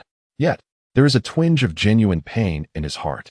His treasured girl, the one he has yearned for across 2 lifetimes, has been subjected to the depravity of that beast, Long Out Yin. How could his heart not ache?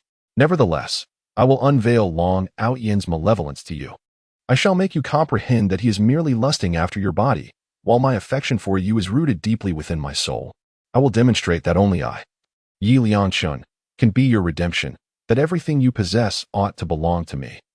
Yi Liangshun is resolute that Long Out Yin will lead Hu Weiing into the depths of base desires, ultimately jeopardizing her future. No one understands the brilliance of Hu Weiing's potential better than he does.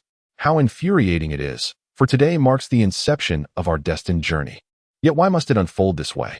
Why must it be so?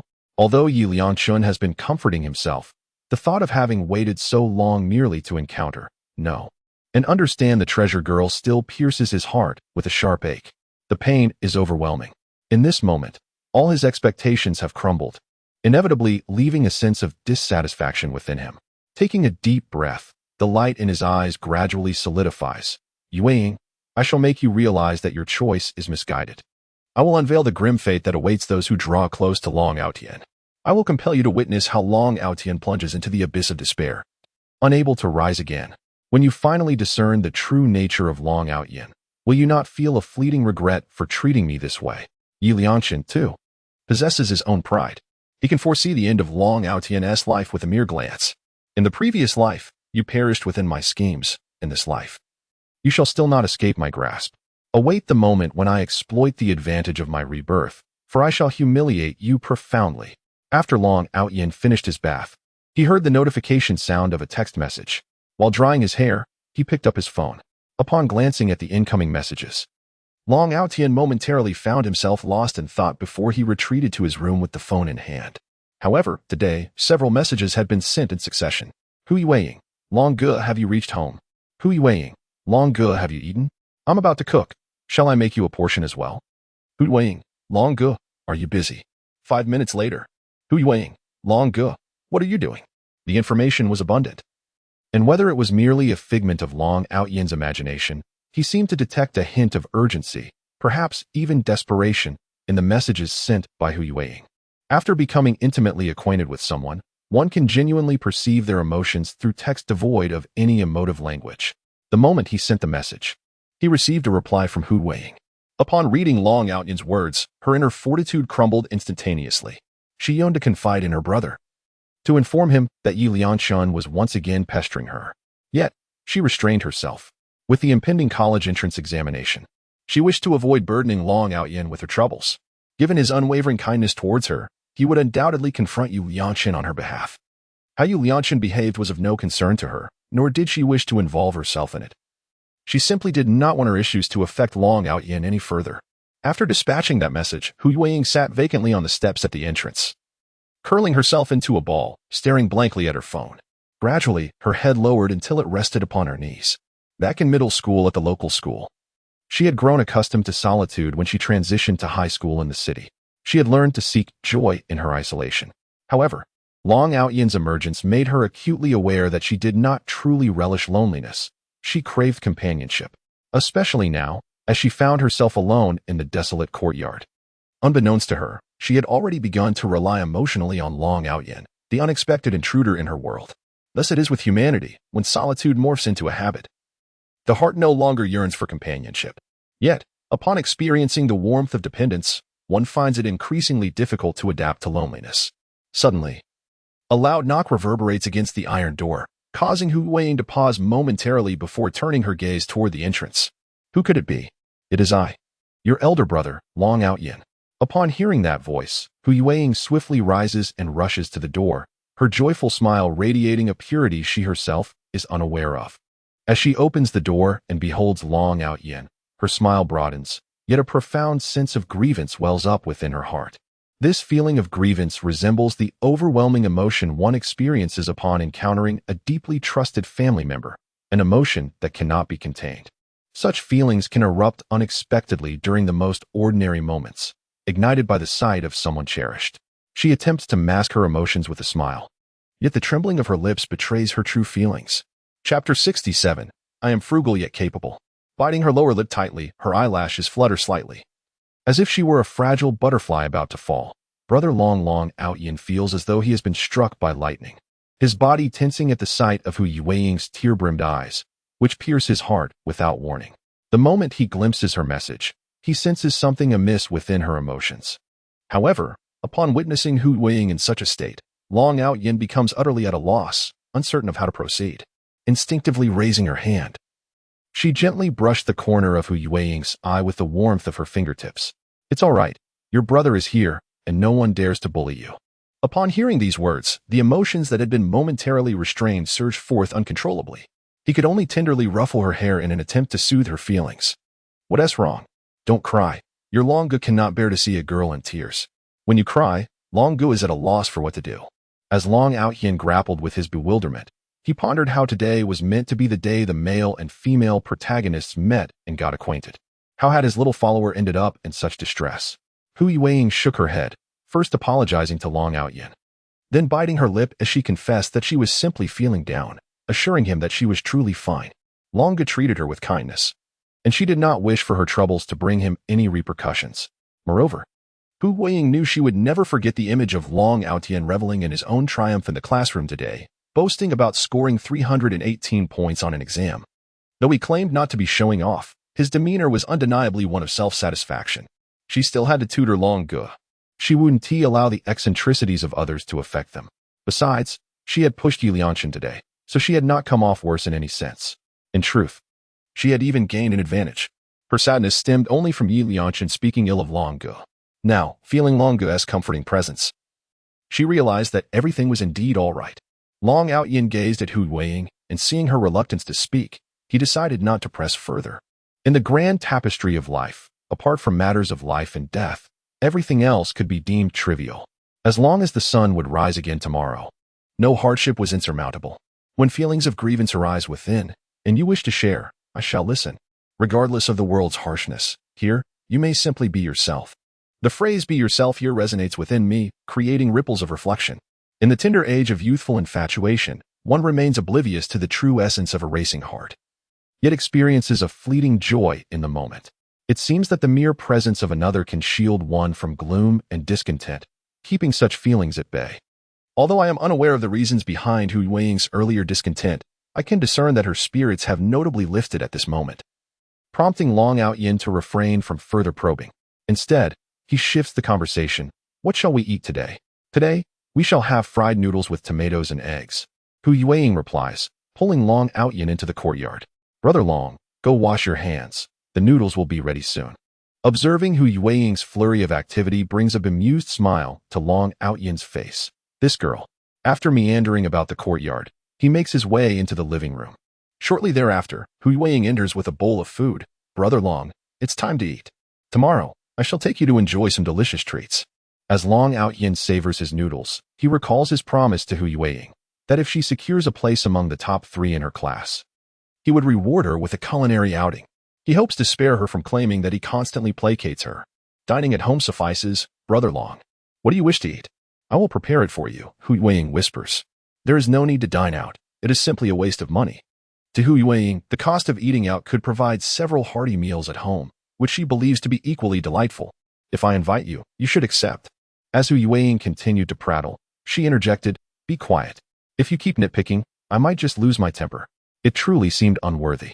Hu Yueying murmured under her breath, genuinely feeling it was not worthwhile. For instance, this fried noodles dish, which cost 7 or 8 yuan at a street stall, had only required 2 yuan for the noodles, 2 tomatoes, and 3 eggs, totaling less than 5 yuan, yet it yielded such a generous portion. Moreover, there was still more in the pot should one desire. Spending excessively outside did not guarantee satisfaction. Listening to Hu Yueying's quiet ramblings, Long Outyin found it both amusing and intriguing. "I must commend you. Whoever marries you in the future will undoubtedly save a fortune." As he spoke, his voice lowered and became increasingly subdued. "And I am quite capable as well." Upon finishing, he felt a surge of nervousness that made his legs tense, yet he could only see Long Outyin, who was fervently devouring the fried noodles from his plate, causing an unexpected relaxation in his demeanor. After finishing his meal, Long Outyin set down the plate and asked, "What were you just saying? What time should I come to find you tomorrow?" "Oh, it's nothing," Hu Yueying replied, prodding the fried noodles with a hint of embarrassment. "I have some matters to attend to in the morning. I still need to go to my part-time job. Let us meet in the afternoon instead. Long Outyin accepted the arrangement. After Hu Yueying finished her meal, Long Outyin lingered for a while longer before finally rising to depart as dusk approached. Take care on your way home, Hu Yueying cautioned as she saw Long Outyin off at the door, watching his retreating figure with careful words. The distance was not great. She considered it a leisurely walk to aid digestion after the meal. After witnessing the departure of the formidable Long Outyin, Hu Yueying finally secured the door once more. What had come over her? How could she have uttered such words? Fortunately, Brother Long was preoccupied with his meal and did not overhear. Otherwise, she would have been the subject of his ridicule. Chapter 68. Seating Li Qingxue and Yi Lianchen together. Lianchen, it's time for dinner, Yi's mother announced as she pushed open the door, only to be taken aback by the pitch-black room illuminated solely by the glow of a phone screen, casting an eerie light upon Yi Lianchen's face. Startled, she turned on the room lights, only to regret her decision. The illumination revealed the expression on Lianchen's face. How should one describe it? Was it despondent, aged, or perhaps sinister and malevolent? His eyes were bloodshot, intensely fixated on the screen before him. That alone was troubling enough, but there was also a faint aura of sorrow that enveloped him. What troubles you, Lianchen? Yi's mother inquired, her concern for her child evident as she approached him, finding him still entranced by the phone's display. She seized his device and examined it closely, her brow furrowing at the sight of his posts. Expressions of loneliness and despair filled the screen.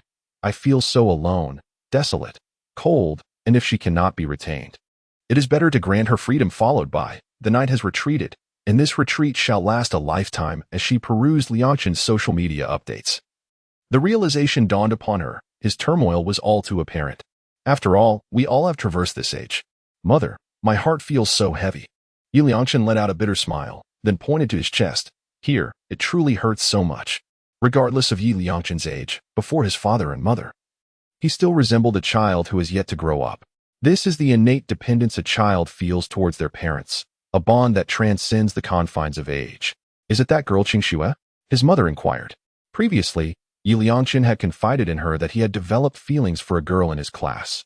In the days that followed, he would often speak of how delightful she was. However, as he gradually matured, he ceased to share those thoughts, and his parents understood that their son had grown, harboring his own little secrets, and thus refrained from prying further. My son is so remarkable. If Li Qingxue does not appreciate you, that is her loss. My dear boy is the best and most handsome in the world. His parents encouraged him, teaching him to be confident and bold, reminding him that as long as he cherished someone, he should pursue them fearlessly. For the resilient Lianchen need not shy away from challenges. Upon hearing his mother's words, Yi Lianchen's spirits lifted considerably. Within him resided the soul of a 28-year-old, possessing a far greater capacity for understanding than his peers. Bolstered by his mother's encouragement, Yi Lianchen nodded. Yes, I understand, mother. I will prove her choice to be misguided. For I am the strong and courageous Lianchen, unafraid of adversity and suffering. Seeing her son's improved spirits, Mother Yi smiled and said, All right. Let us go out for a meal. After we eat, you should have a good sleep tonight. Tomorrow, I will give you some money so you can go out and unwind. Thank you, Mom. However, as Yi Lianchen stepped out of the room, the smile on Mother Ye's face abruptly vanished. She took out her phone and dialed the number of Yi Lianchen's homeroom teacher. Yes, it's me. I would like to inquire about your management of the class. It is a crucial time for the third year of high school, and there are students in the class who are dating, which is affecting my son's mood. As a teacher, how could you be unaware of this? If my son does poorly because of this situation, will you take responsibility? What do you mean by I should calm down? Let me tell you, if you don't address this, I will make a scene at school. It would be best if Li Qingxue and my son sit together. They have known each other for 9 years and are quite familiar with one another. Li Qingxue could also help my son with his studies. What kind of homeroom teacher are you? Honestly, after hanging up the phone, Mother Yi finally emerged from the room, watching Yi Lianchen eat. She let out a gentle laugh, thinking her son was the best in the world. Those who did not appreciate her son were merely unsavory characters. Initially, she thought Li Qingxue was quite well behaved, but now it seemed, she better not come to their door, or Mother Yi would certainly discipline her for her son's sake. Who else would dare to reject her precious son? Besides dating my son, I wonder who else you could possibly be interested in. Mother, what are you talking about? Come over and eat. Yi Lianchen looked up and noticed his mother lost in thought, prompting him to call out. Regardless of the past or present, Yi Liangshan had always relied on this selfless mother, who unconditionally cared for him. I'm here. My son has grown up and now knows to be concerned for his mother. The family gathered harmoniously for a relatively sumptuous dinner. Meanwhile, on the other side, Li Qingxue and her family had just seated themselves at the dining table. At that moment, a phone in the adjacent living room began to ring. Li Qingxue came from a relatively affluent family, where her parents led by example in educating their children. Phones were strictly prohibited at the dining table, and during mealtime, they were not allowed at all. Hearing the ring tone, Li's mother rose to answer the call in the living room. However, upon hearing the voice on the other end, her elegant brows furrowed slightly as she glanced toward Qingxue. Curious about who had called during dinner, Li Qingxue met her mother's gaze. What's wrong, Mom? Who is on the line? It's your homeroom teacher. Upon hearing this, a look of confusion crossed Li Qingxue's face. What does the homeroom teacher want? She said you were in the classroom engaging in a romantic relationship, which has affected your classmates. As this revelation sunk in, silence enveloped the dining table. The array of delectable dishes had been prepared to celebrate Qingxue's achievement of ranking first in her grade, yet now, due to those words, no one dared to pick up their chopsticks. Li's father wore a grim expression. As a devoted father, he could hardly bear the thought of anyone wanting to encroach upon the precious daughter he had so lovingly nurtured. The very idea stirred a tempest of indignation within him. A romantic relationship? Who dared to spread such baseless accusations? As parents, they knew their child better than anyone else. From childhood, Qingxue had displayed certain habits that, as her mother, she understood more than anyone. When lying, she would unconsciously lower her gaze, unable to meet another's eyes, a telltale sign of guilt. Yet, in this moment, Qingxue exhibited no signs of such guilt. Instead, she looked back at her mother with a mix of anger and confusion. This alone was enough for Li's mother to feel reassured. Gently brushing Qingxue's long, dark hair that cascaded down her back, she looked intently at her daughter and declared, I believe in what you say. Now, tell me, have you been involved with any boys at school, and has it affected your classmates? Is it true that Hu Yueying forbids you from speaking to other girls? No. Who is spreading such nonsense? Li Qingxue's previously cheerful mood had been completely dashed in that moment. Li's mother, gazing at her daughter, was now entirely convinced of her innocence. Your homeroom teacher did not state it outright, but merely wanted me to relay whether you would be willing to sit at the same desk as Yi Liangshan. Li Qingxue was no fool. With the conversation reaching such a point, she felt a surge of frustration. No, I refuse. I trust my daughter. And your father and I will have a candid discussion with your homeroom teacher about this matter. Despite this affirmation, Li Qingxue still felt a lingering discomfort within her heart. Sitting on her bed, she silently seethed with indignation. She could hardly fathom that Yi Liangshan would engage in such behavior. After knowing him for so long, she found herself increasingly perplexed by his actions. Why would he malign her by suggesting she was involved in a romantic relationship at school? She had no desire to share a desk with him.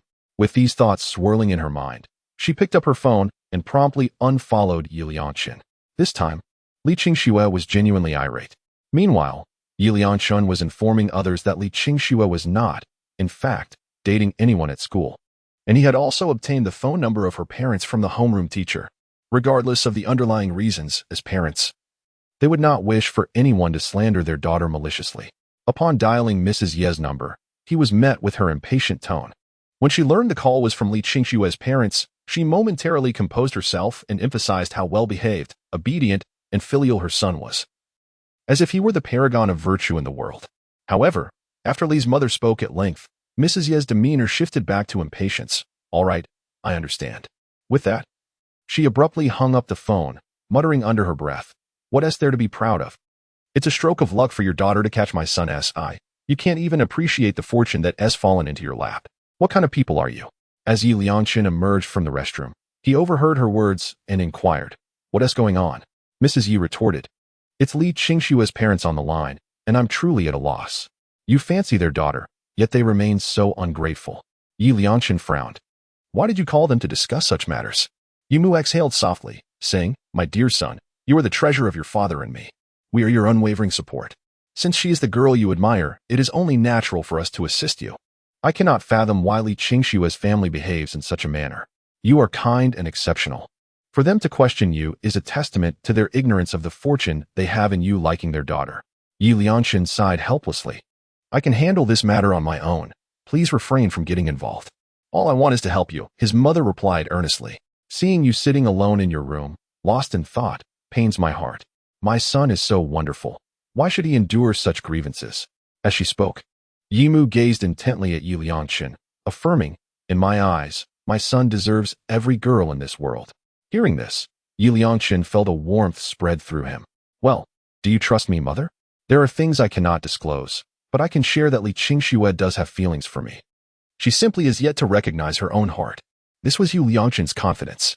Once his cherished girl perceives the twisted and dark side of Long Out Yin, she will come to realize that only Yi Liangqin will genuinely cherish, love, and protect her. When Li Qingxue fully comprehends her own feelings, she will remember the kindness I have shown her, regret her choices, and ultimately seek reconciliation with me, pursuing me with fervent admiration. Yi Liangqin declared with conviction, Mother, do you not believe in me? Trust me, just watch me, and I will make you and Dad laugh awake from your dreams. This is my confidence. With that, Yi Liangqin flashed a self-assured smile. The following morning, as dawn broke, Li Qingxue kicked off her blanket and sleepily sat up in bed, rubbing her tousled long hair. She made her way to the bathroom to freshen up, then changed her clothes. With practiced ease, she opened the refrigerator to retrieve a sandwich and some milk, and then jogged outside. Her weekly visits to the water bay had gradually become a routine, and in her heart, she had already regarded Long Out Yin as a friend. Arriving early at the riverbank, she chose a spot and set down the sandwich and milk, resting her chin on her hand as she waited quietly. Glancing up at the sky, she noted that the weather was splendid, and since he loved basking in the sun, he would surely come, she thought. Before long, the sound of footsteps on the grass reached her ears. You arrived quite early, Long Out Yin remarked, casually finding a place to lie down, savoring the gentle breeze. This rare moment of leisure was truly delightful. Li Qingxue stood up, picking up the sandwich and milk, intending to move closer. But suddenly the image of Hu Yueying flashed through her mind. Thus, she maintained a respectful distance before taking a seat. She regarded Long Out Yin merely as a friend, a confidant with whom she could share her thoughts. This is for you, she said, placing the sandwich and milk beside Long Out Yin, and began to express the sorrows and frustrations that weighed on her heart. Especially upon hearing Yi Liangqin's mother call the homeroom teacher to complain about Li Qingxue's romantic involvement hindering her son's studies. Long Out Yin could not help but utter a silent exclamation of disbelief. Is this how it's played? However, he ultimately restrained himself from saying more. Previously unaware that Li Qingxue was indeed the second female lead, now enlightened, he chose to remain silent and merely observe. Li Qingxue was clearly the type who could not conceal her feelings. Once spoken, her heart would feel instantly unburdened. Glancing sideways, he mused whether this individual had succumbed to slumber due to the overly comfortable surroundings. Quietly, he extended his hand to remove the leaves that obscured his eyes. What are you doing? There are plenty of leaves over there. You can pick your own. I thought you were asleep, but since you're awake, why have you remained silent? At this point, a playful glint sparkled in Li Qingxue's eyes as if an idea had struck her. She chuckled softly. Is it that Hu Yueying forbids you from speaking to other girls? Upon hearing this, Long Out Yin nearly leapt from the ground in surprise. What nonsense are you spouting? My relationship with Hu Yueying is strictly professional. Don't make wild assumptions, seeking support, encouraging updates, adding to the bookshelf, and immense gratitude for the gifts received. Thank you. Chapter 70. What kind of person am I? Grateful for the gifts. Noticing Long Out Yin's agitated demeanor, Li Qingxue's eyes sparkled with mischief. Why are you so flustered? It seems I've uncovered something amusing. Your heart is in disarray, isn't it? Upon hearing this, Long Out Yin realized he had somewhat lost his composure and adjusted his posture. I am Hu Yueying's elder brother. She is a truly kind-hearted individual. Li Qingxue pressed her lips together as she gazed at Long Out Yin, her thoughts swirling. She parted her lips, seemingly hesitant, yet she cautiously inquired, and what about me? What kind of person am I? Upon hearing Long Out Yin's description of her, Li Qingxue broke into a radiant smile, an involuntary blush creeping onto her cheeks. You certainly know how to articulate things well. The vexations she had harbored were long forgotten. Indeed, coming here had been the right choice. You ask quite well, I must say. Of course, Li Qingxue replied, her pride evident. She was naturally vivacious and loquacious. A personality that in contemporary vernacular could be termed as a social butterfly. By the way, did you hear what I said earlier? I did. Do you think they're being unreasonable? They claim I am affecting Yi Liangqin's studies by dating in school, when in fact, I even shared my study materials with him, yet he chose not to utilize them. I clearly did not hinder his academic performance. Why does he speak of me in such a manner? At this point, Li Qingxue felt an overwhelming sense of helplessness. Now I understand. Yi Liangchen has changed, his mind consumed with romance, as if the college entrance examination holds no significance for him. He keeps talking about knights retreating. And indeed, he has retreated. Now he recklessly accuses me, causing my parents great concern. Long Ao Tian cast a fleeting glance at Li Qingxue and remarked, "If the knot cannot be untied, it is better to transform it into a butterfly knot, taking care of your own health and emotions, while allowing the rest to unfold naturally." This statement was merely intended to convey to Li Qingxue the importance of not overthinking and not allowing emotions to dictate her mood. After all, while one might be engulfed in anger, others could very well be smiling. In the journey of life, fraught with countless troubles, it is perhaps wiser to cast aside distractions and let things take their course. After all, no one's life is devoid of obstacles. Li Qingxue, resting her chin on one hand, looked at Long Ao Tian with curiosity. "You seem remarkably mature. Isn't it often said that the youth should be impetuous?" She added, "Moreover, it appears that nothing can sway your disposition." "Who said that?" Long Ao Tian disagreed. "The college entrance examination certainly affects my mindset." Although he acknowledged some improvement in his grades, the reality of his score, over 300 points, posed a significant challenge in gaining admission to a respectable university. Intrigued by this revelation, Li Qingxue softly inquired, "Which university do you wish to attend?" "I am uncertain," Long Ao Tian replied. "I have yet to familiarize myself with the universities in this world. The crux of the matter lies in my scores. It is not as simple as expressing a desire to attend a particular institution." He continued, "I aspire to attend University A and yearn to visit the capital, a place I have yet to explore. I imagine it must be beautiful and magnificent." Li Qingxue gazed at the flowing river, her eyes filled with longing. "If it were you, there would undoubtedly be no issue. After all, you are the top of the grade." Li Qingxue scoffed. "I now seriously suspect you are mocking me, yet I possess no evidence." Although it is said so, Li Qingxue felt quite elated within. Given her current achievements, barring any unforeseen circumstances, she might indeed gain admission to her dream institution. The college entrance examination represents a pivotal juncture in life. While university heralds the commencement of an alternative existence, Long Ao Yan has tasted the bitterness of ignorance. Upon entering society, one's choices become limited, often relegating individuals to laborious tasks. Initially, this may not seem apparent, but with the passage of time, the constraints grow increasingly evident. Hence, her resolve to pursue education has strengthened, viewing it as an opportunity for a fresh beginning to traverse life anew. Alas, physics is exceedingly challenging. The mere thought of it sends Long Ao Yan into a spiral of headaches. Those formulas are indeed treacherous and shameless. Observing Long Ao Yan in such a state brought immense joy to Li Qingxue. Finally, she witnessed his distress. Unbeknownst to her, seeing someone like Long Ao Yan grappling with troubles filled her with inexplicable happiness. Perhaps even Li Qingxue herself had yet to realize that from the very beginning. She had approached him with the intent to confide. Yet now, she found herself discussing trivial daily matters, with an endless array of topics to explore. As if words could never run dry. This emotional transition, a clandestine delight, was beyond her control. Hu Weiying also achieved the highest score in this assessment.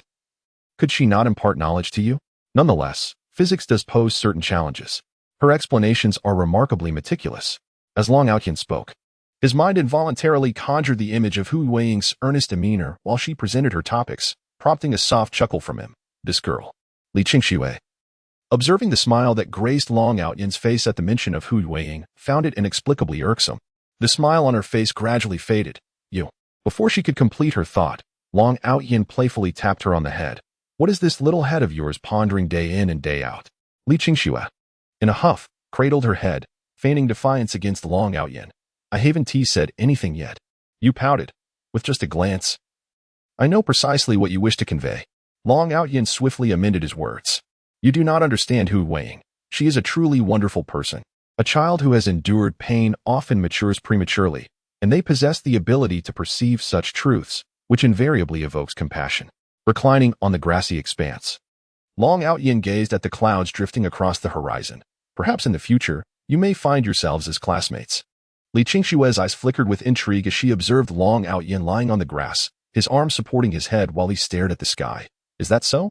Whether it was a mere illusion or not, She seemed to discern a subtle layer of sorrow and tenderness within Long Outyan's gaze, a sense of solitude. Li Qingxue, too, slowly laid herself upon the grass, sensing yet unable to fully comprehend. Each individual's origins and family circumstances are beyond their control. She could not grasp the loneliness that emanated from Long Outyan's eyes. Such is life, marked by the disparities of age and experience. Thank you for the gift. He. Chapter 71. The first shopping trip. Watching Long Outyan depart, Li Qingxue took a deep breath and slowly rose from the lawn. She patted her backside and, basking in the sunlight, stretched languidly, feeling a wave of joy wash over her, finding delight in everything around her. Just then, her phone in her pocket began to ring. Glancing at the screen, she saw it was her deskmate, Wang Rue. Upon answering the call, an anxious voice came through. Qingxue. What's wrong? Li Qingxue found the question puzzling. Why are you asking if I'm all right when you're the one who called me? Shouldn't it be you with something to discuss? She inquired. Are you really okay? Wang Rue's voice expressed skepticism, yet she continued. Gao Quan just called me, saying you were upset, and seemed to be crying quietly. He asked me to comfort you. What? Why would I be sad? Do I seem like someone who would cry in secret? Li Qingxue replied, a hint of exasperation in her tone. This had happened twice before. Was Gao Quan unwell? I'm not sure. It sounded like Liangshan told him. Wang Rue replied candidly. From now on, don't answer their calls anymore. It's truly annoying. Li Qingxue said with irritation. After the events of the previous night, she had finally managed to regain her composure, and now, recalling the incident, she realized it was once again affecting her mood. Subsequently, Li Qingxue recounted yesterday's events to Wang Rue. Upon hearing Li Qingxue's words, Wang Rue was taken aback, expressing disbelief and suggesting that Liangshan must have exaggerated. Being in the same class, Wang Rue was aware that Liangshan's scores had significantly declined in the recent monthly examination. However, she was astounded to learn that he had shifted the blame onto Li Qingxue, claiming that her romantic involvement had adversely affected his performance. In truth, Li Qingxue was not even in a relationship. As her deskmate, Wang Rue knew that the two were inseparable at school, and had Li Qingxue been dating, she would certainly have been aware. At that moment, Wang Rue resolved to cease answering Gao Quan's calls. Upon returning home, Long Outyan took a shower and changed into fresh attire. He had promised to take Hu Yueying out for a delightful meal, and when spending time with a girl, one must pay heed to their appearance. Glancing at the clock, he recalled that Hu Yueying had mentioned her part-time job would conclude precisely at noon, timing perfectly with lunchtime. Long Outyan set out ahead of schedule. Before heading out, he stopped by the bank to withdraw some cash, ensuring he would have ample funds. He resolved to endure until graduation, at which point he would invest in a smartphone. Observing the text message alert from the bank on his keypad phone, Long Outyan mused that although society had stepped into the digital age, many were still unaccustomed to mobile payments. As the era of the internet progressed, he anticipated that convenient mobile transactions would soon become the norm. A smartphone was indeed indispensable. With the money securely in his pocket, Long Outyan made his way to Nanfeng Square. Meanwhile, in the West Wing restroom of Nanfeng Square, Hu Yueying finished her part-time job an hour early. She certainly did not forget that today she was to go shopping and dine with Long Go. Hence, she concluded her part-time job early to allow herself time to prepare. Prior to this moment, Hu Yueying had never taken the time to attend to her own appearance, not out of laziness, but rather a lack of necessity. Before encountering Long Aotian, her life had been rather monotonous. In the evening, the local market would offer substantial discounts on various vegetables, making them quite affordable. However, today was different. It was Long Ji's first invitation to her, and thus she felt compelled to present herself well. Last night, she meticulously cleaned her canvas shoes, which had not seen the light of day in quite some time, and donned an outfit she seldom wore. Although still modest, it was a significant improvement over the uniform she typically sported. Gazing into the bathroom mirror, Hu Yueying took a deep breath, nervously adjusted her clothing, and then stepped out of the bathroom, heading toward the outside world. Upon stepping outside, she basked in the sunlight, which caused her to squint slightly as she raised her hand to shield herself from the warm yet blinding rays. Taking out her phone, she stared at Long Aotian's QQ interface, contemplating how to initiate contact, yet uncertain of how to articulate her thoughts. Before long, a group of children burst out of the mall, chasing and laughing as they frolicked about. As one child stumbled past Hu Yueying, she quickly called out, "Slow down." The child, quick to regain balance, did not fall, but was promptly caught by their companions. The two then giggled together and resumed their playful pursuit of the others. Observing the playful children, Hu Yueying couldn't help but smile. In her village days, she often frolicked with her companions, engaging in games like tag, blind man's bluff, and hide and seek. However, as she took a step, she sensed something amiss beneath her feet. Glancing down, she hurriedly squatted to inspect her shoes. The soles were coming apart, causing her heels to detach with each step. What was she to do? A voice called out from behind her. Hu Yueying quickly stood up and turned towards the source of the sound. Long Yan, clad in a white short-sleeved shirt and black casual pants, exuded a refreshing charm. Long go, she called shyly, her gaze falling upon her shoes, her cheeks flushing crimson. Rooted in place, she dared not move. As Long Yan approached, Hu Yueying clenched her clothing nervously, feeling somewhat flustered. Are you feeling hot? Let us go inside the mall to cool off, he suggested, chuckling at her flushed face. Hu Yueying quickly shook her head. Actually, I'm not that hot, oh, she replied, biting her lip, and cautiously shuffled closer to Long Yan, the soles of her shoes scraping against the ground. When she looked up, she noticed Long Yan staring at her feet, prompting her to awkwardly turn to the side, attempting to hide them from his view. With her hands tightly gripping her clothes, she suddenly felt shy and found it difficult to meet his gaze. Struggling to suppress her discomfort, her face ablaze, she murmured, Longu, I don't want to go shopping today. Her voice was barely audible, like a feather brushing past an ear, silently landing on the ground. Hying lowered her head, acutely aware of Ling's evident interest. She knew that her words would surely dampen his enthusiasm, yet she felt compelled to speak. It was the first time she experienced such embarrassment. Particularly in front of Ling. She wished to conceal her vulnerable side from him. Chapter 72. Cursed. Such a pervert upon hearing her words and noticing the self-doubt etched on Hying's face. Ling seemed to sense something amiss and directed his gaze to her feet. The weight of his scrutiny deepened Hying's feelings of inadequacy. Yes, I apologize, Ling. She bit her lip and prepared to turn away, feeling a profound sadness. It was a rare opportunity to spend time with him, strolling and dining together. Suddenly, Hying gasped instinctively as an overwhelming force lifted her, startling her. Ling hoisted her onto his shoulder with a commanding presence. What are you shouting for? Daring to stand up, Ling. It seems you have grown quite bold. No, that's not it, Ling. Please put me down. Hying, perched upon Ling's shoulder, felt a mix of fear and excitement, yet was primarily overwhelmed by the gleeful gazes of onlookers. Many turned to observe Ling's audacious act, leaving her feeling exceedingly shy. Ling delivered a playful smack to Hying's pert backside. Quiet down. Hying froze in place. Her cheeks instantly flushed with a deep crimson hue, and her breath quickened with a mix of anxiety and exhilaration.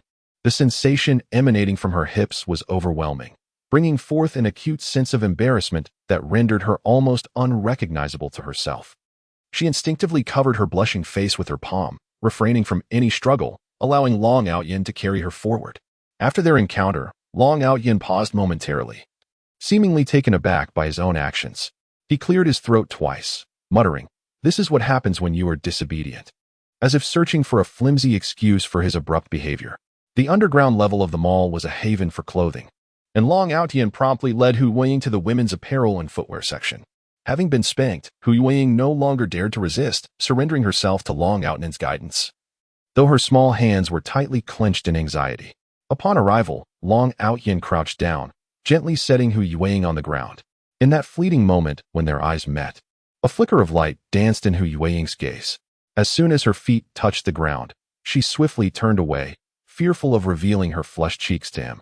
Biting her red lip, her heart raced violently within her chest, an undeniable rhythm that she could scarcely contain. All that resonated in her ears was the sound of her own heartbeat, a mixture of shyness and tension flooding her senses. In trepidation that Long Yan might hear the tumult of her emotions, just as he summoned a store clerk, Hu Yueying blurted out, "No, Brother Long. I have plenty at home." Before she could finish, he retorted, "One punch from me, and you won't be able to get up." Glancing at the price tag on a pair of shoes, Hu Yueying murmured softly, "So expensive." "I'll treat you, you miser," Long Yan chuckled. Yet, the price tag lingered in Hu Yueying's mind, a reminder of the unscrupulousness of merchants. "What are you mumbling about? Sit down quickly." Hu Yueying lowered her head and took a seat on the shoe-changing bench. "With this price, I could buy 2 pairs of shoes in town." Seizing the moment while the attendant searched for shoes, Hu Yueying gently tugged at Long Out Yin's pant leg. How about I just get a pair of slippers? Slippers are the most comfortable to wear. Summer slippers are quite inexpensive. Their prices are transparent, so even in a mall like this, I can afford them myself. I don't want to trouble Brother Long with my expenses. Hu Yueying's soft gaze faltered slightly as Long Out Yin observed the shoes the attendant brought over. He turned to Hu Yueying and asked, "Will you take them off yourself, or shall I assist you?" Hu Yueying hesitated, wishing to say something more. But upon meeting Long Out Yin's gaze, she replied, "I suppose I'll do it myself." This interaction made the attendant chuckle, remarking, "What's there to feel shy about? Your boyfriend is taking you shopping." Long Out Yin had certainly drawn quite a bit of attention while carrying her over just a moment ago. Huh. Hu Yueying was momentarily stunned, quickly waving her hands at the attendant in an attempt to clarify. But the attendant's mention of boyfriend rendered her momentarily speechless, her mind blank. She opened her mouth, but only the sound of her racing heartbeat filled the silence. "We are classmates," Long Out Yin explained.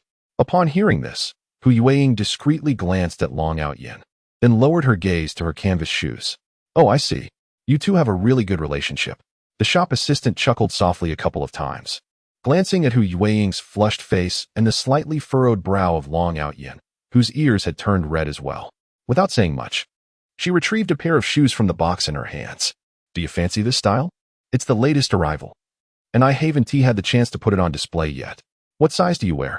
Hu Yueying first glanced at Long Out Yin before responding to the assistant. "Size 37. In no time, the assistant brought forth 2 pairs of the newest design. Feeling a bit bashful, Hu Yueying removed her shoes. Her petite feet were clad in black stockings, which, when concealed by her pant legs, appeared unremarkable. However, once she rolled up her pant legs, the contrast between the black stockings and the white shoes created an inexplicable discord. "Please provide us with 2 pairs of boat socks," she requested. The assistant, grasping the underlying implication of her words, that she intended to purchase the 2 pairs of shoes, immediately complied without hesitation. "Shall we change the socks as well?" Hu Yueying asked softly, her cheeks still tinged with crimson. "Yes," Long Out Yin affirmed with a nod, leading her to refrain from further inquiries, grateful that the socks were complimentary. As she watched the assistant bring forth 2 small pairs of socks, one white and one pink, Hu Yueying accepted them and began to remove her own socks.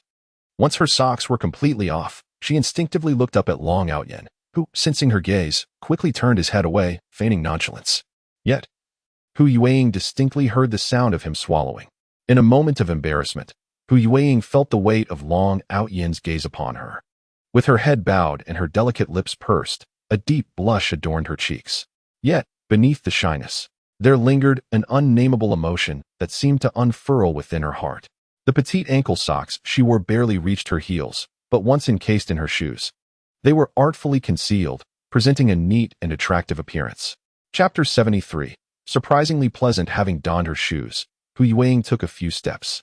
The footwear was remarkably light and comfortable, offering a soft embrace with every step. She decided to try on another pair. Hu Yueying nodded, feeling a sense of hesitation that stifled her words. Thus, she obediently followed Long Out Yin's instructions, removing her shoes once more. "Wait, let us see how those socks look," he suggested with an air of propriety. Let it be clear, Long Out Yin's interest was not in the sight of Hu Yueying's feet, but rather in the aesthetic appeal of the pink socks. He was known for his mature and composed demeanor, far removed from the whims of those who might possess an inappropriate fascination. "Just these 2 pairs," he concluded, retrieving money from his pocket. The 2 pairs of shoes were perfect for alternating wear. Standing beside Long Out Yin with her head bowed, Hu Yueying's expression remained obscured from his view. However, Long Out Yin, familiar with Hu Yueying's character, could easily surmise the tumult of thoughts swirling within her mind, even without seeing her face. Some words, when spoken once or twice, suffice. To repeat them ad infinitum renders them devoid of meaning. "Where are we headed?" Observing Long Out Yin striding ahead with his belongings, Hu Yueying hastily followed suit to assist him. "Do refrain from pulling and tugging. It could attract unwelcome attention." Hu Yueying cast a resentful glance at Long Out Yin, recalling how he had carried her moments ago and playfully swatted her backside. Numerous onlookers had witnessed their antics, yet he had not deemed it detrimental until now. Boldly, she retorted, raising a hand to tap Long Out Yin on the head. "Where are we going?" "To purchase attire." "I do not wish to. You are splendid enough. Buy something for yourself." "Oh, Upon hearing Long Outyan's words, Hu Yueying felt a lightness in her heart, her pace quickening involuntarily. Soon, Long Outyan spotted a lovely floral dress and led Hu Yueying inside the store. Hu Yueying glanced around at the garments, both for men and women, without much thought.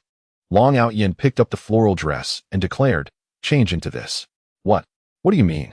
"Change into it while I select a men's outfit. After all, flowers require green leaves to accentuate their beauty. Go on now." With coaxing and persuasion, Long Outyan hardly allowed Hu Yueying a moment to hesitate before pushing her toward the changing room. "Brother Long." Just as her head peeked out, she was gently shoved inside. Enough with the chatter.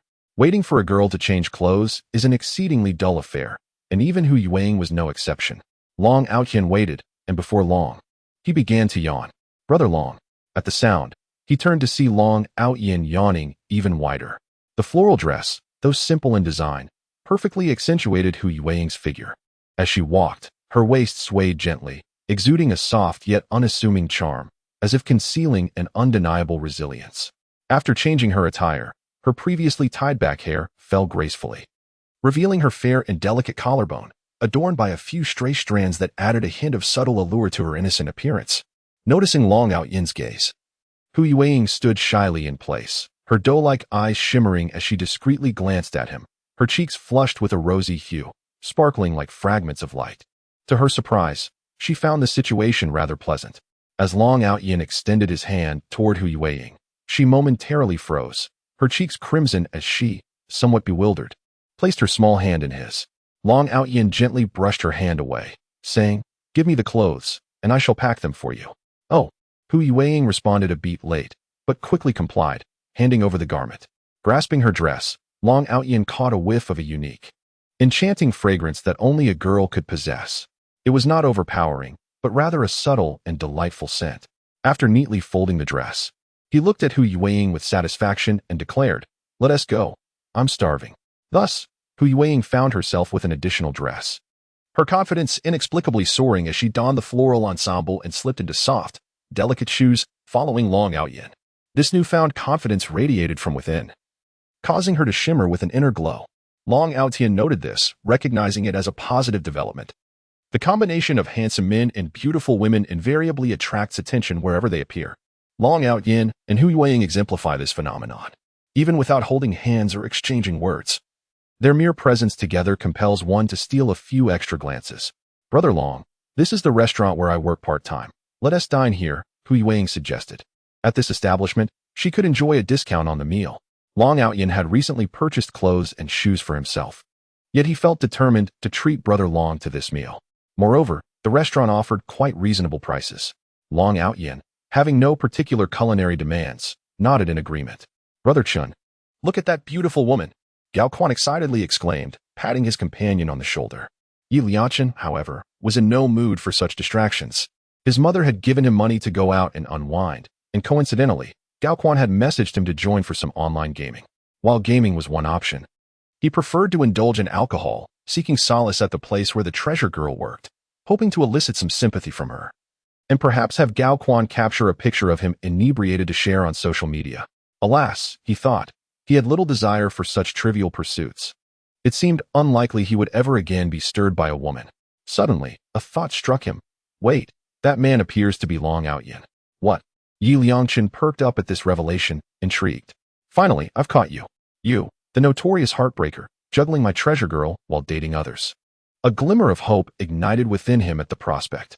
If Long Outyan grew weary of the treasure girl, could this not present an opportunity for him? He quickly followed Gao Quan's gaze, his lips trembling uncontrollably as his eyes widened. The treasure girl? How could he forget the visage of the treasure girl? Although her transformation today was indeed remarkable, the sense of fate allowed him to recognize her at a glance. Why does that girl seem so familiar? Chingu, do you think she's the one we encountered in the cafeteria before? The more Gao Quan looked, the more she resembled someone he knew. It was indeed her. Upon Yi Lianchin's confirmation, Gao Quan inhaled sharply, and it was no wonder. After all, Hu Yueying's transformation today was striking. Usually clad in a school uniform, with her hair tied back, she would silently follow Long Outyan, often expressionless despite her beauty. In contrast, today she radiated joy, her smile exuding an indescribable innocence that stirred emotions in those who beheld it. captivating them with her infectious grin. Suddenly, the phrase "a talented man and a beautiful woman" flashed in his mind. It seemed even the treasure girl could be blinded by material allure. How foolish of me to overlook human nature. At this point, the cold smirk on Yi Liangchen's face vanished, replaced by a steely expression. Brave Liangchen. Fear not the challenges ahead. Onward. He adjusted his attire, determined to surpass Long Outyin in every aspect. To make the treasure girl aware of the high-quality man she had overlooked. Chapter 74. Elegance is timeless. As Yi Liangchen approached the restaurant where Hu Yueying and Long Outyin were situated, a growing sense of dread and helplessness began to envelop him. At last, they arrived at the entrance of the restaurant. Yi Liangchen leaned against the wall, gasping for breath. Brother Chen, what's wrong? It seems like this meal has cost you half your life, Gao Quan remarked, observing Yi Liangchen's peculiar demeanor with confusion. Yi Liangchen took a deep breath and waved his hand dismissively. It's nothing. I am who I am, Yi Liangchen, unafraid of love or hate, undaunted by challenges. Indeed. He found himself in a state of internal conflict. On one hand, he harbored a deep-seated animosity towards Long Outyin, yet on the other, he was genuinely fearful of the repercussions should Long Outyin decide to take action against him. Long Outyin was like an adhesive bandage, once fixated. It was nearly impossible to shake off. Yi Liangchen could never forget the throbbing pain from when a bottle was swung at his head by Long Outyin. However, the situation had escalated to a point where mere forbearance would no longer suffice. He may not be able to defeat Long Outyin, but surely Long Outyin would not dare to attack him simply out of jealousy for his own excellence. All he needed to do was present himself alongside Long Outyin in front of the treasure girl, leveraging his advantage as a high-quality man to overshadow Long Outyin. This would allow Hu Yueying to recognize his superior qualities in contrast to the crude and vulgar Long Outyin, subtly drawing her attention towards him. With this thought, Yi Liangchen's fears began to dissipate significantly, replaced by a burgeoning sense of anticipation. Just imagine, while Hu Yueying still appeared to be with Long Outyin on the surface, secretly, she was entangled with him. The mere thought of it sent a thrill through him. Arrogance serves little purpose when one is adorned with the green hat of betrayal. Upon realizing this, Yi Liangchen shed his earlier timidity and, regaining his composure, adjusted his attire and hairstyle before striding into the restaurant alongside Gao Quan. With his hands casually tucked into his pockets, he surveyed the surroundings with a cheerful demeanor, ultimately fixating on the table occupied by Long Outyin and Hu Yueying.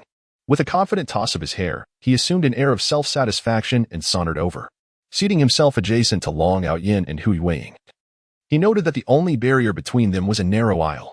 Initially, Yi Liangchen believed that his ostentatious entrance would surely capture the attention of either Long Outyin or Hu Yueying. However, to his dismay, both remained utterly oblivious to his presence. How infuriating. He clenched his fists in silent indignation. How dare they disregard me? Very well, I shall remember this. The restaurant primarily specializes in shrimp hot pot, where diners first indulge in large shrimp before enjoying a communal pot. He and Gao Quan ordered a sizable pot, a mere reflection of their affluence. Just before the server departed, a thought struck Yi Liangchen. Let us also procure 2 cases of beer. Although both he and Gao Quan were still students, they had long since reached adulthood, making the request for alcohol rather unremarkable. Brother Chen, you're quite impressive. When did you learn to drink? Gao Quan exclaimed, astonished at Yi Liangchen's nonchalance towards alcohol consumption, which was deemed quite a feat among students. At least for Gao Quan, it is quite impressive. He has never indulged in alcohol throughout his life. As 2 crates of beer were placed at his feet, Yi Liangchen flicked his hair, exuding confidence and composure as he produced 2 bottles of beer. He then stepped on another unopened crate, deftly uncorking the 2 bottles. Taking a deep breath and tossing his hair once more, he approached the table where Long Outyin sat. Hello, Yi Liangchen greeted the two with a casual flair, his lips curling into a subtle smile that showcased his gentlemanly demeanor. Upon seeing Yi Liangchen, Hu Yueying wrinkled her brow in distaste. She had never held such animosity towards anyone, and Yi Liangchen was among them. Stealing a glance at Long Outyin, she felt an inexplicable sense of reassurance. Yi Liangchen, my brother is here today, so I shall not fear you. Upon hearing his name, Long Outyin cast a second glance at the young man, recognizing him as the same student he had inadvertently frightened away at the classroom door earlier. Furthermore, it seemed he was also the individual who, on that rainy day at Nafeng Square, had held an umbrella yet chose to stand in the rain. Noticing Long Outyin's gaze, Yi Liangchen flicked his hair again and flashed a self-assured smile. He was determined to maintain his elegance in front of Long Outyin, for elegance is indeed timeless. I must apologize for my previous rudeness. This chance encounter prompts me to express my regrets for my earlier behavior, Yi Liangchen said, a self-satisfied grin playing on his lips. The crooked smile elicited an internal exclamation of surprise from Long Outyin. In my earlier encounters with novels, I found it quite challenging to comprehend the phrase a crooked smile. Yet it now serves as a perfect illustration. Hu Weiying is an inherently kind-hearted individual. She harbors a disdain for Yi Liangchen.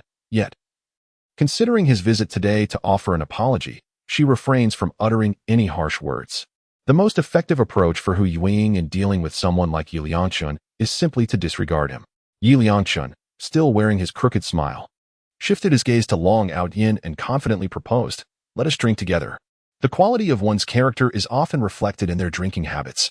Moreover, Yi Liangchen, having honed his drinking prowess in a past life, could easily intoxicate an 18-year-old, not merely with ease but without the slightest hint of strain. He intended to allow Long Outyin to perform a drunken spectacle before Hu Weiying, while he himself would stand protectively in front of her. It is through such a stark contrast that a lasting impression could be etched in Hu Weiying's mind. After all, compared to himself, a gentle and kind-hearted young man, Long Outyin, who frequently bullied her and coerced her into compromising situations, would likely sway Hu Weiying's affections. Long Outyin also discerned that, despite Yi Liangchen directing his words towards him, his gaze remained fixated on Hu Weiying. Meanwhile, Hu Weiying's brow furrowed tightly, a rare expression on her face, indicative of genuine aversion and repulsion. Although the reasons behind her animosity towards Yi Liangchen remained unclear, he was, after all, her elder brother. What elder brother does not favor his younger companions? If you're not interested, please do not interrupt our meal. With that statement, Long Outyin lifted his gaze to meet Yi Liangchen's.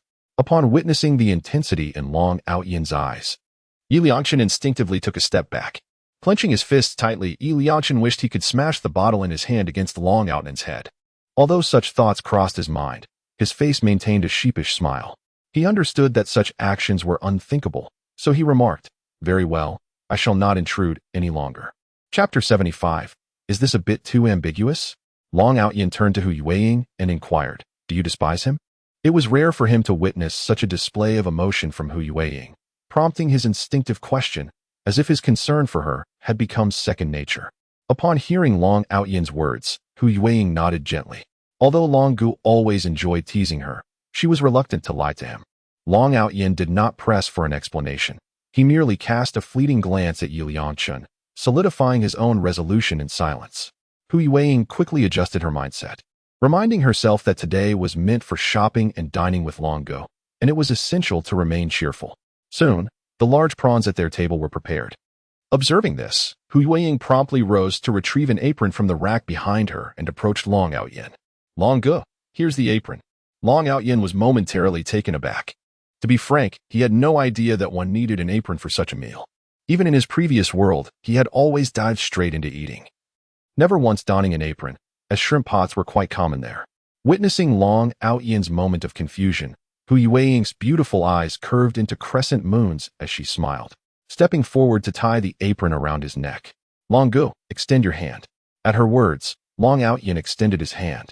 Hu Weiying tenderly assisted Long Outyin in donning his attire, effectively preventing any oil splatters from marring his appearance. The air was imbued with the delicate fragrance emanating from Hu Weiying, and due to their proximity, the scent was particularly vivid. Awkwardly, he averted his gaze to avoid making eye contact with her. Hu Weiying's movement slowed considerably, as this marked the first occasion she had intentionally drawn so close to Long Outyin. Her heart raced, with one hand placed over her chest, yet in the next moment, she felt a shiver coursing through her body, her breath momentarily disrupted, her gaze flickering before finally resting upon Long Outyin's profile. Upon hearing the sound of Long Outyin's heart beating even more fervently than her own, Hu Weiying felt as though a small deer had leapt upon her heart. Stirring feelings of unease, warmth, and an indescribable sweetness that surged within her. She endeavored to regulate her breathing, yet at that instant, it was as if she had forgotten how to breathe normally. No, it was more accurate to say she had forgotten the essence of ordinary respiration. "Is it all right now?" Long Outyin turned his head away, feigning a casual inquiry. In truth, he was exceedingly anxious, particularly as his heart felt as though it might leap from his chest. The subtle fragrance in the air caused his palms to perspire slightly, and he could only suppress his inner turmoil by clenching his fists. The proximity was overwhelming, far too intimate, rendering him quite uncomfortable. Long Yan inexplicably exhaled a sigh of relief. This sensation was decidedly too ambiguous. Indeed, to an outsider's eyes. They appeared to be engaged in a flirtatious dalliance typical of a couple. Gao Quan gazed intently at the two, his face adorned with the sweet, maternal smile that often blossomed during the interactions between Long Yan and Hu Yueying. It was simply too sweet. How could it be so delightful?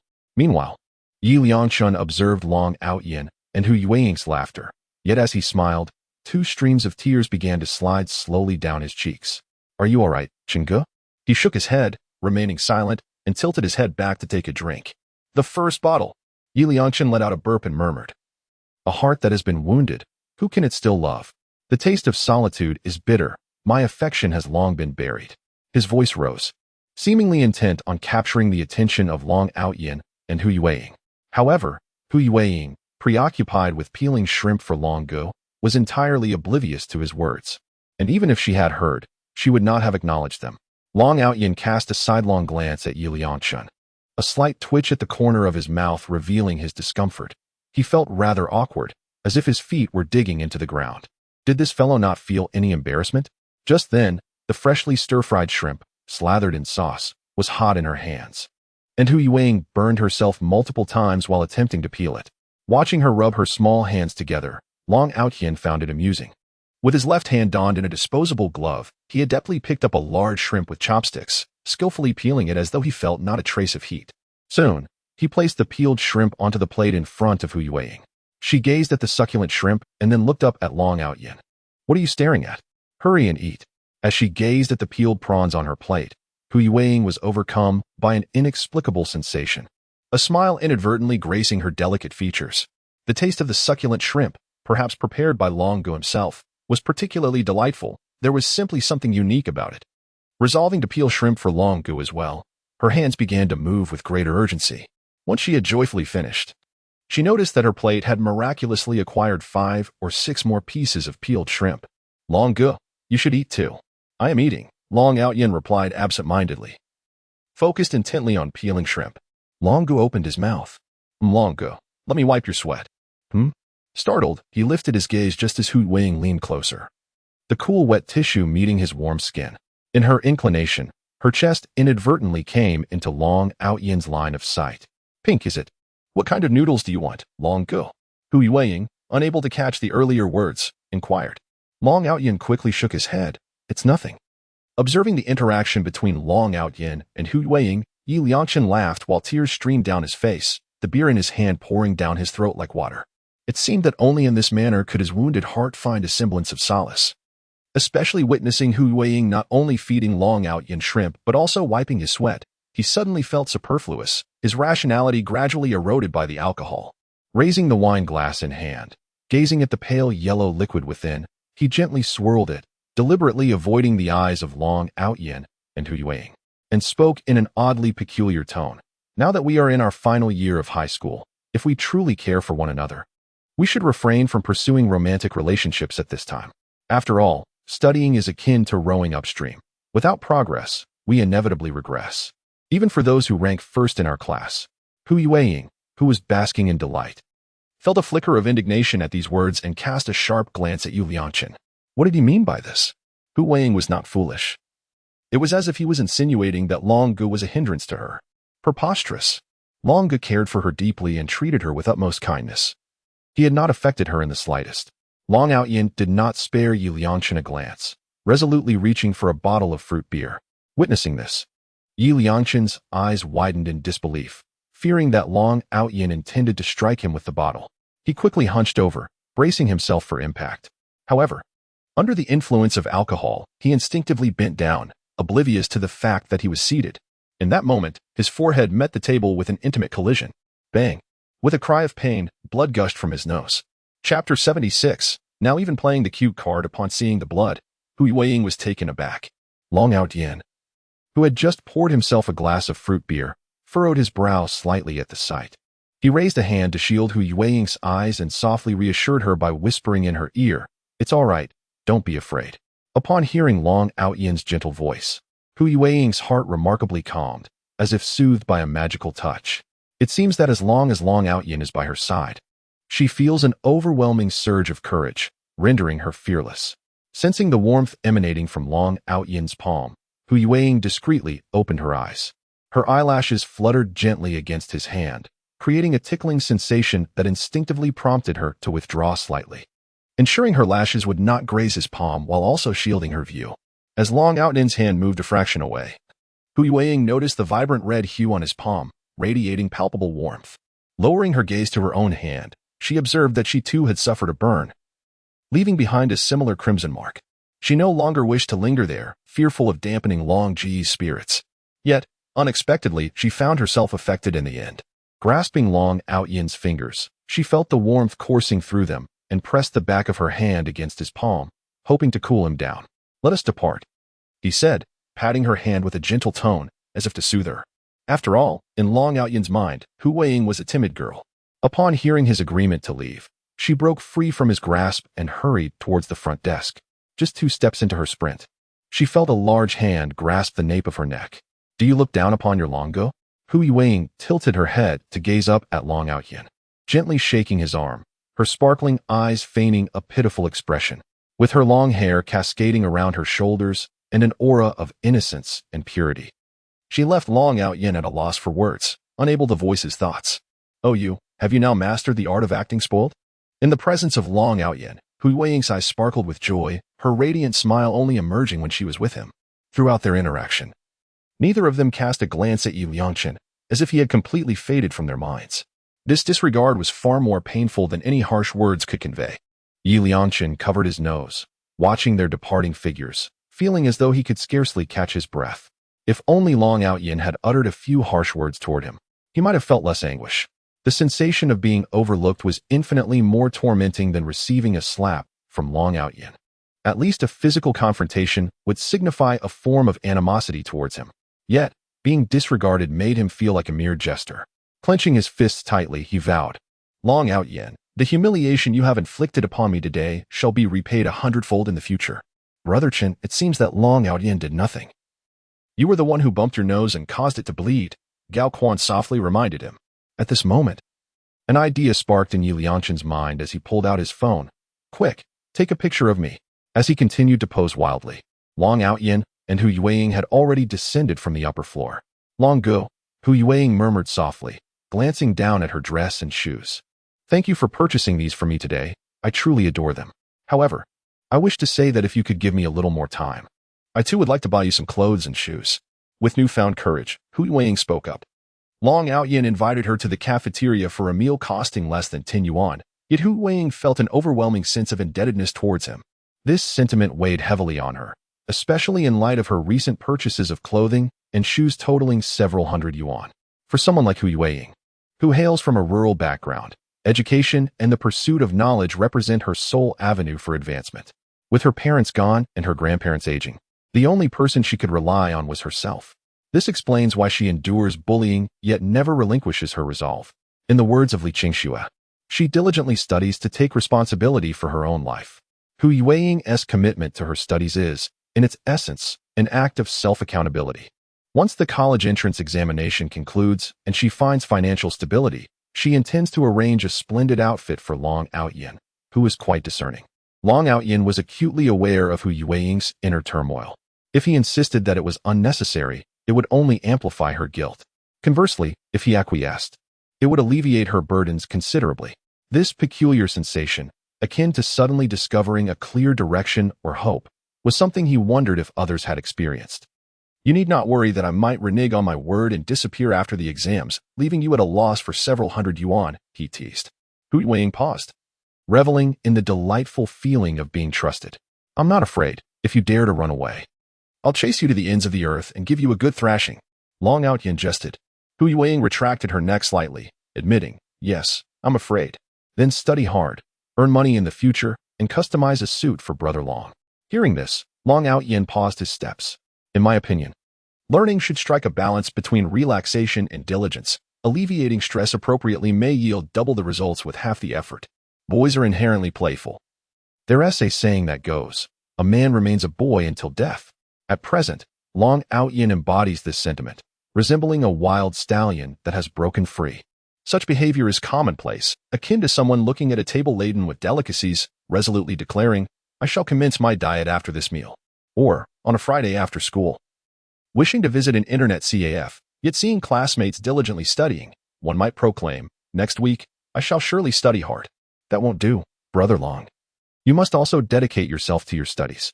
Hu Yueying maintained a strict approach towards learning and tugged Long Outyin in the direction of home.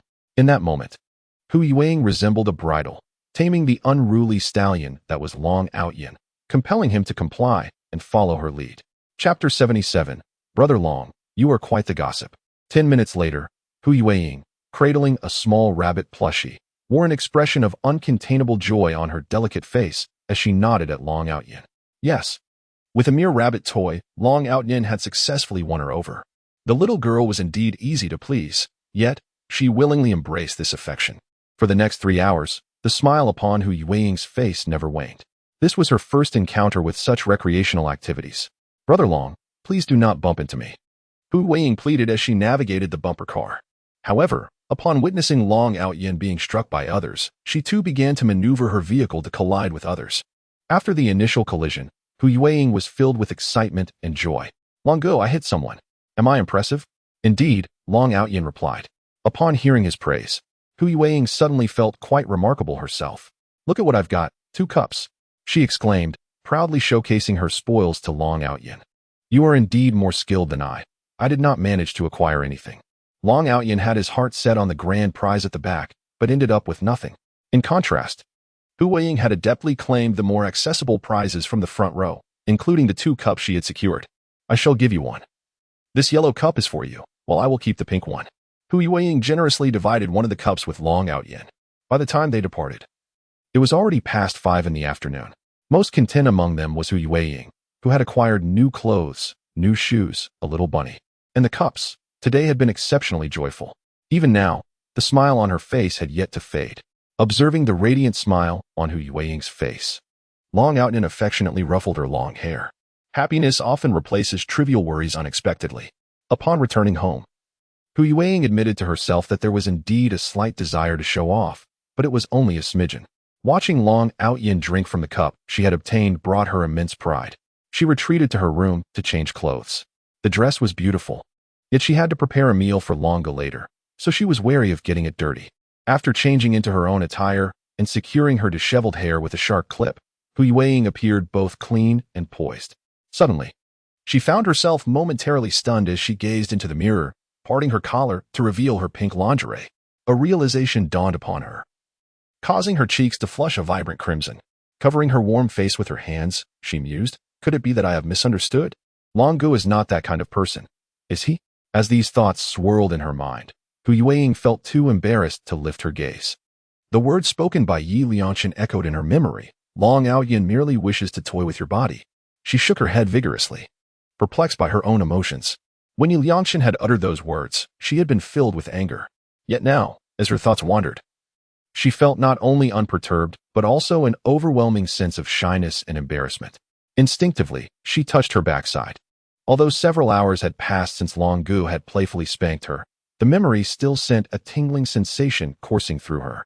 Her heart began to race inexplicably, the rhythmic thumping reminiscent of the sound she had heard when assisting Long Gu with his scarf. Cautiously, she cracked the door open a fraction and peered through the narrow opening at Long Outyin. The sound of the door prompted him to glance toward her room, and their eyes met through the small gap. "What are you up to?" "Sneaking about." Startled, Hu Yueying quickly shut the door, leaning against it, feeling a mix of confusion and uncertainty. A moment passed in silence, as Long Outyin drained the last remnants of his drink. Hu Yueying finally opened the door and stepped out. "What is the matter?" she inquired softly, her eyes flickering as she averted her gaze, rooted to the spot. "Aye." Before she could articulate her thoughts, a gentle warmth enveloped her forehead. "You're not feverish, but why is your face so flushed?" Upon lifting her gaze to Long Outyin, she realized that merely speaking had caused her cheeks to ignite with heat once more. Thus, Long Outyin observed a rosy hue manifest upon her visage, gradually spreading down to her fair neck, leaving him utterly astonished. "Are you a chameleon?" I feel so warm," she confessed, her head bowed like a timid kitten. With agile grace, she maneuvered around Long Outyin and hastened outdoors. Warm? Long Outyin mused, watching her retreating figure with intrigue. The girl is rather peculiar. Once Hu Weiying slipped into the kitchen, she finally exhaled in relief. Her mind was a whirlwind of confusion. She even pondered. What if Long Gu truly desired her body? What should she do then? It was all Yi Liangxin's fault for incessantly disparaging Long Gu in her presence, leading her to indulge in such fanciful thoughts. She touched her forehead, her palm resting upon her chest, contemplating how Long Gu's heartbeat sometimes quickened as well. What are you mumbling about? The sudden voice startled Hu Yueying, causing her to turn anxiously toward Long Outyin. And nothing, she stammered, uncertain if Long Gu had heard her musings. You seem a bit off. Long Aotian narrowed his eyes, scrutinizing Hu Yueying in an attempt to discern something from her. I'm not in the wrong. Hu Yueying was already quite anxious, and now, under Long Aotian's gaze, her heart raced even more. She hurriedly turned her body to prevent Long Aotian from continuing his observation. Fortunately, Long Aotian was not the type to relentlessly pursue answers. Hu Yueying secretly breathed a sigh of relief. Indeed, she felt a peculiar sensation within her. Yet she was at a loss as to how to articulate it to Long Aotian. After reviewing material with him for a while, Hu Yueying began to prepare dinner. With the available ingredients, she decided to make a hearty stew. After the meal, time had already grown late. Originally, they had set a study goal for Long Aotian, but after indulging in 3 hours of play during the afternoon, they would not be able to complete it today and would have to resume earlier tomorrow. As she saw Long Aotian to the door, he suddenly paused. So, what were you mumbling about in the kitchen this afternoon? Dragon brother, Hu Yueying recalled something. Her cheeks flushed with a hint of playful reproach as she stamped her foot. It's nothing. You were so nosy. Oh, look at you blushing, Long Aotian chuckled. Chapter 78. Like a simpleton, Hu Yueying felt somewhat embarrassed by his remarks. The key was that she had a face that appeared quite easy to tease, which often led him to playfully provoke her. This little girl is so easily flustered. Leaning against the door, she quietly listened to Long Aotian's voice, a subtle smile dancing at the corners of her lips. In the stillness of the night, the sound of her heart seemed magnified 1,000-fold. Gently, she opened the door, only to find the outside void of any presence. Upon stepping into the alley, she caught a glimpse of Long Outyin's receding figure. Gazing at his silhouette, Hu Yueying intertwined her fingers, murmuring, "Goodbye, Brother Long. Today, I am filled with joy." As her words lingered in the air, she noticed Long Outyin turn, prompting her to swiftly conceal herself beneath the eaves, a delicate blush adorning her refined visage. After a brief pause, she peered out, only to find that Long Outyin had vanished into the depths of the alley. Her eyes fell upon the small white rabbit plushie perched on her bedside, alongside a pink cup resting on a stool. In a burst of exuberance, Hu Yueying bounded toward her bed, throwing herself upon it. She wrapped herself in the quilt, spinning in circles before halting in front of the rabbit plushie, playfully poking it with a finger and breaking into a silly grin. If one were to inquire about the source of her elation, she would respond that happiness needs no reason, much like sorrow eventually dissipates. Meanwhile, as Long Outyin ascended the stairs, the ringtone of his basic mobile phone echoed in his pocket. Hu Yueying texted, "Brother Long, have you arrived home? I am quite happy today." After a moment's reflection, Long Outyin added, "Me too."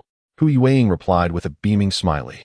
Subsequently, he sent a sticker depicting a pot lid striking a head before tucking his phone away and stepping into the bathroom. On the other side, Hu Yueying lay on her bed, fiddling with her phone, contemplating what to send. Suddenly, she found herself at a loss for words. Despite the multitude of thoughts swirling in her mind, she realized that articulating them through text proved to be a challenge. It dawned on her that she still struggled with the art of conversation. Alas, after being by Brother Long's side for so long, she felt she had made little progress. Should this statement be overheard by Long Outyin, he would undoubtedly resort to giving her a light rap on the head. It could be said that such a reaction would be entirely unsurprising. From the initial state of self-doubt and gloominess, she has now transformed. While it may be premature to label her as exuberant, it is undeniable that her smile has become more frequent, and she exudes an air of newfound confidence. These alterations are readily observable. Yet, Hu Yueying herself remains oblivious to this transformation. Suddenly, a spark ignites in Hu Yueying's eyes. She deftly types a message on her phone and sends it without a trace of hesitation. 20 minutes later, her phone vibrates, prompting her to eagerly check the screen. "Shall I prepare egg drop soup for you tomorrow?" You've consumed quite a bit of salty food today. A lighter meal would be beneficial in the morning. Indeed, the only topic that Hu Yueying can conjure is the delightful prospect of discussing what delectable dish she might prepare for Long Outyin the following day. He is not a picky eater. Anything she conjures brings him immense joy. In the vernacular of their rural hometown, he is simply easy to please. At this moment, the easygoing Long Outyin has already dried his hair and settled onto his bed. As he gazes at the chat interface with Hu Yueying, he notices no new messages and prepares to exit, intending to indulge in a few rounds of Snake before drifting off to sleep. However, before he can close the application, a notification of a new friend request pops up. Due to the nature of his keypad phone, he can only see the username Sweet and Sourly Spine, requesting to add him. He casually clicks to accept the request. Sugar and Vinegarly Spine. Guess who I am? Long Outyin. Are you Li Qingxue? Sugar and Vinegarly Spine. You've guessed it. Here is a reward for you. As she speaks, a document is transmitted through the QQ chat interface. Upon opening the folder, he discovers it brimming with physics concepts. Li Qingxue leaned against the headboard, gazing at the successfully transmitted folder, her chin raised in a haughty manner. This morning, witnessing Long Outyin's pained expression at the mere mention of physics had elicited a suppressed laugh from her. It appeared that this fellow also harbored his own troubles. With nothing pressing to occupy her, she decided to begrudgingly assist him in organizing some key concepts from physics for review. Though aware that Hu Yueying was also aiding him in his studies, she believed that each individual possesses a unique approach to learning and problem-solving. Perhaps her insights could prove beneficial. Habitually, she clicked into Long Outyin's QQ space. Aside from a few screenshots of games, the remainder was filled with trivial essays on fitness. Finding it uninteresting, she exited promptly.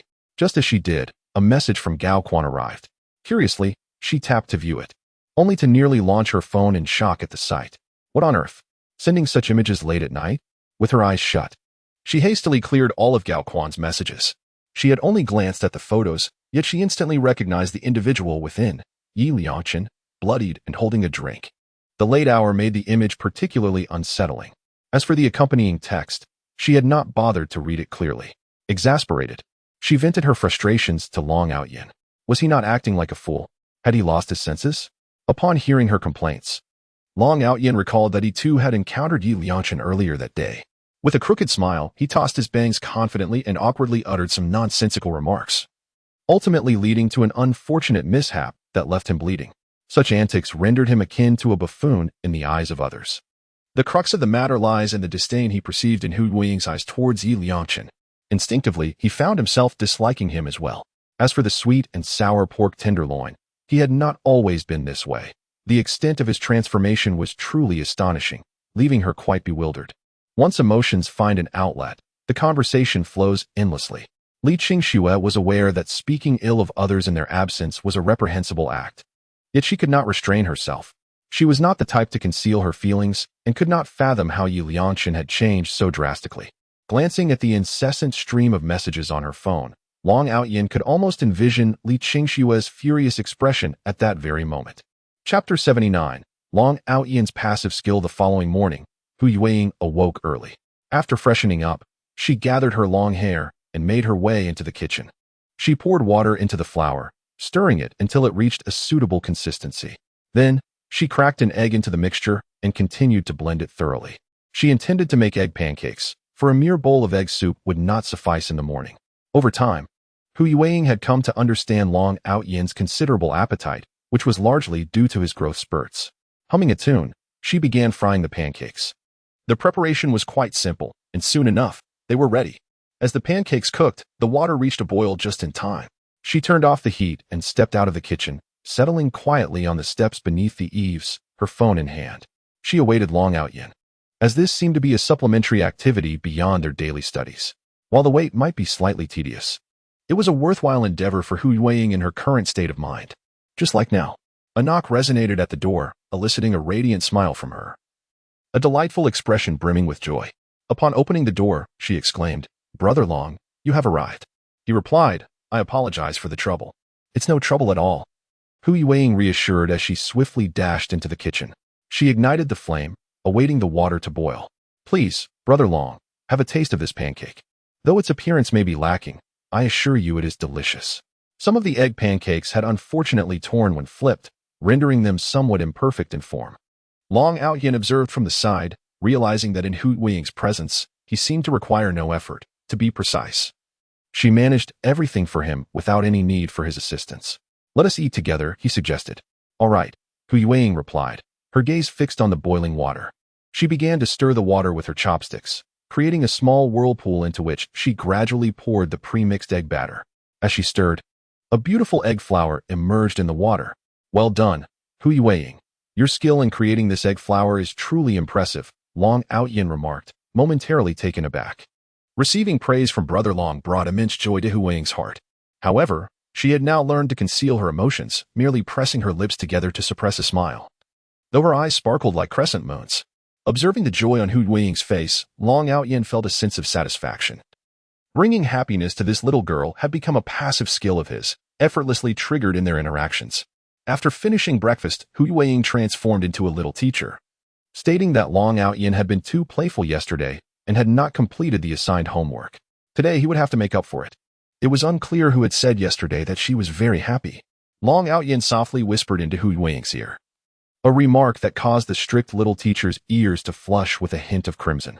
The outing with Hu Weiying yesterday was not a spur-of-the-moment decision. Rather, it was a reflection of her lifestyle that made Long Outyin, a man with the soul of a 28-year-old on the cusp of middle age, feel utterly fatigued. In school, he assigned himself writing exercises, and upon returning home, he continued to set academic tasks for himself. Aside from eating and sleeping, it seemed that studying was the only other aspect of life. Long Outyin did not find this to be undesirable. He found joy in his diligent efforts. Thus, apart from the lunchtime respite, all remaining moments were devoted to solving problems. A new cycle had begun. Initially, it seemed that the afternoon would pass in monotony. However, someone was determined to create a stir for Long Outyin. The bell for self-study rang, and the homeroom teacher, with a stern expression, called Long Outyin out to the doorway of the classroom. Anyone who witnessed this would sense something was amiss with the teacher today. Hu Weiying was equally puzzled, wondering why the homeroom teacher had called her brother Long with such a grim demeanor. After all, his academic performance had improved, and he had been behaving so well. Looking at Long Outyin, the teacher could not hide his displeasure.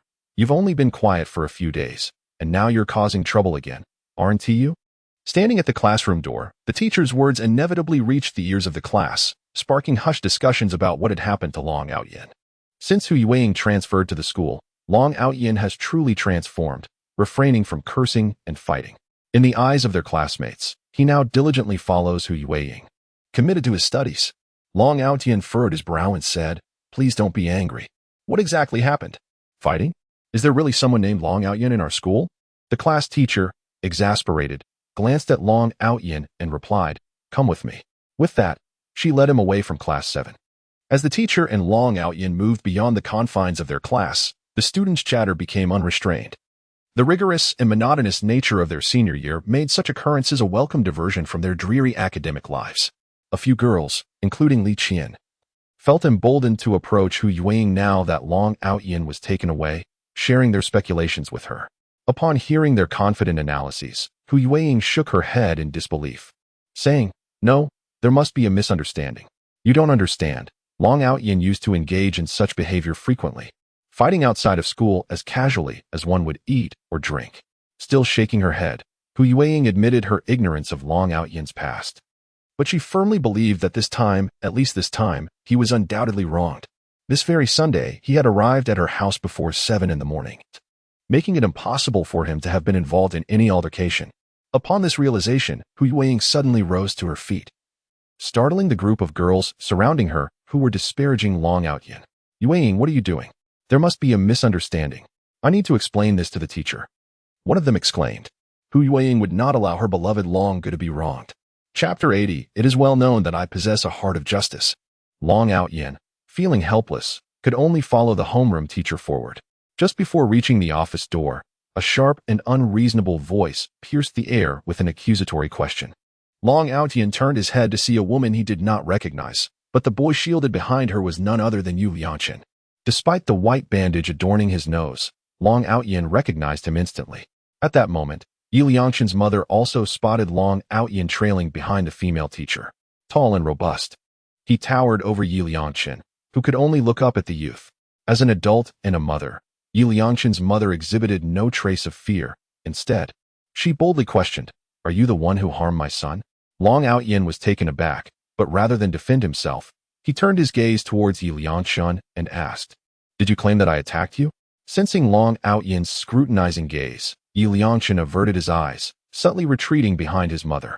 There was no escaping the memory of that day when Hu Yueying had personally adorned Long Outyin with an apron, a sight that stung him deeply. Particularly painful was the fact that, even after being injured because of Long Outyin, Hu Yueying remained indifferent to his plight and chose to leave with him instead. This inflicted unprecedented harm upon Yi Liangshan's heart. No parent can remain indifferent upon witnessing their child in such a state, and Yi Liangshan's parents were no exception. Their spirits, already wounded by the plight of their treasured daughter, were further distressed by the tender inquiries of their concerned parents. In that moment, they touched upon the most fragile corners of his soul, leading him to break down in tears. Coupled with a bit of alcohol, his emotions erupted as he vehemently criticized Long Outyin, accusing him of stealing the woman who rightfully belonged to him and subjecting him to relentless humiliation. These were the bottled-up grievances within him. Yet, in light of his son's pitiful condition, crying and wailing, his parents immediately assumed he had been assaulted and sought to avenge their son. Once Yi Liangshan regained his senses, he felt remorse for letting alcohol cloud his judgment. Yet a flicker of hope emerged within him. If his parents were to create a scene at school, Long Outyin's misdeeds would be exposed, and it would serve as a veiled declaration to everyone, including Long Outyin, that he had the unwavering support of his parents. In his dreams, he realized he was still too young, too naive. He had endured Long Outyin's bullying at school, never daring to confide in his parents. There was nothing shameful in that. As long as the desired outcome could be achieved, wasn't it all worthwhile? Thus, Yi Liangshan chose silence, allowing events to unfold. Observing her son retreat in fear behind her, his mother felt a pang of anguish and glared at Long Outyin, exclaiming, "Look at what you've done to my son."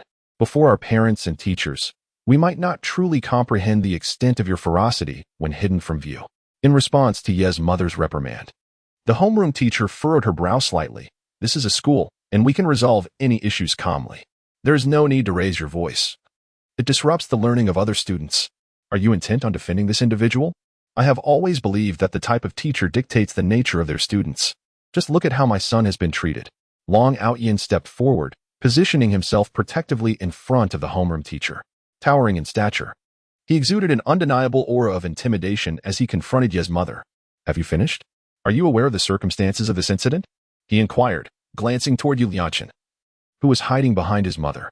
With a disdainful scoff, he continued, "You claim I have harmed your son. Please present evidence to substantiate your accusation. If you cannot prove it, refrain from shouting here. Volume does not equate to righteousness." The homeroom teacher paused, momentarily taken aback by Long Outyin's stance. Hearing such words from him, once notorious for his explosive temper, was truly unexpected. Seizing the opportunity, the teacher turned to Yi Liangshan and asked, "Classmate, would you kindly recount the events in front of everyone? If Long Outyin is at fault, I will ensure he apologizes to you. Do not be afraid, my son. Speak boldly. Both your mother and the school staff are here to support you." Upon hearing this, Yi Liangshan could only glare at Long Outyin with indignation. It was truly exasperating. He had anticipated that, given Long Outyin's temperament, he would respond to the slander and false accusations with fury, perhaps even a furious outburst. Even if he had not committed the act in question, the situation would inevitably lead to the impression that he had. It was perplexing why he felt the need to justify himself, as if he feared an additional reprimand. What a farce. Thus, with his head held high, he exaggeratedly recounted the events. Faced with mounting academic pressure, he indulged in a single beer, only to witness Long Outyin flirting with a girl. "It is well known that I possess a sense of justice, so I felt compelled to admonish Long Outyin to focus on his studies. My intentions were solely for his benefit." However, at this juncture, Yi Liangshan feigned trepidation. Yet, Long Outyin abruptly raised his beer bottle, prompting me to believe he was about to strike me, causing me to recoil and inadvertently collide with my own nose.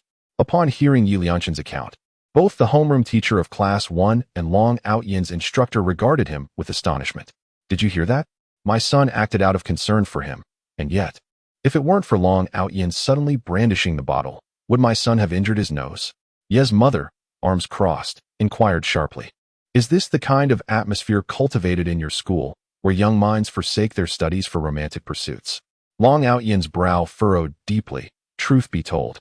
He was momentarily tempted to deliver a resounding slap across Yi Liangshan's face. Were he not directly involved, he might have genuinely believed his words. So heartfelt and sincere they seemed. What a farce. He was just about to retort. A voice, tinged with a hint of coldness and anger, broke the silence. He is deceiving. This time, Hu Yueying, under the scrutinizing gazes of numerous onlookers, felt no fear. Instead, she lifted her chin and addressed Yi Liangshan, articulating each word with conviction. Teacher, he is lying. I can provide proof to classmate Long Outyan, for I was present at the scene. Yi Liangshan indeed injured his own nose. It had nothing to do with anyone else. Hu Yueying fixed her gaze on Yi Liangshan, her lips pressed tightly together. For he was truly an insufferable individual. Chapter 81. To live long is to be a thief. The homeroom teacher of Class 7 furrowed his brow and inquired. Hu Yueying, can you take responsibility for your words? Without hesitation, Hu Yueying nodded affirmatively. Teacher, I can. On Saturday, I was with classmate Long Outyan. We dined on the 4th floor of Nanfeng Plaza, enjoying a shrimp hot pot. Yi Liangshan was intoxicated and collided with the table himself. Furthermore, he just admitted that he injured his own nose, which you must have heard. Teacher, correct? Yi Liangshan, clutching his chest, took a step back, sensing the hostility in Hu Yueying's gaze, and he bitterly shook his head. Despite being the injured party, Hu Yueying showed no concern for him. Why then? Did she regard him with such animosity? He was the victim. The pain was overwhelming, an indescribable ache. Upon hearing this classmate's unwavering declaration and noticing her son's injured demeanor, Ye's mother became rather incensed. At such a tender age, why engage in romantic affairs with boys? You are so young yet delight in having them spend their money and treat you to meals. Are you not proud of such behavior? Do you truly comprehend the meaning of shame? These words not only made Hu Yueying's face flush crimson, but also drew disapproving glances from the educators present towards Ye's mother. At this point, the situation had become quite clear. Yet, Ye's mother persisted in uttering such hurtful remarks, merely to obfuscate the truth and create chaos. This woman, with such sordid thoughts about my classmate, might it be that in her youth, she engaged in similar conduct? Long Outyan pulled Hu Yueying behind him, his gaze towards Ye's mother darkening with indignation. It was one thing to be unreasonable, but now she sought to bully the innocent Hu Yueying. As the elder brother, he could no longer tolerate it, not even for a moment. When you speak of young ones not learning properly, who do you refer to? Surely not the top student of our grade. Furthermore, you incessantly claim that we are in a romantic relationship. May I inquire what prompts you to say such things? Have you witnessed us in the throes of romance? Or is it that you are simply determined to cause trouble? I willingly choose to spend my money on her and treat her to meals. What of it? Have I spent your family's money or dined at your table? Even if we were truly in a relationship, what business is it of yours? Do you still comprehend the essence of shame? And do you possess any understanding of what constitutes decency? What does it mean to grow old without wisdom, but instead become a source of disgrace? Dragon Ao Tian's words left Yi Mu's face ashen with rage, her finger tremblingly pointing at him, unable to articulate a single response. What do you mean by you? Yi Mu clutched her chest, experiencing for the first time the frustration of encountering someone whose verbal prowess surpassed her own. I am older than you. You ought to show respect to your elders. What does age signify? Is a tumor greater than me? She retorted. Do not attempt to leverage your seniority. I am not swayed by such tactics. Respecting you as an elder does not elevate you in my eyes. In my perspective, you are merely a person. If you demand respect, then what are you truly? It is a first for us both to navigate this existence, and I shall not indulge your foul tongue. Hu Yueying slightly raised her chin, her previously pallid visage regaining a hint of color due to Dragon Ao Tian's defense. Brother Long was standing up for her. As she gazed at his tall, robust silhouette, tears began to well in her eyes, though she had always prided herself on her resilience. Refraining from tears when misunderstood or insulted, the sight of Brother Long shielding her was overwhelming. The tears of injustice she had suppressed could no longer be contained. She hastily wiped away the moisture from her eyes, determined not to succumb to tears. After all, Brother Long was protecting her, and thus, she must strive to be even stronger. Yi Mu gasped for breath, her eyes wide open to the point of distorting her features, her complexion turning a deep shade of liver red with fury. Observing this, the homeroom teacher tugged at Dragon Ao Tian's sleeve. It's all right, teacher, I can handle this alone. The teacher sighed, his lips twitching. This was no longer merely a matter of reprimanding. It seemed that if the verbal onslaught continued, Yi Mu might very well be driven to the brink. Yi Liangshan clenched his fists tightly, his eyes ablaze with fury. While it was indeed excessive for his mother to berate Hu Yueying, it did not justify Long Outyan's humiliation of her. It was undeniable that he was courting death. If only he had acted like a man and accepted the slander, this matter would have been resolved long ago. For him, facing a bit of slander would not cost him anything, yet he insisted on escalating the situation to this extent. Now, everyone was left in an awkward position. Very well. Long Outyan, I shall remember the humiliation you inflicted upon my mother and me today. I, Yi Liangchen, will repay this disgrace 100-fold. Enough. Yi Liangchen stepped forward, feeling that with great power comes great responsibility, and it was time for him to take a stand. This matter. As he spoke, Yi Liangchen's voice trembled, and he closed his eyes, seemingly engaged in a fierce internal struggle. After a long moment, he slowly opened his eyes. Fine, even if it is our fault. Perhaps this will suffice? You, a wretched loach, think yourself a delicacy just because you got a little wet, do you? Long Outyan scoffed. I almost forgot about you. Come, tell me, what have I done to you? Say it again in my presence. As he gestured for Yi Liangchen to approach, Yi Liangchen retorted, Apologize? I demand an apology for Hu Yueying. Long Outyan, do not be too overbearing. What will you do if I refuse to apologize? Even a clay figurine has its temper. And Yi Liangchen did not believe he had done anything wrong. Rather, it was Long Outyan who was being excessively petty. A trace of mockery gradually crept onto Long Outyan's face, and his gaze towards Yi Liangchen was laden with malice. What a despicable individual! It was one thing to slander him, given his already tarnished reputation. However, involving Hu Yueying and attempting to tarnish her name with mere words was a truly ignoble act. Long Outyan did not delude himself into thinking he was a virtuous person, having grown up in an orphanage and struggled at the bottom of society for so long. How could he have developed any gentility? Even if life had dulled his edges, he could effortlessly shred a pampered house dog. As he beheld the insincere smile on Long Outyan's face, Yi Liangchen was momentarily transported back to his previous life, recalling a dream in which Long Outyan, accompanied by a group, had cornered him. At that time, it was precisely this mocking smile directed at him. Had it not been for Gao Quan, he would have been the one mercilessly beaten to death. He swallowed hard and took a deep breath. He had already endured so much. What was one more instance of forbearance? With this thought, Yi Liangchen turned to Long Outyan and Hu Yueying, uttering an apology. Just as Ye's mother seemed poised to speak, Yi Liangchen hurriedly pulled her away. An overwhelming sense of frustration filled him. How could he be so articulate at home, yet find himself utterly speechless before Long Outyan? Do not regard me so. I have not laid a hand on anyone. Any harsh words can only reflect my moral shortcomings. The two homeroom teachers had already discerned the situation clearly. It was indeed unrelated to Long Outyan. They waved their hands dismissively, indicating that the matter was settled now that everyone had departed. The class teacher remarked, This matter will be addressed. Chapter 82. Unshakable. Stepping out of the teacher's office, Long Outyan turned to Hu Yueying, his tone unconsciously softening considerably. It's just a minor issue. With your brother Long here, you have nothing to fear. Hu Yueying lowered her gaze, exuding an aura of despondency. No, I'm not afraid. As she spoke, in an effort to prevent Long Ge from overthinking, she raised her head and forced a smile. Although she claimed to be indifferent and unafraid, deep down, she remained quite troubled. The fact that her brother spent money on clothes and shoes for her, treating her to meals, was undeniable, no matter how she tried to explain. Perhaps others would view her as utterly shameless. Contemplating this, Hu Yueying averted her gaze, unwilling to meet anyone's eyes, yearning instead to retreat into her own world. You say it's nothing. Let me see whose eyes are truly red. Long Outyan leaned closer, earnestly looking at Hu Yueying. Lift your head. Hu Yueying would obediently heed her brother's words. She raised her eyes, her tearful gaze resembling a pair of shimmering orbs, evoking a sense of compassion and an impulse to tease her.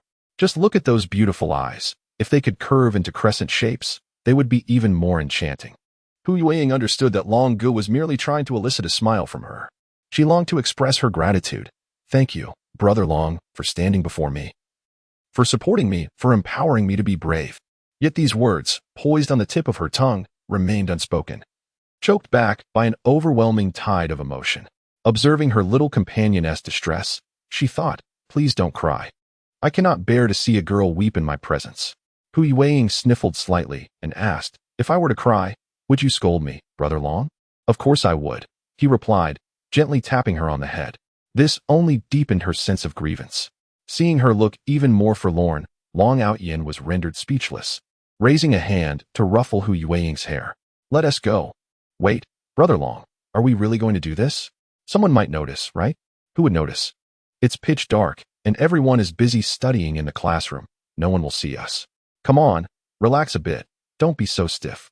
With trepidation, Hu Yueying slowly laid down on the grassy field, her bright eyes reflecting a mix of anxiety, curiosity, confusion, and a hint of anticipation. It was her first experience with such a thing, and she felt both nervous and fearful, resigned to let Long Outyin take the lead. Her innocent, flustered expression, combined with her obedient nods, was indeed endearingly charming. Feeling the gentle breeze and gazing at the night sky, Long Outyin remained silent, simply accompanying Hu Yueying. Some matters, after all, must be unraveled by Hu Yueying herself. This night was truly dreadful. Brother Long, don't those two stars seem to shine the brightest? Indeed, he replied, resting his arm beneath his head while observing the celestial expanse. In Long Outyin's eyes, all the stars appeared radiant. Yet, prompted by Hu Yueying's question, he articulated his thoughts. Perhaps it was not the stars above that gleamed so brightly, but rather the stars she yearned for, twinkling in her heart. Brother Long, am I not exceptional as well? Of course, you surpass everyone else. A smile graced Hu Yueying's lips, her eyes shimmering with fleeting joy, which soon faded, gradually turning somber. Yet at times, I feel an overwhelming fatigue. I understand, Long Outyin said, turning his gaze toward her. Feeling his attention, Hu Yueying mirrored his action, their eyes meeting without evasion this time. The evening breeze danced through her hair, cascading over Long Outyin's fingertips. I am aware that you are weary, a fatigue unseen by the body. A mental exhaustion that weighs heavily on the spirit. At this juncture, a smile flickered across Long Outyin's face, his gaze softening with resolve. But I implore you to persevere. Do not allow worries and anxieties to extinguish the precious passion that you possess. Always remember, the perception others have of you is never the true you. It is only through your own eyes that you can truly see yourself. Regardless of who utters harsh words towards you, it merely serves to reflect their own character. It is not your fault. The extreme words spoken from their lips do not constitute even the slightest fraction of your essence, yet they undeniably reveal their own inner turmoil. For they perceive the world through a lens of muddiness, having themselves been tainted by disarray. Hu Yueying blinked, comprehending Long Outyin's sentiments. As she gazed into his eyes, a smile inadvertently blossomed within her gaze, her voice soft yet resolute. Brother Long, I am not a person devoid of shame. I know that my little follower has always been gentle. Others may not see it, but I do. Do not allow yourself to become a reflection of how others perceive you, for they may not truly understand you. The two stars shone brightly, instantly uplifting her mood. Hu Yueying turned her gaze to the night sky, tucking her windblown hair behind her ear. Yes, my spirits have indeed brightened. After speaking, she extended her hand towards Long Outyin, staring blankly at the hand reaching out to her. She felt a mixture of hesitation and curiosity as she tentatively reached out in return. What am I doing, lost in a daze? Hu Yueying chuckled softly as she placed her hand in Long Outyin's palm. In the next moment, a powerful force lifted her, pulling her upwards. At that instant, it seemed that nothing else mattered. What truly held significance was the rhythm of their beating hearts. It is quite warm. Long Ji's palm seems to perpetually exude warmth. Perhaps it is merely my illusion, but I sense a momentary stiffness in Long Ji's body. Hu Yueying's physique is delicate and light. With a gentle tug, she is effortlessly lifted. Her hands are soft, and thus I tread carefully, fearful of causing her discomfort. You ought to eat more. You are surprisingly light. One might think a gust of wind could whisk you away. I won't be swept away, Hu Yueying assured confidently. Good night, night owls. Chapter 83. The shifting balance within in the classroom of Class 1, Li Qingxue approached Gao Quan. Where is Yi Liangqin? Regarding Yi Liangqin's complaint to the teacher about how his romance was hindering his studies, Li Qingxue deemed it necessary to confront him directly. She wished to inquire about the motivations behind his deceit towards the teacher. What exactly did he see that led him to believe she was involved in a romance at school? Even if she were indeed in a relationship, how could it possibly impede his academic pursuits? Observing Li Qingxue's proactive approach to inquire about Yi Liangqin, Gao Quan could not help but admire Qin Ji's prowess. A mere photograph of him drinking could elicit such concern from Li Qingxue. He had her completely under his spell. Thus, Gao Quan spoke with pride. Chen Gu is occupied today. Following this statement, he leaned in closer to Li Qingxue, whispering conspiratorially, Moreover, this matter pertains to you. Upon hearing this, Li Qingxue furrowed her brow. Pertains to me? Please clarify. What do you mean by that? Gao Quan, emulating Yi Liangchen, wore a confident smile as he proclaimed, "From this day forth, you need not fear Long Outyan's incessant pursuit any longer.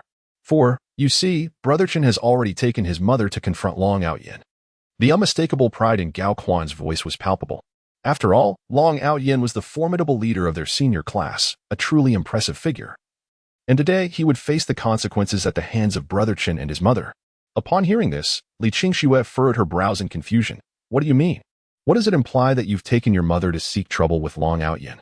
He has not wronged you, so why provoke him?" Gao Quan chuckled smugly, his expression brimming with satisfaction as he replied, "Ah, you seem unaware. Brother Chen and I encountered Long Outyan at Nanfeng Square last Saturday." In that moment, Li Qingxue recalled her conversation with Long Outyan that night, during which he had remarked that Yi Liangchen appeared rather foolish and had even questioned her if Yi Liangchen's intellect was lacking. Coupled with the photo Gao Quan had sent her of Yi Liangchen bleeding from his nose while drinking, she tentatively inquired, "Did Long Outyan strike Yi Liangchen?" "Of course not. But he is indirectly involved," Gao Quan said, lowering his voice conspiratorially. "You see, Long Outyan was drinking fruit beer, and I suspect that his actions with the bottle startled Brother Chen, causing him to accidentally injure his own nose." Li Qingxue still struggled to comprehend. But if Yi Liangchen injured himself, why seek trouble with Long Outyan? Gao Quan couldn't help but chuckle to himself. Li Qingxue now mirrored his former self. He had been oblivious to the inevitable connection between the two, but after Yi Liangchen's explanation, clarity had dawned upon him. He shook his head subtly, feigning mystique as he said, "You wouldn't understand this, would you? Think about it carefully. If Long Outyan hadn't drunk the fruit beer, he wouldn't have picked up the bottle.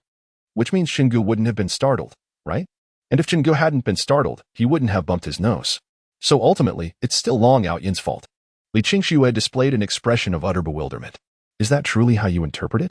Gao Quan found her confusion amusing and, deciding against prolonging the charade, confessed, "All right. The truth is, this is what Xingu suggested. I merely seized the opportunity to show off a bit." Li Qingxue, now somewhat irked, retorted, "I really can't believe you all. Is this how you conduct yourselves? Someone drinks fruit beer, and you turn it into a fault? One cannot govern what others choose to drink or eat." With that, she turned on her heel and exited the classroom. Watching Li Qingxue storm away in a huff, Gao Quan felt a bit bewildered. "Isn't this all for your own good? I was just trying to protect you from Long Outyan's entanglements. Why are you upset?" Li Qingxue was genuinely perplexed by Yi Liangchen, unable to fathom his true intentions. Ever since that day, he had seemed like an entirely different person, engaging in actions that were truly incomprehensible to the average individual. She headed toward the teacher's office, taking a deep breath to steady her emotions before knocking on the door. "Please come in." Li Qingxue pushed the door open and entered, only to find her class advisor and the advisor of Class 7 engaged in conversation. Apart from them, the office was devoid of any other presence. "Is something the matter, Qingxue?" inquired the advisor of Class 1, as teachers tend to extend their utmost care towards diligent students. "Is it about Yi Liangchen?"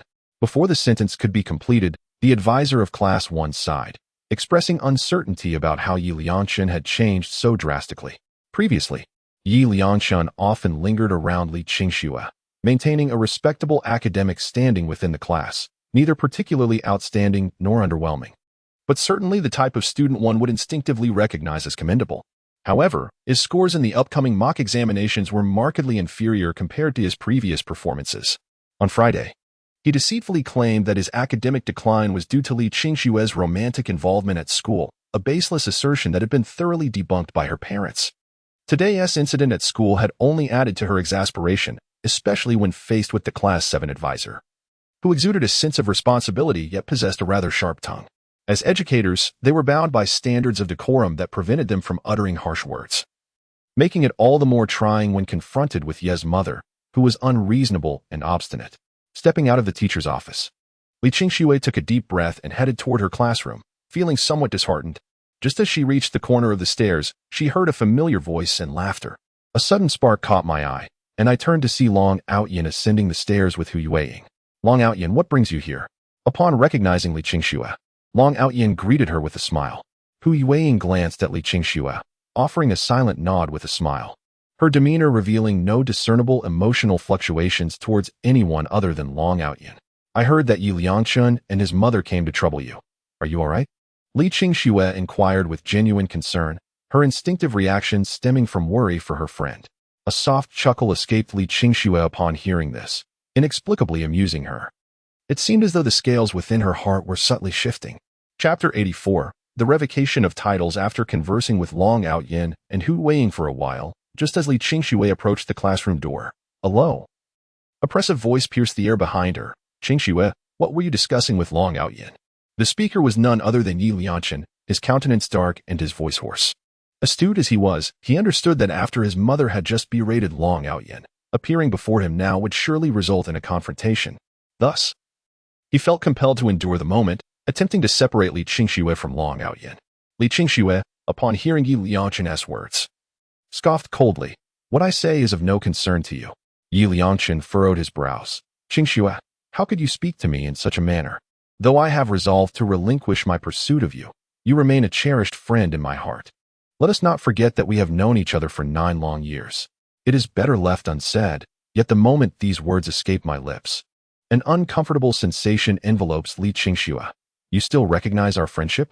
On Friday, our homeroom teacher even contacted my parents, claiming that I was engaged in a romantic relationship at school and that my actions have adversely affected your studies, resulting in your decline in mock exam scores at the end of the month." At this juncture, Li Qingxue cast a gaze filled with grievance and detachment upon Yi Lianchen. "Yi Lianchen, I implore you to speak with sincerity. When did I ever engage in romance? In what manner did I impede your studies? I even lent you my notebooks and urged you to devote your thoughts and energies to your studies. Yet how did you respond?" Yi Lianchen fell into silence upon hearing her words. He acknowledged that he had indeed been somewhat inconsiderate regarding this matter. It was not his mother merely acting in his best interest? Why could Li Qingxue not extend her understanding to him? "Qingxue, you know my mother only wishes the best for me. While her actions may have been misguided, one ought not to display such disdain towards an elder. After all, she is my mother."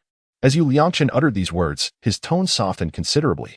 He envisioned a future where he would wed Li Qingxue and did not wish to witness discord between mother-in-law and daughter-in-law. Thus, he spoke in hopes that she might comprehend the profound love parents hold for their children. Li Qingxue slowly shook her head. "She is your mother, and your loyalty to her is understandable. But must you tarnish my reputation with mere words? This aside, your actions today are making me hardly recognize you." Yi Lianchen furrowed his brow slightly. "What do you mean? I have heard from the teacher that it was you who collided with the nose. Yet you shifted all the blame onto Long Outyin." The look in Li Qingxue's eyes held a hint of unfamiliarity. "You were never this kind of person before. Are you defending Long Outyin?" Yi Lianchen asked. "Then can you explain why you said I was in a relationship at school? Can you elucidate why you would slander Long Outyin?" Upon hearing this, Yi Lianchen felt an inexplicable surge of displeasure. He considered Long Outyin a failure, forever inferior to himself. Yet, why did Hu Weiing and Li Qingxue, in their every word, seem to favor Long Outyin? Anger surged within him. Yi Lianchen was indeed growing angry. His frustration stemmed from the years he had known Li Qingxue, only to find her not on his side now. He was angry because Li Qingxue simply could not comprehend him. "Part of my actions was for your sake. Do you know what kind of person Long Outyin is? I acknowledge that my actions carry a certain risk, yet in order to free you from the entanglements of Long Outyin, I find myself compelled to proceed." Before Yi Lianchen could finish his sentence, Li Qingxue shook her head and took a step back, creating distance between herself and Yi Lianchen. "Do not cloak your reprehensible actions under the guise of concern for my well-being. I have never claimed that Long Outyin is pursuing me. On the contrary, I regard him as a dear friend." With that, Li Qingxue turned and walked into the classroom, feeling a profound disappointment in Yi Lianchen for his avoidance of the core issue, as he failed to mention the harm caused by his brief remarks about her mother. Watching her resolute departure, Yi Lianchen instinctively stepped forward, raising his hand in an attempt to retain her presence. However, the words remained unspoken on his lips. Taking a deep breath, he offered himself a self-deprecating smile, tilting his head slightly. "One day, you will come to understand my genuine intentions." Yi Lianchen harbored no fear that Li Qingxue would truly sever ties with him, believing that in her heart, she had already fallen for him, albeit unbeknownst to herself until now. Just wait. Once you discern Long Outyin's true nature, when you truly comprehend his character, you will awaken to the realization that the one who has always cared for you has been me. Though he thought this, Li Qingxue's attitude and her earlier words of self-reproach still pierced Yi Lianchen's heart deeply. After all, she was his cherished light. In dreams, there exists a stark contrast to reality. How could the heart remain unscathed? One day you shall surely regret the words you have uttered to me today. When that time comes, do not blame me for being a tormentor. I am already prepared to strip you of the title of treasured girl. And I hope I need not also take away your cherished status as the white moonlight of my heart. Originally, Yi Lianchen had no intention of revoking Hu Weiying's title of treasured girl, yet today, despite being the one wounded and the true victim, she has chosen to stand alongside Long Outyan, joining in the condemnation of me. Taking a deep breath, Yi Lianchen looked up at the sky. A flicker of compassion crossed his gaze, but he nonetheless spoke. From this day forth, I, Yi Lianchen, officially revoke Hu Weiying's title of treasured girl. As his words hung in the air, Yi Lianchen closed his eyes. With the act of closing his eyes, a tear slowly trailed down from the corner of his eye. This single tear was enough to convey the torment that engulfed Yi Lianchen's heart at this moment. A new month has begun, starting tonight. I hope everyone can send forth their blessings and gifts, a token of affection. Chapter 85. You have no idea what I have endured on the other side. Hu Yueying may not comprehend the situation. However, Long Outyan understands that such gazes are a form of acknowledgement. Perhaps it is their first experience witnessing someone called away by the homeroom teacher, departing with a smile intact. Long Outyan held his head high, straightened his back, and nodded slightly at the classmates who regarded him. Hu Yueying stole a glance at Long Outyan. Puzzled by his apparent pride, unable to grasp the reason behind his delight, she reluctantly joined in his celebration. Soon, everyone who harbored expectations for the college entrance examination found themselves immersed once again in a new cycle of study, and Long Outyan was no exception. The days seemed to settle into a tranquil rhythm, each one resembling a mere replication of the last. During this period, 2 minor assessments took place, during which Long Outyan's score improved from 318 to 389. Such progress evoked a sense of admiration among his classmates, who began to regard him with newfound respect. Concurrently, more attention shifted towards Hu Yueying, as even someone like Long Outyan had benefited from her guidance in enhancing his academic performance. Consequently, the number of students eager to study alongside her expanded beyond the initial few. As a result, Long Outyan found his trips to the restroom growing increasingly prolonged. Nevertheless, witnessing the gradual transformation of Hu Yueying filled him with a subtle joy. Initially, she sought out others, attempting to integrate into different social circles. Now, she had become the focal point of a collective, with others striving to connect with her. Each time he observed this change, a swell of pride blossomed within Long Outyan's heart. It was akin to polishing a tarnished pearl, revealing the intrinsic beauty that had long been obscured by dust. However, with this transformation came a burgeoning sense of distress. As Hu Yueying became increasingly optimistic, cheerful, and self-assured, it was only natural that she garnered more attention. Her delicate visage, imbued with an innocence that was profoundly gentle, epitomized the ideal of youthful beauty for adolescent boys. After all, who wouldn't wish for a studious, graceful, and tender beauty like her? Observing the young men who blushed at the mere thought of conversing with Hu Yueying, Long Outyan often felt as though the prized cabbage he had nurtured was now at risk of being devoured by a swine. Hu Yueying is exceptionally obedient, particularly when it comes to her interactions with the opposite sex. If a matter arises, she will readily provide answers. However, if the conversation veers into trivialities, she feigns ignorance, choosing not to acknowledge it. This behavior greatly satisfies Long Outyan's vanity, as he revels in the fact that she is his devoted follower, hanging on his every word. Long Ge, by now, you should have a fair understanding of your achievements, right? Which university are you planning to apply to? Hu Yueying nodded gently, murmuring softly. Her gaze lowered in contemplation. After a moment, she quietly inquired, Long Ge, have you ever considered attending university in Kyoto?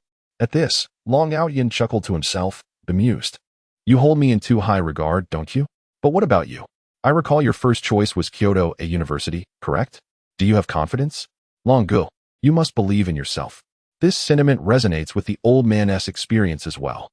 He had invested considerable resources and sought connections to ensure the original owner could study in Kyoto, harboring hopes that they would establish themselves in the bustling metropolis. Kyoto is a remarkable city.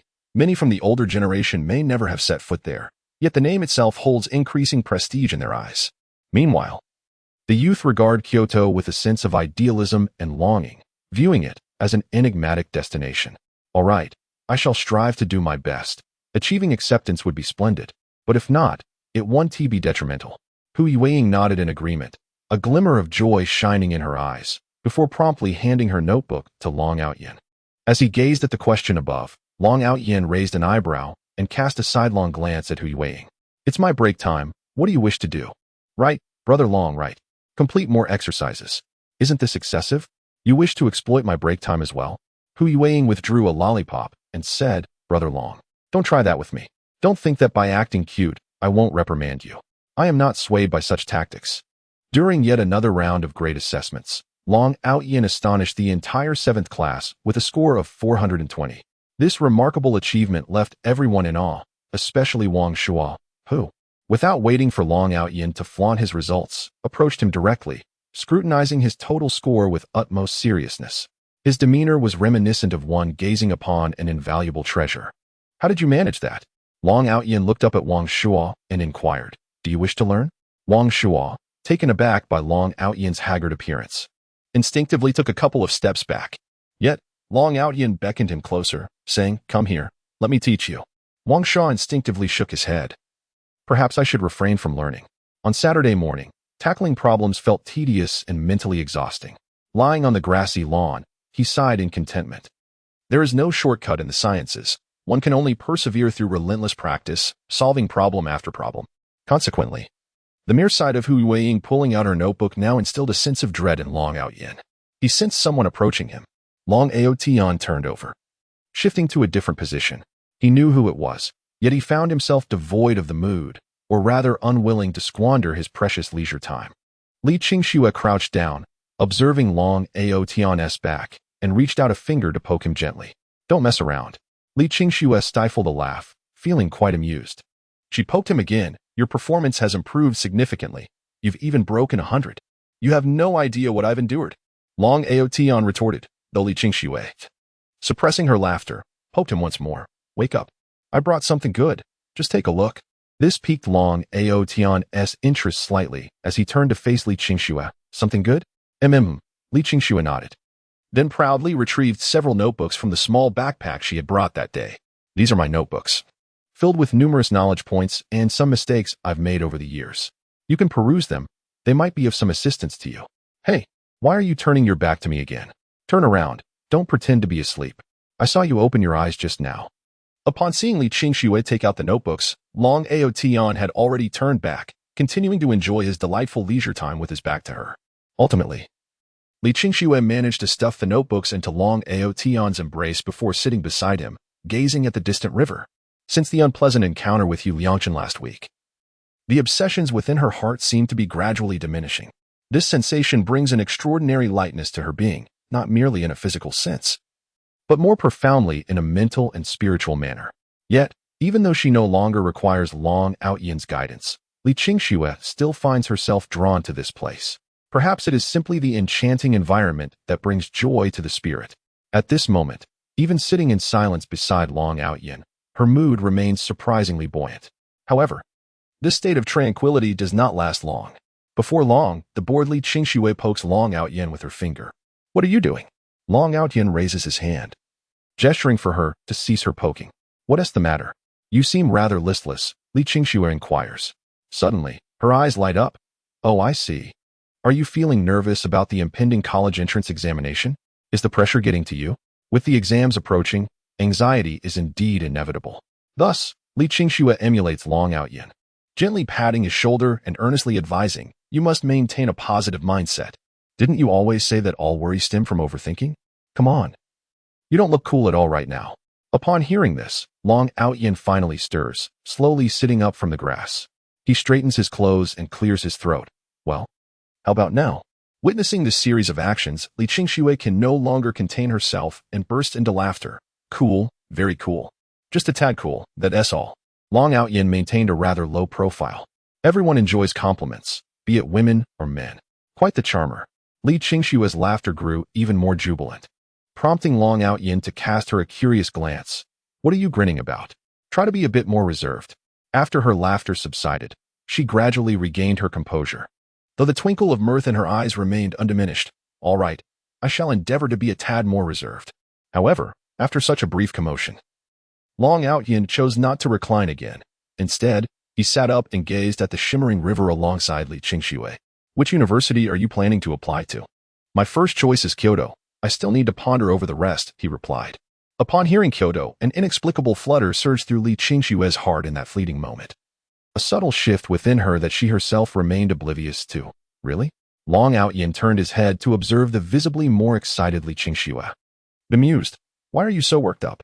He then scrutinized her from head to toe. You better not develop a crush on me. At his words, Li Qingxue paused for a moment, then playfully bit her crimson lip, her cheeks flushing. Perhaps it was the first time someone had teased her so candidly. In an attempt to divert attention from her embarrassment, she playfully smacked Long Outyin on the shoulder. Don't be ridiculous. I have no intention of falling for you. Shouldn't it be you who should refrain from secretly liking me? Long Outyin chuckled, feeling the monotony of his recent studies dissipate entirely. What are you laughing at? Do you believe that I will go to school tomorrow afternoon to report Hu Yueying? Report?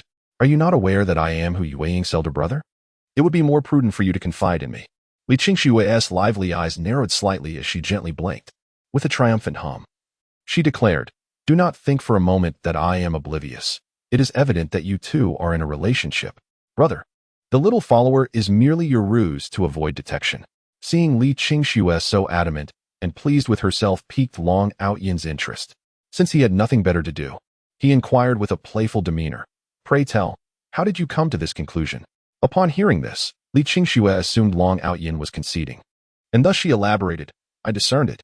Oh, when did you become so astute? How could you possibly notice that? I can't shake the feeling that you are mocking me. Nevertheless, she continued, I have observed you gazing at Hu Yueying with a smile on several occasions. Well, I am currently smiling at you. Does that imply that I am fond of you? It is not the same. Li Qingxue shot him a glance. The smile you wear when looking at Hu Yueying is one of endearment, and your treatment of her is infinitely more tender than that of others. This indicates that Hu Yueying holds a unique place in your heart compared to everyone else. Long Outyin scratched his head. Is that all? After all, I am Hu Yueying's elder brother. Having witnessed her transformation from a gloomy girl into the confident and slightly vivacious person she is now, naturally, I feel a sense of accomplishment. Furthermore, treating her with tenderness is entirely warranted. Hu Yueying is deserving of such kindness from anyone. I can tell you're being obstinate. Hu Yueying regards you in a manner that is uniquely special. Toward others, her gaze is notably indifferent, yet when she looks at you, her cheeks bloom with a subtle blush, and her eyes brim with affection.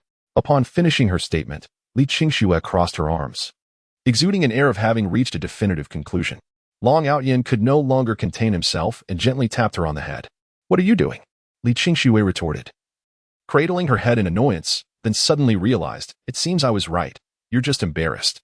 Nonsense. Long Outyin, unable to restrain himself again, lightly tapped her head once more. I am Hu Yueying's elder brother. From the very first day she transferred to our school, I vowed to protect her. Thus I always extend to her the care befitting a big brother. The reason Hu Yueying holds me in such regard is that she is a kind-hearted person who appreciates my assistance. Hearing Long Outyin's explanation, Li Qingxue huffed softly. Her exquisite and beautiful face slightly puffed. That's impossible. We girls understand each other best. I earnestly request everyone to illuminate 5 stars, encourage updates, and add this to your bookshelf. If possible, kindly send some support as well. Chapter 87. The heartbeat quickens in an instant. I have arrived. Upon hearing the voice, Hu Yueying glanced through the kitchen window towards the yard. Upon spotting Long Outyin's figure, a gentle smile unconsciously spread across her cheeks and danced in her eyes. Now, she subconsciously leaves the door ajar for Long Outyin, exclusively for him. Brother Long, please wash your hands first. Dinner will be ready shortly. Upon entering the kitchen, Long Outyin glimpses the delightful smile on Hu Yueying's face, causing his gaze to divert as he approaches the refrigerator. He opens it and neatly arranges the vegetables, ribs, and large cuts of meat he had brought. After completing this task, Long Outyin discreetly glances at Hu Yueying, only to realize that her eyes have not strayed from him since he entered. This revelation renders him somewhat uneasy. The last words spoken by Li Qingxue before her departure echo in his mind, maintaining distance from other boys, treating you as special, and having eyes only for you while ignoring everyone else. These are the most evident and distinct signs.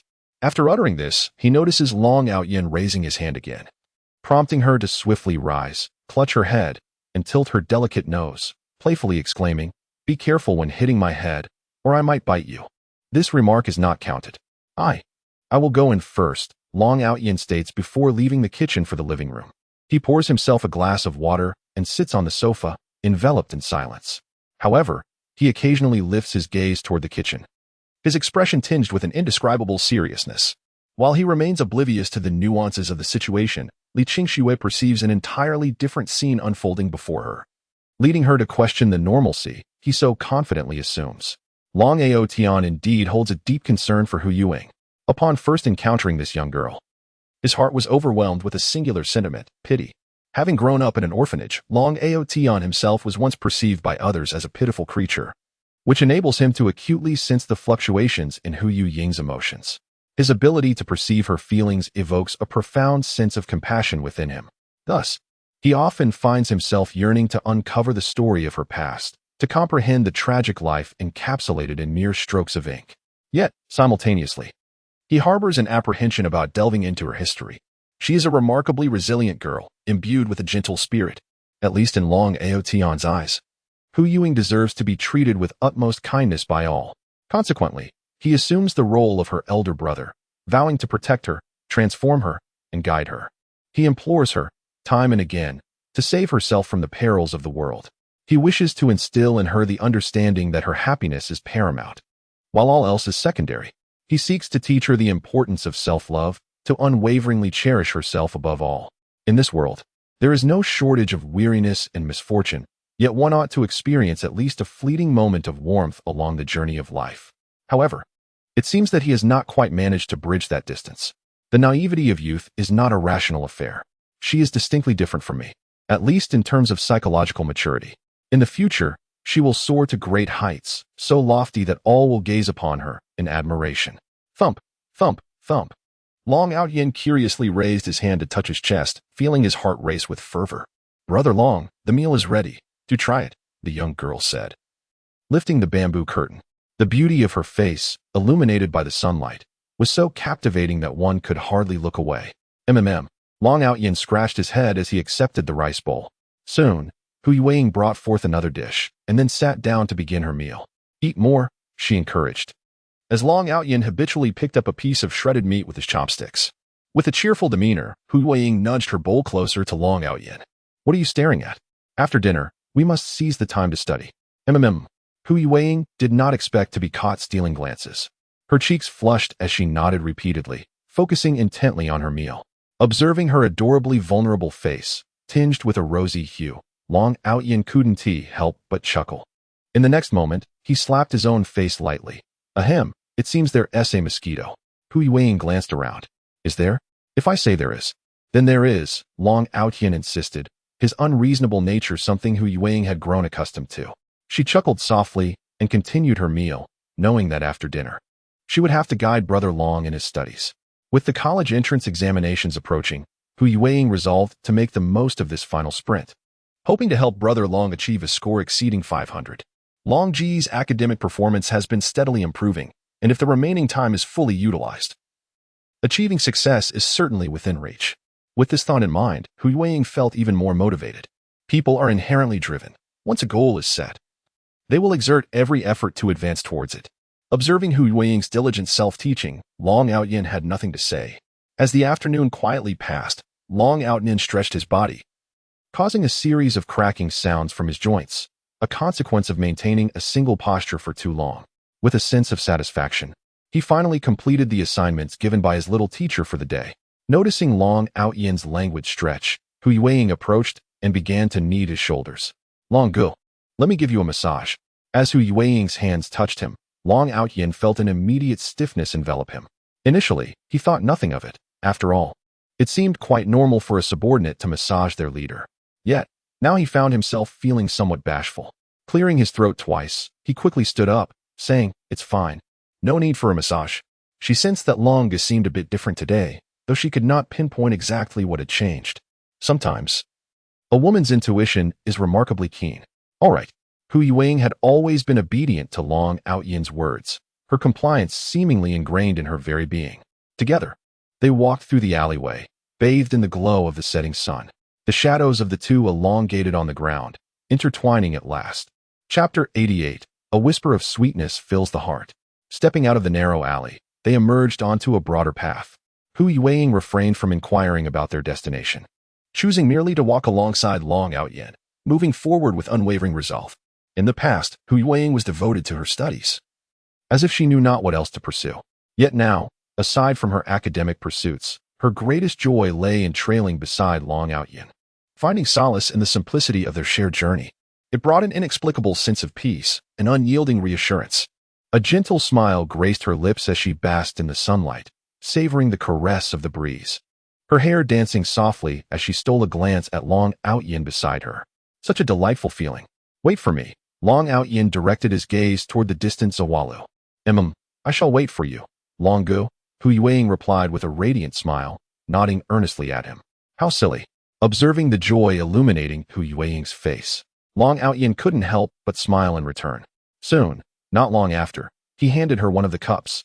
Give this a try. It's particularly refreshing. The coolness beckoned as she noticed the straw nestled within. Sipping gently, her eyes curved into crescent moons as she looked up at Long Outyin. So sweet. Beneath the sun, the girl's eyes sparkled like morning dew, bright and clear, akin to a multitude of shimmering stars. So sweet, truly so sweet. Desserts seemed to possess an innate ability to uplift one's spirits. Long Outyin gazed at Hu Yueying, who smiled up at him, momentarily taken aback. It was merely a cup of snowflake dew, just a touch sweet. Yet, it was this hint of sweetness that could fill Hu Yueying's heart. How much suffering had this girl endured in the past? He then turned towards the setting sun and remarked, Indeed, such is life. It may be a bit busy, a bit troublesome, and occasionally even a bit bitter, yet it always requires a touch of sweetness to balance it. Hu Yueying cradled the snowflake dew in her hands. This unique sweetness was a gift from long ago. The two continued their stroll, seemingly without a destination in mind. Eventually, Long Outyin led Hu Yueying to the banks of the water bay. The afternoon at Water Bay was livelier than the morning, not merely in noise, but in the abundance of people. They found a patch of grass and settled down. This was her first time lying on the grass, gazing at the sky, reminiscent of moments spent with Long Outyin on the school playground's lawn. This was the second time, and here by the riverside, the breeze was stronger, carrying the mingling sense of nature, grass, and earth, caressing her cheeks. Hu Yueying slowly closed her eyes, savoring the tranquility. Unlike her experience with Li Qingxue, she felt an immediate sense of comfort in nature. Each individual's mindset is unique. Just as Long Outyin claimed to understand Hu Yueying, no one else could articulate such understanding as he did. Long Outyin, unperturbed, lay on the grass, quietly closing his eyes, allowing Hu Yueying the space to reflect. Learning can often feel dull and tedious, necessitating moments of respite for the mind and body. This place may not be particularly remarkable, yet the flowing water, the whispering breeze, the tender grass, and the earthy soil can soothe one's spirit. Lying on the lawn, Hu Yueying gazed at the silhouette of Long Outyin. Her eyes seemed to encompass only him, as if no other presence could intrude. The young girl did not comprehend the concept of a racing heart. She simply felt joy in his company. Yueying, a languid voice broke the silence after a long pause. The college entrance examination is approaching. A sudden flutter of anxiety surged within Hu Yueying. Yes, a university is your second starting point in life. Tell Brother Long that you will pass with ease, right? She parted her lips, yet the smile on her face began to falter. Long Outyin continued, oblivious to her hesitation. After all this effort, never abandoning your innermost beliefs. This time you must not only present a satisfactory answer to yourself, but also fulfill the expectations of your family and the hopes of your elder brother. Tell Brother Long that you will surely succeed, won't you? In that moment, the air seemed to freeze, and even the sounds faded into silence, leaving only Hu Yueying's soft murmur. Long Outyin smiled, turning to face her. You must ascend the pinnacle of life step by step, so that when I boast to others, I can take pride in being your brother. Although he spoke these words with a smile, there was an unmistakable gravity that resonated deeply. With a smile gleaming in her eyes, Hu Yueying was no longer as she had been before. She nodded gently at Long Outyin and then uttered a decisive This time, she refrained from speaking further. In a daze, she pondered. What was she lost in thought about? Perhaps she should just give him a light punch. Brother Long, we still. Her words were abruptly interrupted by Long Outyin's laughter. The sun will rise, and everyone will march forward towards the same unchanging direction, akin to the silent, spinning hands of a clock that are destined to converge on that long, winding path. I am eagerly anticipating what Hu Yueying will be like in the years to come. Will she be more beautiful, more mature, more confident, or perhaps remain in obscurity? I must make it clear, if you do not thrive by then, do not dare to claim you are my little follower. After a moment, Hu Yueying's voice was tender and soft. I won't. Oh, it seems my little follower is quite confident, Long Outyin remarked. I shall await the day. He extended his fist before Hu Yueying. She looked at his fist, her gaze reflecting confusion as she turned to him. Long Outyin chuckled in amusement, letting out a sigh. Gradually, he relaxed his clenched fist, revealing his pinky finger. Upon seeing Long Outyin's outstretched pinky, Hu Yueying suppressed a smile and extended her own pinky in response, reciting, Pinky swear, for 100 years. She paused momentarily before fixing her gaze on Long Outyin, earnestly declaring, for 100 years, you must not change. Click. The sound of a camera shutter echoed. Click. This time, the bright light flashed onto his own face. What are you doing? Long Outyin rose and approached, his tall and robust figure covering the distance of a few steps to stand before the photographer. Do not be anxious, do not be anxious. By looking at my demeanor, you can tell that I am an artist. He adjusted his long hair and pushed up the glasses perched on his nose, hastily explaining. As he spoke, 2 photographs emerged from the camera. I am a writer, traversing various cities to gather material. While observing Long Outyin and Hu Yueying as they examined the photos, he continued, If you both like these 2 pictures, I shall gift them to you. Over the years, I have journeyed through many cities and captured countless moments. Seeing your silhouettes reminded me of a young couple in the bustling metropolis, and I was compelled to take their portrait. I wonder how they are faring now. And I hope you do not mind. Upon hearing the phrase young couple, Long Outyin and Hu Yueying exchanged glances instinctively. Chapter 89, like a serious adult. Noticing that both were looking at him in unison, he remained oblivious to their thoughts, assuming they were merely skeptical of him. Thus, he retrieved an album from his backpack. Due to its familiar nature, he quickly located the relevant photograph. Look, he said. In the photograph, the individuals appeared to be of a similar age to them. The young man wore a sunny smile, while the young woman exuded a sweet and bashful charm. In the photographs, the eyes of the 2 individuals are solely focused on each other, radiating tenderness and affection. The second image captures a sweet embrace, with smiles and a palpable sense of happiness gracing their faces, evoking deep emotions even for those merely viewing the image. Dominating the backdrop of these 2 pictures is a particularly striking piece of blue stone. Chun, I adore you. Su, I feel the same. As Hu Yueying gazed at these 2 images, she instinctively compared them with her own. A subtle smile graced her lips, sweetened by the thought. She firmly believed that her own photos with Long Gu were far more captivating.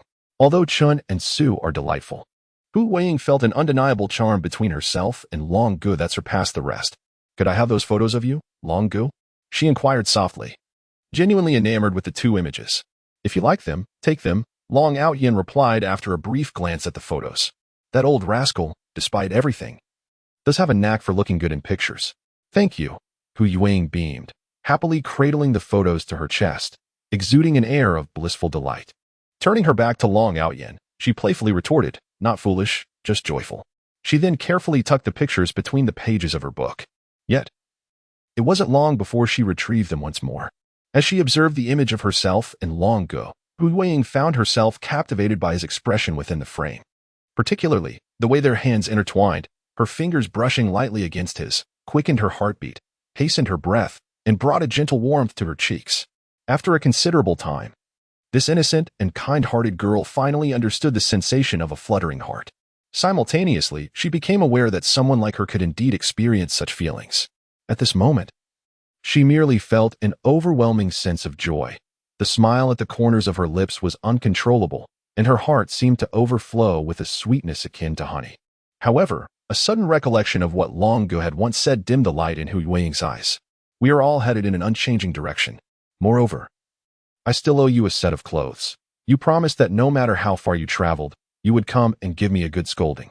Taking a deep breath, Hu Yueying retrieved her phone and snapped a picture. It was somewhat blurred. Compared to photographs, the images captured by today's smartphones still lacked clarity. Carefully placing the photo aside, it seemed that these 2 pictures held immense significance for Hu Yueying. She pulled out an iron box from beneath her bed. Upon opening it, she found the money she had saved over the years, both coins and bills. From the very beginning, Hu Yueying had been aware of her goals. Thus, she had tirelessly worked towards them without faltering, though moments of brief confusion occasionally arose. Yet, Long Ji's words ultimately fortified her resolve. This was the testament to her years of diligent study, encompassing not only her grandparents' expectations, but also Long Ji's hopes. After the college entrance examination, she would have more time to work and would be able to save enough for tuition. With that thought, she placed the book containing the photographs into the iron box as well. She had forgotten to cook, simply sitting alone in the room, isolated in the small courtyard, occasionally glancing at the photos on her phone and playfully engaging with a little rabbit plush. At least in that moment, solitude seemed to drift away from her. Lying on the bed, Long Yan was lost in thought when his phone suddenly vibrated. Huiying. Image X2. So silly. Long Yan chuckled, examining the photos sent by Huiying, a smile unconsciously gracing his face. He clicked to save them and then inquired, "Have you eaten yet?" "Not yet. I'm not hungry," she replied. In truth, she was not entirely truthful. It was merely that without Long Gu around, she was uncertain about what to cook for herself. Thus, she contemplated settling for a simple meal. This had always been the case, so she was accustomed to it. The last time at school, she had been easily lifted by him. She was indeed quite light. "You're quite impressive," he remarked. After rolling over in bed, he switched to the photo album for a while. As time passed, the hour that was meant for sleep arrived, yet Huiying found no inclination to rest. Similarly, Long Yan shared the same sentiment. He pondered over Li Qingshue's words from that day and Huiying's subtle gestures. Huiying treated him exceptionally well in her presence. He felt free from worry, for she always managed to take care of him splendidly. She was wonderful, truly wonderful, kind-hearted, and gentle. On Sunday afternoon, he arrived at school. As soon as he entered the classroom, he sent Huiying out. Now, she had seamlessly integrated into the collective. Long Aotian no longer harbored any worries. Taking a deep breath, he embarked on his journey of self-improvement. After a long wait, the first self-study session finally concluded. As Huiying was about to speak, Long Aotian stood up and walked towards the classroom exit. "Is there something I did wrong, Brother Long?" Huiying asked softly. "Why do you say that?" Long Aotian replied with a bemused look at her. In truth, Huiying herself was unsure why she felt compelled to say such a thing, yet she sensed a change in Long Aotian. He was no longer the playful person he once was, who delighted in teasing her like a child. He relished witnessing her anger or joy. She was not naive. She could feel it. However, ever since Saturday, he had ceased to play such games, adopting the demeanor of a serious adult. The emotion she felt was indescribable, but it was undeniably uncomfortable. Thus, she summoned her courage and boldly confronted him. "You are wonderful. Please do not always be so foolishly self-deprecating, constantly shouldering burdens that are not yours. I genuinely worry that you may be deceived in the future." Long Aotian gently tapped her head with his hand before ruffling her hair affectionately. Chapter 90. You control the score. As time passed, the Gaokao quietly approached. Everyone was filled with an exuberant fervor, eagerly anticipating this day. Some individuals had worked tirelessly without respite, awaiting the moment to prove themselves and ascend to the realm of university life. Others had become complacent and lazy, yearning to escape the confines of school and embrace a more liberated existence. Only a select few appeared somewhat unhinged. Class 1. Yi Liangchen fixed his gaze on Li Qingshue's retreating figure, murmuring to himself, Why have I shared so many thoughts in my moments of solitude? Yet she shows no sign of remorse? Why does she not seek me out?" Yet, over a month had elapsed, and with the imminent arrival of the college entrance examination, he pondered why they had not reached out to him. Were they still sulking? After all, he had never confided in his parents about the torment he endured at the hands of Long Yan, nor had they ever stirred trouble at the school. The butterfly effect? Yi Liangchen realized this could very well be the consequence of such an effect, just as his premature acquaintance with Huiying had initiated a chain of events. With this thought, he clenched his fists in frustration. "Damn Long Yan, this is all your fault. Why did you not target Huiying? Why did you not allow Li Qingxue to witness your malevolent nature?"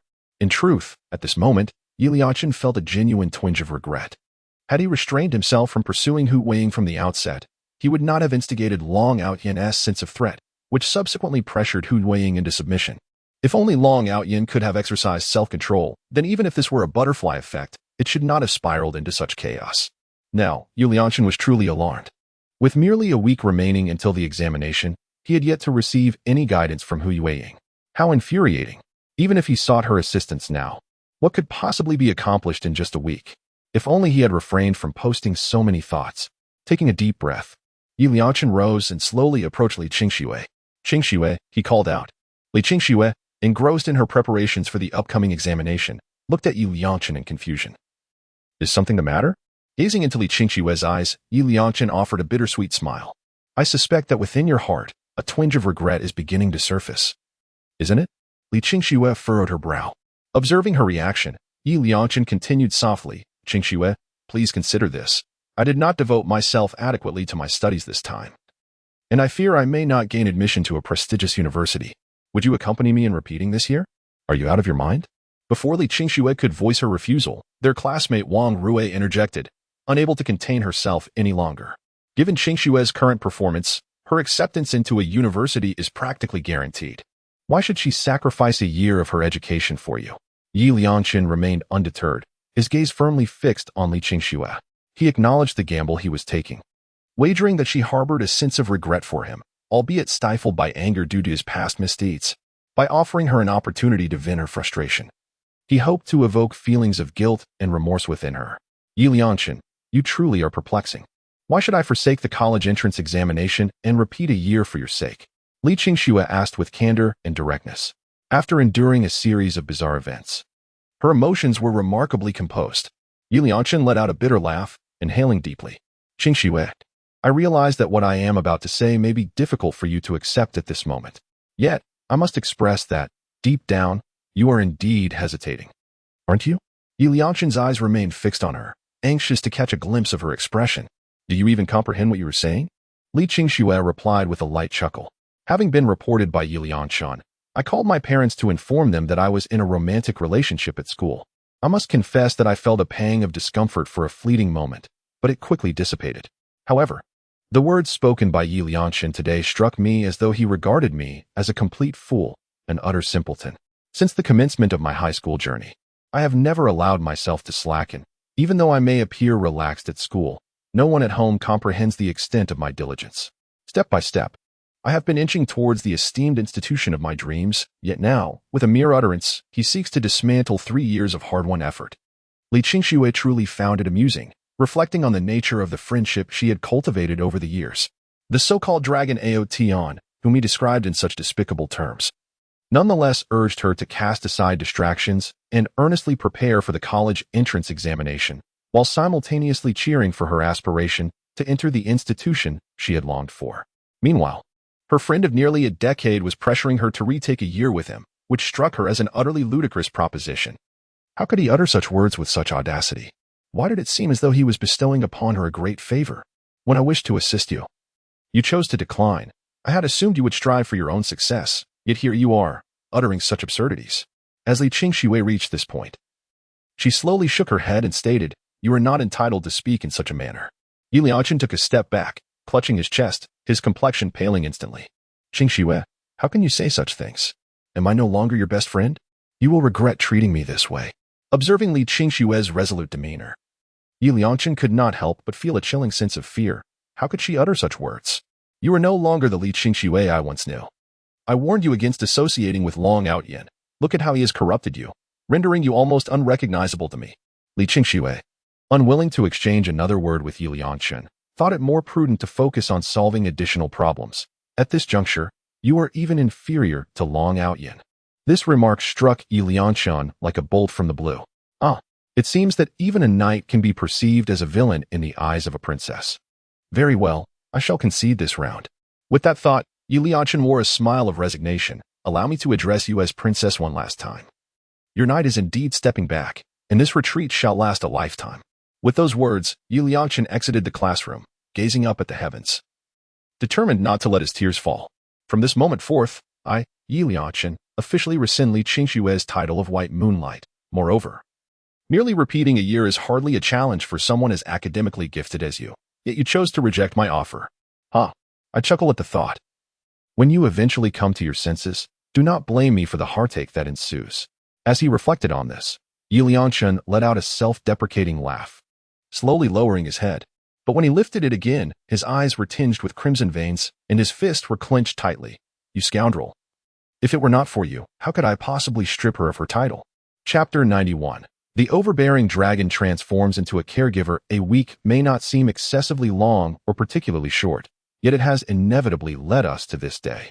Tomorrow, we shall embark upon a brand new journey, and it is time for Yu Ying to prove her worth. Are you feeling anxious? Long Outyan's heart was a tumult of excitement and apprehension. A little, Hu Yueying responded sweetly.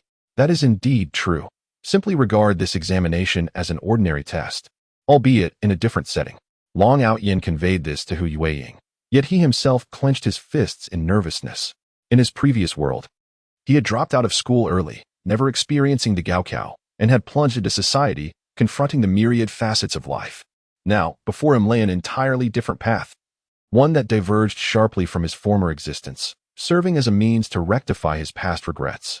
Hu Yueying's eyes sparkled as she observed Long Outyan, who was evidently more anxious than herself yet took on the role of her comforter. This warmed her heart and brought her a modicum of joy. Long Ge, do not fret, do not feel pressured. Take your time to read the questions. I have faith that you will excel. Hu Yueying was also encouraging Long Outyan. Tomorrow morning, refrain from cooking at home. Rise early to head to the examination hall and grab some breakfast on the way. Let us stop by Zhaoji for breakfast. Their food is clean and hygienic. In that moment, Long Outyan resembled a doting mother, chattering away about one matter after another in Hu Yueying's ear. Since their examination venues were not the same, they would indeed need to attend to their own affairs come tomorrow. Confronted with the incessant prattle reminiscent of a doting mother, Hu Yueying felt no irritation. Rather, she listened attentively, her demeanor exceptionally earnest. In a thoughtful gesture, she poured a glass of water for Long Outyan, saying, Brother Long, have some water. After taking a sip, Long Outyan felt a soothing relief in his throat. Suddenly, an unbidden thought crossed his mind, prompting him to glance at Wang Shuo. Perhaps the intensity of emotions reflected in Long Outyan's eyes was too palpable, for Wang Shuo felt a chill run down his spine. He turned to meet Long Outyan's gaze. After a moment's contemplation, Long Outyan approached him, towering above as he commanded, Come with me. Wang Shuo scratched his head, pondering whether he had inadvertently offended Long Outyan.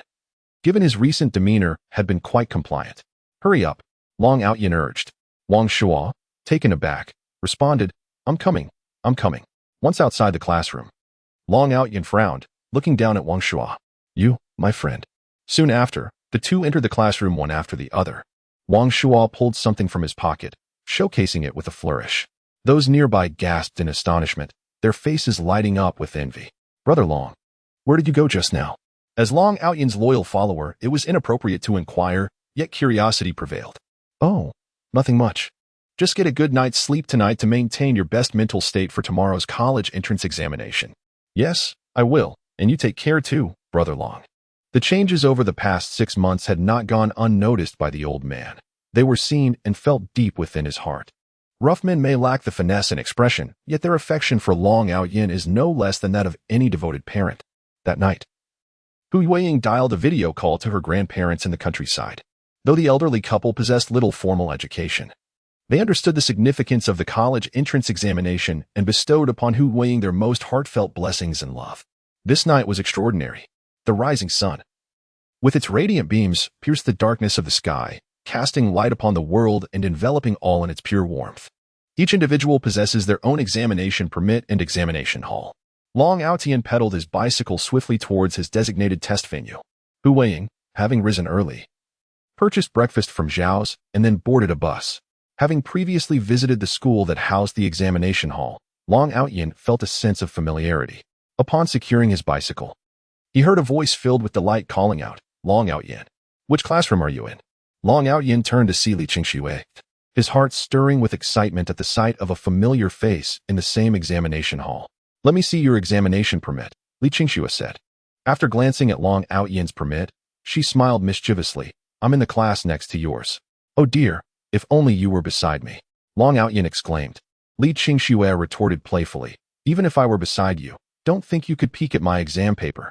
Otherwise, we would both be doomed. Look at how frightened you are. Let us go, Long Outyan replied, deciding not to tease Li Qingxue any further as he made his way towards the unfamiliar school. Upon reaching the floor of his designated classroom, he paused at the door, turning to Li Qingxue and saying, Good luck. For the lively girl, Long Outyan gave her a thumbs up. Keep it up. Li Qingxue similarly gestured encouragement towards Long Outyan. As he turned to walk towards his classroom, Li Qingxue's eyes flickered. Long Outyan, I will treat you to a meal in Kyoto. Watching Long Outyan's actions, she couldn't help but chuckle softly. What a pretentious fellow. Glancing at the examination papers handed out, Long Outyan took a deep breath, his hand gripping the pen turning slightly pale. I yearn for a different life. Upon uttering this, he immersed himself in the questions. Not only must Hu Yueying submit a satisfactory answer sheet, but he must do so as well. The morning's examination proceeded exceptionally smoothly, a fact that greatly pleased Long Outyin.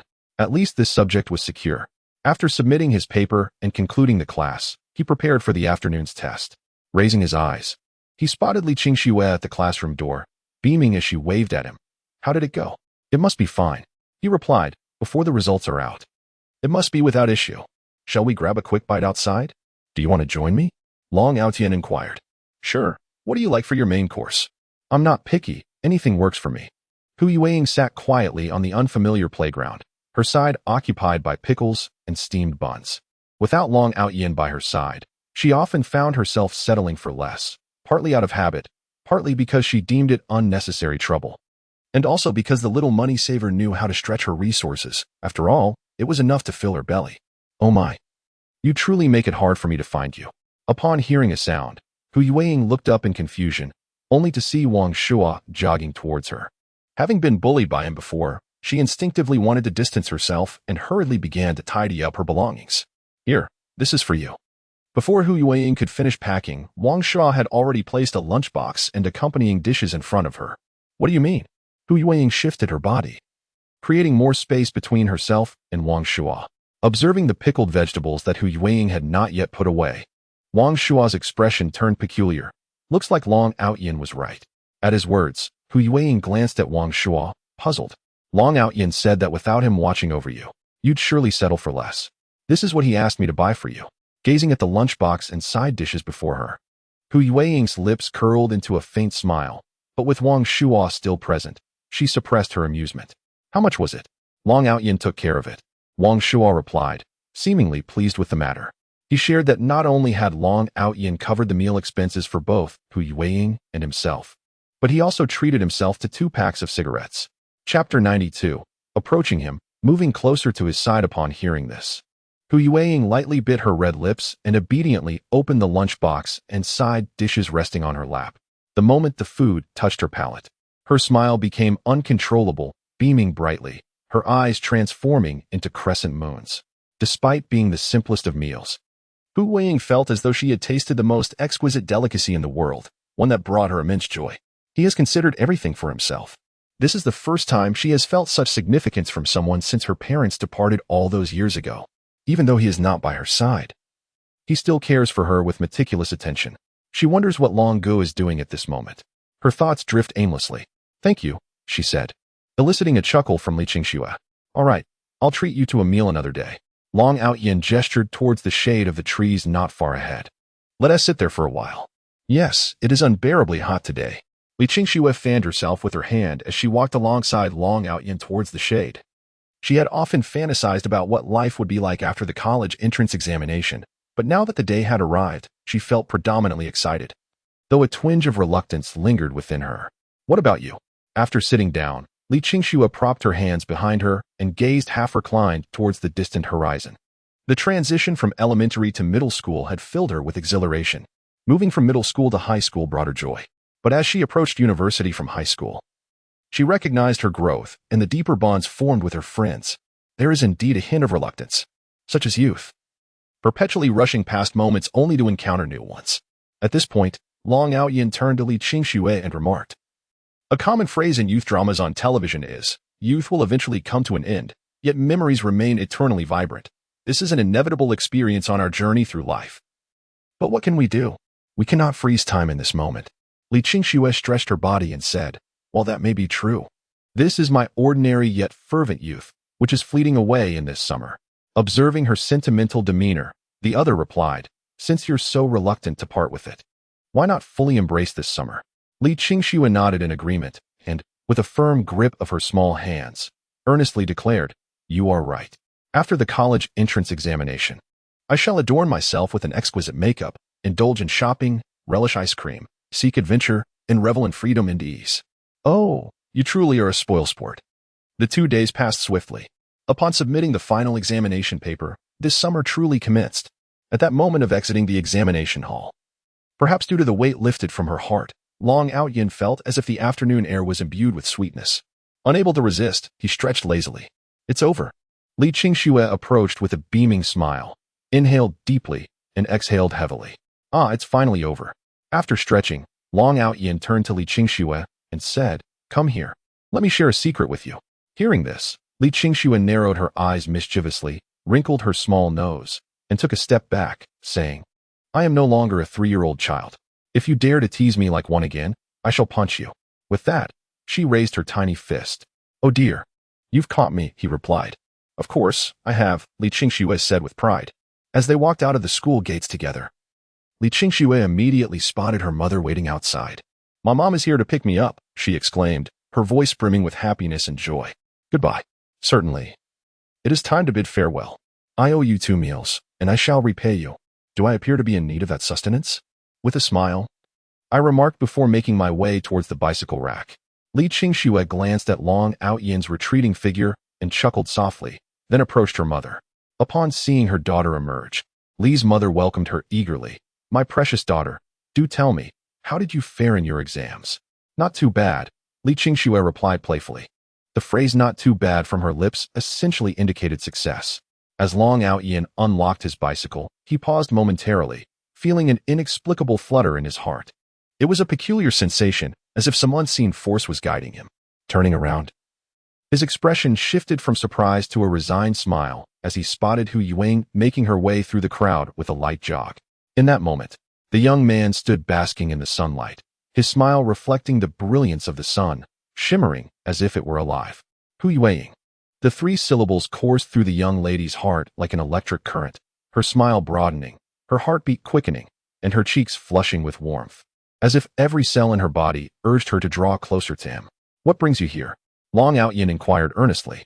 During the exam, they had both been in separate rooms, quite a distance apart.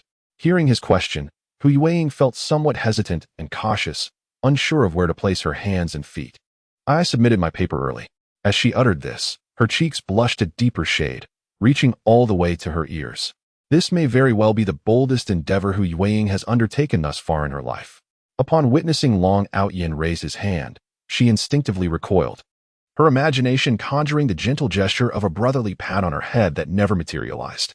Instead, she felt a warm hand tenderly caressing her flowing hair. Stealing a glance at Long Outyin, she was met with his exasperated command, Get in the car. Seated behind Long Outyin on his bicycle. As the gentle breeze caressed her cheeks and tousled her hair, Hu Yuing smiled, relishing the fleeting moment of freedom and vitality. The scenery around her receded into the distance. The girl gazed at the boy's robust figure ahead, her smile radiant. Tentatively, she grasped the fabric of his shirt, and at that moment, the urgency of submitting her exam felt inconsequential. They were so close, so very close.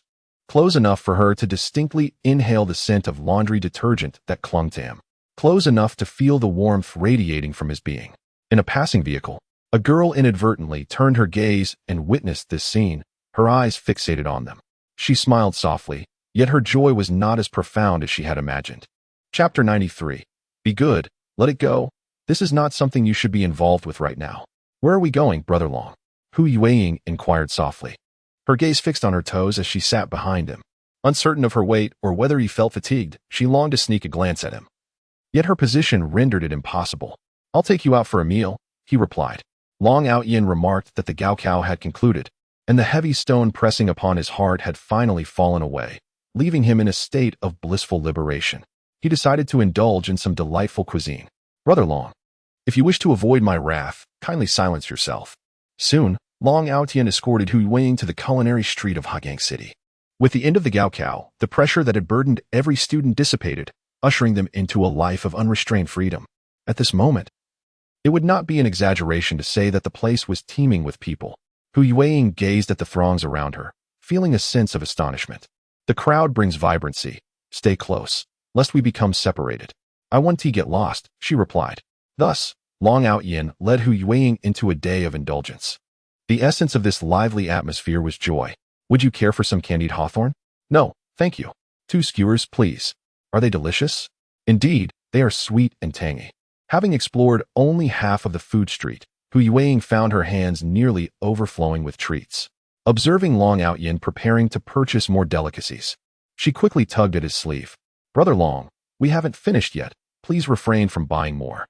Coming from a modest background, she had toiled more than once for financial stability, which had instilled in her a frugal nature. Watching Long Outyin spend money so freely left her feeling slightly dizzy. The amount he spent in mere moments exceeded what she would earn in a week, no, even a month of part-time work. Even though it was not her own money being spent, she felt a pang of concern for Long Outyin's lavish expenditures. "This is just the beginning, you penny pincher. Today, Brother Long shall cover all your expenses." Understanding the arduous nature of earning money, one cannot help but feel a pang of sympathy for those small amounts soon to be frivolously spent by Long Outyin. "Ah, that object appears to be quite entertaining. Let us take a closer look." Long Outyin, grasping Hu Yueying's arm, navigated through the crowd, leading the way forward. Hu Yueying, initially poised to utter something, felt a flush rise to her cheeks as she noticed Long Outyin's firm grip on her wrist. She bit her red lip, rendering her momentarily speechless. Is this attractive? Well, what? She had been momentarily distracted and failed to catch the previous statement. Before she could fully comprehend, Long Outyin had already seized a pair of small bunny ears and donned them upon his head. Ha ha ha, how adorable. Upon hearing this, Hu Yueying shyly cast her gaze downward, thinking to herself how annoying Long Outyin could be. With so many people around, it was utterly mortifying. This one is nice too. Long Outyin picked up a crystal hairpin shaped like a small crown, removed the bunny ears, and placed the hairpin in her hair. This is lovely.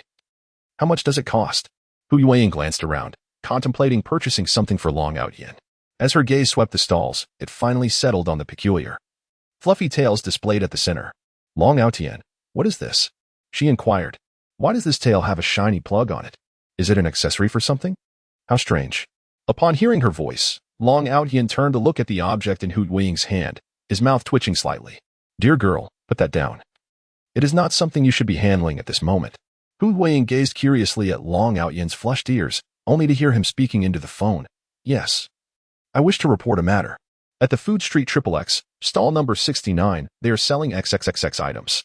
Her beautiful eyes revealed a hint of confusion as she turned to glance once more at the bustling stall. What peculiar items could provoke such a strong reaction from Long Go? Eavesdropping on his conversation, she realized that those strange items were referred to as adult products. Suddenly, she noticed a man and a woman holding what appeared to be a white foxtail. Their whispered exchange led the girl to blush deeply, playfully swatting the boy twice. Just moments later, a figure blocked her view. Upon looking up and recognizing Long Outyin, she felt herself being pulled away by his firm grip on her neck. As she obediently followed him, Hu Yueying couldn't fathom why Long Go seemed somewhat irate. She dared not inquire. A nagging feeling warned her that it was not a trivial matter, and asking would surely earn her a reprimand from him. These scoundrels. Surely there are better ways to earn a living. The more he pondered, the angrier Long Outyin became, unable to suppress his murmurs. What did you say, Long Go? I didn't quite catch that. It's nothing. I was merely asking what your plans are next. How much are they paying you for a day's work at that place? 28 yuan. What? Long Outyin exclaimed in shock, causing the vehicle to lurch slightly. Feeling the sway of the vehicle, Hu Yueying instinctively grasped Long Outyin's waist with both hands to maintain her balance. Fortunately, she had ventured to inquire about the fare 7 yuan for 4 hours. Though it was perhaps acceptable to deceive university students, it was utterly unscrupulous to do so to high schoolers. How heartless, she exclaimed. Not at all, Hu Yueying hastily clarified. It's merely because I only work part-time in the mornings. If I were to take on a full day's work, my earnings would increase. With a sudden jerk, Long Outyin squeezed the brake, bringing the bicycle to a halt. Due to inertia, Hu Yueying, seated behind him, was inevitably propelled forward, colliding gently against Long Outyin's back. She raised her gaze, her striking eyes slightly flushed, acutely aware of the moment when Long Outyin's body tensed for an instant. Although she maintained an air of nonchalance, beneath the surface, Hu Yueying possessed considerable confidence. In that fleeting moment of contact, Long Outyin distinctly sensed the softness that came with the gentle pressure, causing his heart to skip a beat. Observing the arms that still encircled his waist, Long Outyin cleared his throat. Tomorrow, I'll take you to earn some money. How will we make money? Hu Yueying inquired, intrigued. By selling clothes, Long Outyin replied, as he mounted the bicycle once more. However, this time, he had abandoned the idea of continuing their shopping expedition, instead steering towards home. The original narrative delved into various commercial matters. Naturally, concepts such as stocks, finance, and AAP development were realms he scarcely understood. He relied solely on the memories in his mind to invest in promising stocks and various cryptocurrencies, accumulating wealth gradually while awaiting appreciation. However, when it comes to engaging in a bit of opportunistic business, the seasoned out Yan, having navigated the complexities of society for many years, is quite adept. Chapter 94. Accompanying Hu Weiying to procure goods upon returning to Hu Weiying's residence. She first poured a glass of water for out Yan, and then gazed at him with anticipation. "Brother Long, how shall we sell the clothes?" "You shall find out tomorrow," he replied, his gaze shifting to Hu Weiying. "Are you brave enough to travel out of town with me?" "Out of town?" Hu Weiying exclaimed, a hint of trepidation in her voice. Truth be told, she considered herself somewhat timid, having come to this city alone for her studies. She had felt quite vulnerable at that time. Though hesitating, the presence of Brother Long beside her provided reassurance, and she eventually nodded, saying, "All right." Seeing Hu Weiying's mix of fear and hesitation, followed by her reluctant agreement, out Yan couldn't help but chuckle. It wasn't that he enjoyed teasing the young girl. Rather, she inadvertently radiated a sincere, innocent foolishness that compelled him to playfully provoke her. How can one describe this feeling? It is akin to an 18-year-old encountering an 8-year-old child, feeling an irresistible urge to amuse them. "Are you not afraid that I might take you out of town and sell you?" Hu Weiying instinctively recoiled. But upon noticing the playful glimmer in Brother Long's eyes, she realized he was merely jesting. "I'm not afraid at all," she retorted. "Very well. Let us rise early tomorrow and conduct a market survey." "Yes, I'll prepare breakfast early then. That will be a task for our diligent little teacher, Hy Wang." Upon hearing LNGG's playful banter once again, felt a flush of annoyance creeping onto her cheeks. You mean to say you won't have me cook for you anymore?" The little girl's attempt at a threat was utterly endearing, lacking any real malice. Earlier that afternoon, she had indulged in a plethora of snacks but had not invited LNGG to join her for dinner. After bidding farewell to Yan, she retrieved an iron box from beneath her bed, emptying its contents of coins. "I wonder if this will be sufficient," she mused, a hint of concern shadowing her thoughts. These coins represented her painstakingly accumulated savings, and now, parting with a substantial amount, left her pondering not whether it would be wasted, but rather if it would suffice. Her faith in Yan was unwavering, yet these funds were all she had to offer. Taking a deep breath, she switched on the light and pulled out a needle and thread, expertly crafting a hidden pocket in her trousers to stow away the money. "I really am overly cautious," she thought, patting her concealed pocket, pleased with her own cleverness. Meanwhile, the old man finished his market duties early that day and returned home with a sense of urgency. Observing his father's anxious demeanor, Yan chuckled softly. "Most of it should be fine. It should be adequate for a simple meal. By the way, Dad, I need to borrow the sunshade for our tricycle." Yan's modest treasure trove had accumulated a fair amount of wealth, with certain cryptocurrencies appreciating in value, as well as several stocks performing well, providing him with ample resources to enjoy for quite some time. "A tricycle? What do you intend to do with that?" the old man inquired. Before he had a fixed stall, he would transport pork using a tricycle. Ever since he acquired a permanent spot, the tricycle has seen less frequent use. "I wish to venture out and set up a stall, with over 2 months remaining in this summer. I do not wish to languish at home, indulging in idleness." Upon hearing this, the old man nodded in agreement. As long as his son refrained from associating with unsavory characters, he would support any endeavor he chose to pursue. "Very well, while the daylight lasts. I shall wash the tricycle for you. I will assist you." Observing his son's newfound sense of responsibility, the old man's smile remained ever present, invigorating him in every task. With dish soap and steel wool, the two worked diligently, leaving the tricycle spotless. Initially, the old man had assumed that out Yan would be inexperienced, ready to teach him the ropes. To his surprise, the young lad rode with even greater skill than himself. The following day, as dawn barely broke, out Yan arrived at Hu Weiying's residence. After a light breakfast of thin porridge, he set off to the train station to purchase tickets to Yan. Once aboard the train, despite Hu Weiying's attempts to project an air of calm, her tightly clenched hands betrayed her anxiety. Watching the scenery retreat outside, out Yan chuckled. "Why not take a nap? We have several stops to go." Hu Weiying shook her head, her palm firmly resting on her meticulously sewn hidden pocket. "I am not tired. I do not need to sleep." Half an hour later, out Yan struggled to suppress a laugh, his body trembling slightly with the effort.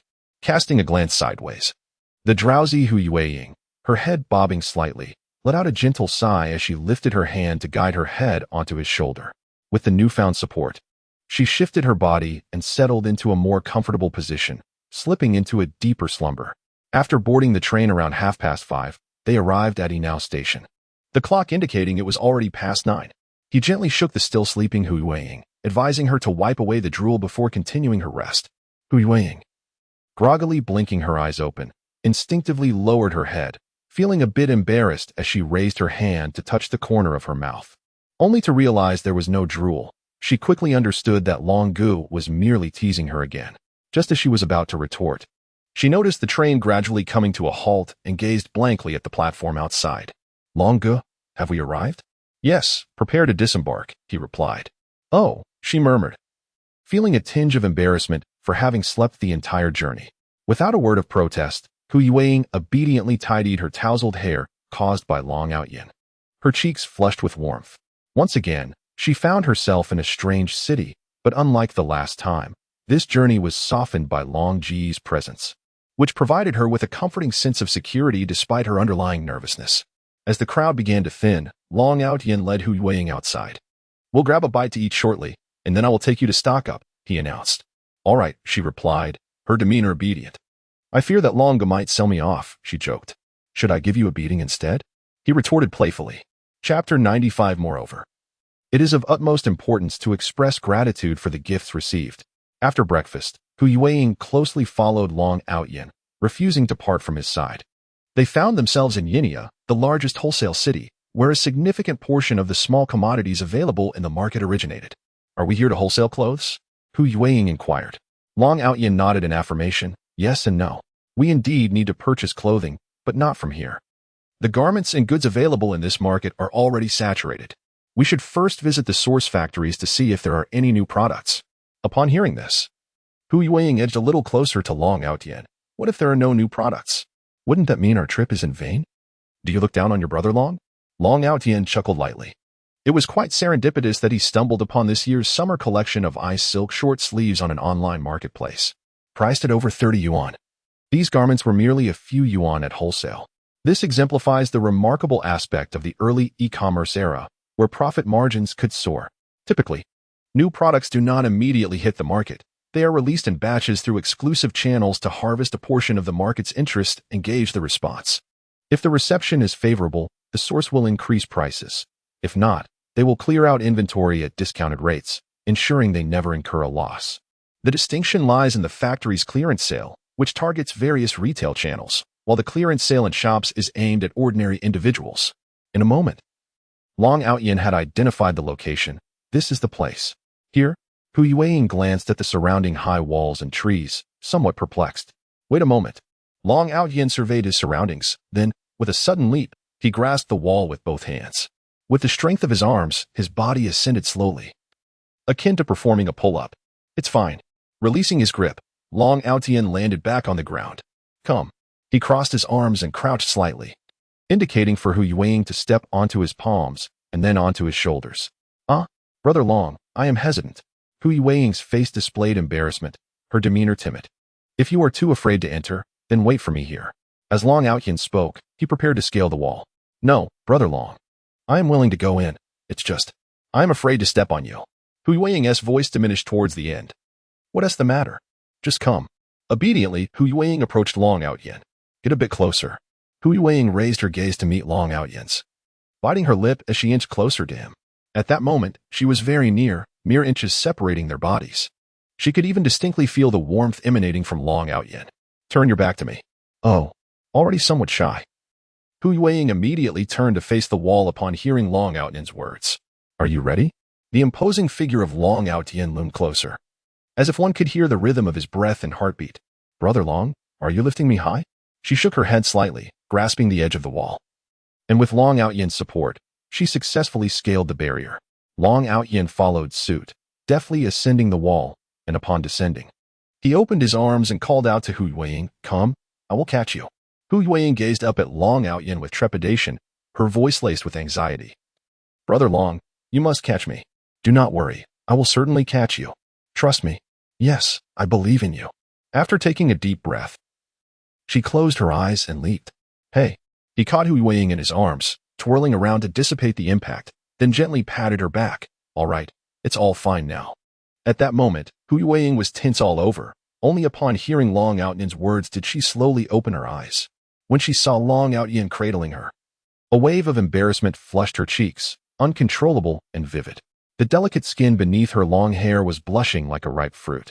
Long Outyan, oblivious to the turmoil within her, smiled gently. You are truly brave.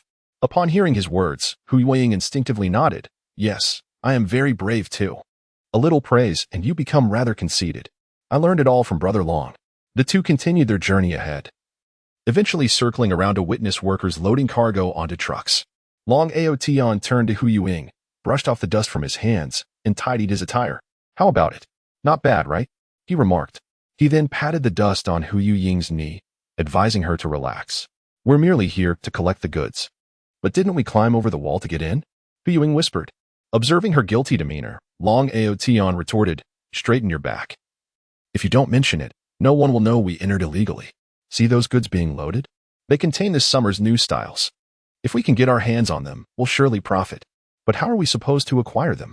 Will they give them to us? Hu Yueying inquired quietly. Inching closer to Long Aotian, her sole source of comfort in this unfamiliar environment. They will. Usually, the factory workers set aside a portion for their relatives.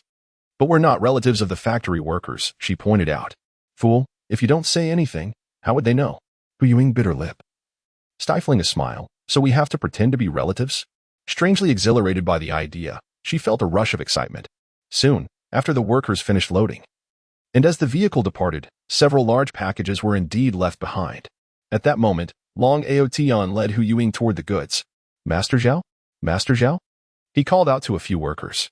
As they turned to look, he quickly averted his face, concealing his identity. Then it was discovered that Hu Yueying, in a rather foolish manner, was gazing at the other person. Suddenly, someone named Master Xiao reached out to grasp Hu Yueying's chin, urging her to turn her head. Chapter 96. Kind-hearted individuals are always treated gently by the world. Master Xiao looked at Long Outyan and Hu Yueying and inquired, Who are you? We've come to see this year's summer collection of short-sleeved shirts. Oh, they are right here. Master Xiao pointed to a large parcel on the ground. Long Outyan skillfully unwrapped one, exclaiming, Ah, this is this year's new style. It feels so cool. Wearing it in this sweltering heat is quite refreshing. By the way, Long Outyan suddenly turned to Hu Yueying. What did Dad say the price was? I was so engrossed in gaming that I seem to have forgotten. Was it 5 or? Caught off guard by the question, Hu Yueying shivered slightly, feeling a bit awkward. Fortunately, she noticed Long Outyan winking at her and hurriedly stammered. I think it's 6 yuan? Yet, her confidence was evidently lacking. Your father mentioned 6 yuan, right? Master Xiao continued. Yes, 6 yuan, that's correct. Long Outyan replied as he repacked the clothing. Are all the sizes available? All available is fine. I need 500 pieces. As Long Outyan spoke, he took out the money he had withdrawn the previous night, counted it carefully, and handed it to Master Xiao. Please pass this money to the factory manager. I'll take the goods with me. Long Outyan laughed while moving the items, saying, I was so busy with romance during school that as soon as I finished the college entrance examination, my father insisted I learn to do business myself, and even instructed me to procure the goods, claiming it would help me gain some familiarity. You're the child of old Wang's family, aren't you?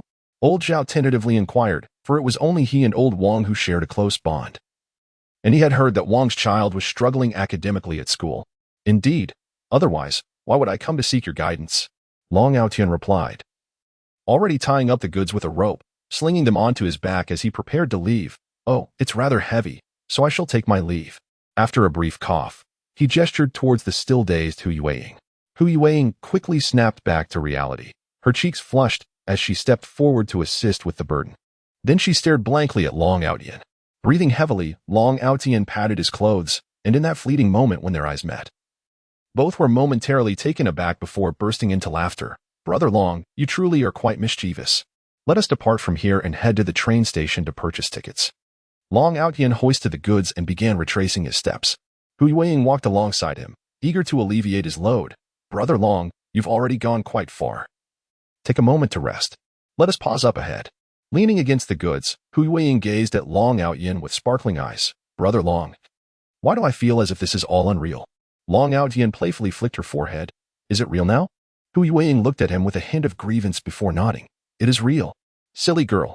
Rubbing her head, She lamented that she hadn't even had lunch before they entered the train station. Is it exhilarating? Long Yan asked, observing Hu Weiing. Exhilarating indeed, Brother Long. It's so thrilling. This is my first time doing something like this. You have no idea. My heart was racing just a moment ago, Hu Weiing replied, pressing her hand against her heart. I am nearly overwhelmed with anxiety. Brother Long, how can you converse so easily with those individuals you hardly know? The tone is steeped in apprehension. If it were me, I would be utterly at a loss. After we sell out, shall we still proceed? Hu Weiing inquired softly. There will be no need to scale the wall next time.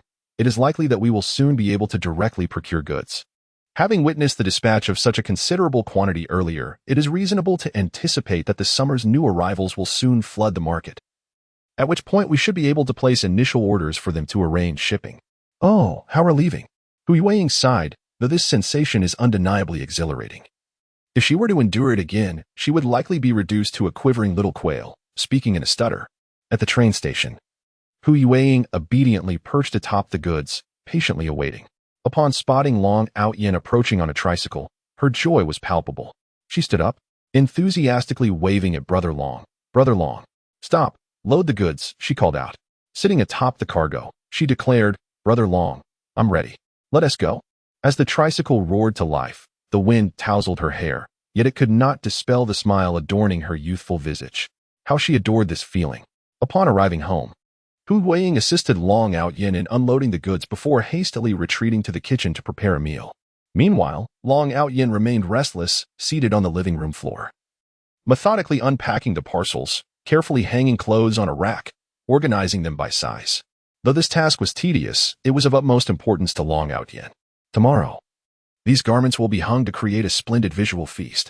Having completed this task, Long Yan made his way to the courtyard, where he unfolded the sunshade.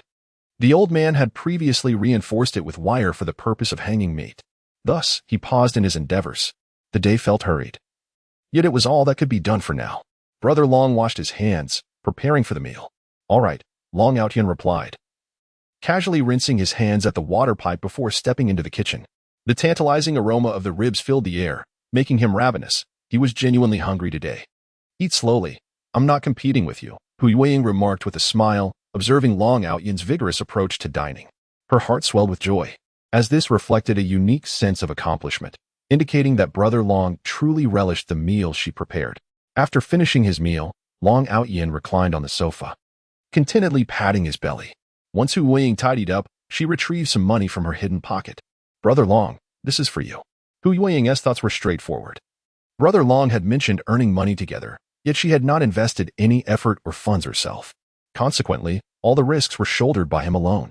Although she had immense faith in Brother Long, it was inconceivable that business could yield profits without losses, if there were no earnings. She certainly did not wish for Brother Long to bear excessive losses. Thus, she resolved to share the burden equally and take the opportunity over the next 2 months to work and earn tuition fees. What is the matter? Hu Weiing asked shyly, her gaze meeting Long Yan's. It seemed he had deciphered her intentions. Even the smallest mosquito is still meat. Let Brother Long keep this money for you. All right. The little money enthusiast watched in dismay as her small fortune was taken away, her heart aching. Observing Hu Weiing, this little financial aficionado, feeling reluctant yet still parting with her money, was rather amusing. Silly and foolish, kind-hearted individuals are often met with the gentleness of the world. I can't take it anymore. I can't be bothered. I simply don't wish to engage today. Chapter 97. You are darker than dragon, brother, Hu Weiing crouched, gazing up at Long Yan, her eyes sparkling with curiosity. Dragon brother, where shall we sell clothes tomorrow? At the morning market. The morning market? Hu Weiing was somewhat perplexed. She had been to the morning market before, where most vendors sold vegetables and fruits. Was it truly feasible for them to sell clothes there? Seemingly perceiving Hu Weiing's doubts, Long Yan gently inquired, who frequents the morning market? Hu Weiing pondered for a moment. Elderly gentlemen and ladies, along with some women. These 3 categories of people were those Hu Weiing had encountered most frequently at the morning market. Exactly, the women. They had shed the luster of their youthful days, traversed the beauty of their vibrant years, established families, and become mothers, burdened with endless concerns. Simultaneously, they governed the economic lifeblood of their households, purchasing fresh vegetables and meats to prepare nourishing meals for their hard-working husbands. They selected fruits to ensure their children received a well-rounded diet. Additionally, They bought socks, underwear, shoes, and in winter, warm clothing, while in summer, they sought short sleeves. Essentially, throughout the year, it was a continuous cycle of purchasing. At this juncture, Long Outyin turned to Hu Weiying and inquired about the cost of her short-sleeved shirt. "Is it this one?" Hu Weiying tugged at her shirt, feeling a bit bashful as she replied, "I've had this shirt for quite a while. I believe I bought it during a market day in the village, and it was only around 10 yuan. A few years ago, at the market, 10 yuan seemed like a bargain in Hu Weiying's eyes. It is understandable that she held such a perception, considering that purchasing clothing from retail outlets entails additional costs for utilities, rent, and labor, rendering them rather expensive. During the last shopping excursion at the mall with Long Outyin, this reality was palpable. Of course, setting aside the issue of quality, lower prices naturally appeal to the masses.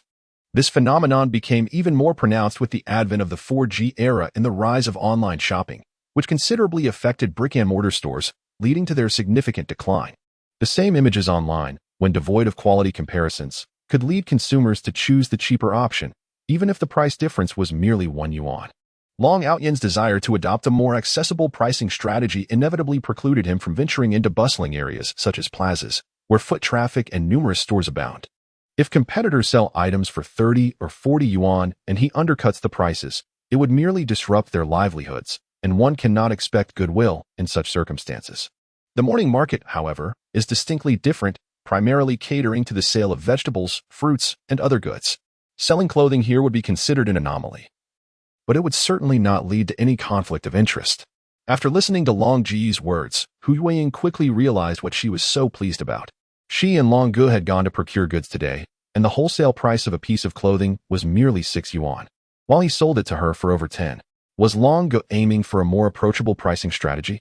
Noticing Long Outyin nodding, Hu Weiying asked again, "Shall we sell it for 25? After all, she had researched online and found that the current retail price for ice silk short sleeves ranged from 30 to 35 yuan. Selling at 25 would yield quite a profit, she thought, covering her mouth in delight. However, before she could revel in her imagined fortune, Long Outyin gently tapped her on the head. Clutching her head, Hu Weiying looked up at Long Outyin with her big, innocent eyes and asked, "Why did you hit me?" "Long Ge, you're even more mercenary than I am. I believe selling at 19 is already quite reasonable, you little money grubber. Moreover, should we achieve significant sales, the price will essentially stabilize.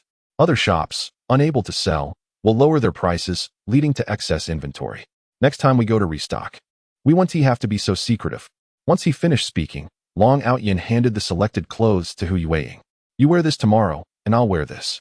We shall be the face of our venture." Yes. Let us do our best." After finishing his words, Long Outyin prepared to leave, adding, "Call me tomorrow. Long Ge will help you fire the first shot in our money-making endeavor." After bidding farewell to Long Outyin, Hu Weiying felt the coolness and smoothness of the ice silk fabric. It felt light and comfortable against her skin, accentuating her figure. She always opted for slightly larger sizes when purchasing clothes, ensuring they would last longer. Similarly, looser garments invariably conceal one's figure. At this moment, adorned in the attire and trousers chosen by Long Ge, complemented by the smooth, form-fitting ice silk fabric, the silhouette from the side accentuates the enchanting curves between her waist and lovely hips. Hu Weiying found herself gazing at her reflection in the mirror, captivated by her own appearance. After all, the desire for beauty is universal. It is unnecessary to equate indifference with a lack of concern. Tomorrow, an early rise awaits. Oh. And she had forgotten to inquire what Long Ge wished for breakfast. Perhaps it was best not to ask. It seemed he enjoyed whatever she prepared. Reflecting on this, Hu Weiying felt an inexplicable wave of self-admiration and hurriedly nestled into her blankets, hoping to conceal her flushed cheeks. The following morning, Long Outyin drove a three-wheeled vehicle, with Hu Weiying perched on a small stool in the back, as they spiritedly set off towards the morning market. Upon parking by the roadside, Long Outyin alighted, instructing her to wait patiently. As he ventured a short distance away, Hu Weiying blinked her large, seemingly innocent eyes in surprise when she noticed Long Ge purchasing a pack of cigarettes. Soon after, he meandered through the bustling market before returning and maneuvering the three-wheeler to an empty plot across the street. "All set, let us commence our money-making venture," he declared, unfurling the sunshade to create a sheltered space. Observing Hu Weiying neatly arranging the clothes, Long Outyin pondered for a moment before handing her some money. "Exchange this." preferably acquiring several 1 yuan notes.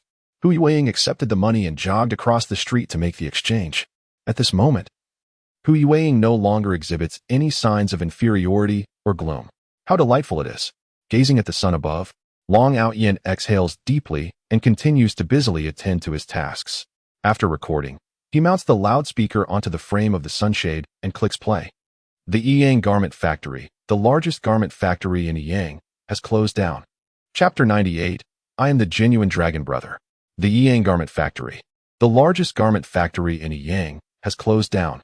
The boss of XXX, indulging in drinking, gambling, and debauchery, has accumulated a debt of 3.5 billion and fled with his sister-in-law. We have no choice but to use the clothes as a substitute for wages. Originally priced at over 30, 40, or 50. All are now just 19 yuan.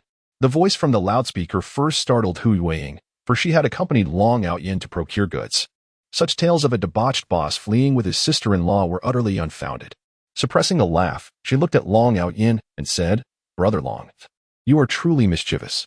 Standing on the tricycle, Long Outyin, positioned near the loudspeaker, did not catch Hu Yueying's words, but merely noticed her smiling at him, prompting him to grin in return.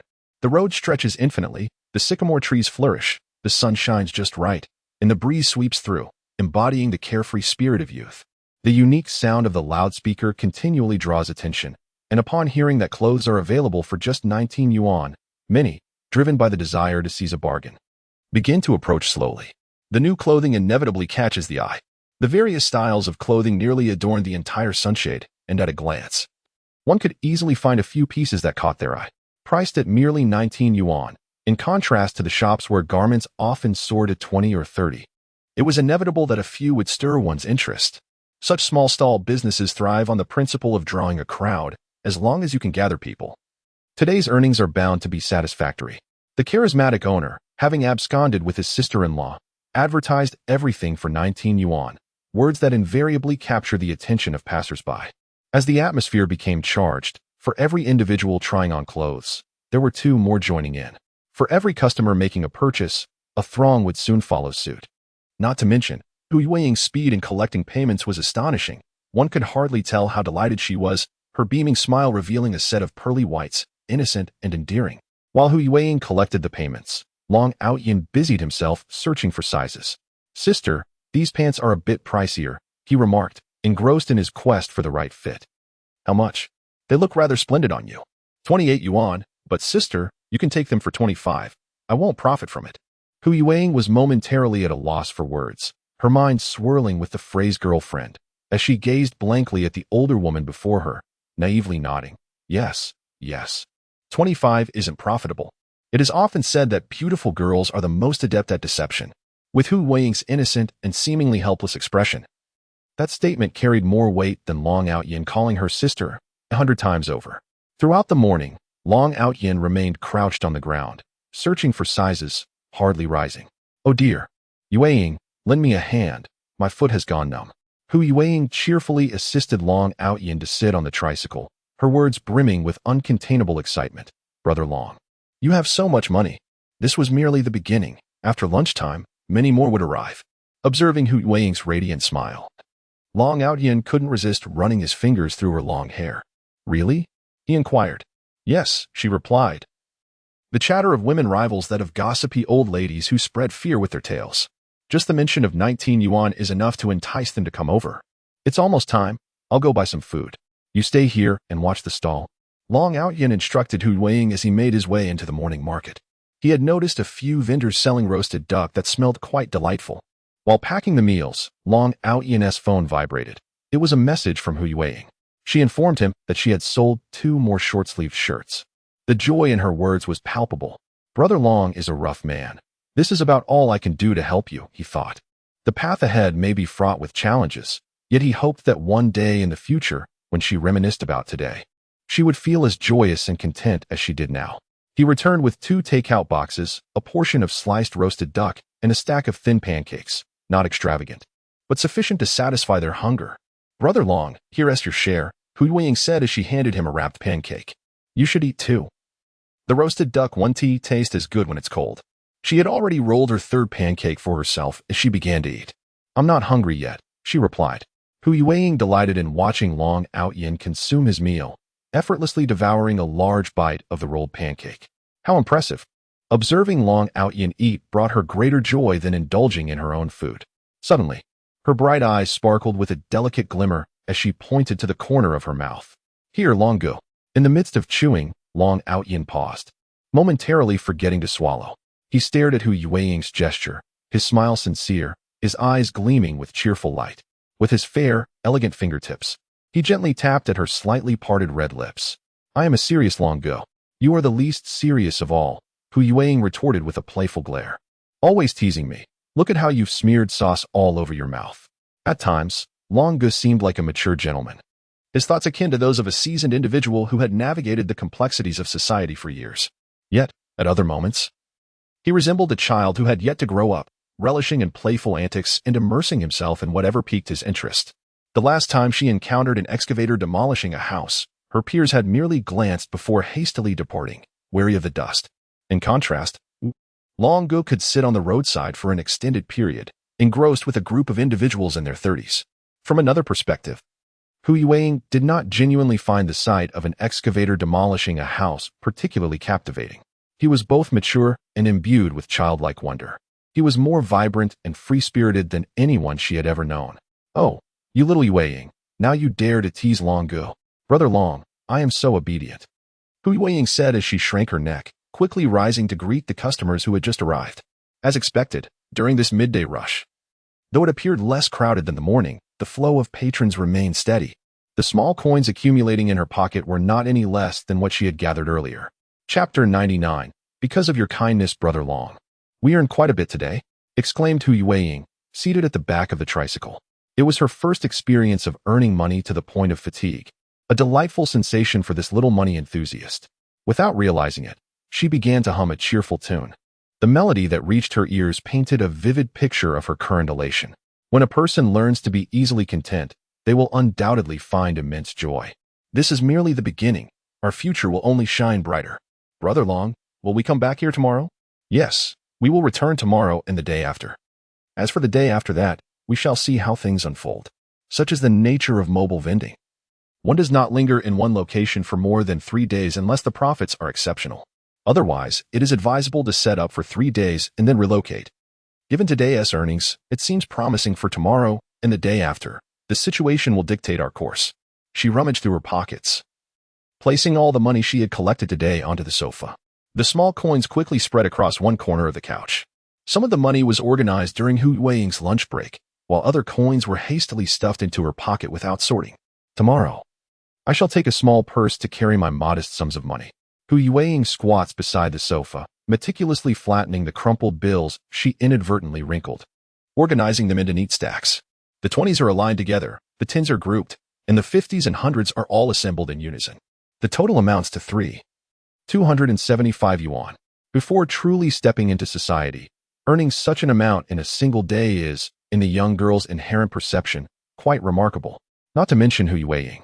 Even an adult would be astonished by this feat, particularly in an era where salaries typically range from 2,000 to 3,500 yuan, with anything above 3,500 deemed a high income. Earning over 3,000 in a single day surpasses what many labor diligently for in an entire month. How could this not be impressive? It is indeed quite extraordinary. Just look at your unambitious demeanor. Once you enter university and apply the knowledge you acquire to work or to create your own enterprise, your future will undoubtedly eclipse your present. By then, you might not even regard this sum as significant. Hu Yueying shook her head. Not at all. I am a little money enthusiast. She placed the organized money into Long Outyan's hands. Even though she relishes her small amounts, these funds ought to be entrusted to Brother Long. She merely delights in her own little treasures. Long Outyan accepted the money, counted out 158 yuan, and handed it back to Hu Yueying. He then set aside 842 yuan for himself. The remaining amount was divided between the two. Although it amounted to only a little over 130 yuan, this was merely the first day. Gazing at the red notes before her, Hu Yueying felt a fleeting sense of astonishment. Earning merely 28 yuan for a morning's work seems rather meager, even if one toils throughout the day. The utmost one could hope for would be around 50 or 60. Is this not excessively scant? I have merely collected some money. This is the fruit of our collective labor, a reward you rightfully deserve, so there is no need for any embarrassment. Spare me the sentimentality. Take your rightful earnings and prepare something delectable for Long Go. Hu Yueying nodded, placing her small earnings into her little treasure trove, and obediently proceeded to cook for Long Yan. Long Go has always treated her exceptionally well, a feeling of indescribable gratitude swelling within her, almost bringing her to tears. But you mustn't cry. If you do, I shall reprimand you, Long Go chided playfully. Hu Yueying paused in surprise. How did you know what I was thinking? Long Go, because you possess a kind heart, he replied. After a moment of contemplation, Hu Yueying confessed, Long Go, you are the kindest person to me, aside from my parents and grandparents. Upon uttering this, she dared not meet Long Yan's gaze any longer and hurried into the kitchen to prepare the meal. After the meal, as she watched Long Yan's departing figure, Hu Yueying felt an ineffable sense of melancholy enveloping her heart, a subtle yet profound sense of loss. Previously, when she observed Long Yan leave, she did not experience such emotions. Once, there was joy, but now, that joy seems elusive. Quan, you needn't say a word. I simply wish to drown my sorrows in solitude, Yi Liangchen declared, shaking the beer in his hand, his voice slightly hoarse. The Gaokao had concluded, and his spirit had already grown cold. He found himself utterly incapable of answering any of the questions, a subtle melancholy enveloping him. Only inebriation could momentarily alleviate his spirits. Chin, you really ought to stop drinking. Guess who I encountered today? Gao Quan proclaimed with a hint of pride. I believe I shall never again be swayed by anyone. Your encounters can no longer disturb my weathered heart, Yi Liangchen replied with a serene smile. Downing his beer in one gulp. I ran into Li Qingxiwei. Can you guess where I saw her? He continued, just a heartless woman. I sacrificed my studies for her, yet what of her? Ha, there will come a time when she regrets it. Suddenly, Gao Quan felt a wave of disinterest wash over him, picking up a skewer to eat instead. Yi Liangchen waited in vain for Gao Quan to elaborate, casting a glance his way. Where did you see her? He inquired. By the waters of the bay, Gao Quan casually replied. In the next moment, the sound of shattered glass echoed as Yi Liangchen's cup fell to the ground. He stood momentarily stunned, seemingly oblivious to the fact that the cup had slipped from his grasp. By the waters of the bay, he murmured, a smile breaking across his face, a genuine smile. So it was. The waters of the bay were the path to his own home. Li Qingxiwei resided on the opposite bank. Unless she intended to seek him out, he could fathom no reason for her to venture to the bay. After all, seeking the distant when the near suffices is not a behavior one could attribute to Li Qingxiwei, a certainty he held after 9 years of acquaintance. She wished to find him, but was at a loss for words, thus resorting to the hope of a serendipitous encounter by the riverside. Li Qingxiwei, if only you had known this day would come, why act as you did in the past? Upon reaching this thought, Yi Liangchen took a deep breath and slowly rose to his feet. Quan, take your time eating. I shall take my leave. A ripple of emotion stirred within him. One could hardly say he felt joy, but rather, that everything unfolded precisely as he had anticipated. Today, I have stood up once more. Regrettably, I did not check the back end yesterday, but upon seeing the multitude of gifts bestowed today, I truly lament not having contributed more yesterday. Tonight, I will likely chastise myself in my sleep. My apologies to the gentlefolk. Chapter 100. Do you realize that your actions are akin to those of a homewrecker? The following morning, Li Qingxiwei rose early as usual. Years of conditioning her biological clock had rendered her awake at this hour. After refreshing herself and changing her attire, she stepped outside. Arriving at the banks of the Waterbay River, she strolled from west to east. The familiar figure she longed to see was conspicuously absent, prompting a silent sigh.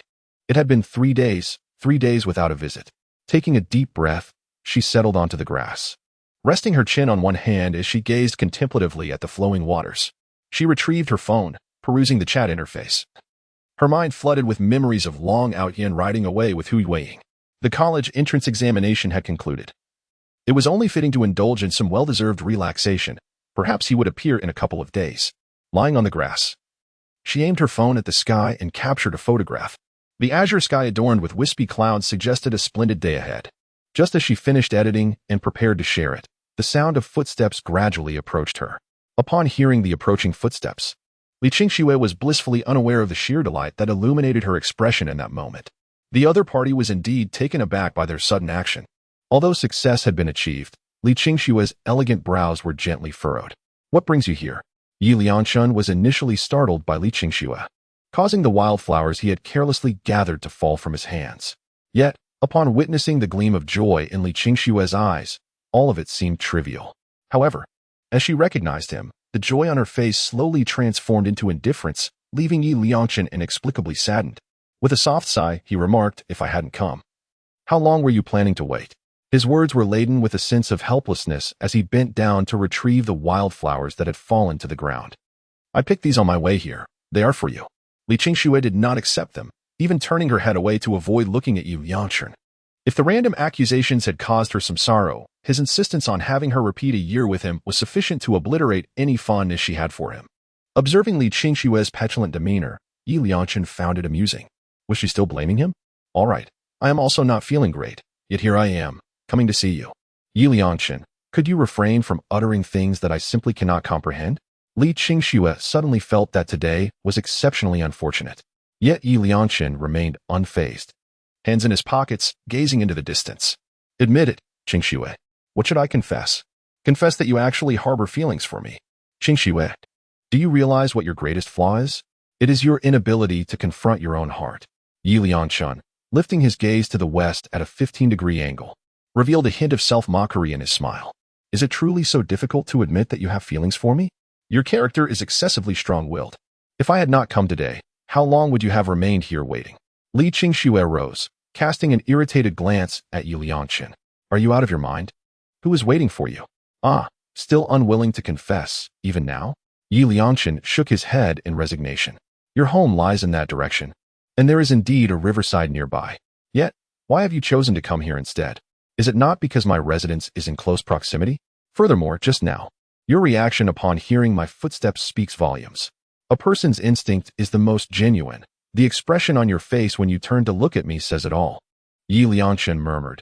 "Each of these instances illustrates a singular truth. Li Qingxue wishes to see me, which is why she instinctively displayed such an authentic response." Li Qingxue seemed momentarily struck at her innermost thoughts being laid bare, a delicate blush suffusing her charming face. You mustn't say such nonsense. Even if I were waiting for someone, it wouldn't be you." A chuckle almost escaped Yi Liangchen's lips, but upon witnessing the seriousness etched on Li Qingshue's face, he hesitated. An unsettling notion creeping into his mind. Could it be that she truly awaits another? That the person she longs for is not him? How could that be? He had known Li Qingxue for 9 years, not merely 9 days. If she did not yearn to see him, whom else could it be? "Qingxue, please refrain from such jesting. If you are not waiting for me, then who could you possibly be waiting for?" "Very well, I concede. Is that satisfactory?" "In truth, I have long ceased to harbor any resentment towards you. Is this acceptable?" Upon hearing these words, Li Qingxue found herself genuinely amused. So, it turns out that her lack of self-control and her refusal to accompany him in repeating a year of studies were all her fault? Observing the smile reappear on Li Qingshue's face, Yi Liangchen chuckled softly. "Is this truly what you desire?" "Ah, woman." Li Qingxue took a step back, creating distance between them. "Firstly, I am indeed waiting for someone, but that someone is not you. Secondly, I do not believe I have erred in any way. Lastly, Yi Liangchen, you are indeed quite arrogant and self-assured." Yi Liangchen felt a flicker of anger rising within him. He had endured Li Qingshue's lack of understanding towards his mother, and he had been magnanimous when she refused to support him in repeating his studies. Yet now, she dared to call him arrogant and presumptuous. His irritation began to simmer. "You are not waiting for me. Surely you are awaiting Long Out Yin?" This statement, prompted by his frustration, slipped out unconsciously. However, Li Qingshuo remained silent. She did not counter his remark. "Are you genuinely waiting for Long Out Yin?" Yi Liangchen found it difficult to accept. "Do you know the kind of person Long Out Yin is? Are you aware of how repugnant he can be? Do you know that he, at such a young age, coerces others into spending the night with him? What qualifications does such a disreputable individual possess to warrant your waiting for him? Do not speak nonsense." Li Qingshuo believed that Long Out Yin was not as he portrayed himself. The last time she analyzed whether he was in a romantic relationship with Hu Yueying, he blushed, which made her question if such a person could coerce Hu Yueying. Moreover, Hu Yueying sat on her bicycle, her face radiating genuine joy. Could she have been forced by Long Out Yin? Am I speaking nonsense? I witnessed Long Out Yin's coercion of Hu Yueying with my own eyes, right at her home. Long Out Yin has already succeeded with Hu Yueying. They are together now. Do you understand what this means? It means he is a third party. Yi Liangchen, driven by impulse, realized the weight of his words after they escaped his lips. Observing Li Qingshue's sorrowful expression, he hurriedly clarified, I didn't mean that. I just don't want to see you deceived by Long Outyin. A man's words are often deceitful. As a man, I understand men best. Before he could finish, Li Qingxue interrupted him. I hate you. Watching her retreating figure, Yi Liangchen murmured to himself, it's all right. You cannot yet see your true feelings.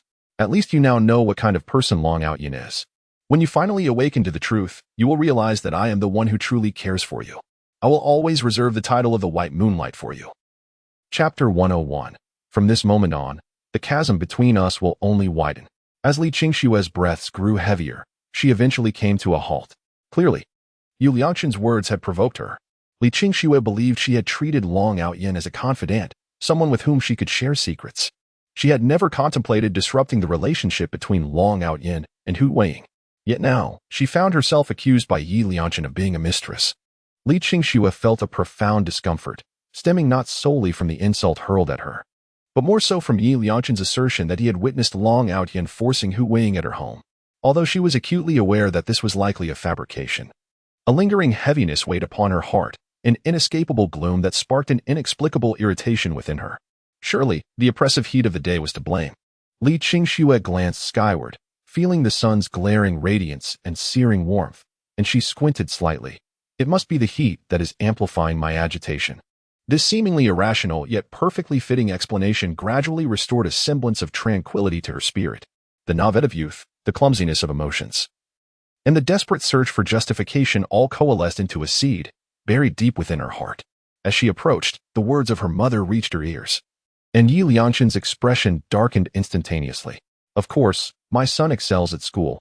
He will effortlessly gain admission to a university in Kyoto. Indeed, just look at my son. Standing at a remarkable height of 175 centimeters, handsome in appearance, and with a delightful character, he is particularly adored by the girls at school. Not to mention, he is already a university student. I cannot even fathom the bright future that awaits him. Upon hearing his mother's praises, Yi Liangchen exhaled slowly, steeling himself to walk over.